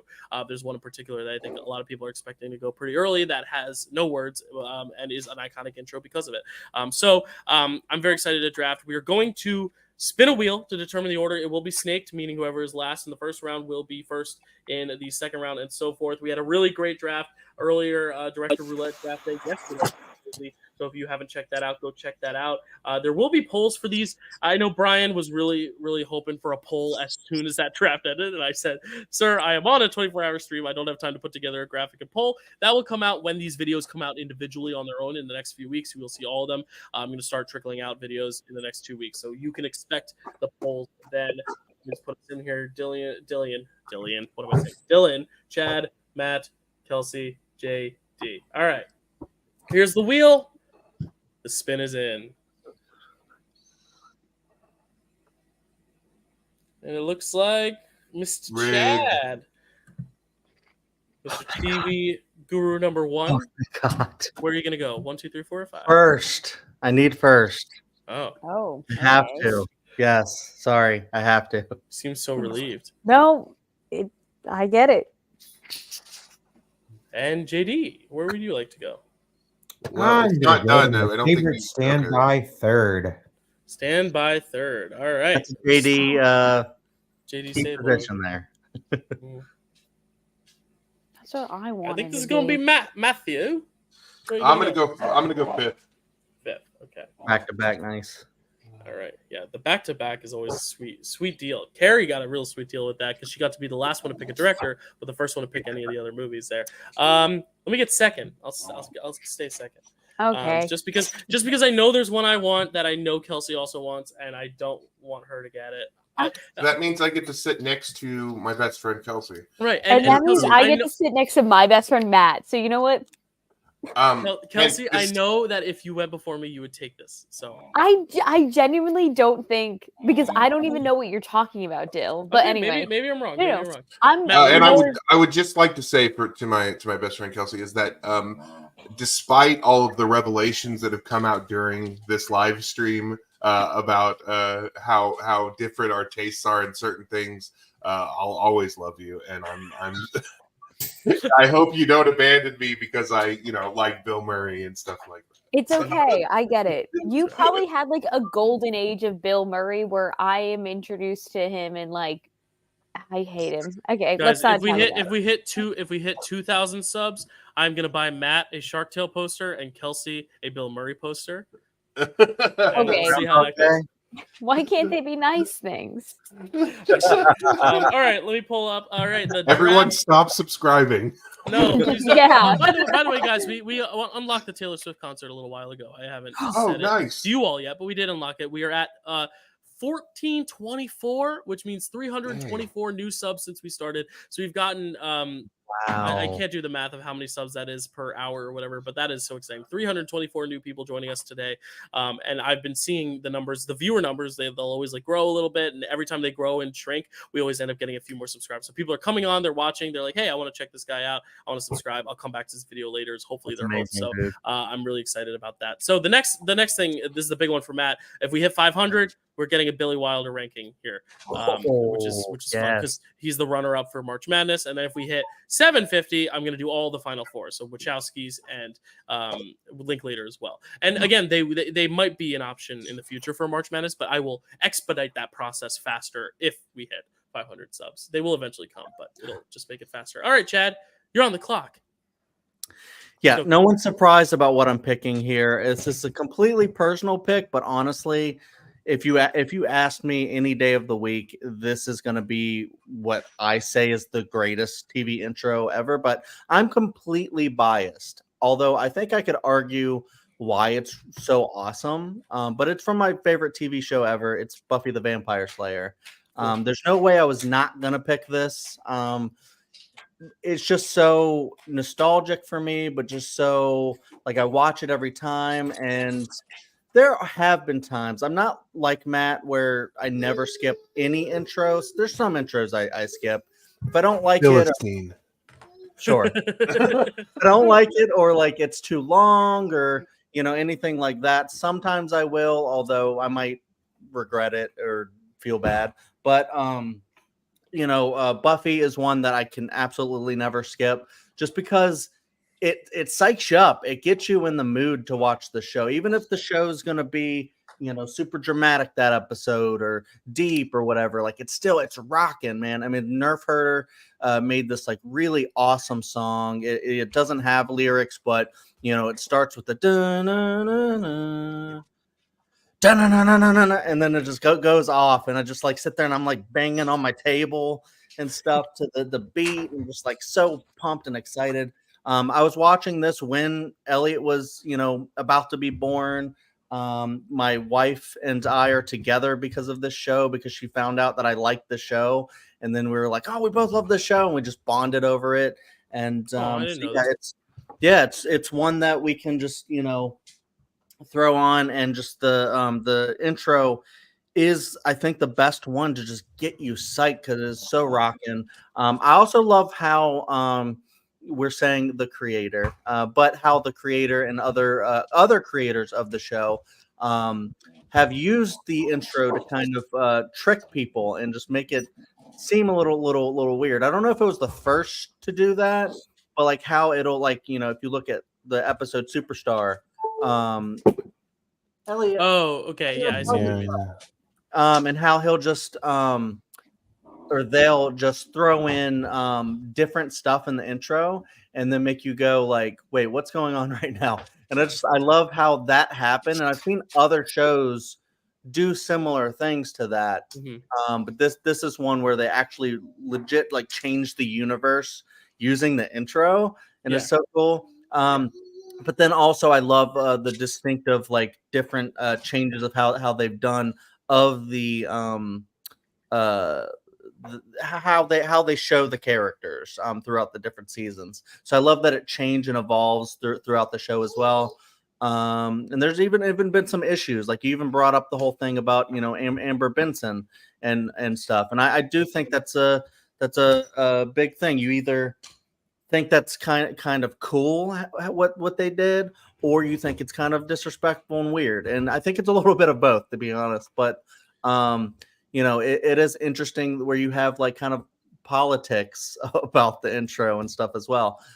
So I don't know, it rules, and it's one of my favorite things ever, and I just want to listen to it all the time. And it's the best. And I want to keep going on, but there's a whole draft to do. Matt? I'm going to try to not talk about the show itself, since we will be doing a Buffy draft. But this is obviously really high up there on my list. It's I don't actually have a list per se, so I don't know where I would have ranked it initially. It probably would have, if I had gone first, I probably would have taken it first though. This is one of my absolute favorite intros of all time. It actually starts with a howl, Chad. Yes. Not the that rip, but it does. You're right. But there's something about that howl that always just unlocks this joy inside of me, because I know that this intro is about to happen. They change the intro twice every season, as far as the edit clips of it, the clips and stuff like that. And it has always been my favorite version of that, like with the clips and where they update and stuff like that. Because there's always certain hallmarks that you get with it. You get the characters, but then you also get at the end with the drums. You get the shot of the whole Scooby gang together in whatever the thing is, and and I always love when that changes, and I kind of anticipate when it's like, okay, so what's this new one going to be? And it goes to this new thing, and it's always really, really cool the way that's built, or the way that's built, put together. And then you always get that shot of Buffy at the end, which is funny because spoiler alert, but after starting in season 6, the person at the end is not actually Buffy. It just looks like it is Sarah Michelle Gellar, but it's not Buffy because it's. I'm not going to spoil this, but it's a different character. It's one of my favorites. I absolutely adore it. I will say, as far, and just to address the Amber Benson thing, I actually have always loved that because I like that idea. I do see how someone could see it as disrespectful. Personally, I don't think she never got in so this could happen. I think the only reason she got in was because this happened. I think she should have been in the opening credits before that, but I think that she was the studio, because I remember reading it or hearing an interview about this, how she was like, I would have loved to do that, but the studio did not want to pay her the amount you have to be paid in order to be in the opening credits. That's that is part of the problem. And so the creator had to kind of fight to even get that in the thing, because at that point you have to pay her that amount. I do like that, but I can understand the thing. As a device, I enjoy it. Yeah, I was definitely very happy for her when I saw. I was like, "Oh, she finally made the intro." And I know that's the device. Is then, oh, boop, bye, and it's like, like it just frustrates me. But it is. I get it. I completely. Can I throw something in there real quick, and Matt can continue? Yeah. I think it's fucked up if you like care about people and their feelings, but if you don't, then then it's kind of awesome. Is what I'm saying. All right, I know. It is a little malicious, but it is effective. It did work. What they set out to do worked, because it had people going like, "Oh my god!" But she just was in the intro. What do you mean she's So yeah, I definitely think it's So however you feel about it, whatever. It is interesting, like you said, with Superstar and other things where they will update the intro just for that one episode. I really love that. Anyway. I'm going to stop talking about it. I love this intro. It's a great pick. It's a steal. The reason this draft is today and not yesterday is because of Buffy. Okay. Because I didn't want to be like, I've never seen it. I didn't want to play up that act and be a liar. So I just waited till after I told the world I saw it. It's a great intro. It slaps. It goes hard. It's great. Kelsey and JD, for context, the Superstar episode they're talking about, there's a side character who's barely in the show called Jonathan, and he gets his own little breakout episode, and the whole intro is just Jonathan. So it's a fun little that's funny. A little gimmick that works. It is on my list to eventually watch. So if we do that, if I do go on that draft, it would give me an excuse to finally watch. Yes, well, that's totally up to you. That is Buffy. If you're okay with it, I'm fine with that. Is Buffy number 1, a very valid pick. With my first pick, I feel bad because I know it's probably on at least a few of your lists. The thing is, I have my 5 that I want, and I think of my 5, I think I could get my number 2 and 3 on a wraparound. I don't know how much JD and Matt and Kelsey love them, but I do think I could get them back because I know Chad's not going to pick them. So I'm going to go with the one that I think could get sniped, and that's New Girl. I love the New Girl intro. I thought that was the big one that would upset you, Kelsey. So I'm glad you didn't get upset over it. Because I was like, I thought Kelsey's going to want this one. Yeah, but because the thing is, this is an example, and this is something we see in TV intros too, where as the seasons go on and they want to just prioritize more story, they cut the intro down and they make it like a short little bit of the fuller intro. But the good thing about New Girl is it works both ways. Like, I think the full intro is sweet. You can see the dynamic with these characters just from this intro. You kind of get the vibes of, okay, he's the silly one, the funny one. He's the one who gets a little irritated. He's the one who really likes her. Like, you can see Nick, Winston, and Schmidt for the most part, unless it's anyone else in that intro. But like, I think it's just the 3 of them, right? Or is Coach ever in the intro? I don't know. don't at the later season in that the seasons that he's. I know he's a main character. He gets updated to main cast. I don't know if he's in the intro. He might. He might be. But either way, like you can definitely see the relationships just from that intro, which I think is really sweet. I think Zooey Deschanel also just has such a pretty voice. And I like the "Hey girl, how you doing?" like the whole intro there. But I also like when it's shortened and it's just "Who's that girl? It's Jess." Yeah. It's like, okay, we're back. Like it doesn't have to necessarily be. It works as a jingle and as a song is what I'm trying to say. So I think New Girl, it's also just very fun and playful in the visuals with the little sets and prop pieces that they bring in, and everything feels like, you know, they're just moving into an apartment because everything's cardboard. I don't know. It gives that great fuzzy feeling inside every time I watch it. It's a favorite show of mine, but we're not here to talk about the shows, it's the intros, but it is a great intro to set up what that show in the dynamics of the relationships are. Chad. Yeah, I just wanted to go real quick. I do think it's amazing. I love how it does kind of give the vibes of like they just shot it in their loft, and I love how it does the "Hey girl, what you doing?" and then it ends with her say "It's Jess," and then they just kind of like walk away. It's like kind of feels like the ending is great too. Yeah, what those characters would do, and it's also plays into the character because the characters like they're like, you know, Jess, are you like the monologue, like singing a theme song about yourself, or you know, monologuing to yourself and things like that. So it just seems like something that would happen in Jess's head, right?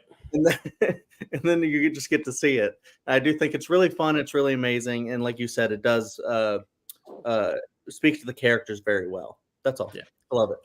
Kelsey, I know I thought I was a big sniper for this one, taking it from you, but I know you love this show. That's why I said that, because you are Jessica Day. So is that a compliment? Okay, good. Because I thought it was a compliment, but you never know. Sometimes you'll be like, oh, you're this or that, and then people will be offended. But I think it's a good person to be. I identify as Jessica Day. Sometimes I identify as Nick Miller. You know, it just depends on the day.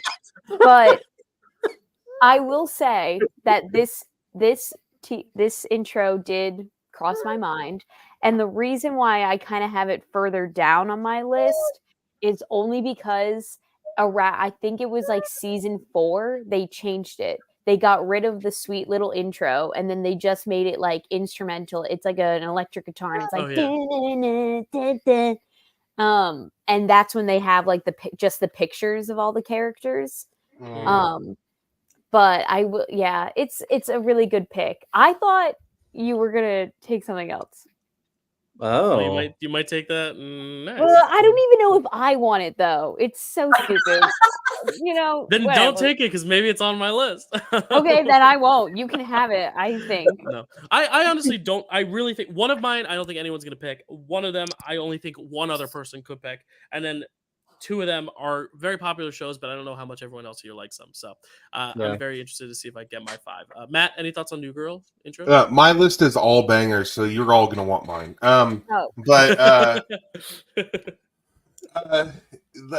Okay, so a couple things. Number one, I'm not going to tip a pick, but there's another show that I have watched literally at least 100 times all the way through, because it's constant rotation in my house. Okay. Yeah. That a character name of I'll just call him Nard Dog does sing this theme tune at one point, except who's that girl? It's Andy. And I had not seen New Girl at that time.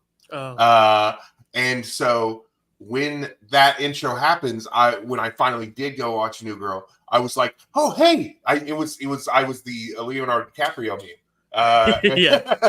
And it's great. The great thing about this theme, because Chad was saying about how it could be something going on in Jess's head. The great thing is in the very first episode of the show, she sings that before we ever see the intro. She sings because she's she's trying to seduce her boyfriend or whatever, and the song that she's singing is "Who's that girl? Who's that girl?" Yes. It's Did Jess. you just make a theme song for yourself? Yes, exactly. And then so that becomes the theme song. So that's always cool. But yeah, I really love this one. My favorite part of the intro, and I'll if I can, I'm gonna do this for all of them. Tell you my little favorite part of each intro. My favorite part of the intro is at the end when Schmidt holds up the thing and makes this little awkward smile. Yeah. That's yeah, it's a great pick. JD, any thoughts on New Girl? Have you seen it? I mean, I have an episode here and there, but a lot of this, a lot of this is about. I mean, some of it is like, what do we think are really great TV themes? But a lot of it is also nostalgia. What were we nostalgic for TV wise? And this is one where I wasn't in that zone when that came out. Yeah. As a result, it just doesn't hold that place for me. I feel like we're very rarely going to draft songs from shows we don't like. You know, so I get you definitely got to have a point there. Well, JD, it is your pick. So what would you like to pick? So there's only one show that one theme song. If I didn't get, I would be very, very upset that I didn't get. And I was pretty confident that either most of you wouldn't have it, but Bat being here is the wild card. So I'm going to take it now since he has 2 picks. It's The Muppet Show. Nice. I love The Muppet Show. The Muppet Show. Yeah. Oh, it was your number 1? Oh, wow. I'm glad that I did it. So yeah, like that was the thing. I was like, I didn't know. I'm like, I got to take it now because Matt could steal it. The Muppet Show for me, it's a very nostalgic thing. So when I lived in Boston for a couple years, and when I lived in Boston, there was a local TV channel that had The Muppet Show on reruns. And I didn't even know that was like an old show. It was like from the 70s. I thought it was just a new show. And I'm like, oh, this is so much fun. I love the Muppets. And the theme opens it so well. It's very catchy. It's time to play the music. It's time to light the lights. It's time to get together for the Muppet Show tonight. But also it sets up all the character dynamics. It sets up, Kermit being the showrunner, Miss Piggy, it makes a dramatic entrance, like her dramatic numbers throughout every episode. Stafford and Wardorf are lamenting that they have to watch the show, but then they can't help but get a heckle in musical form. And then Gonzo is just the wonderful weirdo that he is, with his little horn, and some visual gag is always going to happen that's unique to every episode. I just think, and depending on the season, Fozzie would come in and do like a stand-up routine, and then no one would get no response. I just loved this theme, and yeah, it's pure nostalgia. It sets up the show so well. Yeah, I haven't even seen an episode of The Muppet Show, but I know the song. Like, it's one of those things where, you don't have to know The Muppet Show to know the song. It's just ingrained in pop culture. I've seen other Muppet things, and so the Muppet Show theme plays in them, especially the Muppets. Jason Segel version was the first one I was introduced to the Muppets. That was like my generation's Muppet intro. So yeah, I think it's great. It's perfect first round pick. I think it's good value here. Matt, it looked like you were going to pick that, correct? Yeah. I said that I didn't have like a ordered list. Right. Okay, what's that? What'd you say? Am I delayed right now? Oh, you might be on a lag. That's why, because we had said something and then you took a while to react to it. It's okay. Just come back, leave and come back, and you should be okay. It was just funny because we were. Oh, I thought that was a bit. I thought it was a bit. Too. I thought it was a bit. I thought it was a bit because we were like, Matt, you were gonna take that, right? I thought that was the bit, as he was upset that he didn't get it. I thought that was a good bit. I wish you had played it off as a bit, but we'll get Matt back in a sec. Any thoughts, Kelsey, on the Muppet Show while we wait for Matt? I just watched it right now, and it's very, very fun. That's a great pick. I thought you meant you just watched the whole Muppet Show. I'm like, wow. I just watched the whole episode sitting here. Gotcha. It's a great intro. It really is. It is. It's really, really cute. Yeah. Chad, any thoughts on the Muppet Show intro before we get Matt back? I'll have to watch it and then maybe hit back, because I think I know what it is, but I'm actually not sure. I've never watched the show. Gotcha. But I think I know what it is. And don't they Is it the same kind of thing that they do in the Muppets when they're putting on the show? Yeah, it's time to meet the Muppets. It's time Then to it's Muppets. amazing. Yeah, Exactly. They recycle it in pop culture all the time. And if you go to like Disney World, it's the opening of the 3D one as well. Yeah, it's great. Matt, I think we have you back, right? Yeah, am I delayed? Did I immediately answer you, or am I still? You did not immediately answer, but Seems like I'm still lagging. It seems like you might be lagging still. It's okay. You can tell your thoughts on the Muppet Hold Show, and then on. we can maybe. Hold on. Okay. All right. Oh God, my computer just went blank. Hold on. Matt, Into Darkness, sequel to Matt Trek. Into the Mattyverse. Into the multiverse of madness. Speaking of, we're getting back to our tournament soon next month. We got back into it last month, but we're going to continue along. Chad will be in a match, which is going to be fun eventually. Yeah, Chad? I was just going to add, it's a very JD pick. I love it. I love when people go super personal, but also, yeah, it's iconic. Yeah, and it's one I wouldn't have thought of because I don't have that love for Muppets like JD does. But yeah, it's a great pick. All right, Matt, moment of truth. And we go back into time. It's an older one, which is great. Yeah, Matt, moment of truth. How are we doing? We're doing well. How's yeah, right. Hey, really, really well. That is some good call and response, baby. All right. Matt, what are your thoughts on your number one pick? Okay, so I had said that I didn't have an ordered list, which is true. But I knew I was going to have a first pick, and I was like, I'm just going to go Muppets. It's classic. It's and it's iconic, and it's just so good. If you ever need to know anything about the Muppets, just watch that intro. If you've never watched the Muppets, that intro has exactly everything that you need to understand who the Muppets are and what's going on. Statler and Waldorf, I hope we're going to do a Muppet draft someday. Oh yeah! Oh my God! Yes. I have a lot of prep to do, but we will do it eventually. Statler and Waldorf are my favorite Muppet, and you were talking about how they have their lamenting during the intro.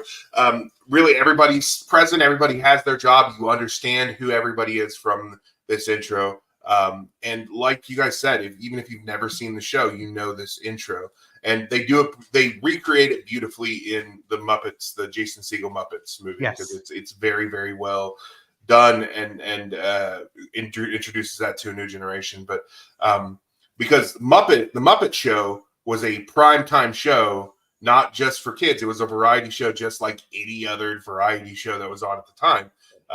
And it had just this really great variety show opening. It's just so iconic, and I love it, and it's a great pick, JD. It was going to be my number one pick, and now I have to figure out what I'm going to pick first. But yeah, really, really, really great pick. I love it so much. Cool. Sweet. Kelsey, you're up. What do you want? Okay, so I have like really obscure choices. So now I'm worried you're going to snipe one of my underrated ones. This was really hard. You asked me to think of TV show intros, and I immediately forgot every TV show I'd ever watched in my whole life. That happens. This one dawned on me. Yeah. I don't know which one I should go with first. Okay. I think I want my first overall pick to be something kind of iconic. And I am going to pick That 70s Show intro. Nice. I just it's one of I had a few qualifications in order to make my list, and one of them is that I just very rarely would skip it, and this is one that I very, very rarely skip. I don't think I ever really do skip it, just because it's short, it's got a catchy song. You get a good sense of all the characters. They're all packed into the Vista Cruiser together. They switch seats, so you get a taste of who's paired up with who, what the dynamics are. And I just think it's so sweet that, I really like that intro. Hanging out down the street, the same old thing we did last week. I think that song even like encapsulates. What am I trying to say? Yeah, 3 times. What that show is about, which is just like a group of teenagers that are like always hanging out, usually in Eric Foreman's basement, and just like vibing. So yeah, that's my first overall pick in the TV draft. Yeah, I don't think I've ever seen an episode of the show, but I know the image of them all in the car. Like, that's an iconic image. I don't recall the song, so I just actually listened to it with the song, and it is a really great catchy song.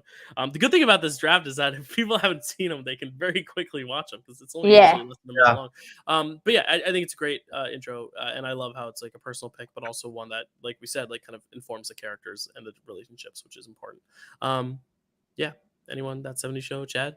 We're all right. all right. Yeah. It's fantastic. I think it fits the era that the show takes place in, the 70s. It's very rockin'. Kelsey said like so much about it, like how it has all the characters like doing things that they would do singing in the car. But it also like, I love how he throws out Kelso throws at the "Hello Wisconsin" at the end. Shows where it takes place. It just, has such a personality to it. And it just, man. I mean, like I said, mine is super rocking. This one's also really rocking, really gets you in the mood to watch. And it just like, it feels like what, like me, I don't know. It feels like what a bunch of stoners might do is get in the car and sing a song while cruising. Gives you like Dazed and Confused vibes, which is perfect for that type of show. So very much great pick. Yeah, Matt, any thoughts on that 70 show intro? You're muted. Yeah, it's a really great intro. I really like that intro a lot.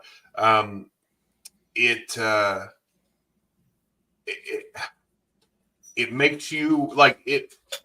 It helps you understand the friend dynamic before. Like if you'd never watched an episode of the show, watching that makes like you understand these are the friends and these are what they're doing. And even Red and Red being annoyed by what's going on, like you get the dynamic of everybody in that, and I think that makes it really solid.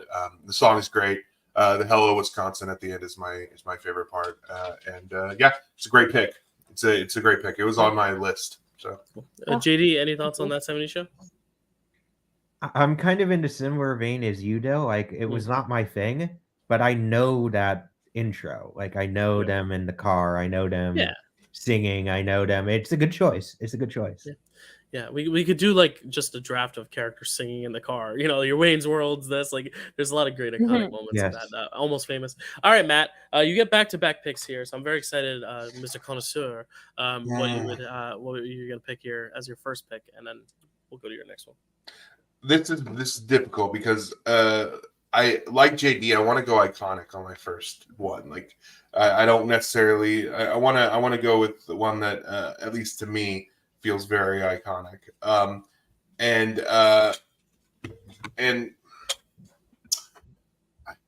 have so much. I keep having so much trouble deciding which ones I actually want to do because I love so many of them so much.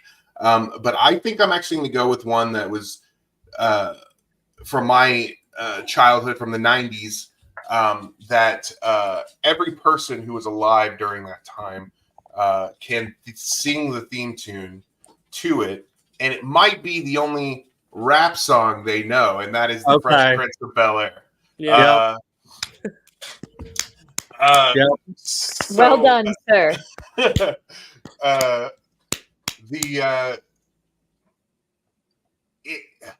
It brings back a concept that was kind of popular, decades before, which is to explain the premise of your show in the intro, and it's used to great effect here because by the time you start an episode, you know everything you need to know. And that's what's great about it. Plus, this was a rapper. Will Smith was a rapper before he was an actor. This was a rapper who got his own show, so to have that be his opening, have him rap the opening, telling the story, is a stroke of genius. It's also it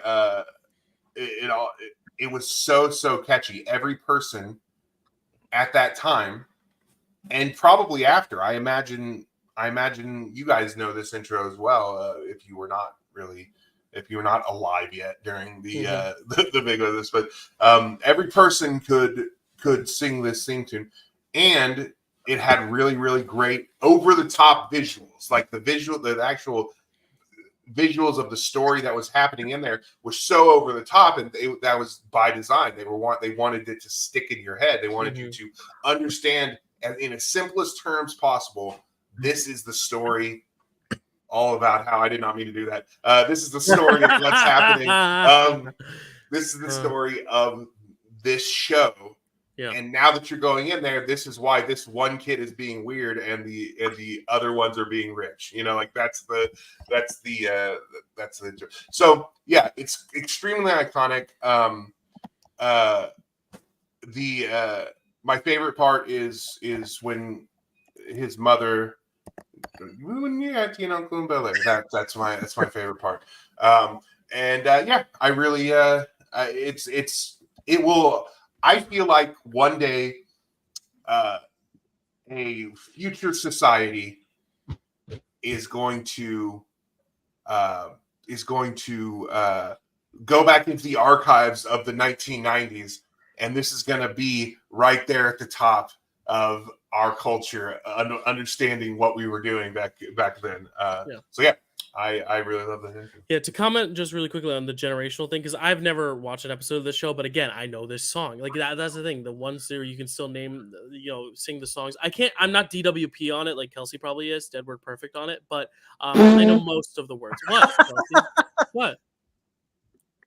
No, it's just funny that you just assume you're like, oh, Kelsey knows this rap. Well, no, because when he was like, everyone knows the words, you were like, no. I think I know. I thought I've heard most you do this. Of the words. All right, well, never mind. Then we're not DWP. Anyway, I love it though. But the generational transcendence, is there.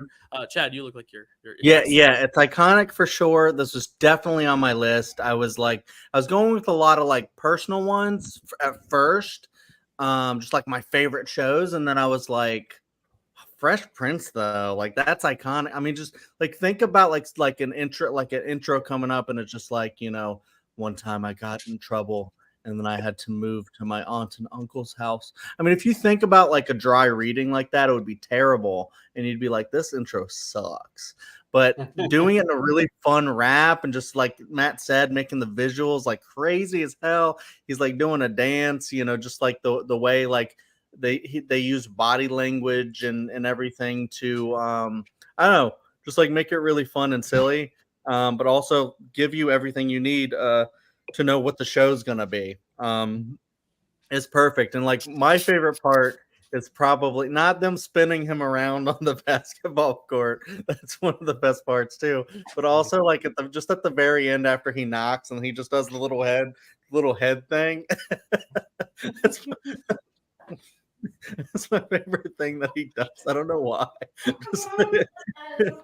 Why would you do your thing?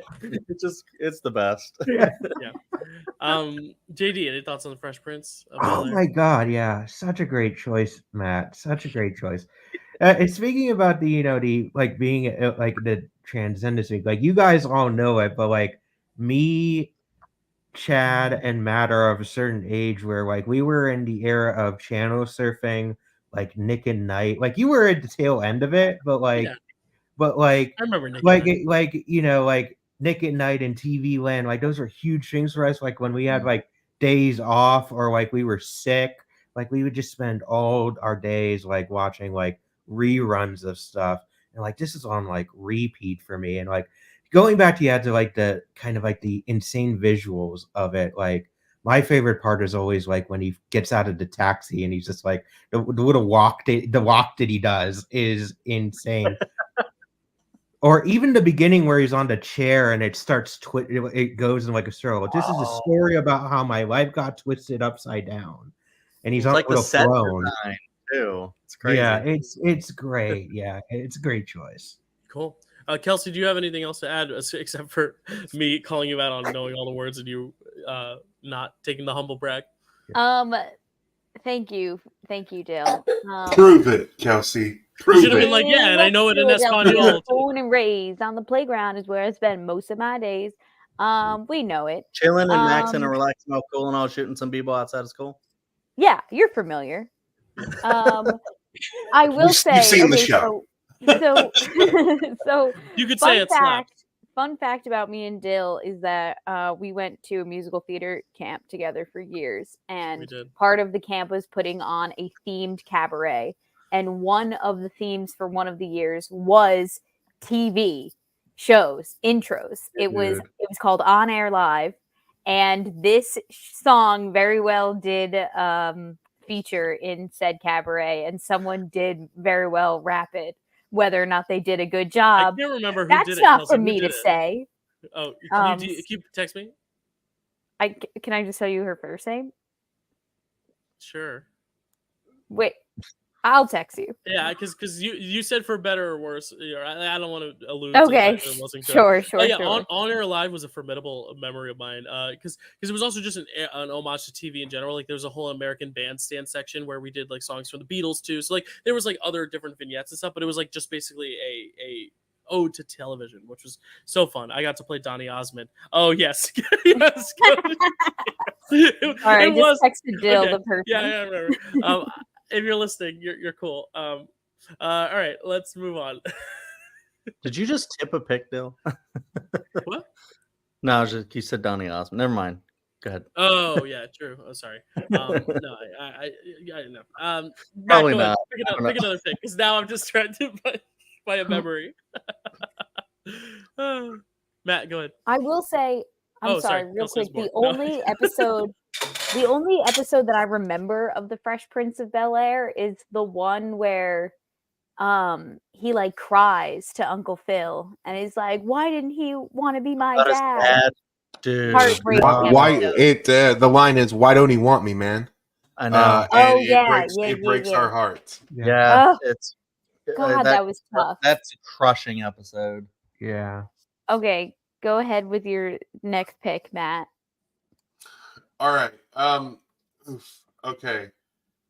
It's hard because there's some like I'm thinking I can probably get on the wraparound because they're very personal. But then also like I don't know you guys.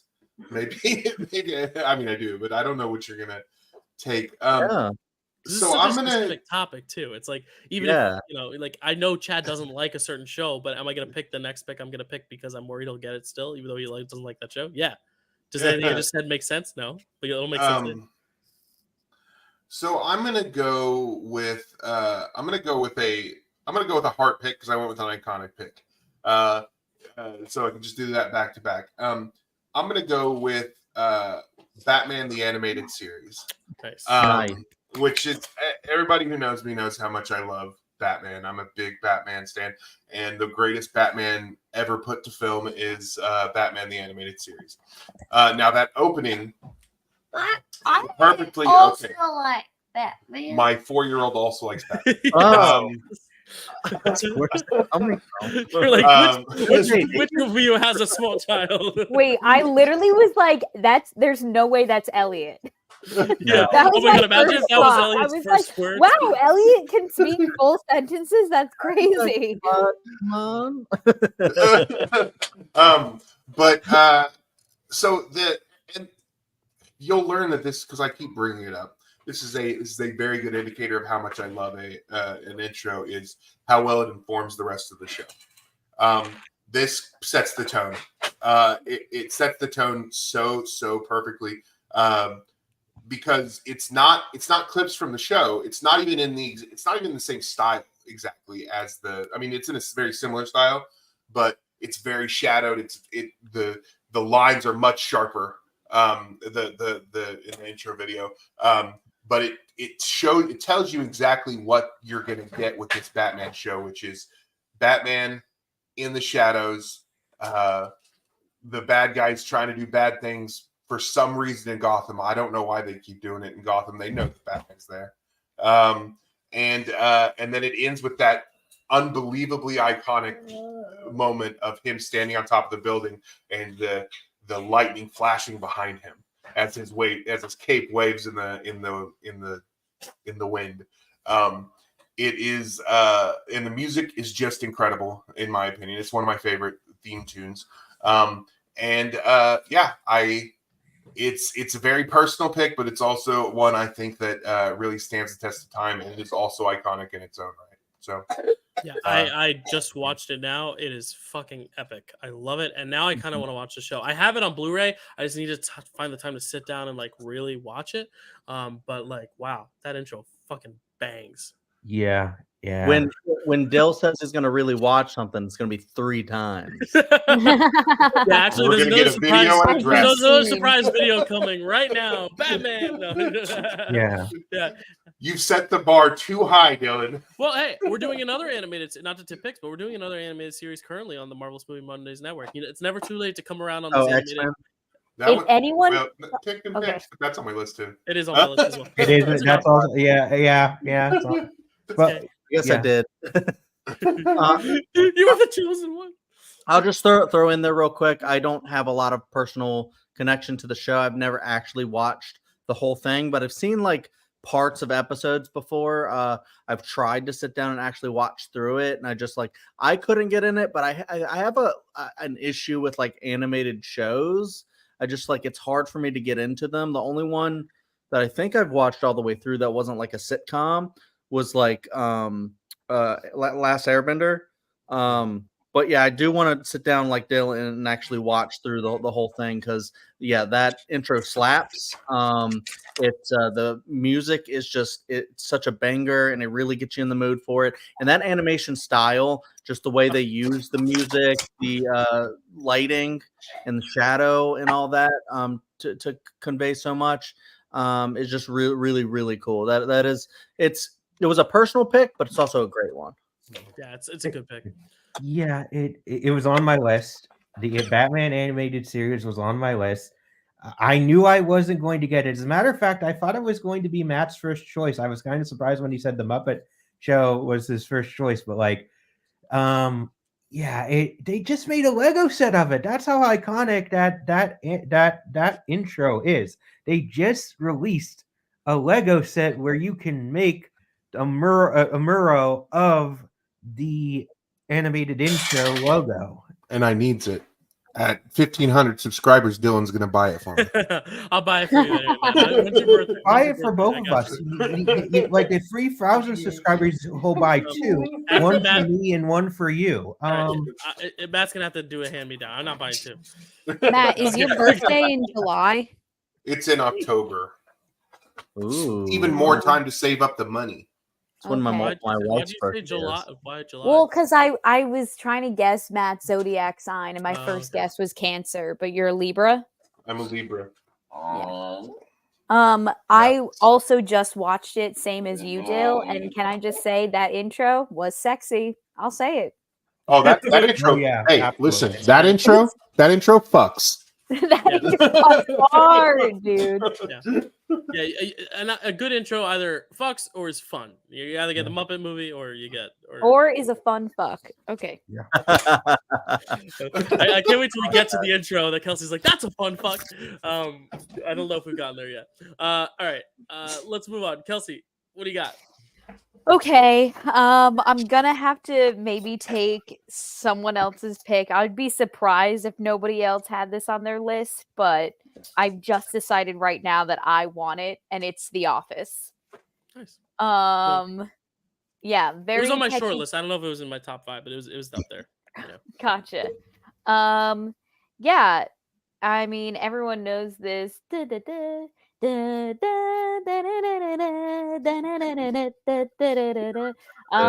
me, for an intro to be like really, really good for me, it's all about the musical element. Like, it's all about the catchy tune. Like, if it doesn't get stuck in my head later on in the day, I don't think you made a successful TV intro. And that one's definitely very fun. Obviously it changes from season to season to just like update, the characters who's with us. But the intro to Scranton, Pennsylvania always stayed the same, which was actually filmed by real life John Krasinski when he visited Scranton, Pennsylvania after he got cast on the show. Yeah. And yeah, it's just an iconic pick, and I want it to be on my board because people are going to see it and go, ah, yes, The Office. You know what I mean? Yeah, I mean, it's iconic. Like, you play that music and everyone knows it, regardless of if you love the show or not. It's a great pick. Great pick. Matt? If I can go real quick, and then I need to make my son some cereal. Okay, so earlier I alluded to a mystery show that no one caught on to it featured the New Girl theme tune, someone singing it. It was this show. Surprise, everyone. This Nerd Dog. This Nerd Dog. You guys didn't know that? Oh, now that makes sense. No, we did. But this was definitely on my list. As I said, without hyperbole, I've seen this show probably 100 times. And as I said before, we don't skip intros. So I've heard this theme thousands of times.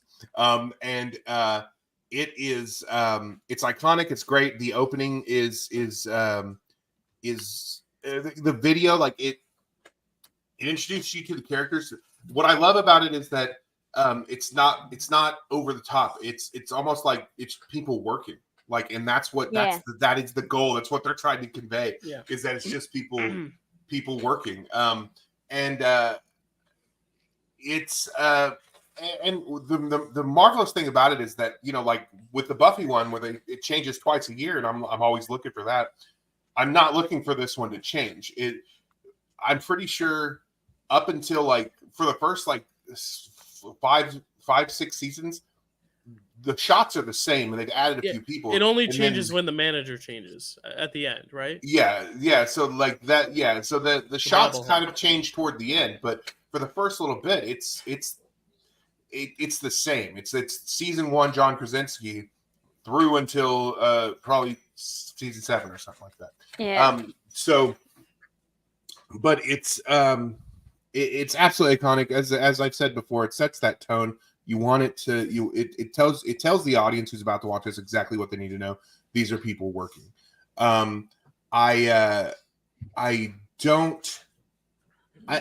honestly, when it comes to my favorite parts, I love the whole thing, so it's hard for me to put a thing. I will say that the interstitials in between in the during it where like you see like the printer printing and stuff like that, those shots, or at least shots similar to that in the original UK Office, were used as interstitials between scenes. And so they kind of like took those and put them into the intro. Cool. Just that idea of it is something I really love. And I'm going to go make my son some cereal. Wait, what cereal is it? Really quick. Captain Crunch. Fuck yeah. Hell yeah. Elite cereal. Yeah, see, I knew it would be good. That's why I asked. And I just want to say that my favorite part of the intro is actually the end where it goes like da da da da da da da.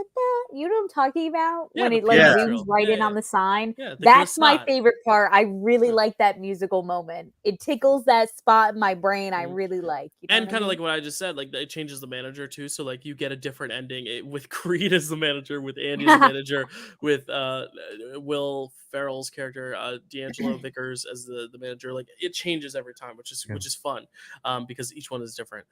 Great intro. JD, The Office. Oh, good choice. Good choice. It wasn't on my list, but really good choice. Nice. Chad? Thank you, JD. Yeah, I mean, I definitely thought about it. So I mean, I didn't like construct like an actual list, but I had ones in my head that I was going to pick, and a lot of them were personal ones, but The Office was definitely up there as one that I was highly thinking about. Depending on how the draft went and what other people started picking, like if someone else got Buffy, and then I was just like, well, now I got to think about other stuff to pick. The Office would have been high up there for me to get. It's just, yeah, it's so iconic. The song is just incredible, and it feels so simple and kind of mundane in a way, but also exciting. And it's just kind of like it totally matches the vibe of like working in an office and just like that type of show. Yeah, I mean, there's not much else to be said about it really, but I love how it's like I think it's like close up on like printing and just day-to-day tasks in an office. Well, because also Yeah. it is the documentary essentially that we are Yeah. watching, that they're constructing, that they want it to be taken seriously. It just so happens that all this shit goes awry. Like they are Yeah. setting out to make this documentary about this paper company, so it is trying to look a little bit more formal in a way that the show is not, which I like. Yeah, and it also definitely helps to build the world, because we spend most of the time in the office, and then sometimes we'll go to Chili's, or we'll go, they'll do their Michael and Jan's house, dinner party. that, or they'll do the sitting in my office with a plate of grilled bacon, and they'll do the whole thing. They'll show different parts of Scranton and stuff in that, but like most of the time they're just in the office. So to have the intro show more of like Scranton, to kind of show you where you are and stuff like that, it has some great use as well. Yeah. All right, JD, you're up next on the clock. One more pick to me. So if you take the one I'm going to pick, I will cry on camera. I am very tired. Let's do it, JD. Come on. JD. I don't know what he's talking about, so I think he's fine. I hope. But if you're a certain age, this show was appointment television. This sitcom was appointment television. Yeah, I'm safe. And this theme song is iconic. Friends. God damn it. I will be there for you. Oh, I thought you were going to go a little older. I didn't. Okay, cool. Yeah. Nice. I didn't know if this was going to come, and seeing Chad's reaction, it wasn't going to come back to me. So I kind of had to go.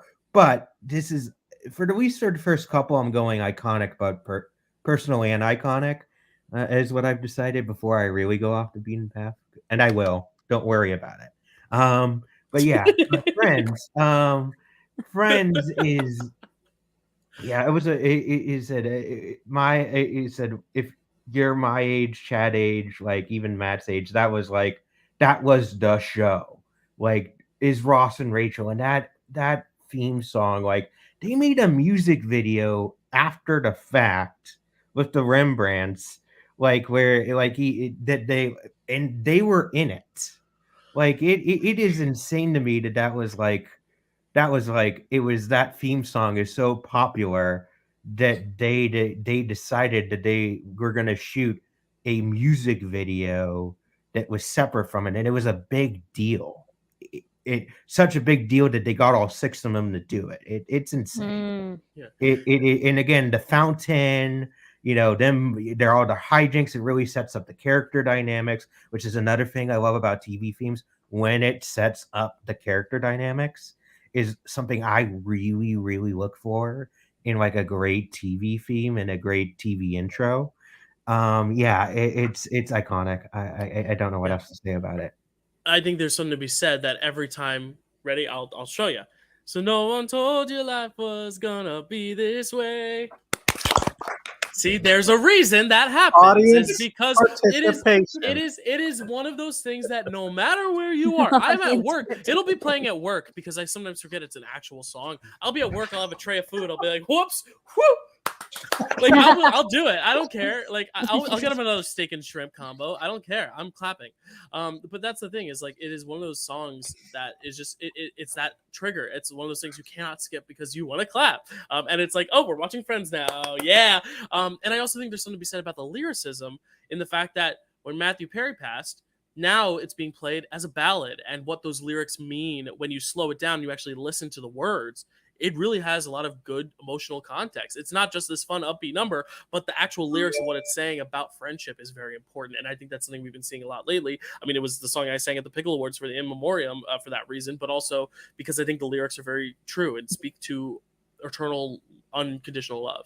And I think that's something that the high, fun, poppy beat doesn't always indicate when you don't pay attention to lyrics, but then when you do, it really all comes full circle. And that brilliant pick. the cast chemistry too. Like you could even see it in that intro. Like it was there, and like when they did that like reunion a couple of years ago. Oh Like my god, just that like reunion you was just so like good. you just was like, oh my god, they're back together. That like even though that reunion came out the weekend that the theaters felt like it was finally back, because it was the weekend that Cruella and Quiet Place 2 came back out in the same weekend in May. Yeah. It's like around Memorial Day, and I'm like, okay, finally 2 big movies in theaters at the same time. We're kind of back. And I remember In the Heights was about to come out. It was just that it started the summer, and then watching that Friends reunion, it was just the best. Like, okay, we're finally coming around this thing. The pandemic. So that was just such a beautiful reunion. I love it. But we're not talking about that. We're talking about the intro. Anyone else thoughts on the intro? Yeah. Real quick, and then Matt can go. I this was heavy contention for me. I was like, you think about iconic intros, this is one for sure. I mean, it was like the show of the 90s, and like, you know, the sitcom. It's hard to top Friends. I mean, you can. There's some issues with Friends. Let's be real. Yes. But like, it is also just such an iconic show, one of the biggest shows of all time, and that intro really hooks you in. That you can't listen to the Rembrandt's real song without just thinking of, like, you know, daytime TV or like, you know, tuning into one of your favorite shows. It's so linked to it. But yeah, the lyrics are beautiful, like Dylan said. It's very fun. It requires audience participation. If you're not clapping, if you're not throwing away someone's dinner and clapping, So then that's what I say. yeah, you're it is a little sociopathic. If you're not clapping along to that song, you're dead. Let's be honest. You're dead inside. Yeah. Kelsey, were you there the day I realized it was 4 claps, not 5? Yeah, I think I remember that think you were there. because I remember having a conversation about how many claps there were. And I think it was me and you. I think we had like a fight. Yeah, no, I was going, so no one told your life. Wait, no one clapped because I want to show you what I did. No one told your life was gonna be this way. That was 5. So I did like a pickup. It was bop bop bop bop bop, but it's really bop bop bop bop. It's not bop bop bop bop bop. So I was adding an extra one into when we were filming the intro for the Pickle Awards that year, when we clapped to 3090. Is that what you're talking about? Oh yeah, it was me, you, and Zach. It was me, you, and Zach. We had an argument about it. And Zach was like, I think it's 4, but it might be 5. And Kelsey's like, no, it is not 5. You are wrong. 1, 2, 3, 4. Guys. There was you had a real clap gate. Wow. Yeah. Oh, and my mom was there too because she was helping to film, and she was like, "Dylan, what are you talking about?" Yeah. I remember that. Things. That right there, Dylan's faux pas with 5 claps is like Chandler's. Is it Chandler's whoopah? It's like that, and then it's also like does Stanley have a mustache? Yeah. Yeah, that's good. That's funny. Matt, thoughts on Friends theme? Okay, so when I said for my first one I wanted to choose something iconic, I was choosing between this and Fresh Prince of Bel-Air. Both great. This one actually meant more to me because this was like my mom's favorite show, and I used to watch it with her. So like this actually holds a higher place in my heart. I've seen the series through several times. I haven't watched Fresh Prince through more than once, but this series holds a really place apart. I mentioned during the Buffy thing how they change the intro twice a season. They do the same thing with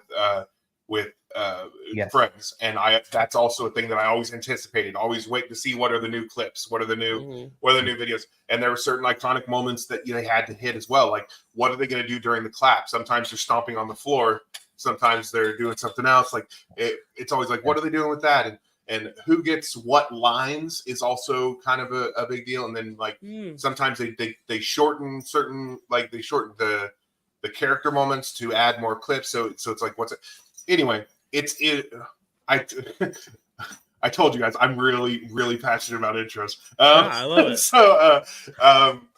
So there's a which feels like such a weird niche thing to be into. Well, there's 5 of us here drafting it, so it's not that's too true. niche, don't That's worry. true. Yeah. So yeah, this is very iconic. My 8th grade graduation, my school had a thing where when you finish the 8th grade, they would do a graduation ceremony for you to go into high school. I don't know if a lot of high schools do that or not. Yeah. So at my 8th grade graduation, my entire class, which for context, there were only 23 people in my graduating class. So it wasn't like a huge thing, but my entire class got up on stage during our 8th grade graduation and sang this song as a group. Which, you know, there were some of us who were mic'd and some of us who were mouthing words because they were bad singers. He goes like this because you know Matty Fresh was mic'd. You know it.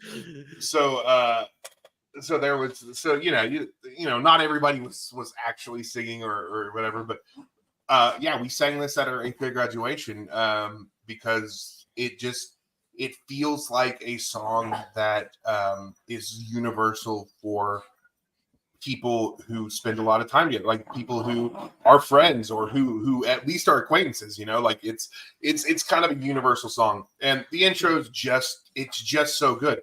You can go to any episode in any season and that intro, the clips, the video, it's all going to be spot on and perfect. Yeah. And that's what you want from a intro that changes, is that at any time you can look at it and it's great. So. Love that. Kelsey, I don't think you talked yet about Friends. I just really liked how they kept the shot of like the fountain the same and all of that iconic imagery with like the couch and the umbrellas and everything, and then they just kind of updated the clips of the actors based off of what season it was. And I knew that this one was going to get snagged by someone, so I didn't even attempt to have it on my list just because there's other things for me nostalgically that I'd put above this, but certainly top tier pick. It's, you know, it's the best of the best for a reason. The great thing about that fountain shot is that it's the first thing they ever filmed together. So that's literally them getting to know each other during that and becoming friends, which is really cool. That's so sweet. Beautiful. How do you top that? So the next pick, this is kind of what I was alluding to, where I know Chad doesn't love this show, but it's one of the most iconic, one of the best. And this isn't my top 5, like one of my favorite intros.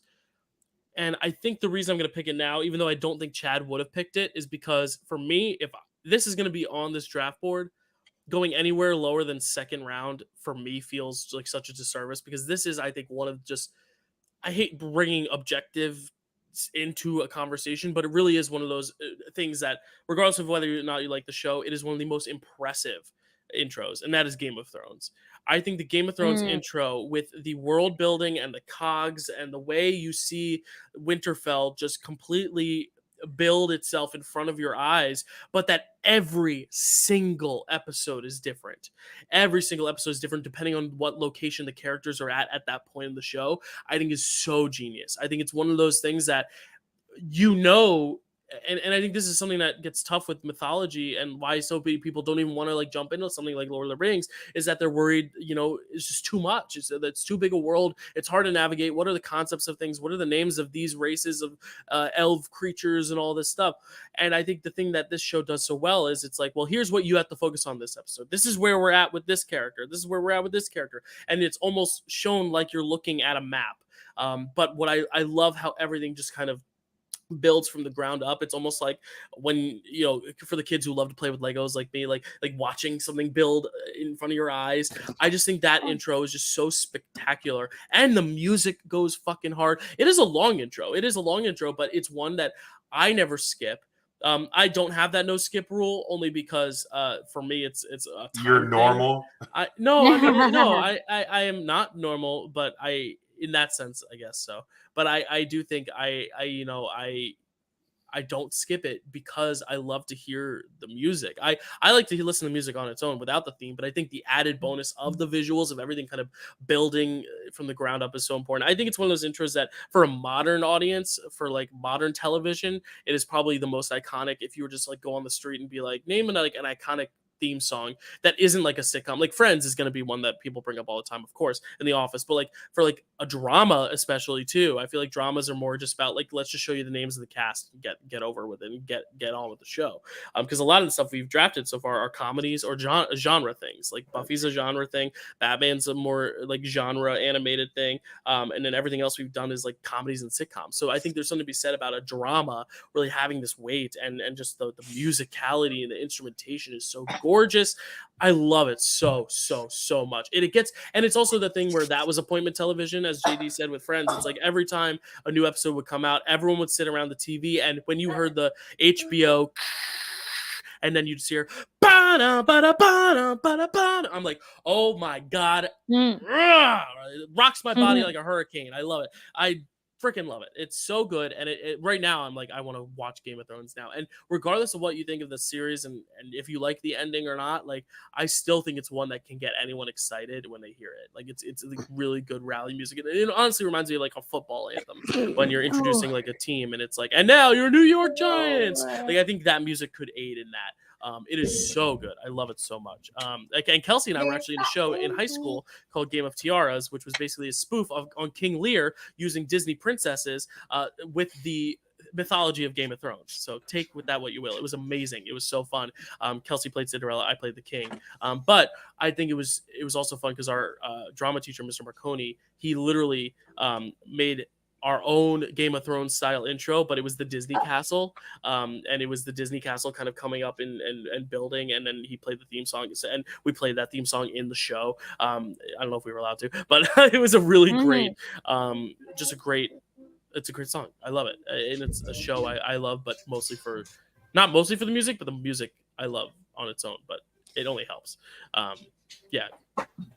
Love it. Matt? Okay.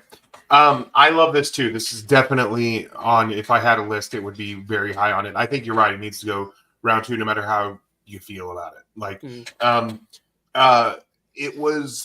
an iconic, all right. The music is just so good. I agree with you. One of my favorite things about it is how it changes every episode depending on where they are and who's on the episode.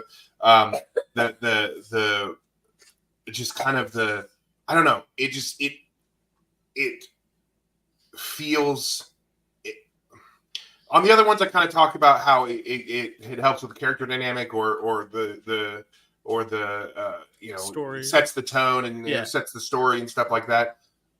This one just it feels like Game of Thrones. Like there's something about it. It immerses you. Yes, exactly. That's a great way to put it. It immerses you in what you're about to see before you get there. It's one of my favorites. I saw a tweet a while back about how someone was like, this is how long the Game of Thrones intro is, and this is how many times you watched it. So this is how much of your life you've wasted watching the Game of Thrones intro. And I'm like, wasted? I don't know. I mean, if I didn't have a no skip rule, I still would never skip this. Right. Like that's the point. Yeah. It's so good. But yeah, it's my favorite thing is that the light fixtures in the Citadel, which is kind of where this is supposed to take place, represents the sun on this map, and that we're kind of going around that as we go through the thing. That's my favorite thing. I really love that.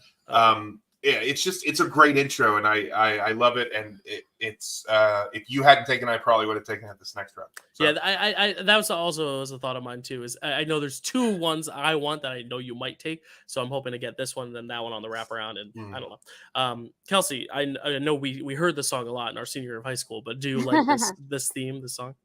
Okay, so something really problematic about me that you guys should know is that I don't like to watch things that get too popular. For some reason, if like there's too much craze around it, it just like it gives me the ick. So I have never watched Game of Thrones because of how insufferable Game of Thrones fans were at like the peak of Game of Thrones. Yeah. Me coming from a fucking Taylor Swift fan. I was gonna say you are the #1 Taylor Swift fan of my life. No, and I you know. host a Marvel Cinematic Universe podcast. Okay, fair enough. But Most toxic fans. but like I don't know. But okay, but for one, I've been a Taylor Swift fan I since know. 2006 before anybody knew who she was. And Before it was also- cool, guys. literally before it was cool. And anyway, so I've never watched the show, but I did hear, like you said, the intro song a lot when we were in Game of Tiaras. And it's a hype intro song. And that's really all that I can speak on this. So It's okay, Kelsey. thank you That's for okay. my time. It's okay. I respect you, JD. So it's a good yes, you're it's a very solid choice. I'll be up front. Dilden, as Dill said, there were no constraints whatsoever on what we chose. I put some personal constraints on myself just because the TV is. I mean, we have like 60 plus years of TV at this point, like even more so, longer than that. But like, so I made a personal choice not to do anything past 2010. That's fair. But yeah, it's a really good choice, and I do just because I'm like, okay, will this stand the test of time? And I do think this one will stand the test of time.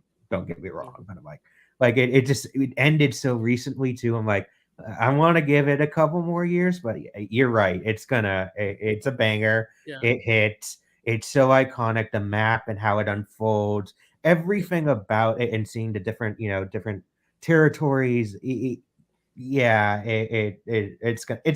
definitely is going to stick. Yeah, it's like reading the starting lineup before a baseball game, and it's like, oh, Yes. who's pitching today? It really feels like that. It's really exciting. Yes. Yeah, Chad, any thoughts on the Game of Thrones intro, and then we can segue into your next pick. Yeah, I was just gonna wait to go last because I figured I was probably gonna be the most negative.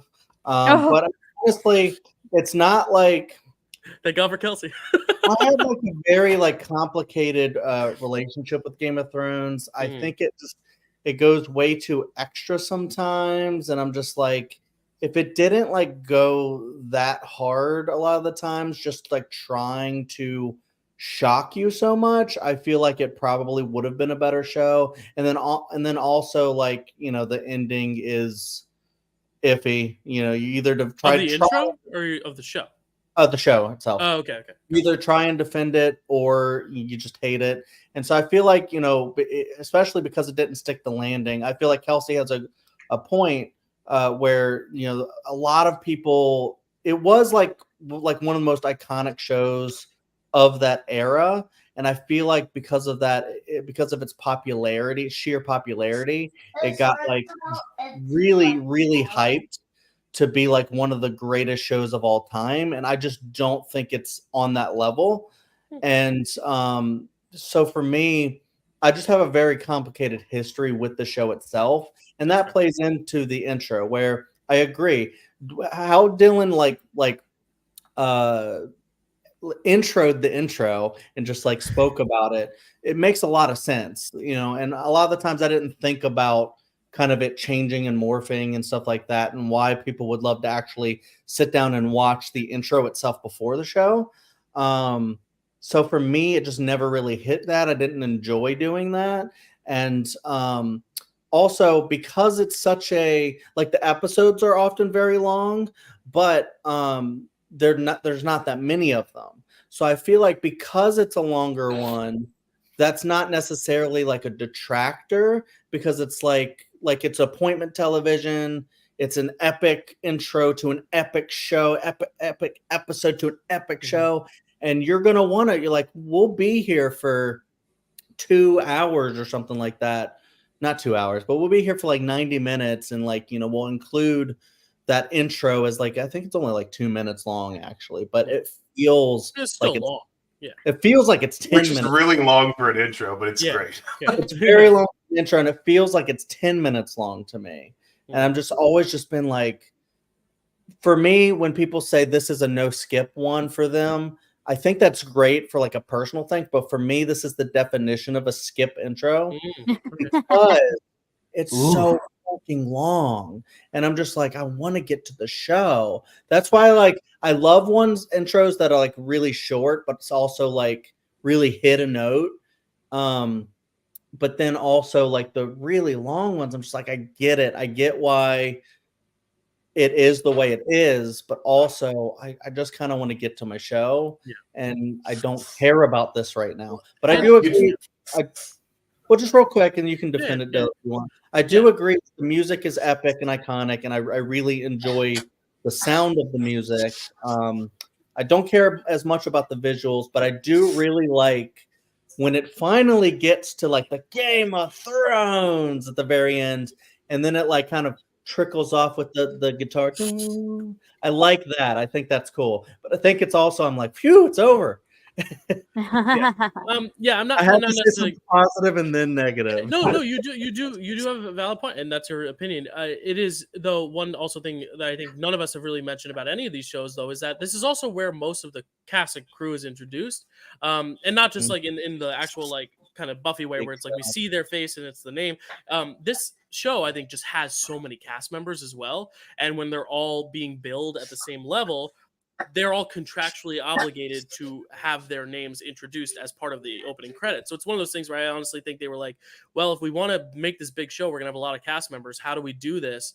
Well, let's instead like have this little longer intro rather than trying to, and even then there's still like 3 or 4 names at once in the intro. So I think that's another reason it is long, is not even necessarily by artistic choice, but also because of necessity, because of the names, the amount of cast members. So I think that's also part of it. Whereas if it was like Friends with six cast members, it would be da da da da da da da Friends. You know, it'd be that.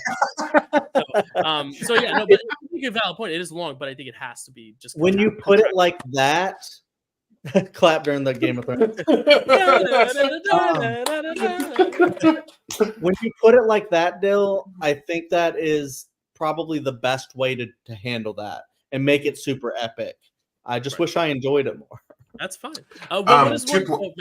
Just 2 things I need to think. First, I'd like to just point out a touch of hypocrisy in the guy who defended Amber Vincent's credit thing on the episode she dies.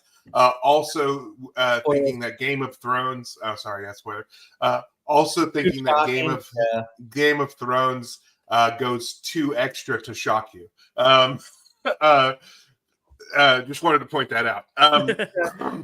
But I also defended it, but I also don't think they go too extra, so that's why I'm not. But the other thing is, Chad, you don't even like the show. You think you'd want there to be a longer time before you have to actually start watching. I like the show. I don't love it. I don't love it on that extra level that everyone else does. This is the problem with shows in general when they are so big on the zeitgeist. You don't have to love it. No, right. You don't have to hate a movie because you don't love it, or a show or movie because you don't love it like everyone else. But that is how the internet makes you feel. So I understand, Chad, but it's not just because you don't love it like everyone else doesn't make it a negative, I think, for you. But it can be, yeah. But I'm glad also we do have the varied opinion here, because it would be boring if we were all just like, it's great, it's great. Cool. So Chad, what is something you do like? Oh, never mind. Well, I was just gonna say, just to table the Game of Thrones for now. We had a Game of Thrones draft day, which was pretty great. I like that episode. So if you like that show, check out that draft day. I will say, Game of Thrones is one that I saw as it was airing for the most part. So it's one that I just need to go back and just watch in one, like not one sitting, but like kind of in one go, and see and like rethink about how I feel about the actual show as a whole, with like the ending included and all that. But if I do that, then I'll have to let you guys know if my opinion changed. If you can, you have to watch it 3 times in order to have a valid opinion on it. 2 more times. I'm kidding. All right, Chad. What is a show intro you do like? Okay, so I'm actually gonna go. I have my 2 in mind, but I'm trying to figure out which one I want to go with first. Just thinking about my draft board and how it is. Okay, I think I'm gonna go how I initially was gonna go. And I'll go ahead and do one that is iconic. And I'm gonna go with The Simpsons. Nice. Yeah. Yep. So it's animated, but it's like I don't know. I said like Friends is like the most iconic, but I feel like The Simpsons is also kind of up there. You know, where it has like the The music is iconic. Just the sequences are iconic. We talk about like Buffy and The Office and a lot of these that, morph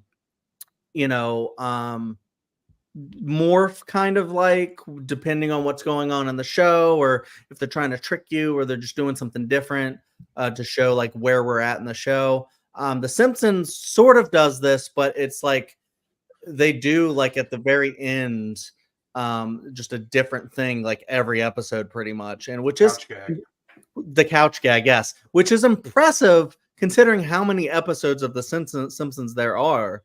So, it's also just Bart writing on the blackboard changes every episode as well. yes, that's true. That's true. So it morphs in like many different ways. Kelsey's mind just got blown. Yeah. Wait, really? So I didn't know that. the chalkboard bit. Yeah. Yeah, he writes something different. Yeah. Oh and then- my god. Yeah, so it's fun because you get like I feel like there is a longer version of the Simpsons intro, and then there's a shorter version, I believe, right?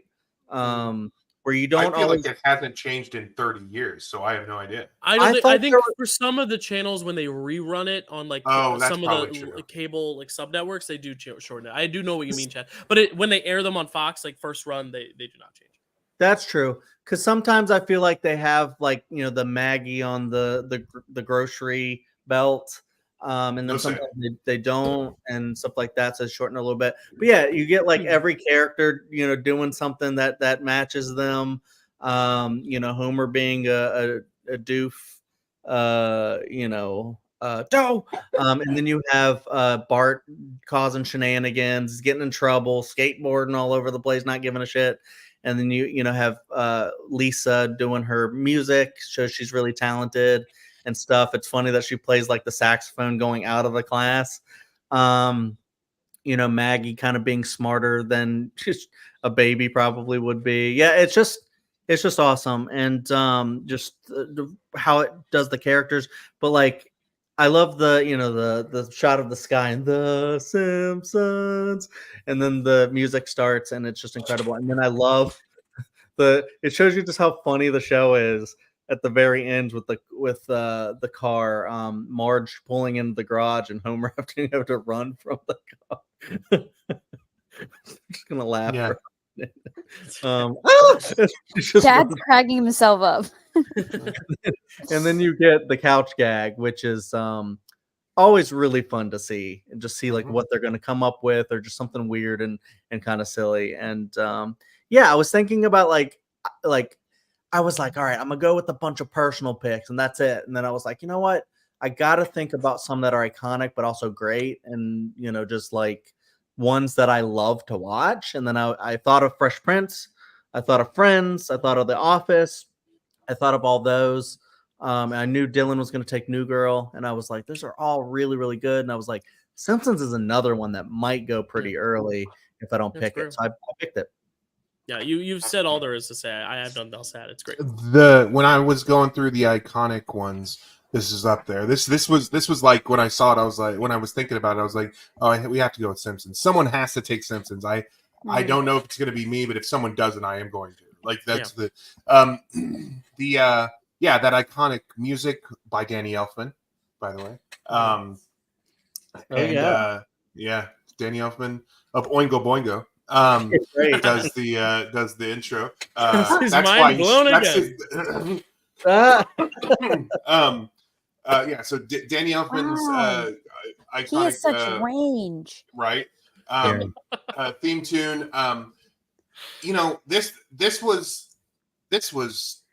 This started 20 years before the idea of skipping an intro would even be a thing. Mm-hmm. But they created an unskippable intro because of the couch gag. You have to wait to see what the couch gag is. Tricked us. Can you guys explain that to me? What's the couch gag? The couch gag at the end when they all finally, because the whole intro is them getting to the house. When they get to the house, they all go and sit on the couch. Yep. That is different every single episode. So sometimes they'll run in and they'll all be sucked into the couch. Sometimes they'll they'll go in, they'll sit down, and they'll have each other's heads. Sometimes they'll go in there and an alien will come and abduct them. Whatever the thing is, it's different every time. 30 years of this show, it's been different every single episode. So Wow. I wonder if there's like one guy designated for the couch gag. Like you're the couch gag guy. Probably. Well, that guy's probably dead, and there's a new guy because it's been on for so long. I don't know. That's You've true. heard of new girl, now introducing new guy. I wanted to add Who's something. that guy? I wanted to It's add Couch Gag Guy. something. Yeah, I'm trying to dance around this because I don't want to tip a potential pick. But there's another animated show that's pretty vulgar that has an episode that talks about the Simpsons did it first, kind of a deal, and makes fun of it a little bit. I know which one. I know what you're throwing down, Chad. I'm not picking the show. I'm just saying that this Nothing. is something where they go like the Simpsons did it, and I feel like the couch gag and just a lot of episodes that just do different stuff. It feels like the Simpsons has done everything. I feel like anything that you can think of. It's almost like Gremlins 2. Mhm. I was gonna say Gremlins 2, where you're like, if you can think of a type of gremlin, they've done it in Gremlins 2. And so the Simpsons is kind of like that. There's nothing that you can think of that could happen on the Simpsons or a couch gag that could happen that they haven't done. And so much so that because they couldn't, because they had done every version of a something a TV show could do, they also had to start doing things that happen in real life. You know, Trump becomes president. Simpsons did it. Like Disney bought Fox. Simpsons did it. Yeah. It is the intro is so iconic, and it is the fact that they can keep coming up with new couch gags and blackboard gags for every episode is just great. But it's it also it just, you know, and I've said this so many times, I need to stop saying it sets the tone. You know what that series, like it, whether you've stuck with it all this time or not, you can turn on any episode of the Simpsons and potentially enjoy it. But that intro kind of tells you what you're in for, and it's an incredible intro. Well picked, Chad. Yeah, I know. I said I had nothing else to add, but if anyone hasn't seen the Dancing with the Stars, Charlie D'Amelio, Mark Ballas jazz routine to the Simpsons theme, it's awesome. Kelsey, any thoughts on Simpsons? Okay, so I haven't seen many actual episodes of The Simpsons, but I do love the Simpsons movie. And in it opens with a Green Day version of the intro song, and then they're like da da da da da. Oh my god, I want that version injected into my veins. It's so good. I love it. Cool. Anything else? Cool. And that was Green Day at like height of their power. It was on my short list. I feel like we can move on. I don't really. Yeah. I mean, Chad and Matt said so much already about it, and it's all amazing stuff. I just don't watch enough to The Simpsons enough to know like the couch gag very well. So I'm excited. I want to like watch a compilation of them all. All right, Chad, what's up next? Who's on first? Okay. Your mom. You gonna do? Oh shit! She is number one in my heart. How, yes, that's how correct. dare you? Becky Randazzo's saint. Becky knows I love her. Oh. Sorry, that was perfect from Kelsey. Your mom. Perfect. That's good. Your mom.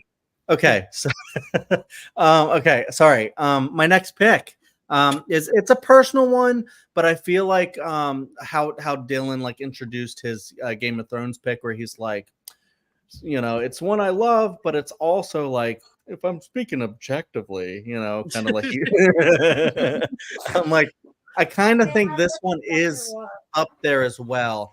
I don't think it's as like iconic to most people, but if you've seen the show, I feel like you can like feel the power of it. And it's a show that I think more people should watch, and it is David Lynch's Twin Peaks. Yeah. Okay. On my list. Perfect. Okay. Honestly, like we think about like, you know, stuff like, can't say shows. I almost said a show from the late 90s, early 2000s that people are like, this is the one where shows became cinema and stuff. And I think that is true, but like I think it really kind of started back with stuff like Twin Peaks, where it's like he's making a film, it's just a show in like film form, and it's just like I don't know. It's hard to explain, but it's a very cinematic show, and I think it's a very cinematic intro. I think the intro is also in like kind of like a 4:3 like aspect ratio. It's just really cool. And I love how it starts with like a bird, and then it just it doesn't show you any people. It just shows you shots of Twin Peaks, the town. It shows Laura Palmer. Does it? Oh, at the very end. Yeah. A picture of Laura Palmer, not her. Is at the very end? Okay. They definitely show at the end credits of every episode. It shows Laura Palmer's picture and the piano and stuff like that. So I don't know if it shows it in the main intro, but it might. But I do love. He'll tell us. I do love that. You gotta finish. I watched a little bit of it to get a gist. I guess I should finish it. I'll finish it. I do love how it shows the town. It shows the vibe. The music is freaking Angelo Badalamenti. It's freaking perfect. It just captures that vibe. I have actually the Twin Peaks like theme and other music on vinyl, and it's just because it's so iconic, so great, and just like really just amazing. And I love how it just like sets against the backdrop of Twin Peaks, and because Twin Peaks is like a character. It's like the town is what it is. It's just kind of like a I guess a Midwest town. Matt would know more than I do, but just like the vibe of like cabins and the clothes that they wear and stuff like that, you can kind of get that vibe. But like also just like showing the sawmill and showing the waterfall, and things are in slow motion, and the print is green, and it's just it's gonna kind of be something weird, but it also gives you that soap opera vibe, because that's kind of what Twin Peaks is. It's just a very weird one. And I also love how things seem sometimes to kind of be in slow motion, kind of give you that dreamy vibe, because that's kind of what Twin Peaks is a dream / nightmare sometimes. And I don't know. I feel like this is one you can't skip, but it's weird too. Listen, I just talked about how Game of Thrones is way too long. Twin Peaks intro is kind of long. Mm. But for me, I'm like, I love the music to Twin Peaks like more. So for me, that's one that the last time I watched, I was like, this is really long.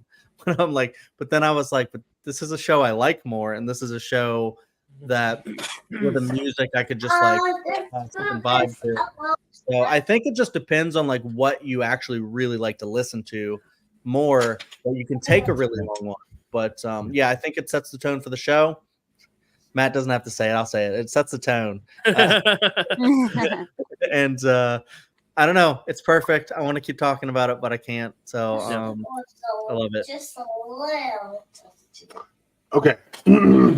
So I actually had a whole thing about it setting the tone. So I'm going to go into that real quick. Because it does set the tone, but it sets about half of the tone of the show. Because it sets the drama and what's going on and the surreal dreamlike aspect of this show. I think it perfectly encapsulates that. Like when you listen to that song, it feels very dreamlike and kind of floaty, if that makes sense. Yes, it does. And that's kind of the feeling of the show. But that's only half of the tone of this show. The other half is the very weird and funny stuff that happens on the show, which you don't get from the intro so much. But I think the intro does a good job kind of setting that expectation of the dreamy aspects of the show. It's great. It was on the list of like in my mind, my mental list of these are the ones that have to be on the strap. I love it. I love that music so much. It kind of sets the tone of the setting. It sets the setting a lot more than anything else in the thing. So I really dig that. But yeah, it's it's a great theme for a really great show that is very kind of divisive. Some people absolutely hate that show. Some people love it.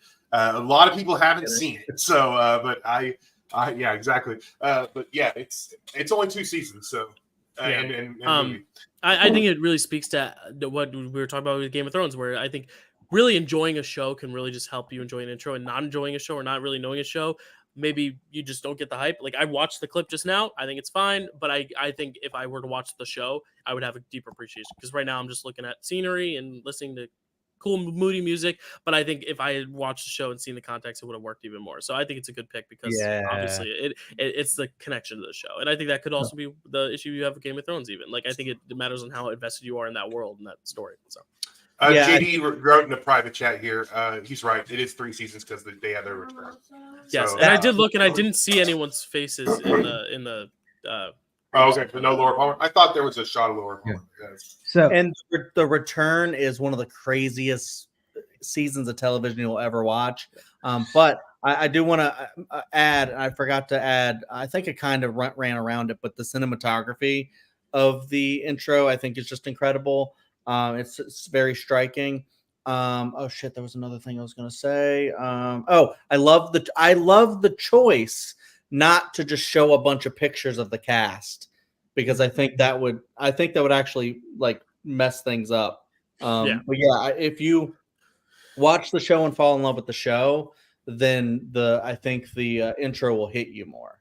Yeah. Well, it kind of not showing the cast, despite the fact that I thought there was Laura Palmer in it.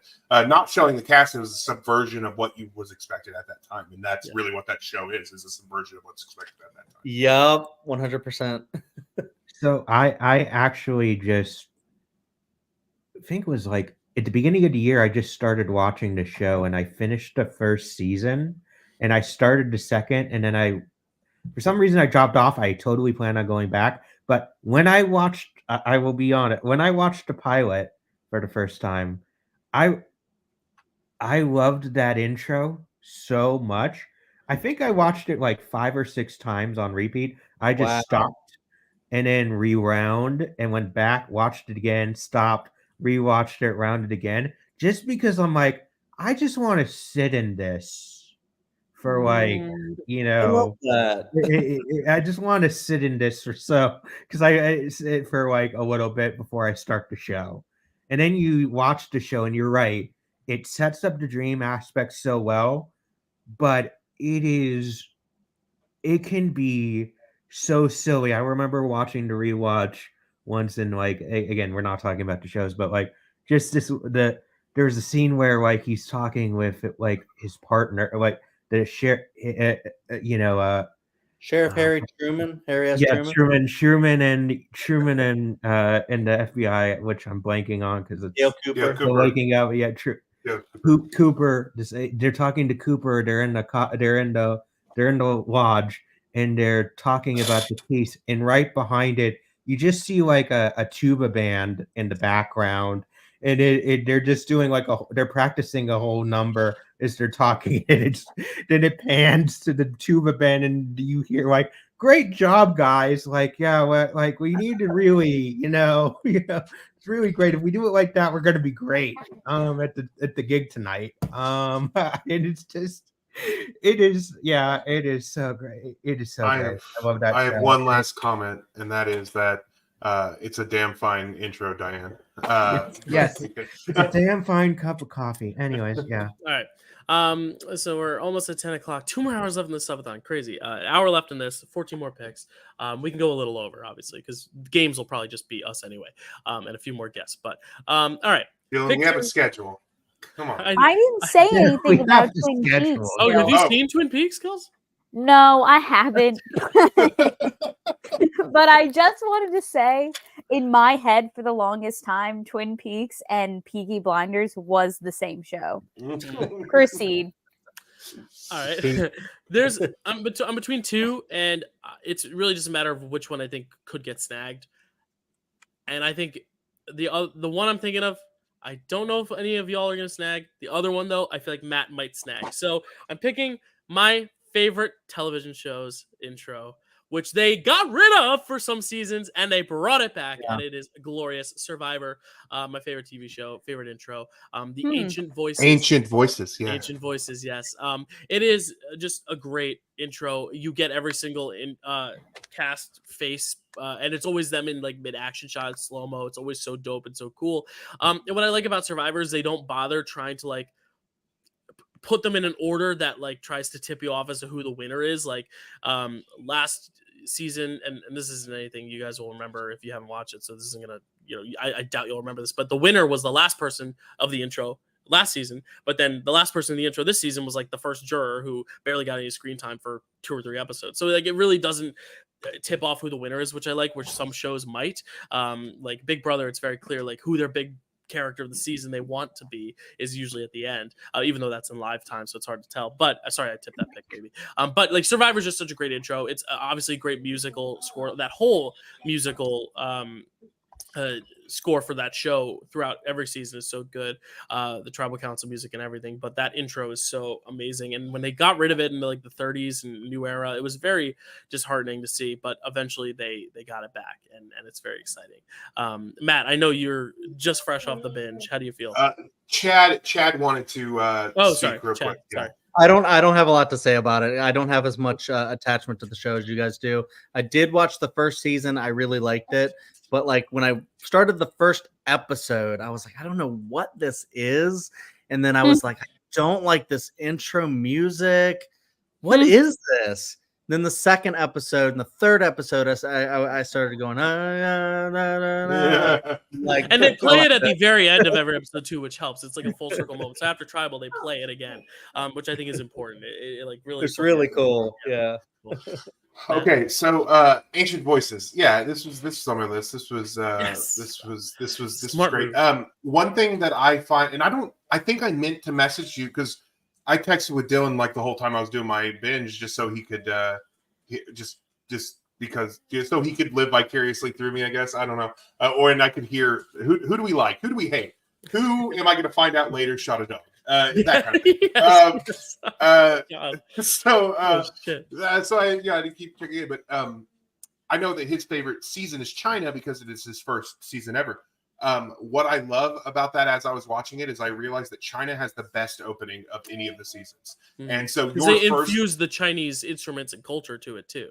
They infuse that, but it's also the first time that they that when it went to jury, they changed the intro to show the jury in order. Like so that was that. I love that as well. But it's just a really great intro, the China one specifically. I think they're all, anytime they do it, is really great, and sets the tone for how you're going to for the what you're prepared to see, because it'll show them during challenges and going through hardships, and that's the experience they want you to have watching Survivor, seeing these hardships, and they always show that. You rarely ever see a smiley face on during the Ancient Voices intro. It's always someone who, oh God, this is I don't think I can carry another sandbag face, or oh God, I just came out of the water after having to swim to the middle of the ocean and back. Like that's the kind of thing you always see. Yeah, and I love how it doesn't really spoil any episodes either, because everything's taken for the first 2 challenges, the video footage, because they're all still crisp and fresh, clean cut and everything, which I love. But it's always the intro is always really bright as well, which is not something you necessarily get from the show, but you want that from the intro. It's like this bright, crisp pop that when you're watching that the intro episode or the intro to the show. So it's a great pick. It was on my mental list of shows as well. Chad. So just especially like in the earlier seasons, I think you said that it changes a little bit later on. Yeah.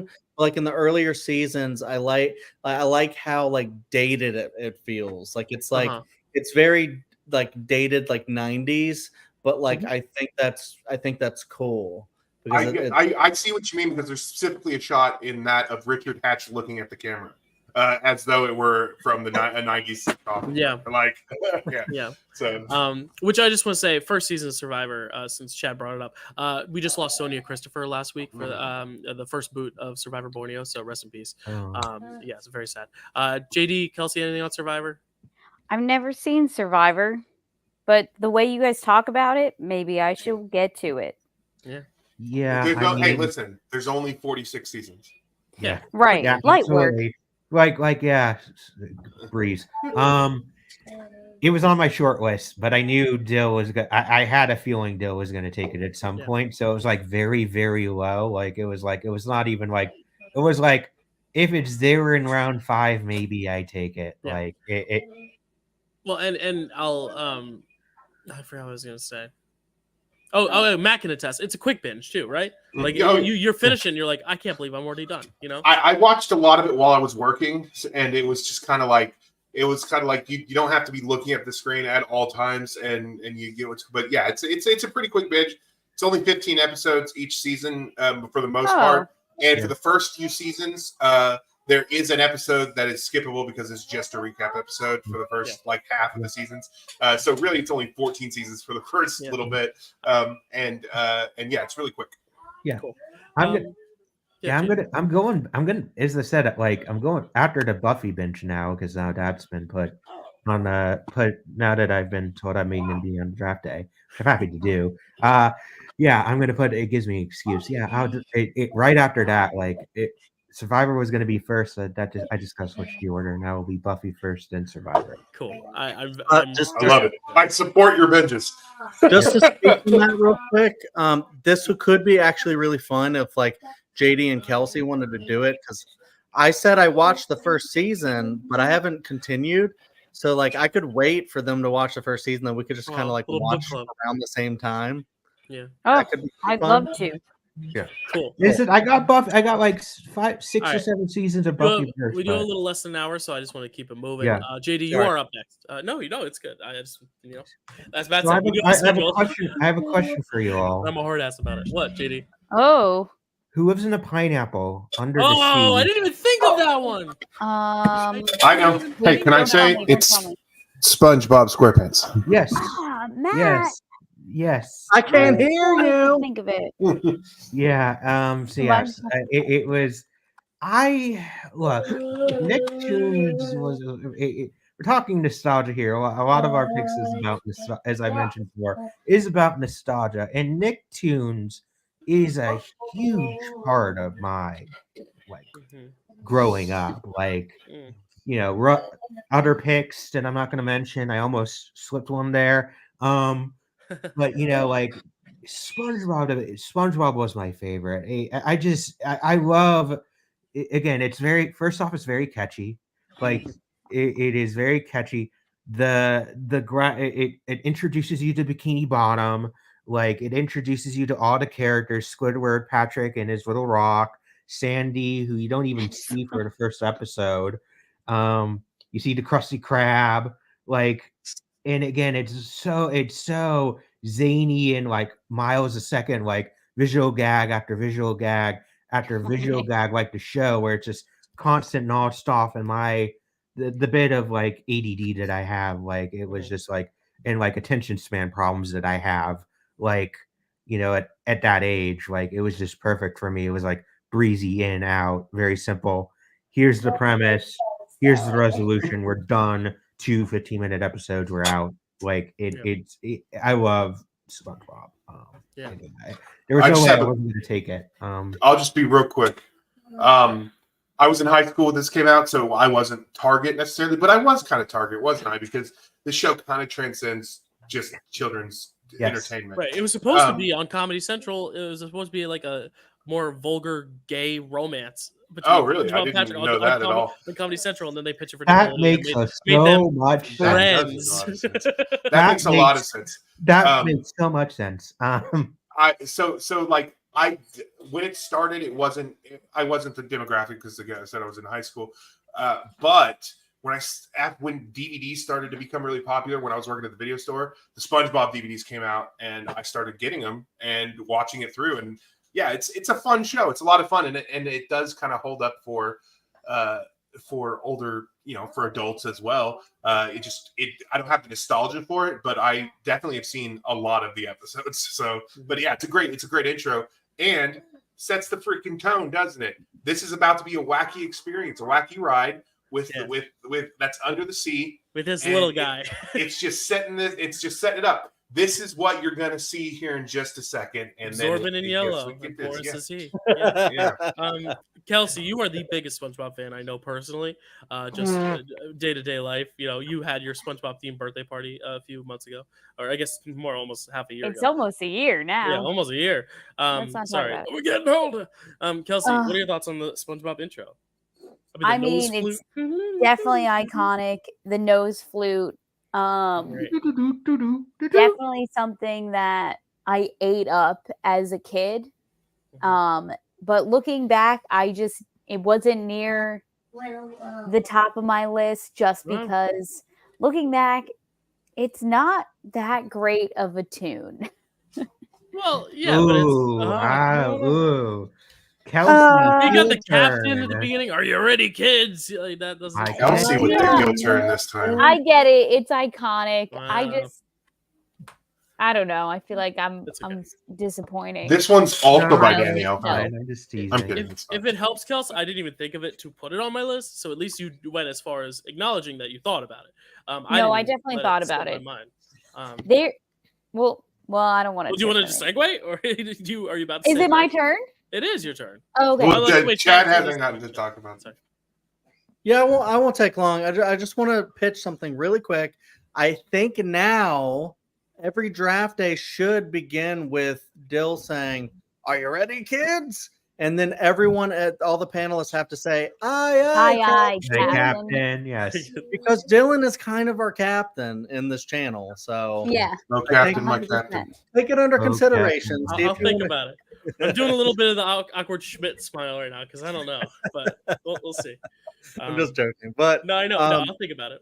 Just joking is on brand for SpongeBob because it's a very weird, silly concept. Sea sponges don't look like that or talk, and it's just weird. And I just love how weird, like what is the pirate with the mouth? And it's like, what the is going on here? This is for children, and but it's so silly, and that's what like kids' humor is a lot of the times. Yeah, who left those kids around that pirate is what I want to know. And how he's like an orphan, and it does set up Bikini Bottom. Come in me van. I got candy. Like I wouldn't trust the pirate. Come in me van. It just like we talked about with Friends and the clapping, it also requires audience participation because you're probably yelling at the screen, "Aye, aye, Captain." Yeah. I can't hear you. "Aye, aye, Captain." You know, kind of a deal. But are you fishing right now? What do you mean you can't hear me? Yeah, for cats. Fishing for cats. Okay, it's on theme, SpongeBob. I thought, I literally thought it was a theme thing, like up Survivor, SpongeBob, we're on an island, you know. And by the way, watching Mr. Show recently and realizing that SpongeBob and Patch the Pirate it was there, and I'm like, that voice. Oh no! Yeah. I'm like, oh my god, it's SpongeBob and Patch. Oh my god! Yeah.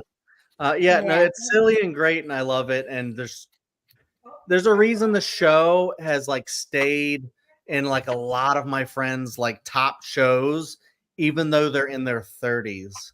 Right. There you go. There you go. Cool. All right, Kels, what do you got? Okay. I definitely don't have to worry about any of my shows getting picked from here on out. I would I'd laugh if one of mine that I think is in the similar boat is also one that you have. We'll see. So I'm going to segue actually to a different Nickelodeon show that I had. Just because, like I said before, the thing for me is the musical element of the intro and how catchy it is. And I actually... Anyway, I'll tell the pick anyway, and then I'll tell my little anecdote. So I'm actually going with the Drake and Josh intro. Nice. I never thought it would be so simple, but I found a way. Found a come way. on now, that's a really good song. So, fun fact about me is that my senior year of college, we had this we didn't have a football team, so it wasn't a homecoming. It was just kind of like a welcome back bash. And our entertainment for the day was Drake Bell.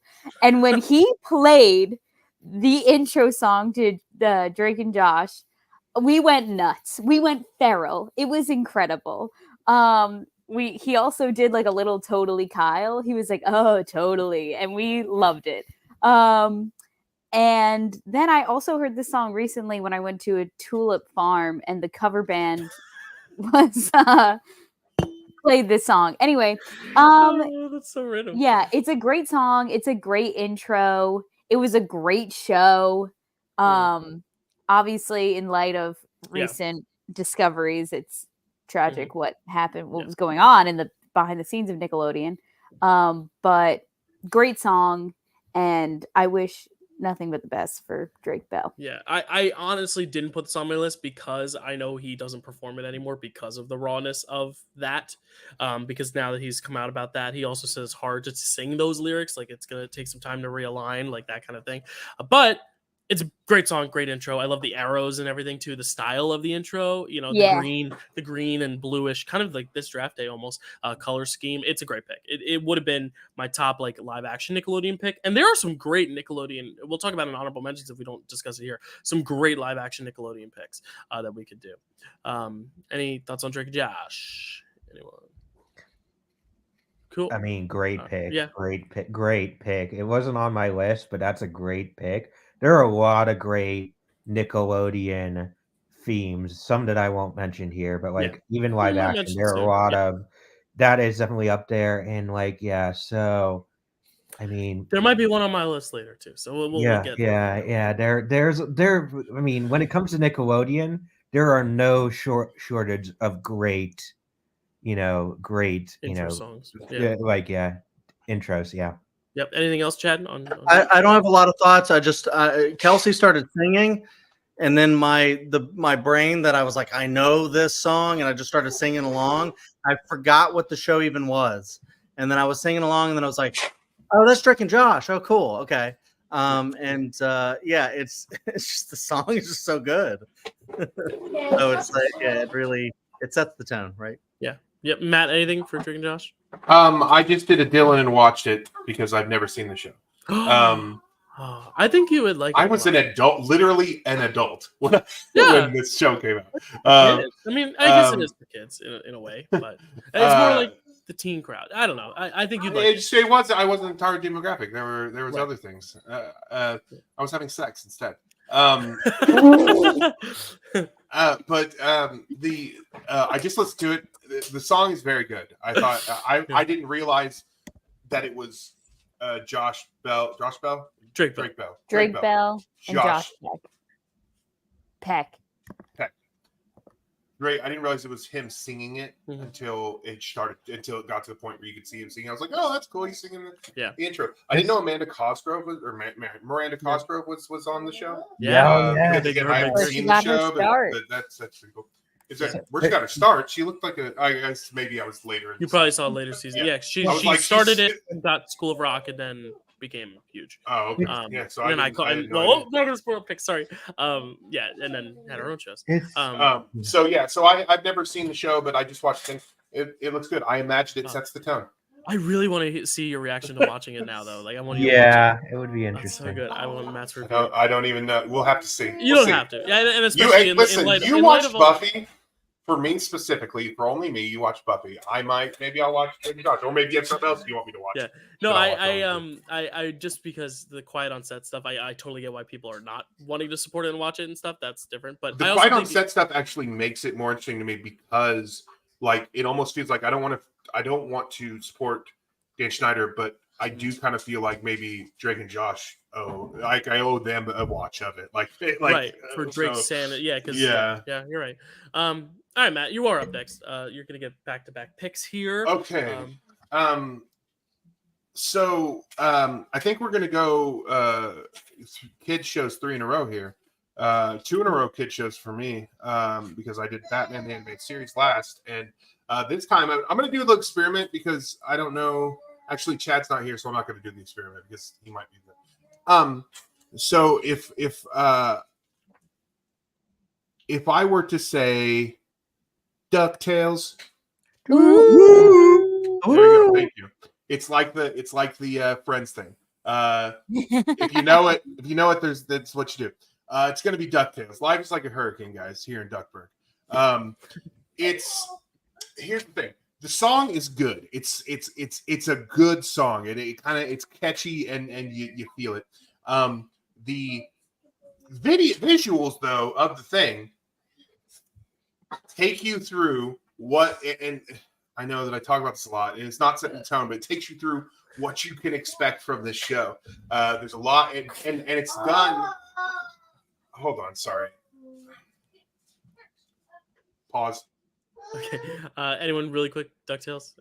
Anyone like? Yeah, it's interesting because the singer of the original DuckTales like goes freaking hard, where he's just like, solve a mystery or rewrite history. It's just like going really hard and extra, but it's amazing, and it's like, hell yeah, DuckTales. Yeah.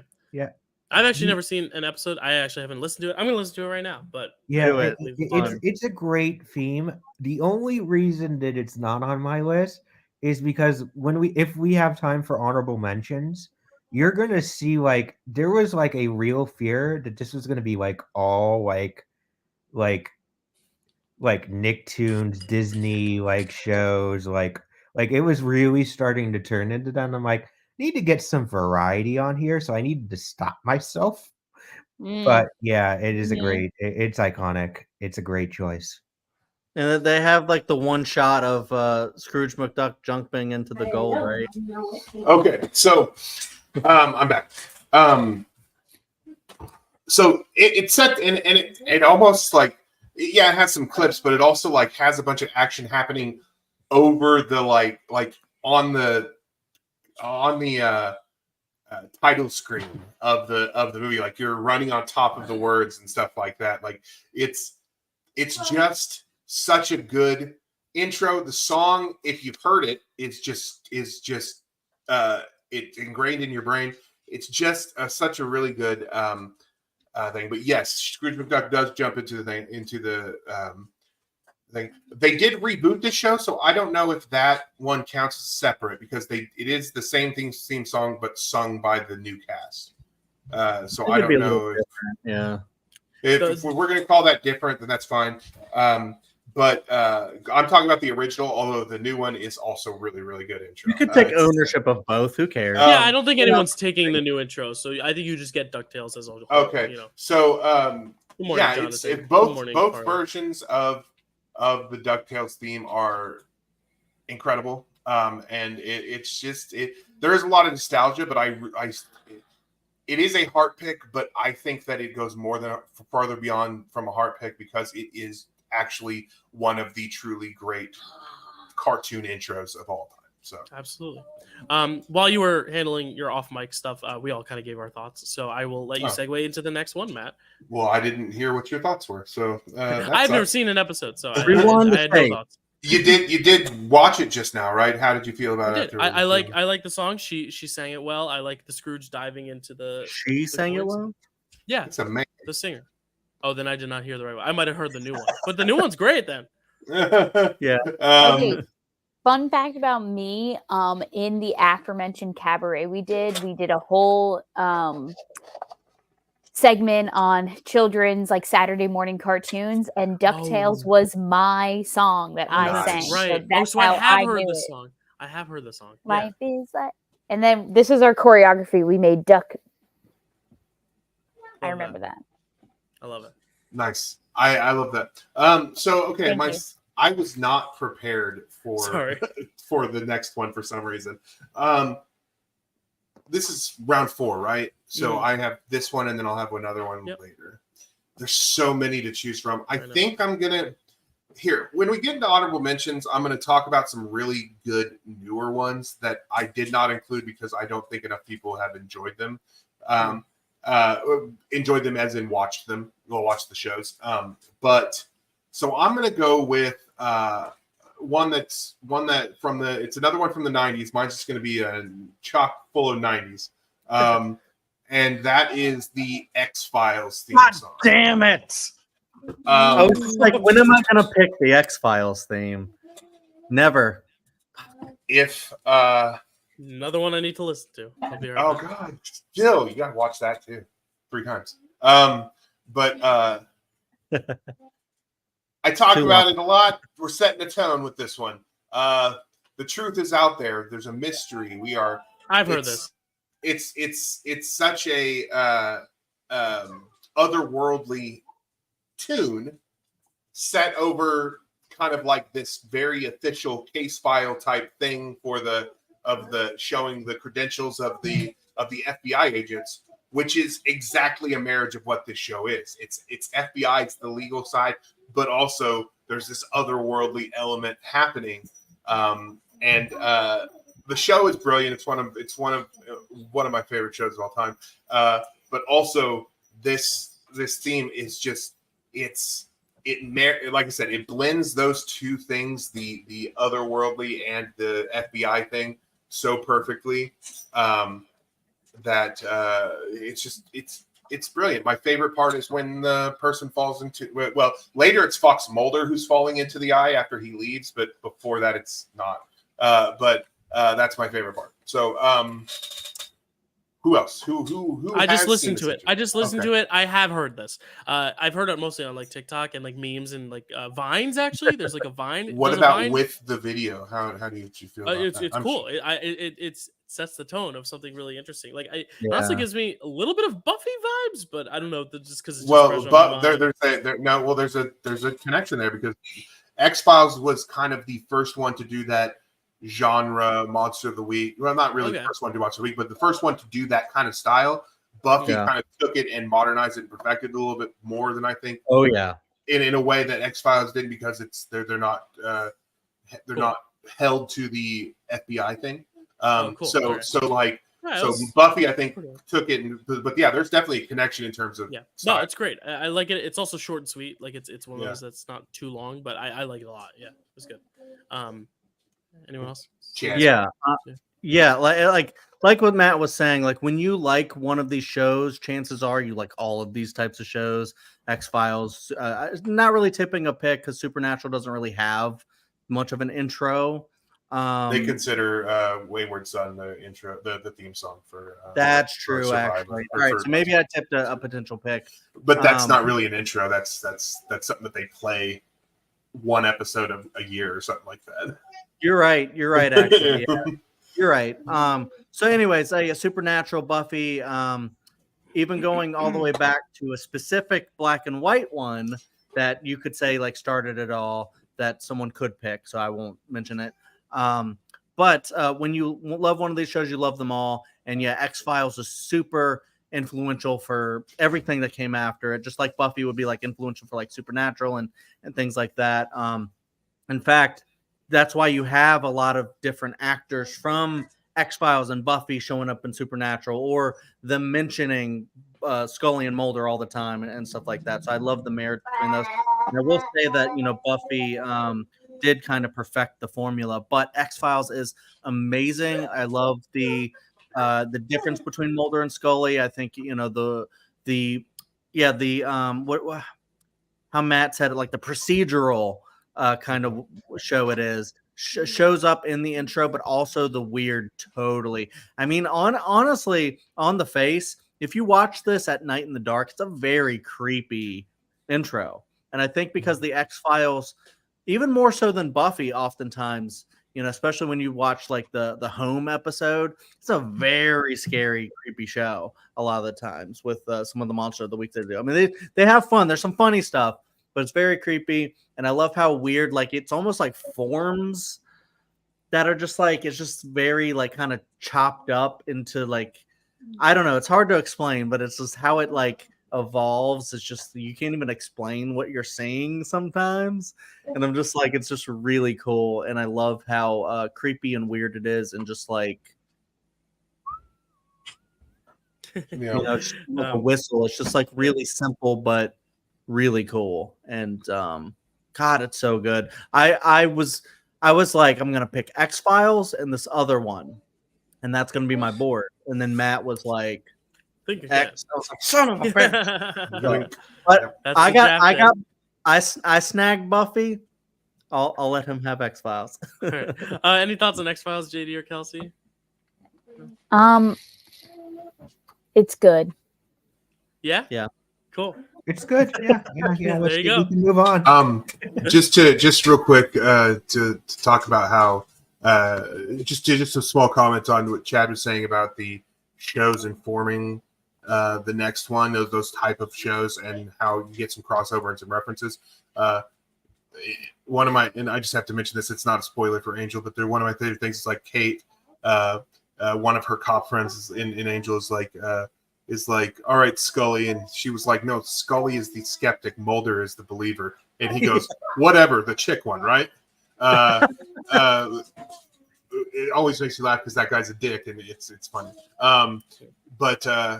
Yeah, it's this intro. I recommend you all, if you haven't watched X-Files, to watch it because it's a very, very good show. The first few episodes, like with any of these, is kind of getting its footing, but then pretty quickly there's like a really, really great episode that kind of set from there on. It's just really good. So I recommend it. Nice. I'll have to check it out. Yeah. On my laundry list of things to watch. But yeah, I'm excited. Kelsey, next pick. What do you got? Okay, so my next pick for this draft is a show that is very near and dear to my heart. It means a lot to me.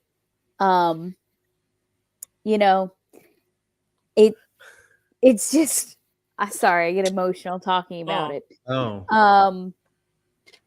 It's the intro to Jersey Shore. Because that's okay. a good pick. I did not even put that on my list. Oh my god. So Jersey Shore kind of had like a renaissance in my life. Like it came out and I was a little too young to like really appreciate it for what it was. And then I rewatched it. Really quick, this is such a generational episode because for all of Matt and Chad's picks, Kelsey and I have been going right to our phones, and now it's the tables have turned because they're both going to their phones. So I rewatched this in college, and it's just perfect. It's perfect in every way. I love every major moment that happens on this show. I like all the characters except for Ron. Characters as if they're like TV, as if they're not real people.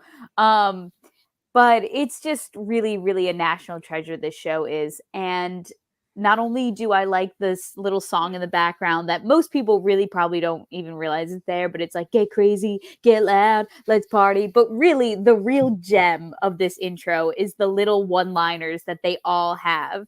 The most iconic one being Snooki's, "I'm on the Jersey Shore, bitch." Yeah, that iconic soundbite just of so that decade. It's I just love it. I love it. I love it. I'm so mad I didn't think of this. Yeah, I mean, you and I know. I mean, this was the show of that generation, that time. You had to be there type deal. Like that is like a very precious part of history. That is very interesting, but very fun. I just remember JWoww looking so over it in her picture. She was she's just like, her soundbite was like, as soon as I have sex with the guy, I will rip his head off. Like something.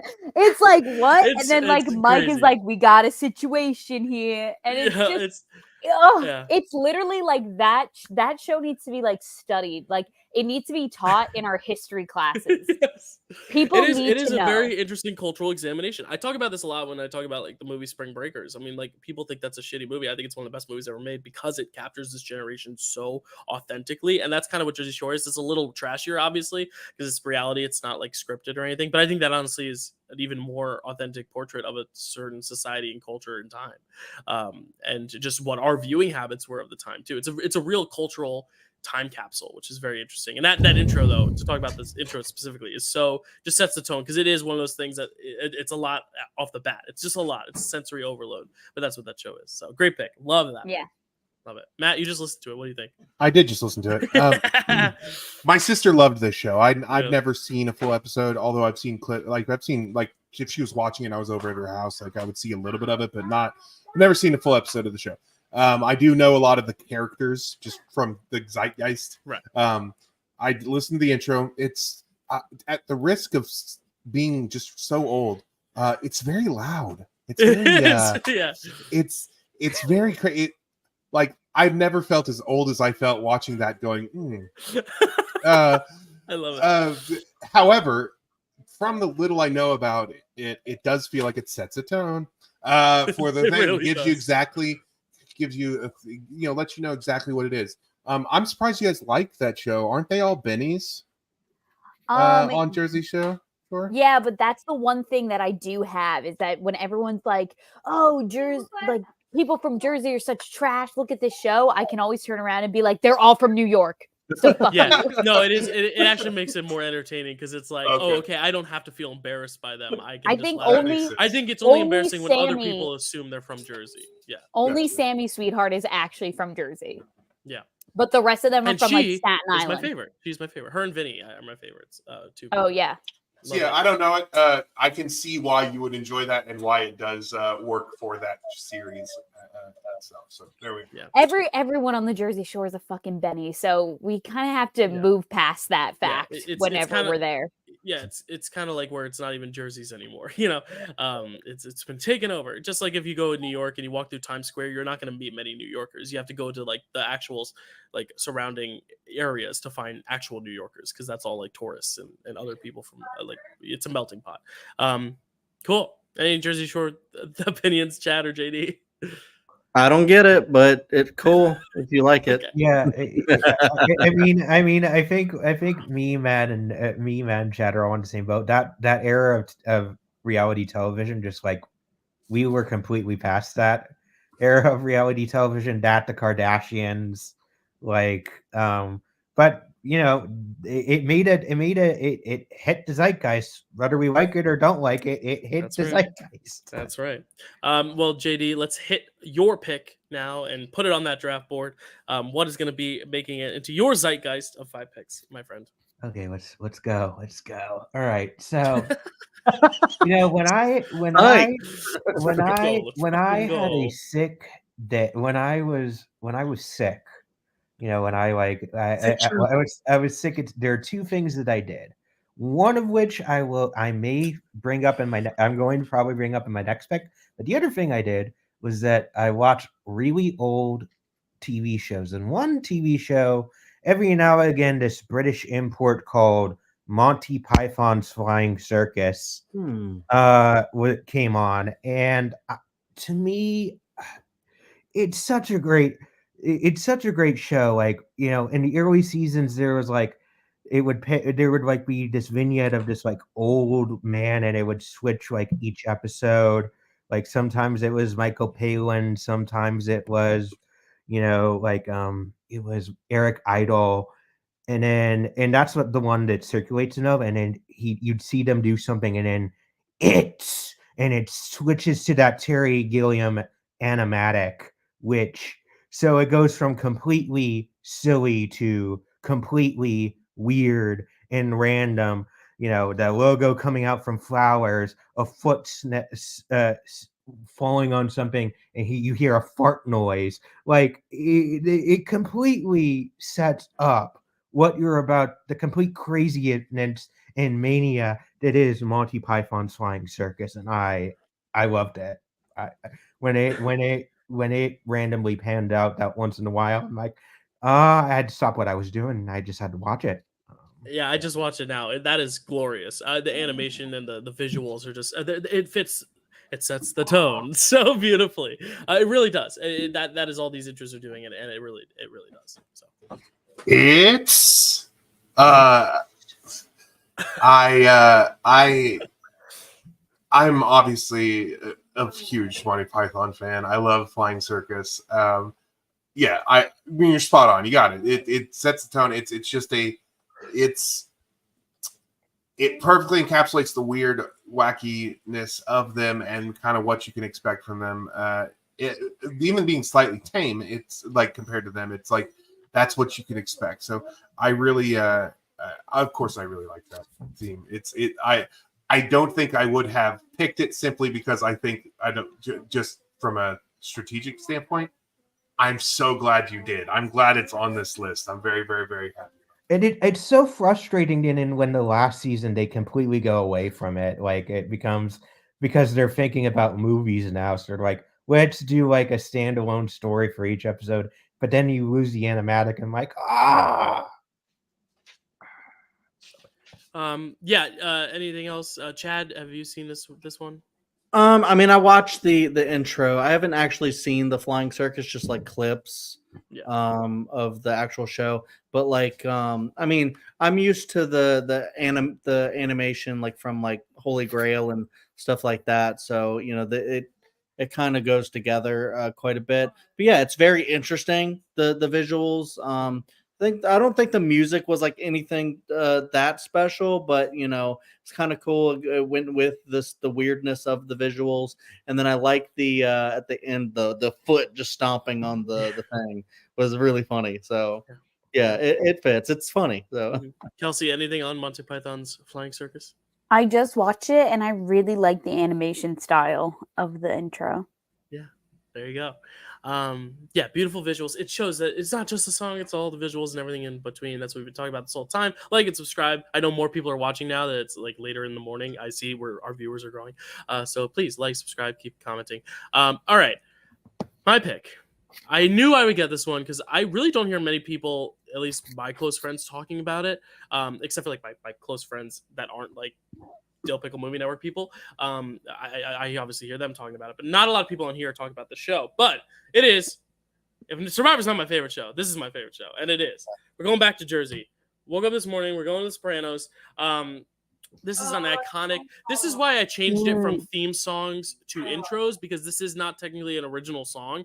It's kind of like I don't want to tip picks, but like it's like some other ones where or Matt just mentioned it with like Supernatural, where it's like you're using another song and you're using that as your theme, and that's kind of what this is. But I mean, it's like the Friends thing. You can't listen to a song without thinking of The Sopranos now. And it's, you know, Tony just driving through Jersey, looking through his rear view mirror with that song playing. And I like it because it really just kind of immerses you in this world. Kind of like, I guess that's a theme of mine with like Game of Thrones and stuff, with like just setting the tone for what is about to come. But like, yeah, really just showing off Jersey in a way that is fully from Tony's perspective, which is so important, because the whole show, start to the very last second of the show, is Tony's perspective, so much so that when there's no perspective, there's no show. If you know what I mean, you know what I mean.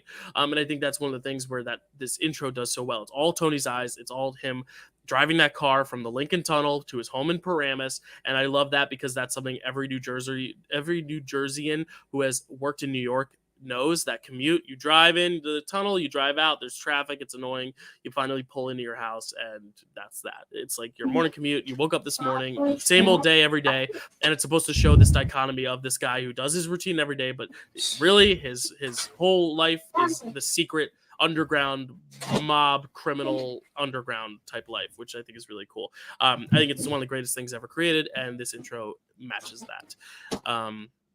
Matt, any thoughts? So like England and Canada, even though I've never been there, I'm obsessed with Jersey. I don't know. It's probably because I was such a huge Kevin Smith fan for so long, but I just have this obsession with Jersey. So one thing I love about this intro, and I need to watch this full series because I've started it many times and I really, really like it. I just never finish it, not for the reasons that anything has to do with the show, just for life. But I really need to go through this all the way through. But what I will say is this intro, one thing I love about it is how it sets it in our world in a way. Like it sets it in the real world that you feel like, okay, so this is happening because I understand this idea. Even if I've never driven from the Lincoln Tunnel or whatever, I understand this idea of the commute. Like the daily grind, The thing I like about the song that you kind of get from the thing is that woke up this morning, got myself a gun. There's a desperation in it that I think is true of Tony Soprano, at least as far as I've seen of his show. There's a desperation in the lyrics of that song that, to me, as much as I've seen, really fits that character and the story that's happening in there, the desperation in that. So, I think it's really great for those reasons, and sets a tone. That's it. Yeah, JD, any thoughts? So I did a rewatch of The Sopranos when the Many Saints in Newark came out, and it sets to steal Matt's phrase from this draft. It really sets the tone. Yeah, like you get the attitude of like Tony Soprano almost immediately, like when he's just like, he's just like annoyed that he has to like do like a toll, and then like he's going as he's going from, and he has to do this long drive. Like it does. It really sets up the tone. It is a great, it is a great intro, and it's not on my list, but just because like I was really young when it first came out, but like, and then I caught it like, you know, towards the end because my dad was watching it, and it was a point. But it was speaking of another like Game of Thrones, that was another one that was appointment TV. And yeah, someone was dying every week. It was like, oh my gosh, you know, especially that last few seasons. Yeah. Great. Kelsey, is a fellow Jerseyan, do you have any thoughts on Sopranos? Have you seen it yet or no? I have not watched The Sopranos. I just watched the intro though. It's a very funky beat, and I'm very familiar with what it's like driving in and out of the Lincoln Tunnel. So yes, yeah, the chores, the daily grinds. All right, Chad, thoughts on that, and then we can transition your pick. It actually driving in New Jersey is pretty stressful because every goddamn person wants to drive like 100 miles an hour, and you're just like, God. Is that true, or does everyone else just want to drive slow? I mean, if you call going like 70 to 80 slow, where most states would consider anything above that, I'm messing with you. I know. You know, I know. I'm messing with you. Whatever, New Jersey. But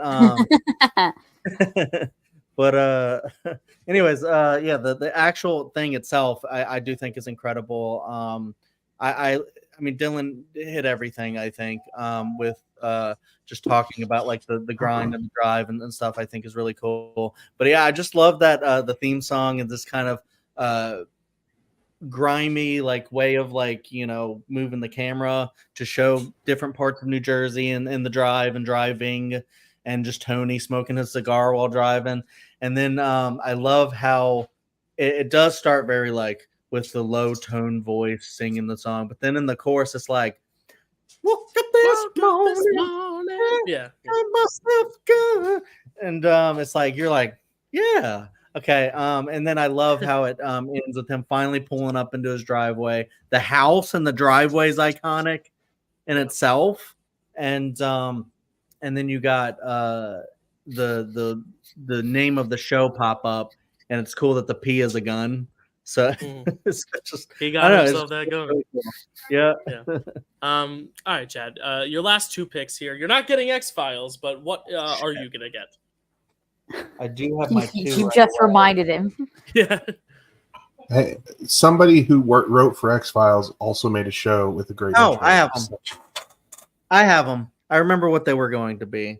And man, I want to do like my other favorite show, but I think there might be like slightly better like intros. So I'm gonna do that instead, because the one I was thinking of is very short, and I don't know.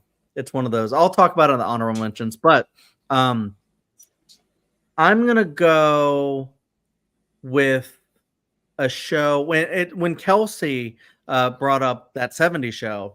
It reminded me of like this era of television, the one that I'm gonna do now. And I just remembered it, and I was like, "That's a banger of an intro." And I was watching this show at the same time I was watching that 70s show, and it has a little bit of a marriage with one of my favorite shows of all time. It's Malcolm in the Middle. So nice. Yeah, I think this one's incredible, and I'm actually finding out that apparently the show is super underrated. Because I went on like another panel I went on Rankum, and it was like trying to throw out there like this is definitely one of the best like shows of the sitcoms of the 2000s, right? And people disagreed with me, and I was like, what is going on right now? This is Malcolm in the Middle. What are you talking about? It's like one of the best things of all time. I love that show. I think it's so iconic. I think it does like the dysfunctional family thing the best that anything's ever done. And the intro shows the chaos of the family and how, you know, Dewey's strapped to the back of the door. The kids are fighting all the time. But then it shows like the kind of like the chaos, and then it also shows like clips of like TV and just wacky random stuff. Kind of like how like SpongeBob does, which is really wacky and just out there. But then it has like one of the most iconic songs, You're Not the Boss of Me Now. Is that They Might Be Giants? They Might right? Be Giants, yeah. It's incredible. And yeah, I don't know. It's just really, really cool, really fast paced. Like the way they do the editing is just so interesting to watch, and it just really sets you up for the chaos of what that show is going to be, because that family is so extra, and every single person on that show is a wild card. You don't know what the hell they're going to do next, and it just makes for a great show and a great intro. It's amazing. Yeah, you said it all best. I love how they parody it in another series that I'm not going to spoil, but maybe a Marvel series. I like the parody of it too. It's a good homage. That's right. I'm a big fan of They Might Be Giants, and that the fun thing about They Might Be Giants is how kind of eclectic their discography is, their music is, because you're not going to find another song like that one in their discography. So a lot of their stuff is like really weird and fun. But that the chaos of that now being a parent and experiencing that is probably the most relatable thing I've ever seen in my life. Just the chaos of the opening is so real and true, and I could feel it. But yeah, it's a great intro. I like the when another show that the dad was on was in its final season, before we knew what was going to happen in it. There was a lot of fun fan theories out there that Walter White goes into hiding and and that's the show Malcolm in the Middle, which I love. But yeah, it's a fun intro, and I really like it. It's a good pick. Matt, quick question: has any of your kids been taped to a door before? No, that has never happened. That is a exaggerated version of how things actually go. But no, they haven't been taped to a door. But it's things like my 4-year-old's getting really good at writing his name, and I know that because it's all over my walls. That's so funny. Yeah, Kelsey, what are your thoughts on Malcolm in the Middle intro? So I was just reminded of this intro because I just watched it, and as soon as it started, I was like, "Oh yeah, you're another boss of me now." Yeah, so it's a really, really, really good pick. Cool, JD, anything? Yeah, it's a good pick. It wasn't on my list. It's a good pick. It definitely. And I was just you mentioned like rank 'em, where like you realize like you're of a certain age, like because like there are things I'm like, wait, what? Wait, like you just think things are known. Like this is a known thing. Like yeah, and then all of a sudden you're like, wait, no, that's not. Yeah. And then you're like, oh, I am of a certain age, and that's the reason why this isn't registering. That was me last night in Framework with Matt, realizing in discussion that people didn't like Shark Tale, people didn't like Click, people did, and then actually going back and watching them again. Yeah. On that specific Rankum 2, they didn't accept How I Met Your Mother just because the ending's not great. I'm like, guys, the rest of the show is fantastic. What are you talking about? Yeah. It just goes back to that thing of like you're a certain age, and now it's like that's why. Alrighty, Chad, round us out. We have 9 minutes for this round. I'll let it go a little over just because we don't have anything. No one has to leave, right? So I'll try to be quick. When I thought about doing this draft, I was like, I'm just gonna do like all my favorite shows. And then I started thinking about it, and people started picking certain things, and then I was like, just trying to think about what legitimately a draft board would look like that would be really good. Just thinking about the art of making an intro, and my other favorite show of all time, I definitely would love to pick, but I don't know. I think about another show that's like my number 3, and I'm like, I think that one does it a little bit better with like setting. Well, They both set the tone really well. But I'm gonna pick my third favorite show of all time, Friday Night Lights. I think this one, maybe it's underrated. No one had a reaction to it. I've never seen it. Oh so. wait, sorry, I had to process what you. That's I okay. didn't watch it.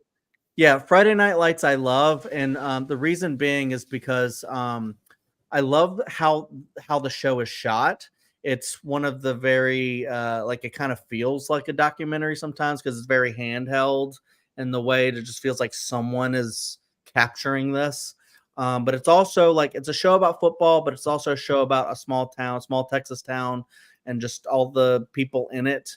And I feel like, this really captures that and captures the vibe of that. Like it shows like the little small town like shops and like ice cream stands and things like that you would see driving around like a small Texas town that like probably doesn't have chain stores and like Denny's and stuff like that and IHOPs, and they probably just have like smaller things. But I love the building. You okay? Yeah. I love the building of the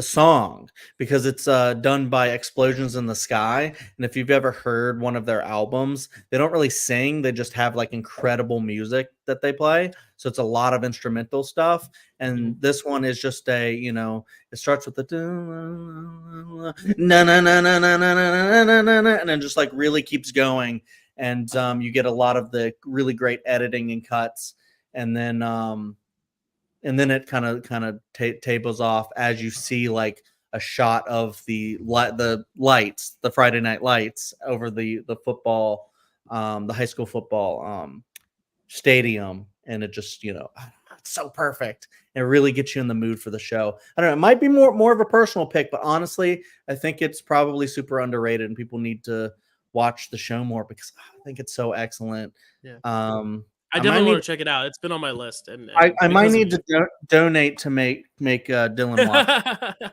Maybe it worked last time. That's what you got this time, Matt. I have watched a little bit of this show because I told Chad I would if he'd watch a different show, and then he watched one episode of that show. But I gotta did watch half a season. Sorry. I did watch half a season of this show. The intro. The instrumental, that music is very, very good. I really, really like that. The visuals do set the tone. Hey guys, come on. The visuals do set the tone, as I'm fond of saying. I will say that the tripod shortage of 2005 of the early 2000s, when no one could find a tripod to save their lives, so everything was handheld, shaky. You did get a little bit of that in the okay, just a second, bud. You did get a little bit of that in the in this intro, and but that's all right because it does set it in that time that I really dig. There's something about it that that does feel of its time, which I think is perfect. I think that's the right thing. Cool. Anyone else? Friday Night Lights? I haven't seen it, but I just watch it. It's good. I just feel like with the context of the show, it'll be even better. Kelsey, have you seen this one? No, but my parents love this show, and I just watched the intro, and it's really good. It feels like a really high quality soap opera with much better acting. Mm-hmm. That's the vibe I'm getting from the show. Acting's phenomenal on that show. Yeah. JD? Matt Damon. I mean, it's where Jesse Plemons started. It wasn't on my list. I'm not surprised Chad took it. It's a very Chad pick, so I'm not surprised. And I'll just leave it at that. Yeah. My pick, I know no one's gonna have except for maybe Kelsey. Maybe not. Maybe I'm underestimating. And before y'all rush to go listen to it, I wanted to say, because it does go through many iterations. It starts one way, and then it as each season goes, there's a different artist who kind of covers it. And it always changes. And that is Degrassi, The Next Generation. One of my favorite shows growing up. And what I love so much about this intro is that it always starts, and they're still racing their phones anyway. It starts with usually Emma. The first season, it's Emma on her laptop, and then it's usually captured by someone with a camera, and they're going to each student, and each individual introduction of cast member is them like addressing the camera or waving to the camera as their name flashes above it. It's a perfect way to introduce a big cast, kind of how Chad had the complaint about Game of Thrones just taking so long because there were so many cast members. Here, I feel like instead of just showing the names, they fill the void by giving each cast member their little moment to shine in their midst of their school days. It's like it's kind of the mix of The Office with the Game of Thrones, where it's like all these cast members, there's so many cast members, but like The Office, they're doing their jobs at school. Well, like you go to the gym and there's the cheerleaders, and then you go to this room, and it's basically like you are going through the school, introducing yourself to each one of these cast members. It's one of my favorite shows. I think it's so underrated. It tackles so many great issues in a really important way that younger audiences can really grasp. But I love the intro because it really is, the messaging is great, whatever it takes. I know I can make it through. And then as it goes into later seasons, it kind of gets like a rock and roll vibe. Whatever it takes, it gets like rock and roll. But I love how each season it's like a different person with the camera, and then at the very end they turn the camera around and it's them with the camera. It's such a cool intro. I love it. And I love how each season is so different, and you see them grow with time because every year is a different age of their class. I know Degrassi is not very popular amongst American audiences, but I do think it is just so freaking good. And specifically Next Generation, because the older Degrassi stuff I didn't watch, but the new Next Generation is the stuff that I grew up watching, and I love so much. We've talked about this. I had my little Degrassi Next Generation period. Oh, cool. I haven't seen like the whole show. I didn't even know you had a period. I forgot.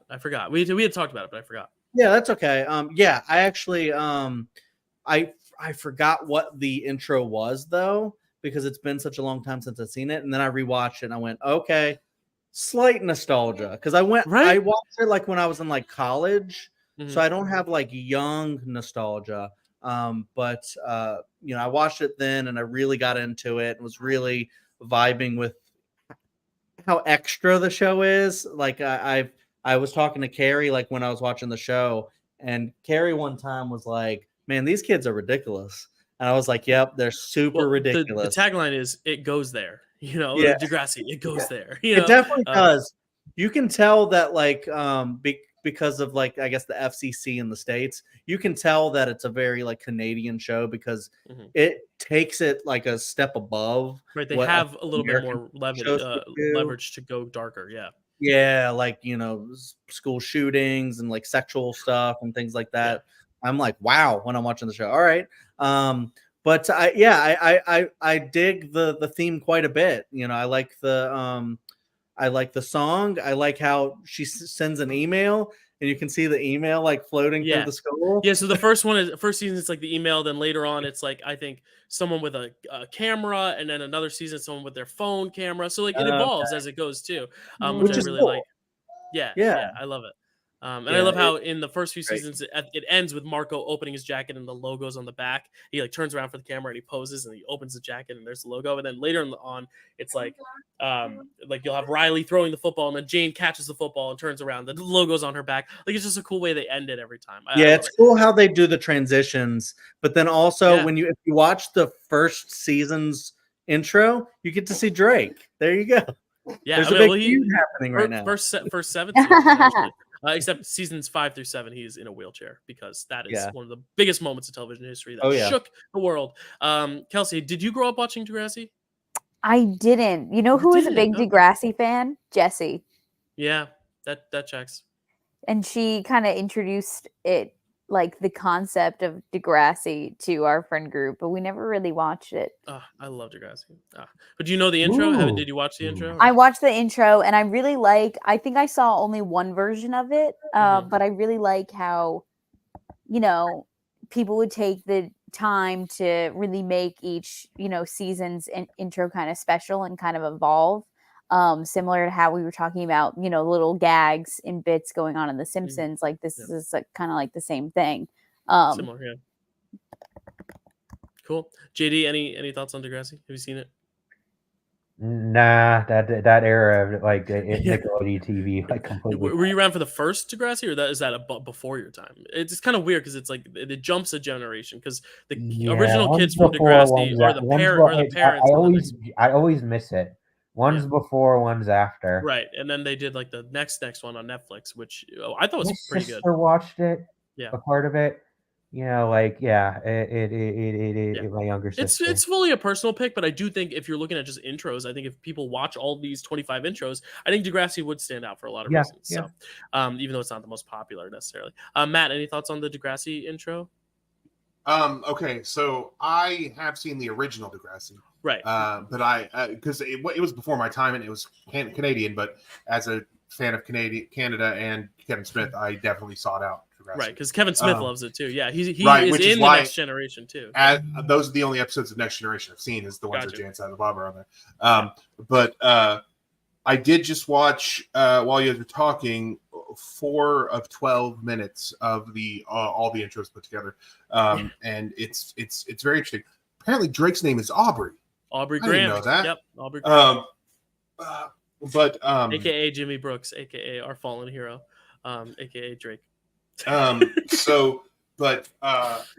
I mean, I can see why you enjoy that and how it might set a tone for this series, and I like how it changes. I think Chad, when you said it changes in different musicians and stuff like that, I think there's one that he was thinking of that I am going to mention in honorable mentions that he was thinking of. So, yeah, this is good. I don't know the show very well at all. And I'll also say the intro is great, but also the promo for, I forget what season it is. It's the Shark in the Water promo when you all have a chance, not now, but later. The Shark in the Water promo is so fucking good because it literally it's all the storylines of the season that you're about to see, but in a carnival setting. So it's like one's got the tarot cards and one's got a snake. Oh, it's just the best freaking season teaser ever, because it doesn't show any footage from the actual season. It's just about the characters. It's carnival. It's very meta, very weird, very crazy. I love it. All right, JD, how are you going to round out your draft here? If I didn't lose people on my last pick, I'm definitely going to lose them on this one. Okay. But I don't really care. It's my draft board. It's my last pick. I'm going to go the way I want to go. The other thing that I did on my sick days is I watched court TV. Court TV shows. Really, that was my version of junky, trashy reality TV that I just love to do. Okay. And my favorite, and the one I think I would argue has an iconic intro, is Judge Judy. And if you think about it, it really does set up the tone. Because first off, it's like real people, real cases, and then there's like a shot, there's like a close up of Judge Judy and the bailiff, she's has her shoulders crushed, and they're doing a sitcom back to back, and then right after it, they do a disclaimer saying the people have agreed to adhere to whatever Judge Judy decides, meaning they don't have enough of a case to be heard anywhere else. Oh my god! Is this a joke, Nick? Okay, I love it so much. It's funny because I didn't even consider this, but you say all the things that's happening where she's got the cross arms and she's looking at the camera. That is an ingrained image in my mind that I didn't remember was there until you just said it. This is why we have JD on drafts, because we would never get this pick in any other panelist draft ever, I guarantee. So that's why you're heart of gold, JD. I love it. I love this pick, JD. You're right. This intro is incredible. And I really love it. Judge shows. I recommend everybody go watch Judge Dad season 2, episode 11, Roommate Rumble. If you haven't watched it, I definitely recommend it. It's very, very good. Right, Dale? Yes. Okay. Thank you.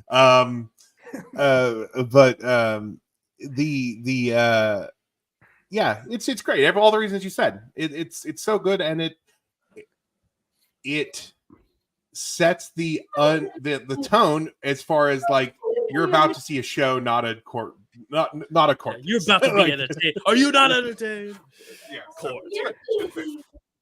Cool. Any other Judge Judy thoughts? I thought it was a joke pick. I think it's hilarious that JD picked it and he really likes it. I mean, hey, if you really like Judge shows, it's probably the most iconic one out there.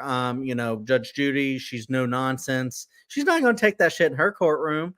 And then, but the only thing about it though is unfortunately it's second tier because it does not have dancing lobsters. So I mean, it's third tier because it does not have Judge Dad and the Roommate Rumble, which is the greatest episode of it. Kelsey, Kelsey, any thoughts on Judge Judy? That's a really that's a sleeper pick. That's a really good pick. You know you're gonna get the Judge Judy contingent of voters who are gonna be like, "Oh, there it is. I've been waiting for it." Yeah, really good pick. Real cases. Oh, God, I always thought she was so mean growing up, but now as an adult, I'm like, I get it. She's badass. Judy, I get it. I like her. I get it, Judy. Kelsey, your pick. Okay, so my last pick of the draft. This is Matt. We had a discussion at the beginning of this where we weren't gonna dislike each other based off of our interests, right? You like Bill Murray, I like this thing. We're gonna get through it. Okay, so if you were a teenage girl in between the years of 2010 and 2017, there was one show that you were watching every Tuesday night on ABC Family, and it went by the name of Pretty Little Liars. And my wife loves that show. So okay, great. And that show, you had to be there. You had to be there. You had to be fighting for your life in the trenches, trying to figure out who A was at the end of every week. Going into school the next day, talking about it with your friends. God forbid you didn't see the episode. You would have to you had to get to lunch and be like, guys, I didn't watch it. No spoilers. I would and then laugh pray so to hard. God. Yeah, because I never watched it, but I would watch everyone else watch it and just be like, y'all are going crazy. Because the thing is, my sister literally said, I'm working at Starbucks. I cannot be on the draft, but make sure Pretty Little Liars is brought up. So I have it on my honorable mentions to make sure it's said. That would have been her number one overall. Because it is of that generation, every girl was watching it. Like it is such a cultural phenomenon of the time. And the song that they found for the intro is so perfect that got a secret. Can you keep it? Yes, I've never watched the show, but I've heard my wife watching it, so I know it. Yeah. The way you guys sing it, it's giving like tiptoe through the tulips. That's what it gives, Kelsey. That's what it gives. But I thought that it was an original song that they wrote for the show, but it was just a song that they found for the intro. And nothing will be more iconic than Aria Montgomery going shh at the end of the intro. So that is my last pick. And that's going to make or break whether or not I feel like people vote for mine, but I don't care because it's iconic and it's special to me. And listen, obviously looking back, some of the things that happened on that show, extremely problematic. Don't care. Eat it up. Love it. I know I have flaws, and this is one of them. I guarantee you'll get Nina's vote, so you got that. I've never watched an episode of this. I do know the intro just from my wife watching it. My wife and I have this thing where things that we aren't interested in, that the other one is interested in, after they watch it, they'll kind of we'll recap it for each other. My wife can't watch horror movies at all, but if I go see a horror movie in the theater, I'll come home and just tell her the whole story, tell her the whole thing. How it is, recap the whole thing for her because she can't watch it, but she still can react to some of the choices that were made, stuff like that. A similar thing happened with Pretty Little Liars. I've never watched it, not really an interest for me, but I have been told who A is, or who A has been. There's multiple A's. I've heard about a lot of the stories and stuff, but I know this intro, even though I've never watched the show, so it at least has that going for it. And I do think it's good. I think even though I've never watched the show, it sets a tone for the story I've heard about it. So for the story my wife has recapped to me. So I think it's good. I think it and it's very of its time because there was a lot of I wouldn't even say of its time. It is reminiscent of other intros from before its time, like I'm next and I'm not picking this, right? So it's fine. Like Desperate Housewives and stuff like that. Like there's a mystery / almost floweriness to the intro that kind of encapsulates what it's about. It's a very similar thing. So yeah, it's good. I think it's a good pick. Cool. Thank Anyone you. else? Pretty Little Liars. It's a good pick. It's definitely I think Matt hit it on the head. Like it is very much it is very much the like Desperate Housewives, like Days of Our Lives, like the soap opera of of a generation. And Mhm. it I've watched like an episode or two. Like it wasn't my thing. I never could get into it, but Oh, I get it. I that get it. shocks me, I JD. totally get it. I Yeah. totally get it. Chad? I keep forgetting the show exists. It's just not my thing. Okay. Well, Okay. moving on to the final pick here, the Mr. Relevant pick. Matt, you get to round us out. There's still so many good ones out there. I would have an envious task. I do not envy your task of narrowing this down. So, and you are muted, just to let you know, my friend. I know. I was talking to myself. No, I know. No, it's fine. There are so many. There's so many that I want, and I keep thinking of new ones where I'm like, I can't believe that's not on my draft board. Yeah. And the problem is that I picked my last one before I picked my first one. I knew what my last pick was going to be. I knew it had to be on my draft board. It's probably the newest of all of these that we're talking about, the newest intro. But from the moment I saw it, I said top 5 intros. This is one of the top 5 intros of all time. And it is one of the greatest intros I've ever seen. And that is for the Max series Peacemaker. Okay. Yeah. It is so wild, so insane. Listen, I've talked about it before about how Batista is the best wrestler turned actor, and he's not going to be touched by anybody else really. But John Cena, after things like Blockers and the Suicide Squad, and now Peacemaker, is making a case. At least he is definitely in second place as far as this goes. The fact that the zany kind of silly nature of this show is perfectly encapsulated in this intro, and it's just crazy and silly, and the song is good, and there's a dance, a full dance number. Is so good. Oh it's yeah, so good. Even if you don't watch the show, like that, I know the dance. Like the TikTok dance is so popular. Like it's so good. Yeah. oh, Yeah, the dance is just so good. I really love it. It had to be on my board because I feel like it had to be represented, even though there are some others maybe that I would have preferred to talk about a little bit more. This one just feels it's so new, but it's still like instantly iconic. So I had to include it. So nice. Kelsey, as the big James Gunn, the Guardians of the Galaxy stand here, what are your thoughts on the Peacemaker intro? Have you seen it yet? I haven't seen it, and I have to watch it. I left my phone upstairs, but I was looking up like lists, like greatest TV intros of all time lists, and this show was on multiple of them, and I was like, I maybe should check this out because that's really interesting. That it's one I never would have even considered being in the stratosphere. So I'm glad you are mentioning it, Matt. Yeah. Chad, you're a big James Gunn fan, Guardians of the Galaxy, and you love horror. So what are your thoughts? Not that Peacemaker's horror, but James Gunn is. What do you think about Peacemaker intro? Yeah, I think it's cool. I didn't really get too far into the show. I watched like one or two episodes of it, and I didn't like hate it. Like I wanted to watch more. But I did think that the intro was particularly pretty good with the dancing. I thought it was really funny, and it makes you want to watch the show more. Unfortunately, I kind of stopped and I just didn't keep going, but I need to give it more of a chance. But again, it's very fun.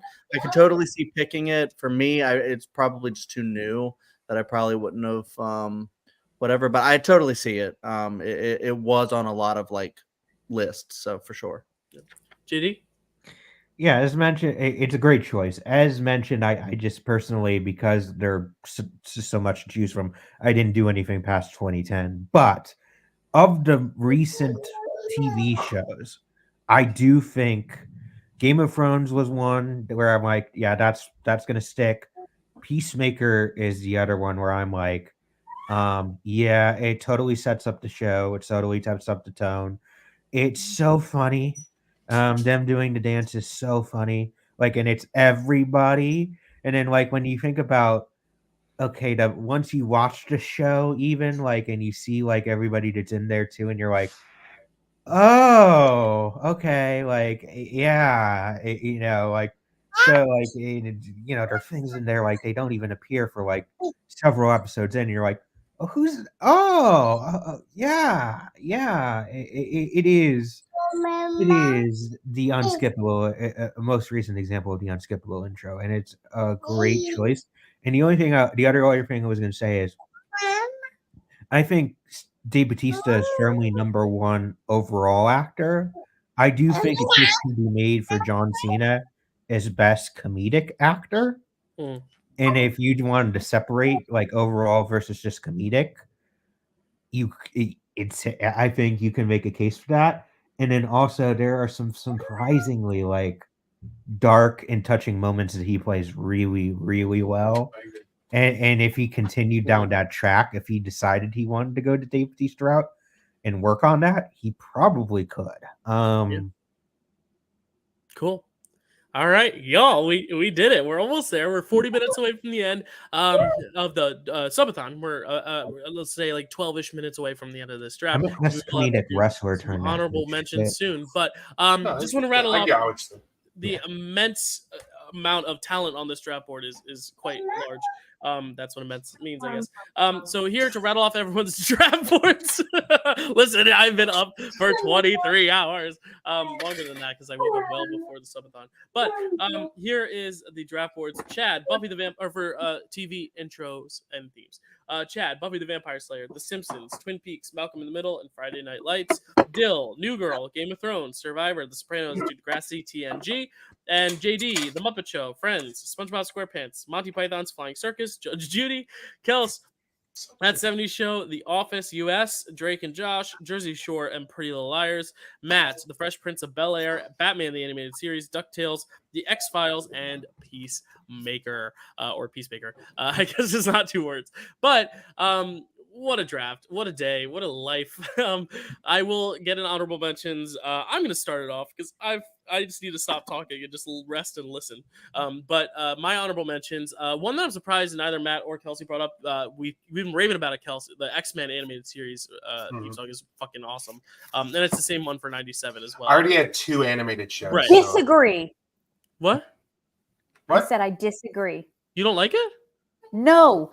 I we talked about how much we loved it. Oh, because you hear it so much. Okay, well, we binged it. Hate it. Okay. I thought you liked it. No, I don't like it. I thought we raved about it. Okay, never mind. One that I'm surprised didn't get picked at all is the Brady Bunch. I feel like that is one of the most iconic ones with everyone looking at one another. I'm shocked it didn't get picked, but I am culpable on that.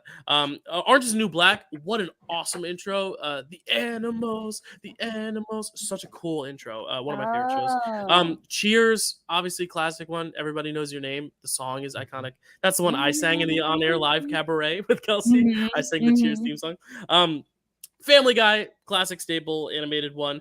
Some less classic staple animated ones, but ones I think are really great. Phineas and Ferb kind of tells the whole premise of the show in so good. So good. Yeah. Total Drama Island. If you're a Survivor fan and you can't get enough, watch Total Drama Island. It's animated Survivor on Cartoon Network, so it's got a little edge to it. It's really good, and the intro is awesome. It's kind of like the Degrassi thing where you kind of see each character in their own little vignette of what they're doing while all existing at the same time.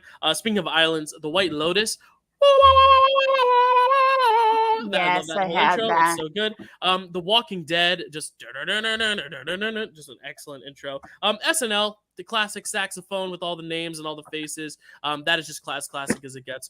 And Adam Sandler, and that voice kind of over all of it is so good and classic. Yeah. Had to bring this up for my sister, Victorious, iCarly, Zoe 101, all the ones that I grew up with Nickelodeon wise are just like so good. Victorious especially, the way she belts it out is so awesome. And then it is not an original song, but One Tree Hill, using that Gavin DeGraw I don't wanna be anything song, so good. And then they just ditched the intro halfway through the series, which is sad. But Sometimes the only good part of a Walking Dead episode is the intro. Yep, most of the time. At least as of late.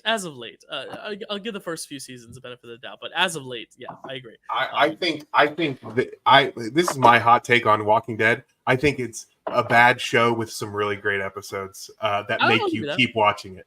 I'll give you that. There are good episodes to be found. All right, I'm gonna go around the horn. Chad, honorable mentions. What do you got?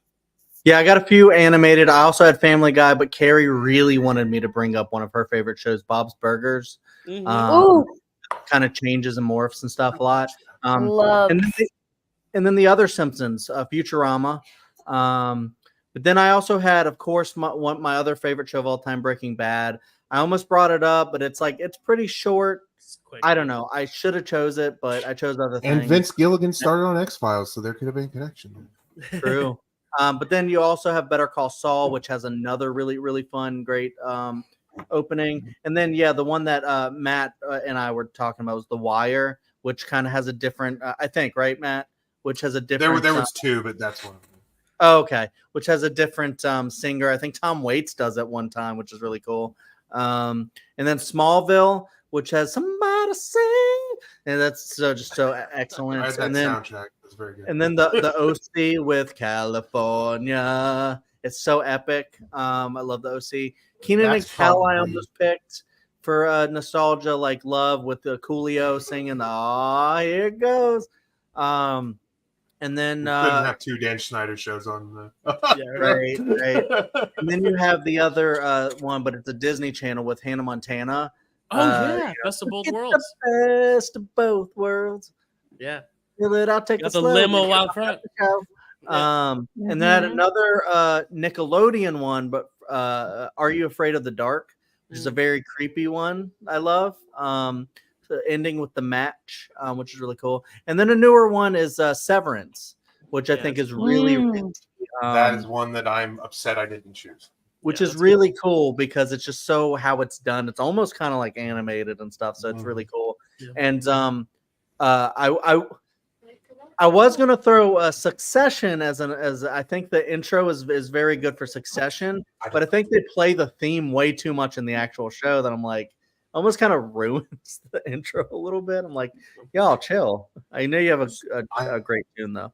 Yeah, that's it. Great. JD, any honorable mentions? Oh yeah, let's see.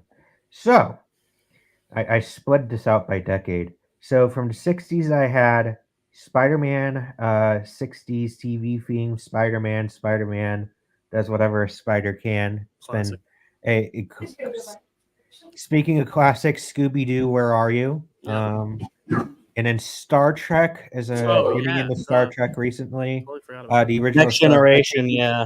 They eventually they also use it in an homage of recent. If you watched Strange New World, they basically just redo that for Strange New Worlds, which I'm obsessed with.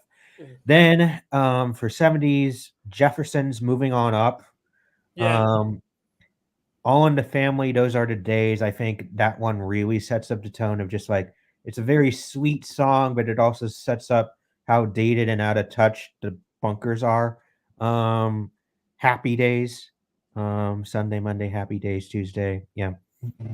I had Cheers. I almost went Cheers at one point. Full House. I don't watch Full House as much.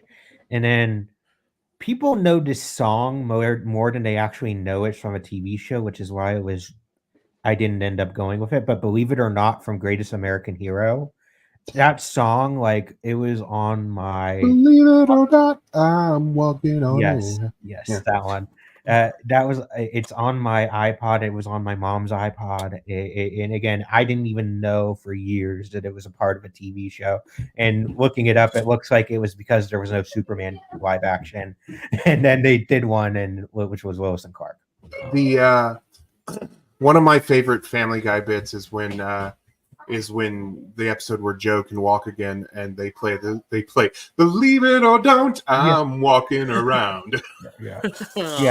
Then I also had a pup named Scooby Doo, which is the 80s Scooby Doo, but the Scooby Doo gang is little kids, and it's like a really catchy Motown tune. I really liked that one. Then from the 90s, Doug. Jeez, are you doing all of them?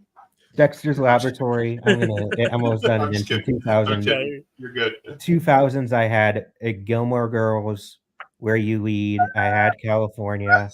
All Things Just Keep Getting Better from Queer Eye. I think that's really iconic. Yeah. They butchered it recently in the real life. They did that like party thing. I just did it. And then I had as mentioned, I had Survivor. Cool. Kelsey, any honorable mentions? Okay. So, a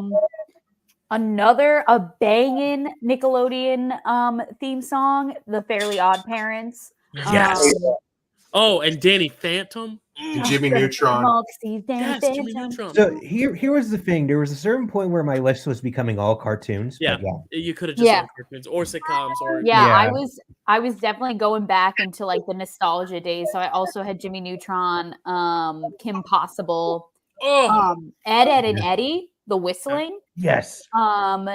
Okay, there is also a new age version of Scooby-Doo. I think the show is called What's New Scooby-Doo, and that intro was so catchy. It was like, "What's new Scooby-Doo? We're coming after you." So good. And odd Scooby-Doo themes are really I also had Full House, and I also had specifically the second episode of WandaVision, that episode of that intro of WandaVision. Nice. I thought about doing like the one that I did my initial nickname after for MCU, but I didn't do it. Great, Maddie Fresh. Okay, there's so many. Okay, first I want to talk about two older ones that it's really a shame. My kid keeps putting his dinosaur on the monitor and laughing. So if I'm moving, that's what's up. So there's two that it's kind of a shame that they were not represented. First is Laverne and Shirley, Shamil Shemazel, Austin Fever Incorporated. It's just it's one of the greats. It's one of the greatest of all time. And it's just a shame that it wasn't represented here. Yeah. Second, and Deadpool would be very angry with us. Golden Girls is just one of those iconic things. Okay, JD, I almost put Too Many Cooks as well, although it's not really an intro to an actual show. JD put in the private chat that he almost went with Too Many Cooks. All right, go ahead. Okay. As far as other ones that break my heart that we didn't talk about, and it's only because I didn't think about it until round 4 after I'd already picked, and I knew what the last one was going to be, that I didn't get to talk about The West Wing, and I thought about it because he did, because Chad did Friday Night Lights, and West Wing is the show that he was supposed to watch. But the West Wing intro is an all-timer. It's so good.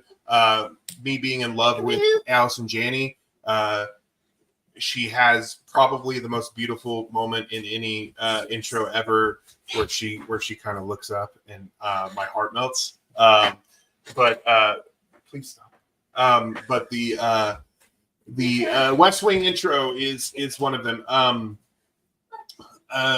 I will also say that the other one that kind of changes, that they change musicians on throughout, is the show Weeds from Showtime. For the first few seasons, it's just the same one, but then later, each episode, they have a different musician do the little boxes, and it's just a really, really good intro. Stranger Things intro is very good. It's very short, but it it sets a tone. If you know, I don't know if I've mentioned that before, but it We're gonna does. make a T-shirt. The Daredevil Netflix show intro is very, very good. And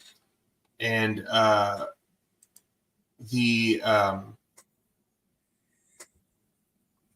what else was I? Oh, Brady Bunch is one, but yeah, like why didn't we? Yeah, Addams Family. Yeah, that's it's iconic, and I can't believe we didn't. Sesame Street is one of them that I mentioned. Elliot loves that. Was one of Elliot's picks. Yeah. But yeah, Elliot. Well, because it should have been on all of our lists. Okay, and then basically, yeah, there you go. If you want a good intro, go to Apple Plus and just randomly pick a series. They have the greatest. Their intros are so good across the board. Severance, as he mentioned before, is one of my newer favorites. It's so good. Shrinking, incredible intro. Oh yeah. Lisi's Story has an incredible intro. Servant has an incredible intro. The intros on the Apple TV, Apple Plus, it's I don't know who they hired for that, but that guy needs a raise and needs to do all the intros. They're so good. And then I will also say that WWE SmackDown and Monday Night Raw from the early 2000s were also ones that I really enjoyed. But yeah, I was a wrestling guy back then. There's so many. I could go on forever, but I'm going to stop right. Oh, Foster's Home for Imaginary Friends is also one that I absolutely love. Yeah. That's one of my favorite cartoons of all time. Yeah, we could have done a whole 50-round draft for this. Yeah. There's a couple animes that I need to mention as well. Full Metal Alchemist Brotherhood. Each season has a different intro, but it's great every time. The outro is also great every time, but specifically season 1 has the best intro for me. And Assassination Classroom has a intro that I really love. So, but I'm going to stop right now because otherwise I could just go on until the end of the stream, and we don't need that. So that's okay. I appreciate the passion from everyone. Great honorable mentions. Thank you all so much. They're all over the channel. I'm not gonna have them plug themselves because that'll just take longer, and I want everyone to get a chance to say goodnight or goodbye before the subathon ends in 25 minutes. So thank you for watching Draft Day. I'm gonna run the Draft Day intro, and then we'll be right back with the subathon in just a sec.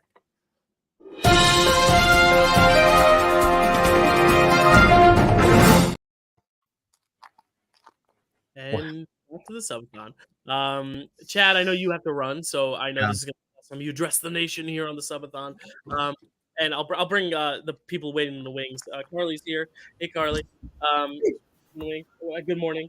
And I'm sending the link. I know Chris Diaz wants to hop on as well. But Chad, I'll give you the floor, and then I'm going to go pee. Yeah, just real quick. I just wanted to say, this was such a great idea, Dylan. Like the first time you did it and the second time. I think it's such a great thing for the channel. I think it's very fun. You're such a trooper, like just doing this whole thing. And I think that, you choose a lot of really fun things for people to be engaged with. And I can't wait till the next one. Probably a year from now. Yeah. We'll see. If you're not, if you're not dead by then, just, staying up all this time. But I just meant I might not want to suffer through 24 hours again. I want to still be alive. Yeah, I do turn 27 next year though, which is the curse. So I hope I can jump the curse. Sorry, I didn't mean. Everyone was like, "Wow, okay." So I was like, "Oh, I misspoke." But anyways, maybe I'll be dead. I just want to say, congrats for sticking it out, and thanks to everybody that was involved in it. I had such a blast with the drafts and other things, and that Buffy surprise video was everything to me. And that's why I stayed up to like 2 a.m. Yep. Yeah, I was watching the Buffy video, which you have to watch. It was the best thing in the world. And thanks everybody again. And I gotta go because I gotta take my son to swim. And then it's happy birthday, Elliot. Happy birthday, Elliot. It's his first birthday party that we're having today. Happy birthday, Elliot. That's awesome. His birthday is Cinco de Mayo? No, his birthday was a few weeks ago or late just April. Last week. His parties. Okay. Yeah, which is big. Right. The first birthday party. Hey, it was good. It was good chatting with you, Chad. Yeah, thank you, Chad. I know we all give each other shit, but I love you, Chad. And thank you for. Love you too, guys. Thank you, Chad. Thank you, Bye, Chad. everyone. Tribe has If spoken. you guys haven't seen Too Many Cooks, well, I know we're done with the TV intros. It's okay. not a real It's your TV turn. intro. It's okay. It is a Adult Swim thing they aired at like 2 a.m. or something, without warning, and it's a TV intro for a fake show that goes on for 11 minutes, and it has a great twist that is like I'll be right the back. twist is like mwah, chef's yeah. kiss. So everybody, if you haven't seen Too Many Cooks, after we're done here, go watch Too Many Cooks. It's a great And then homage text. to TV themes that turns into something so magnificent. You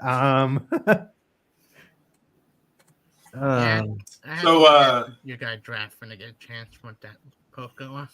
Oh, it was so much fun. I love TV intros too much. I worry I came off as a weirdo during that, but it was Just so your much normal self, Matt.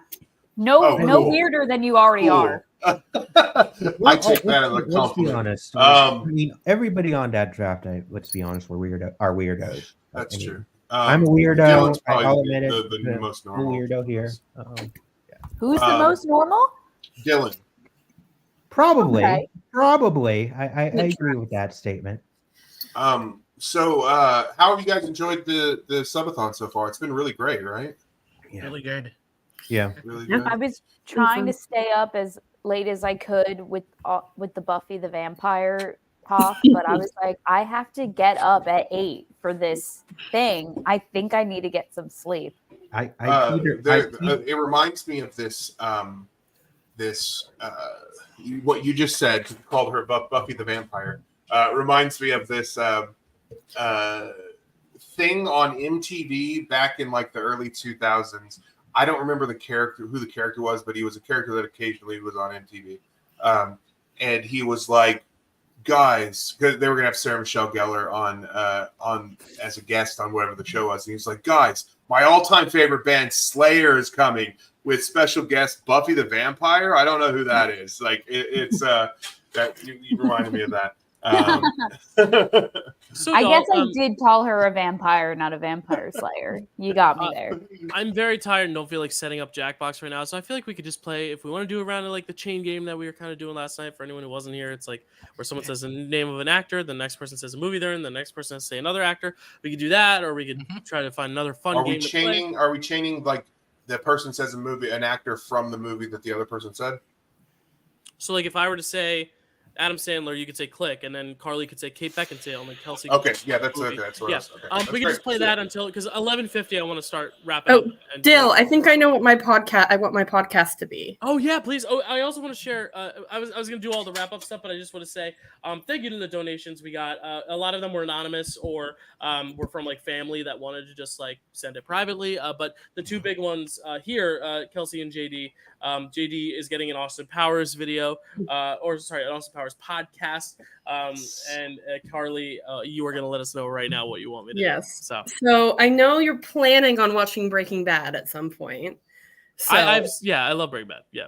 I know. I want you to make me a podcast about Better Call Saul. Better Call Saul, which I have not love seen that show. All right, you got it. Better Call Saul. I will do a review. I just remembered an honorable mention, and it's gonna feel like a sneeze if I don't say it right now. Go ahead. Do it as can you do it as a sneeze, please? Okay, so my favorite sounds in the world is a bow going across strings. So violins, that kind of stuff. It's just it's a thing that I absolutely love. So the Angel theme tune, which is that, and then it goes into like a rock thing, is one of my favorite sounds in the world. I actually like the music to that better than the Nerf Herder theme. I just think that but the intros are just so different that I love them so much. But the Angel theme, the intro is just so good because the music is just it's chef's kiss. Jill, I cannot wait for you to watch Angel. I'm one of those weirdos that likes Angel more than I like Buffy. So when you get there, I'm going to be excited. My favorite two, we kind of went down draft, but my favorite two intro to TV are Outlander, the theme song, and Doctor Who. Doctor Who. Yeah, Doctor I Who. didn't mention Doctor Who either. Ah, dang. There you go. Hey, there that's were why so there's many. so many. There were so many. Yeah, and it was tough also because I feel like a lot of us also wanted to talk about the shows because it's like the first time we really got into talk about series on draft day, at least in a while. But there was just I was trying to keep things moving along. That's my whole biggest thing for next year. I got to just leave more time to just be and not necessarily feel like I have to cram too much in. I feel like I crammed too much in this year, but what great stuff. We'll get into it in a bit, but let's play some chain game real quick, and then we'll do our goodbyes, our farewells. JD, you want to start? I'll speed your saints goodbyes. The sun Let's has do gone. Austin Powers, International Man of Mystery. Speaking since still he's going to have to do it eventually. I will do Mike Myers. So I married an axe murderer.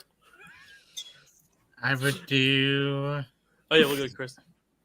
Brendan Fraser. Is he in? Who did you say? He's not in that.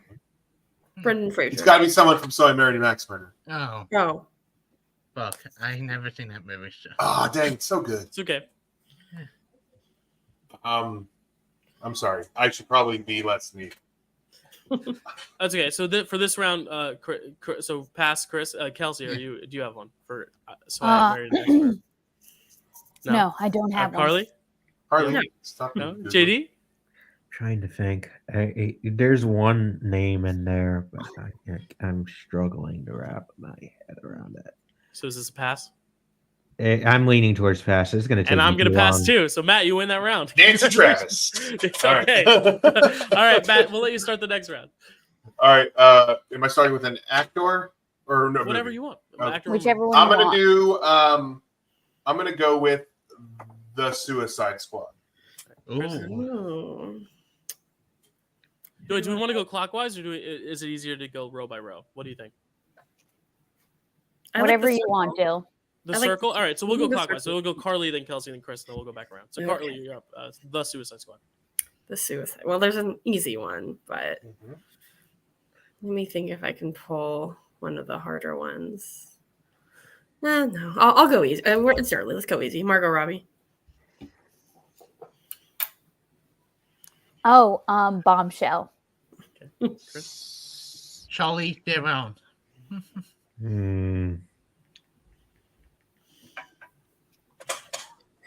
I feel like if Dill wasn't after me, I wouldn't do this. I would go easy. Atomic Blonde.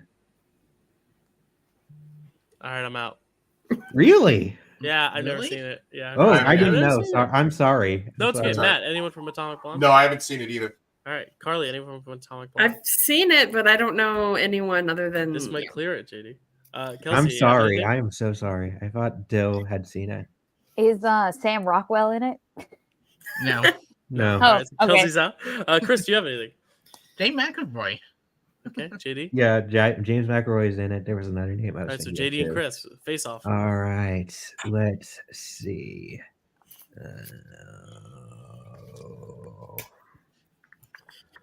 Rapid fire, just whatever comes to your mind. Split.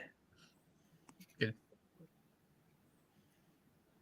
Chris, you're up next. It's just you and JD. Oh, Anya Taylor-Joy.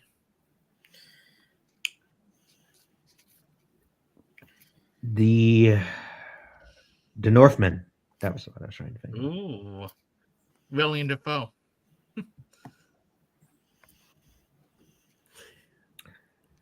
The Last Temptation of Jesus Christ. Harvey Keitel. Okay. There you go. All right. Chris ready to fire back. Pulp Fiction. Ooh, Samuel Jackson. I think my. Sorry, is it my turn? Or did I get No, past? it's just a show. Yeah, we're still in the down same between- round. It's JD They're and doing Chris. a little face off.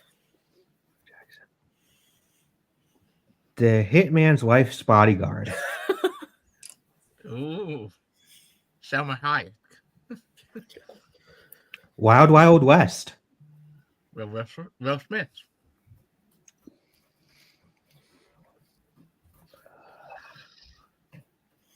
The Pursuit of Happiness. Jada Smith. His son. Jaden Smith. Wait, the Isn't Karate Kid, the reboot. You Yeah. could have said I Am Legend. Isn't it just Will Smith and a dog? That would have ended it. Oh, smart. The Foreigner. The Foreigner. Ooh, Pierce Brosnan.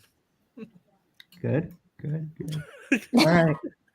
I love JD's like I think JD Master met Oogway his up there, match. Yeah. Pierce Brosnan. Thomas Crown Affair. Ooh, now I haven't seen that. So. Is that a pass? Yeah, pass. Like, Oh, that's a- JD Renee wins. Russo. That was a good one. Um, Let's do one more round of this, and we'll Yeah. see how it goes. JD, start it off. All right. Good job, JD, by the way. Thank That you. was a Thank good, you. good battle. Thank you. That was a good volley. I like that volley. It was a good volley. It was quite nice. Yes. All right. Let's go. Oh, Any movie, any actor. yeah, I know. It's the It's easiest just word. I'm tired, Easy. so like it's like fucking. I get it. Yeah, There's a lot of them. I will go. Avengers Endgame. Okay, let's All go. right. Easy. Let's go easy. I almost said Scott Lang. Paul Rudd. Clueless. Clueless. What is her name? Oh my god. I know it. Come to me 1 second. What is her name? She's Alicia Silverstone. Scooby-Doo 2 Monsters Unleashed. Seth Green.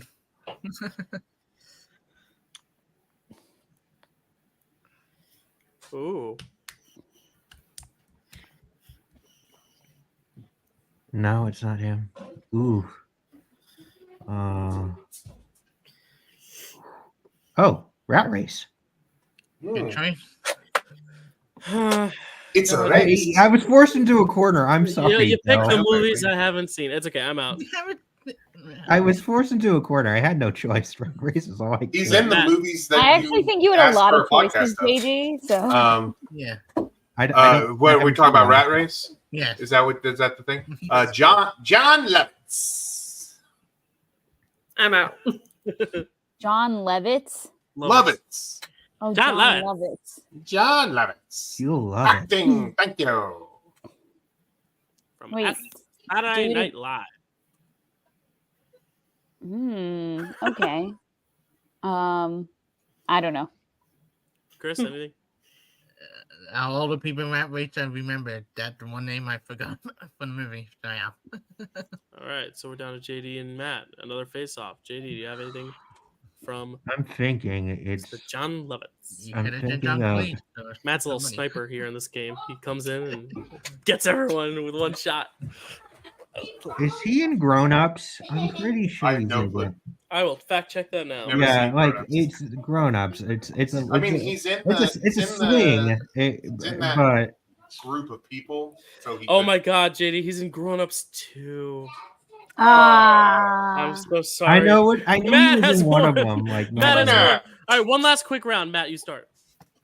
I'm gonna go with Christian Bale. Christian Bale. It's a lot for Christian Yeah. Bale to could pick. Isn't he? Is he the lead in Vice? Yep. Yep. Yeah. Oh, I don't know. I'm out. Oh, you guessed an actor a few rounds ago that works perfectly for this. Sam Rockwell. Yes. Yes. He plays George. Yes. He plays George Bush. Good job, Chris. The way back. Okay, JD. My favorite Sam Rockwell movie. Steve Carell is like the step Yeah. that Angie dad. I was trying to. I'm gonna go the 40-year-old version. Hold on, wait. He said the way back. Steve Carell's in the way back. Right? Oh no, he's in the way back. No, sorry. Those are The movies. way Sorry, go ahead. back is a different movie. It's a different movie. I get him confused. I get him swapped around. Go ahead. Sorry. Legitimately so. Because to be honest, that was the Matt. You hit on the pause, like why I was pausing. I'm like, is it the way back or Right. the way back? All right, I'm yeah, trying to 40 remember. 40 Yeah, you guys are right. So Yeah, Yeah. 40-year-old yeah. version. 40-Year-Old Virgin. Jane Lynch. Good choice. I think I'm not allowed to say Glee, right? No. You're not allowed to say Glee. There's I don't want to tip anything, but you can make an argument for an episode of Glee. That is like more of a special. I think it would count. I can't name an episode of Glee. Jane Lynch. Trying to. Oh, I know what you're talking about, Dylan. Yeah, like it's still only an hour long though. Lynch. Yeah, no, I'm out. Kelsey, do you have anything for Jane Lynch? I watched her in something recently, and I was like, "Oh my god, that's Jane Lynch." I don't think she's in this, but I feel like she's in a movie that's like this vibe, like My Sister's Keeper or something. But I don't know, so I'm out. Okay, I was gonna look it up if you needed it. Okay, Chris, anyone? Jane Lynch. Oh, following one of my favorite movies here, Role Model. Role models. JD. Mm-hmm.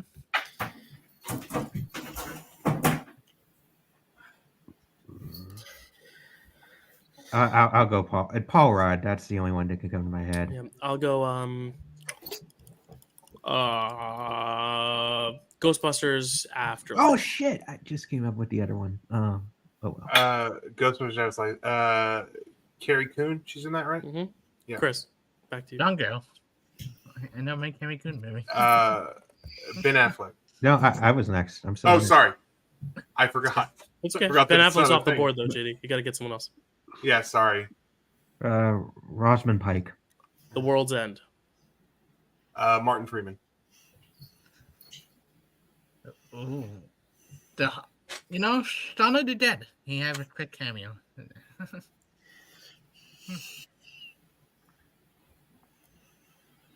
Shaun of the Dead. So then, we haven't said Simon Pegg yet, right? No.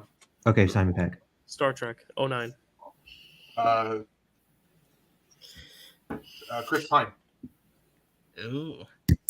Oh, I hate to do it to you, JD. Into the Woods. Oh, that's not hard at all. Just who am I going to choose? That's the question. No, it's fine. I'll go easy. Meryl Streep. Sophie's Choice. Sorry. Kevin Kline. Is he in that? I believe he is. Yeah, he was. I think he's the so. lover. Let me look. I think you're right. Yeah, I think so. Which one is that? Kevin Kline. Yep, Kevin Kline's in it. Yep, you're safe. Ooh. Chris. Ooh, which one did I pull on you guys? A Fish Called Wanda. Such a good movie. Great movie. Michael Palin. My favorite Python is Michael Palin. Yeah, same here. Well, that helped me It out. didn't Monty Python and the Holy Grail. Is he in that? Yes. Sorry. Thank Yes. you. Phew, I was gonna be out, but that saved me. Thank you. Okay. Graham Chapman. Ooh. This is where Another Monty Python person. Which one should I go with? Monty Python and Life of Brian. Which one did you say?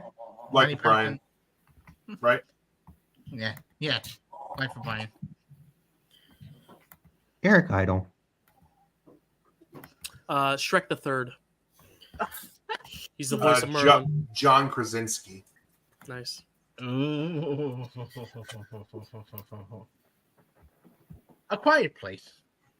Limiting the amount of people in the movie. Emily Blunt. So good in this Fall Guy. Seeing that this afternoon.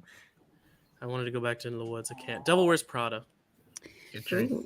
I was thinking of an episode of Gilmore Girls for Jane Lynch. I have a Jane Hathaway. Lynch for after when we're done. All right, back to you, Chris. I should have gone with someone else. Matt said Anne Hathaway. Anne Hathaway. Ooh. Damn. After this loop, if we don't finish the game, I gotta cut the. Les Mis Bob. Okay. Give you my musical thing going. Sacha Baron Cohen. Good turn. Bruno. Ooh. Yeah, I don't know. I don't have anything. Chris, you got anything? Stanley Tucci. You got anyone, Chris? For Bruno? Pamela Anderson. Okay. JD. Wait, she's in Borat. Is she in Bruno also? I don't know if she's in Bruno. Never mind. It's okay. JD, you have anyone from Bruno? I got Borat and Bruno stuck mixed up in my head. It's okay. We don't talk about Bruno. It's okay. I think I like Bruno. I think it's a good movie. No, I do it's too. been so long since I've seen it. You got the joke, right, Matt? Yeah, no, I got it. I was going to say that before you said the thing. It just happened to come. Yeah, Matt wins. Matt wins. No, Dylan wins because he said Bruno. We all win. We all win because I've been waiting to say this. After our subathon, we have reached a total, because I have to start wrapping it up because we are 4 minutes away from midnight now. We have reached a total of 1,425 total, which is 325 new subs. That's awesome. Still amazing. We're almost at 1.5K. And we are opening this for the entire week. We're letting the week go on. I love it. We are letting the week go on. So if anyone wants to keep going, we can still keep taking them. There are optional donations, and then make sure to like and subscribe, all that. This will be open for the rest of the week. And at the end of the week, we will officially make the call of what we are earning and what we are getting. We still have stuff from the last subathon to pay off, like Chopped, Zach versus Dylan, and Chopped. The roast of Dill will eventually come. I will wear a pink bunny suit for a whole month on the channel. But other stuff that is going to come thanks to this subathon. Hello. Thanks to this subathon. Thanks to this subathon, we have unlocked the surprise video last night. We have also unlocked a Traitors season featuring the Dill Pickle Movie Network group. We have unlocked what else have we unlocked? Someone help me out. I'm losing my train of thought. Traitors? Did you already say that? I'll just pull this up. We Lord of the Rings Extended Edition watch along with Dill, Matt, and Stacy. Traitors season, a movie screenplay table read, and a Taylor Swift concert. We've unlocked all of that, which is really exciting. We've gone further than I ever imagined we could. So I'm very, very proud, very happy with how this worked out as we almost hit the 24-hour mark. Does anyone have any last things they want to say as we approach midnight? Or not midnight, noon. Whoa. This has been incredible. I'm so proud of the work you do on this channel and the event that you set up. I'm glad to be a part of this and very proud to be a part of your network. And I think, from me to all of you, I really am so proud of all the work you've done, and I couldn't have done it without all of you. And I know I was very much very strict about time and about making things move along and getting connections set up and just my overall silliness and zaniness of staying up all night. But I really thank each and every one of you and everyone who's not on the stream right now, but like Zach and Chad and Carrie and Stacy, all of you, Dan, Skip Allen, who stayed up till 4 a.m. watching Picture This. Like, this is why I do what I do. Win, who watched all of Pictures and Frame Rack at night and just being awesome. And it really is awesome to be surrounded by such a great community. So as we count down this last hour here, as we wait for the clock to strike noon, or in Matt's case 11, or Carly's case 9, it is going to be very exciting as we issue in another successful subathon. So we're I don't have a counter, so I don't know how far away we are from noon. Yeah, I don't have this. Well, what about the live in the corner? It says because it is 11:59. Yeah, we started a few minutes after midnight because as we know, StreamYard YouTube cuts it off at 11:55. So I was like, I wanted to get it in before that, so I started at like 12:05. So we were almost hitting the 24-hour mark. We are almost here. I'm going to riff a little bit more. Thank you all who donated, who supported. Carly is going to be getting a Better Call Saul podcast. JD is going to be getting an Awesome Powers podcast. And it is noon. And we have done it 24 hours. We have accomplished this. We did it. Thank you, everyone, for sticking with me and doing this. We never had – there was like 2 points where we hit 0 viewers. So that is awesome that we've had someone at least with eyes on this for the full 24 hours. I'm getting emotional. I might cry. Or I don't really think I have tears. I'm so freaking tired, but I am so proud to be a part of this group and this community. Any last goodbyes, where they can find you, if you want to plug anything, everything, you scroll back 24 hours, that's what you have to plug, because you guys should go watch everything back. Yay, we made it. It's 2 a.m. Know that it is a better stream than last year. Thank you. it was a very successful stream this year, and I'm very proud. Otherwise, that's it, y'all. We have to end at 11:55, so I'm just gonna have everyone wave goodbye. And thank you so much for a successful subathon. We hit a huge benchmark. I'm very proud, and I'll just put it up there one more time. 325 people subbed to the channel over this 24 hours, so I cannot be prouder. Thank you to everyone who helped us out. Thank you to Dylan, who made all the graphics, and Matt, who made the graphics for Trivia Night, and Kelsey, who made the graphics for Marvel-ous Movie Monday Trivia. Thank you. Yeah, I don't know what else to say. Thank you to copy-free, royalty-free music for making all the music you heard today. And thank you all, and we'll see you all very soon. Stay cool, stay pretty. Bye.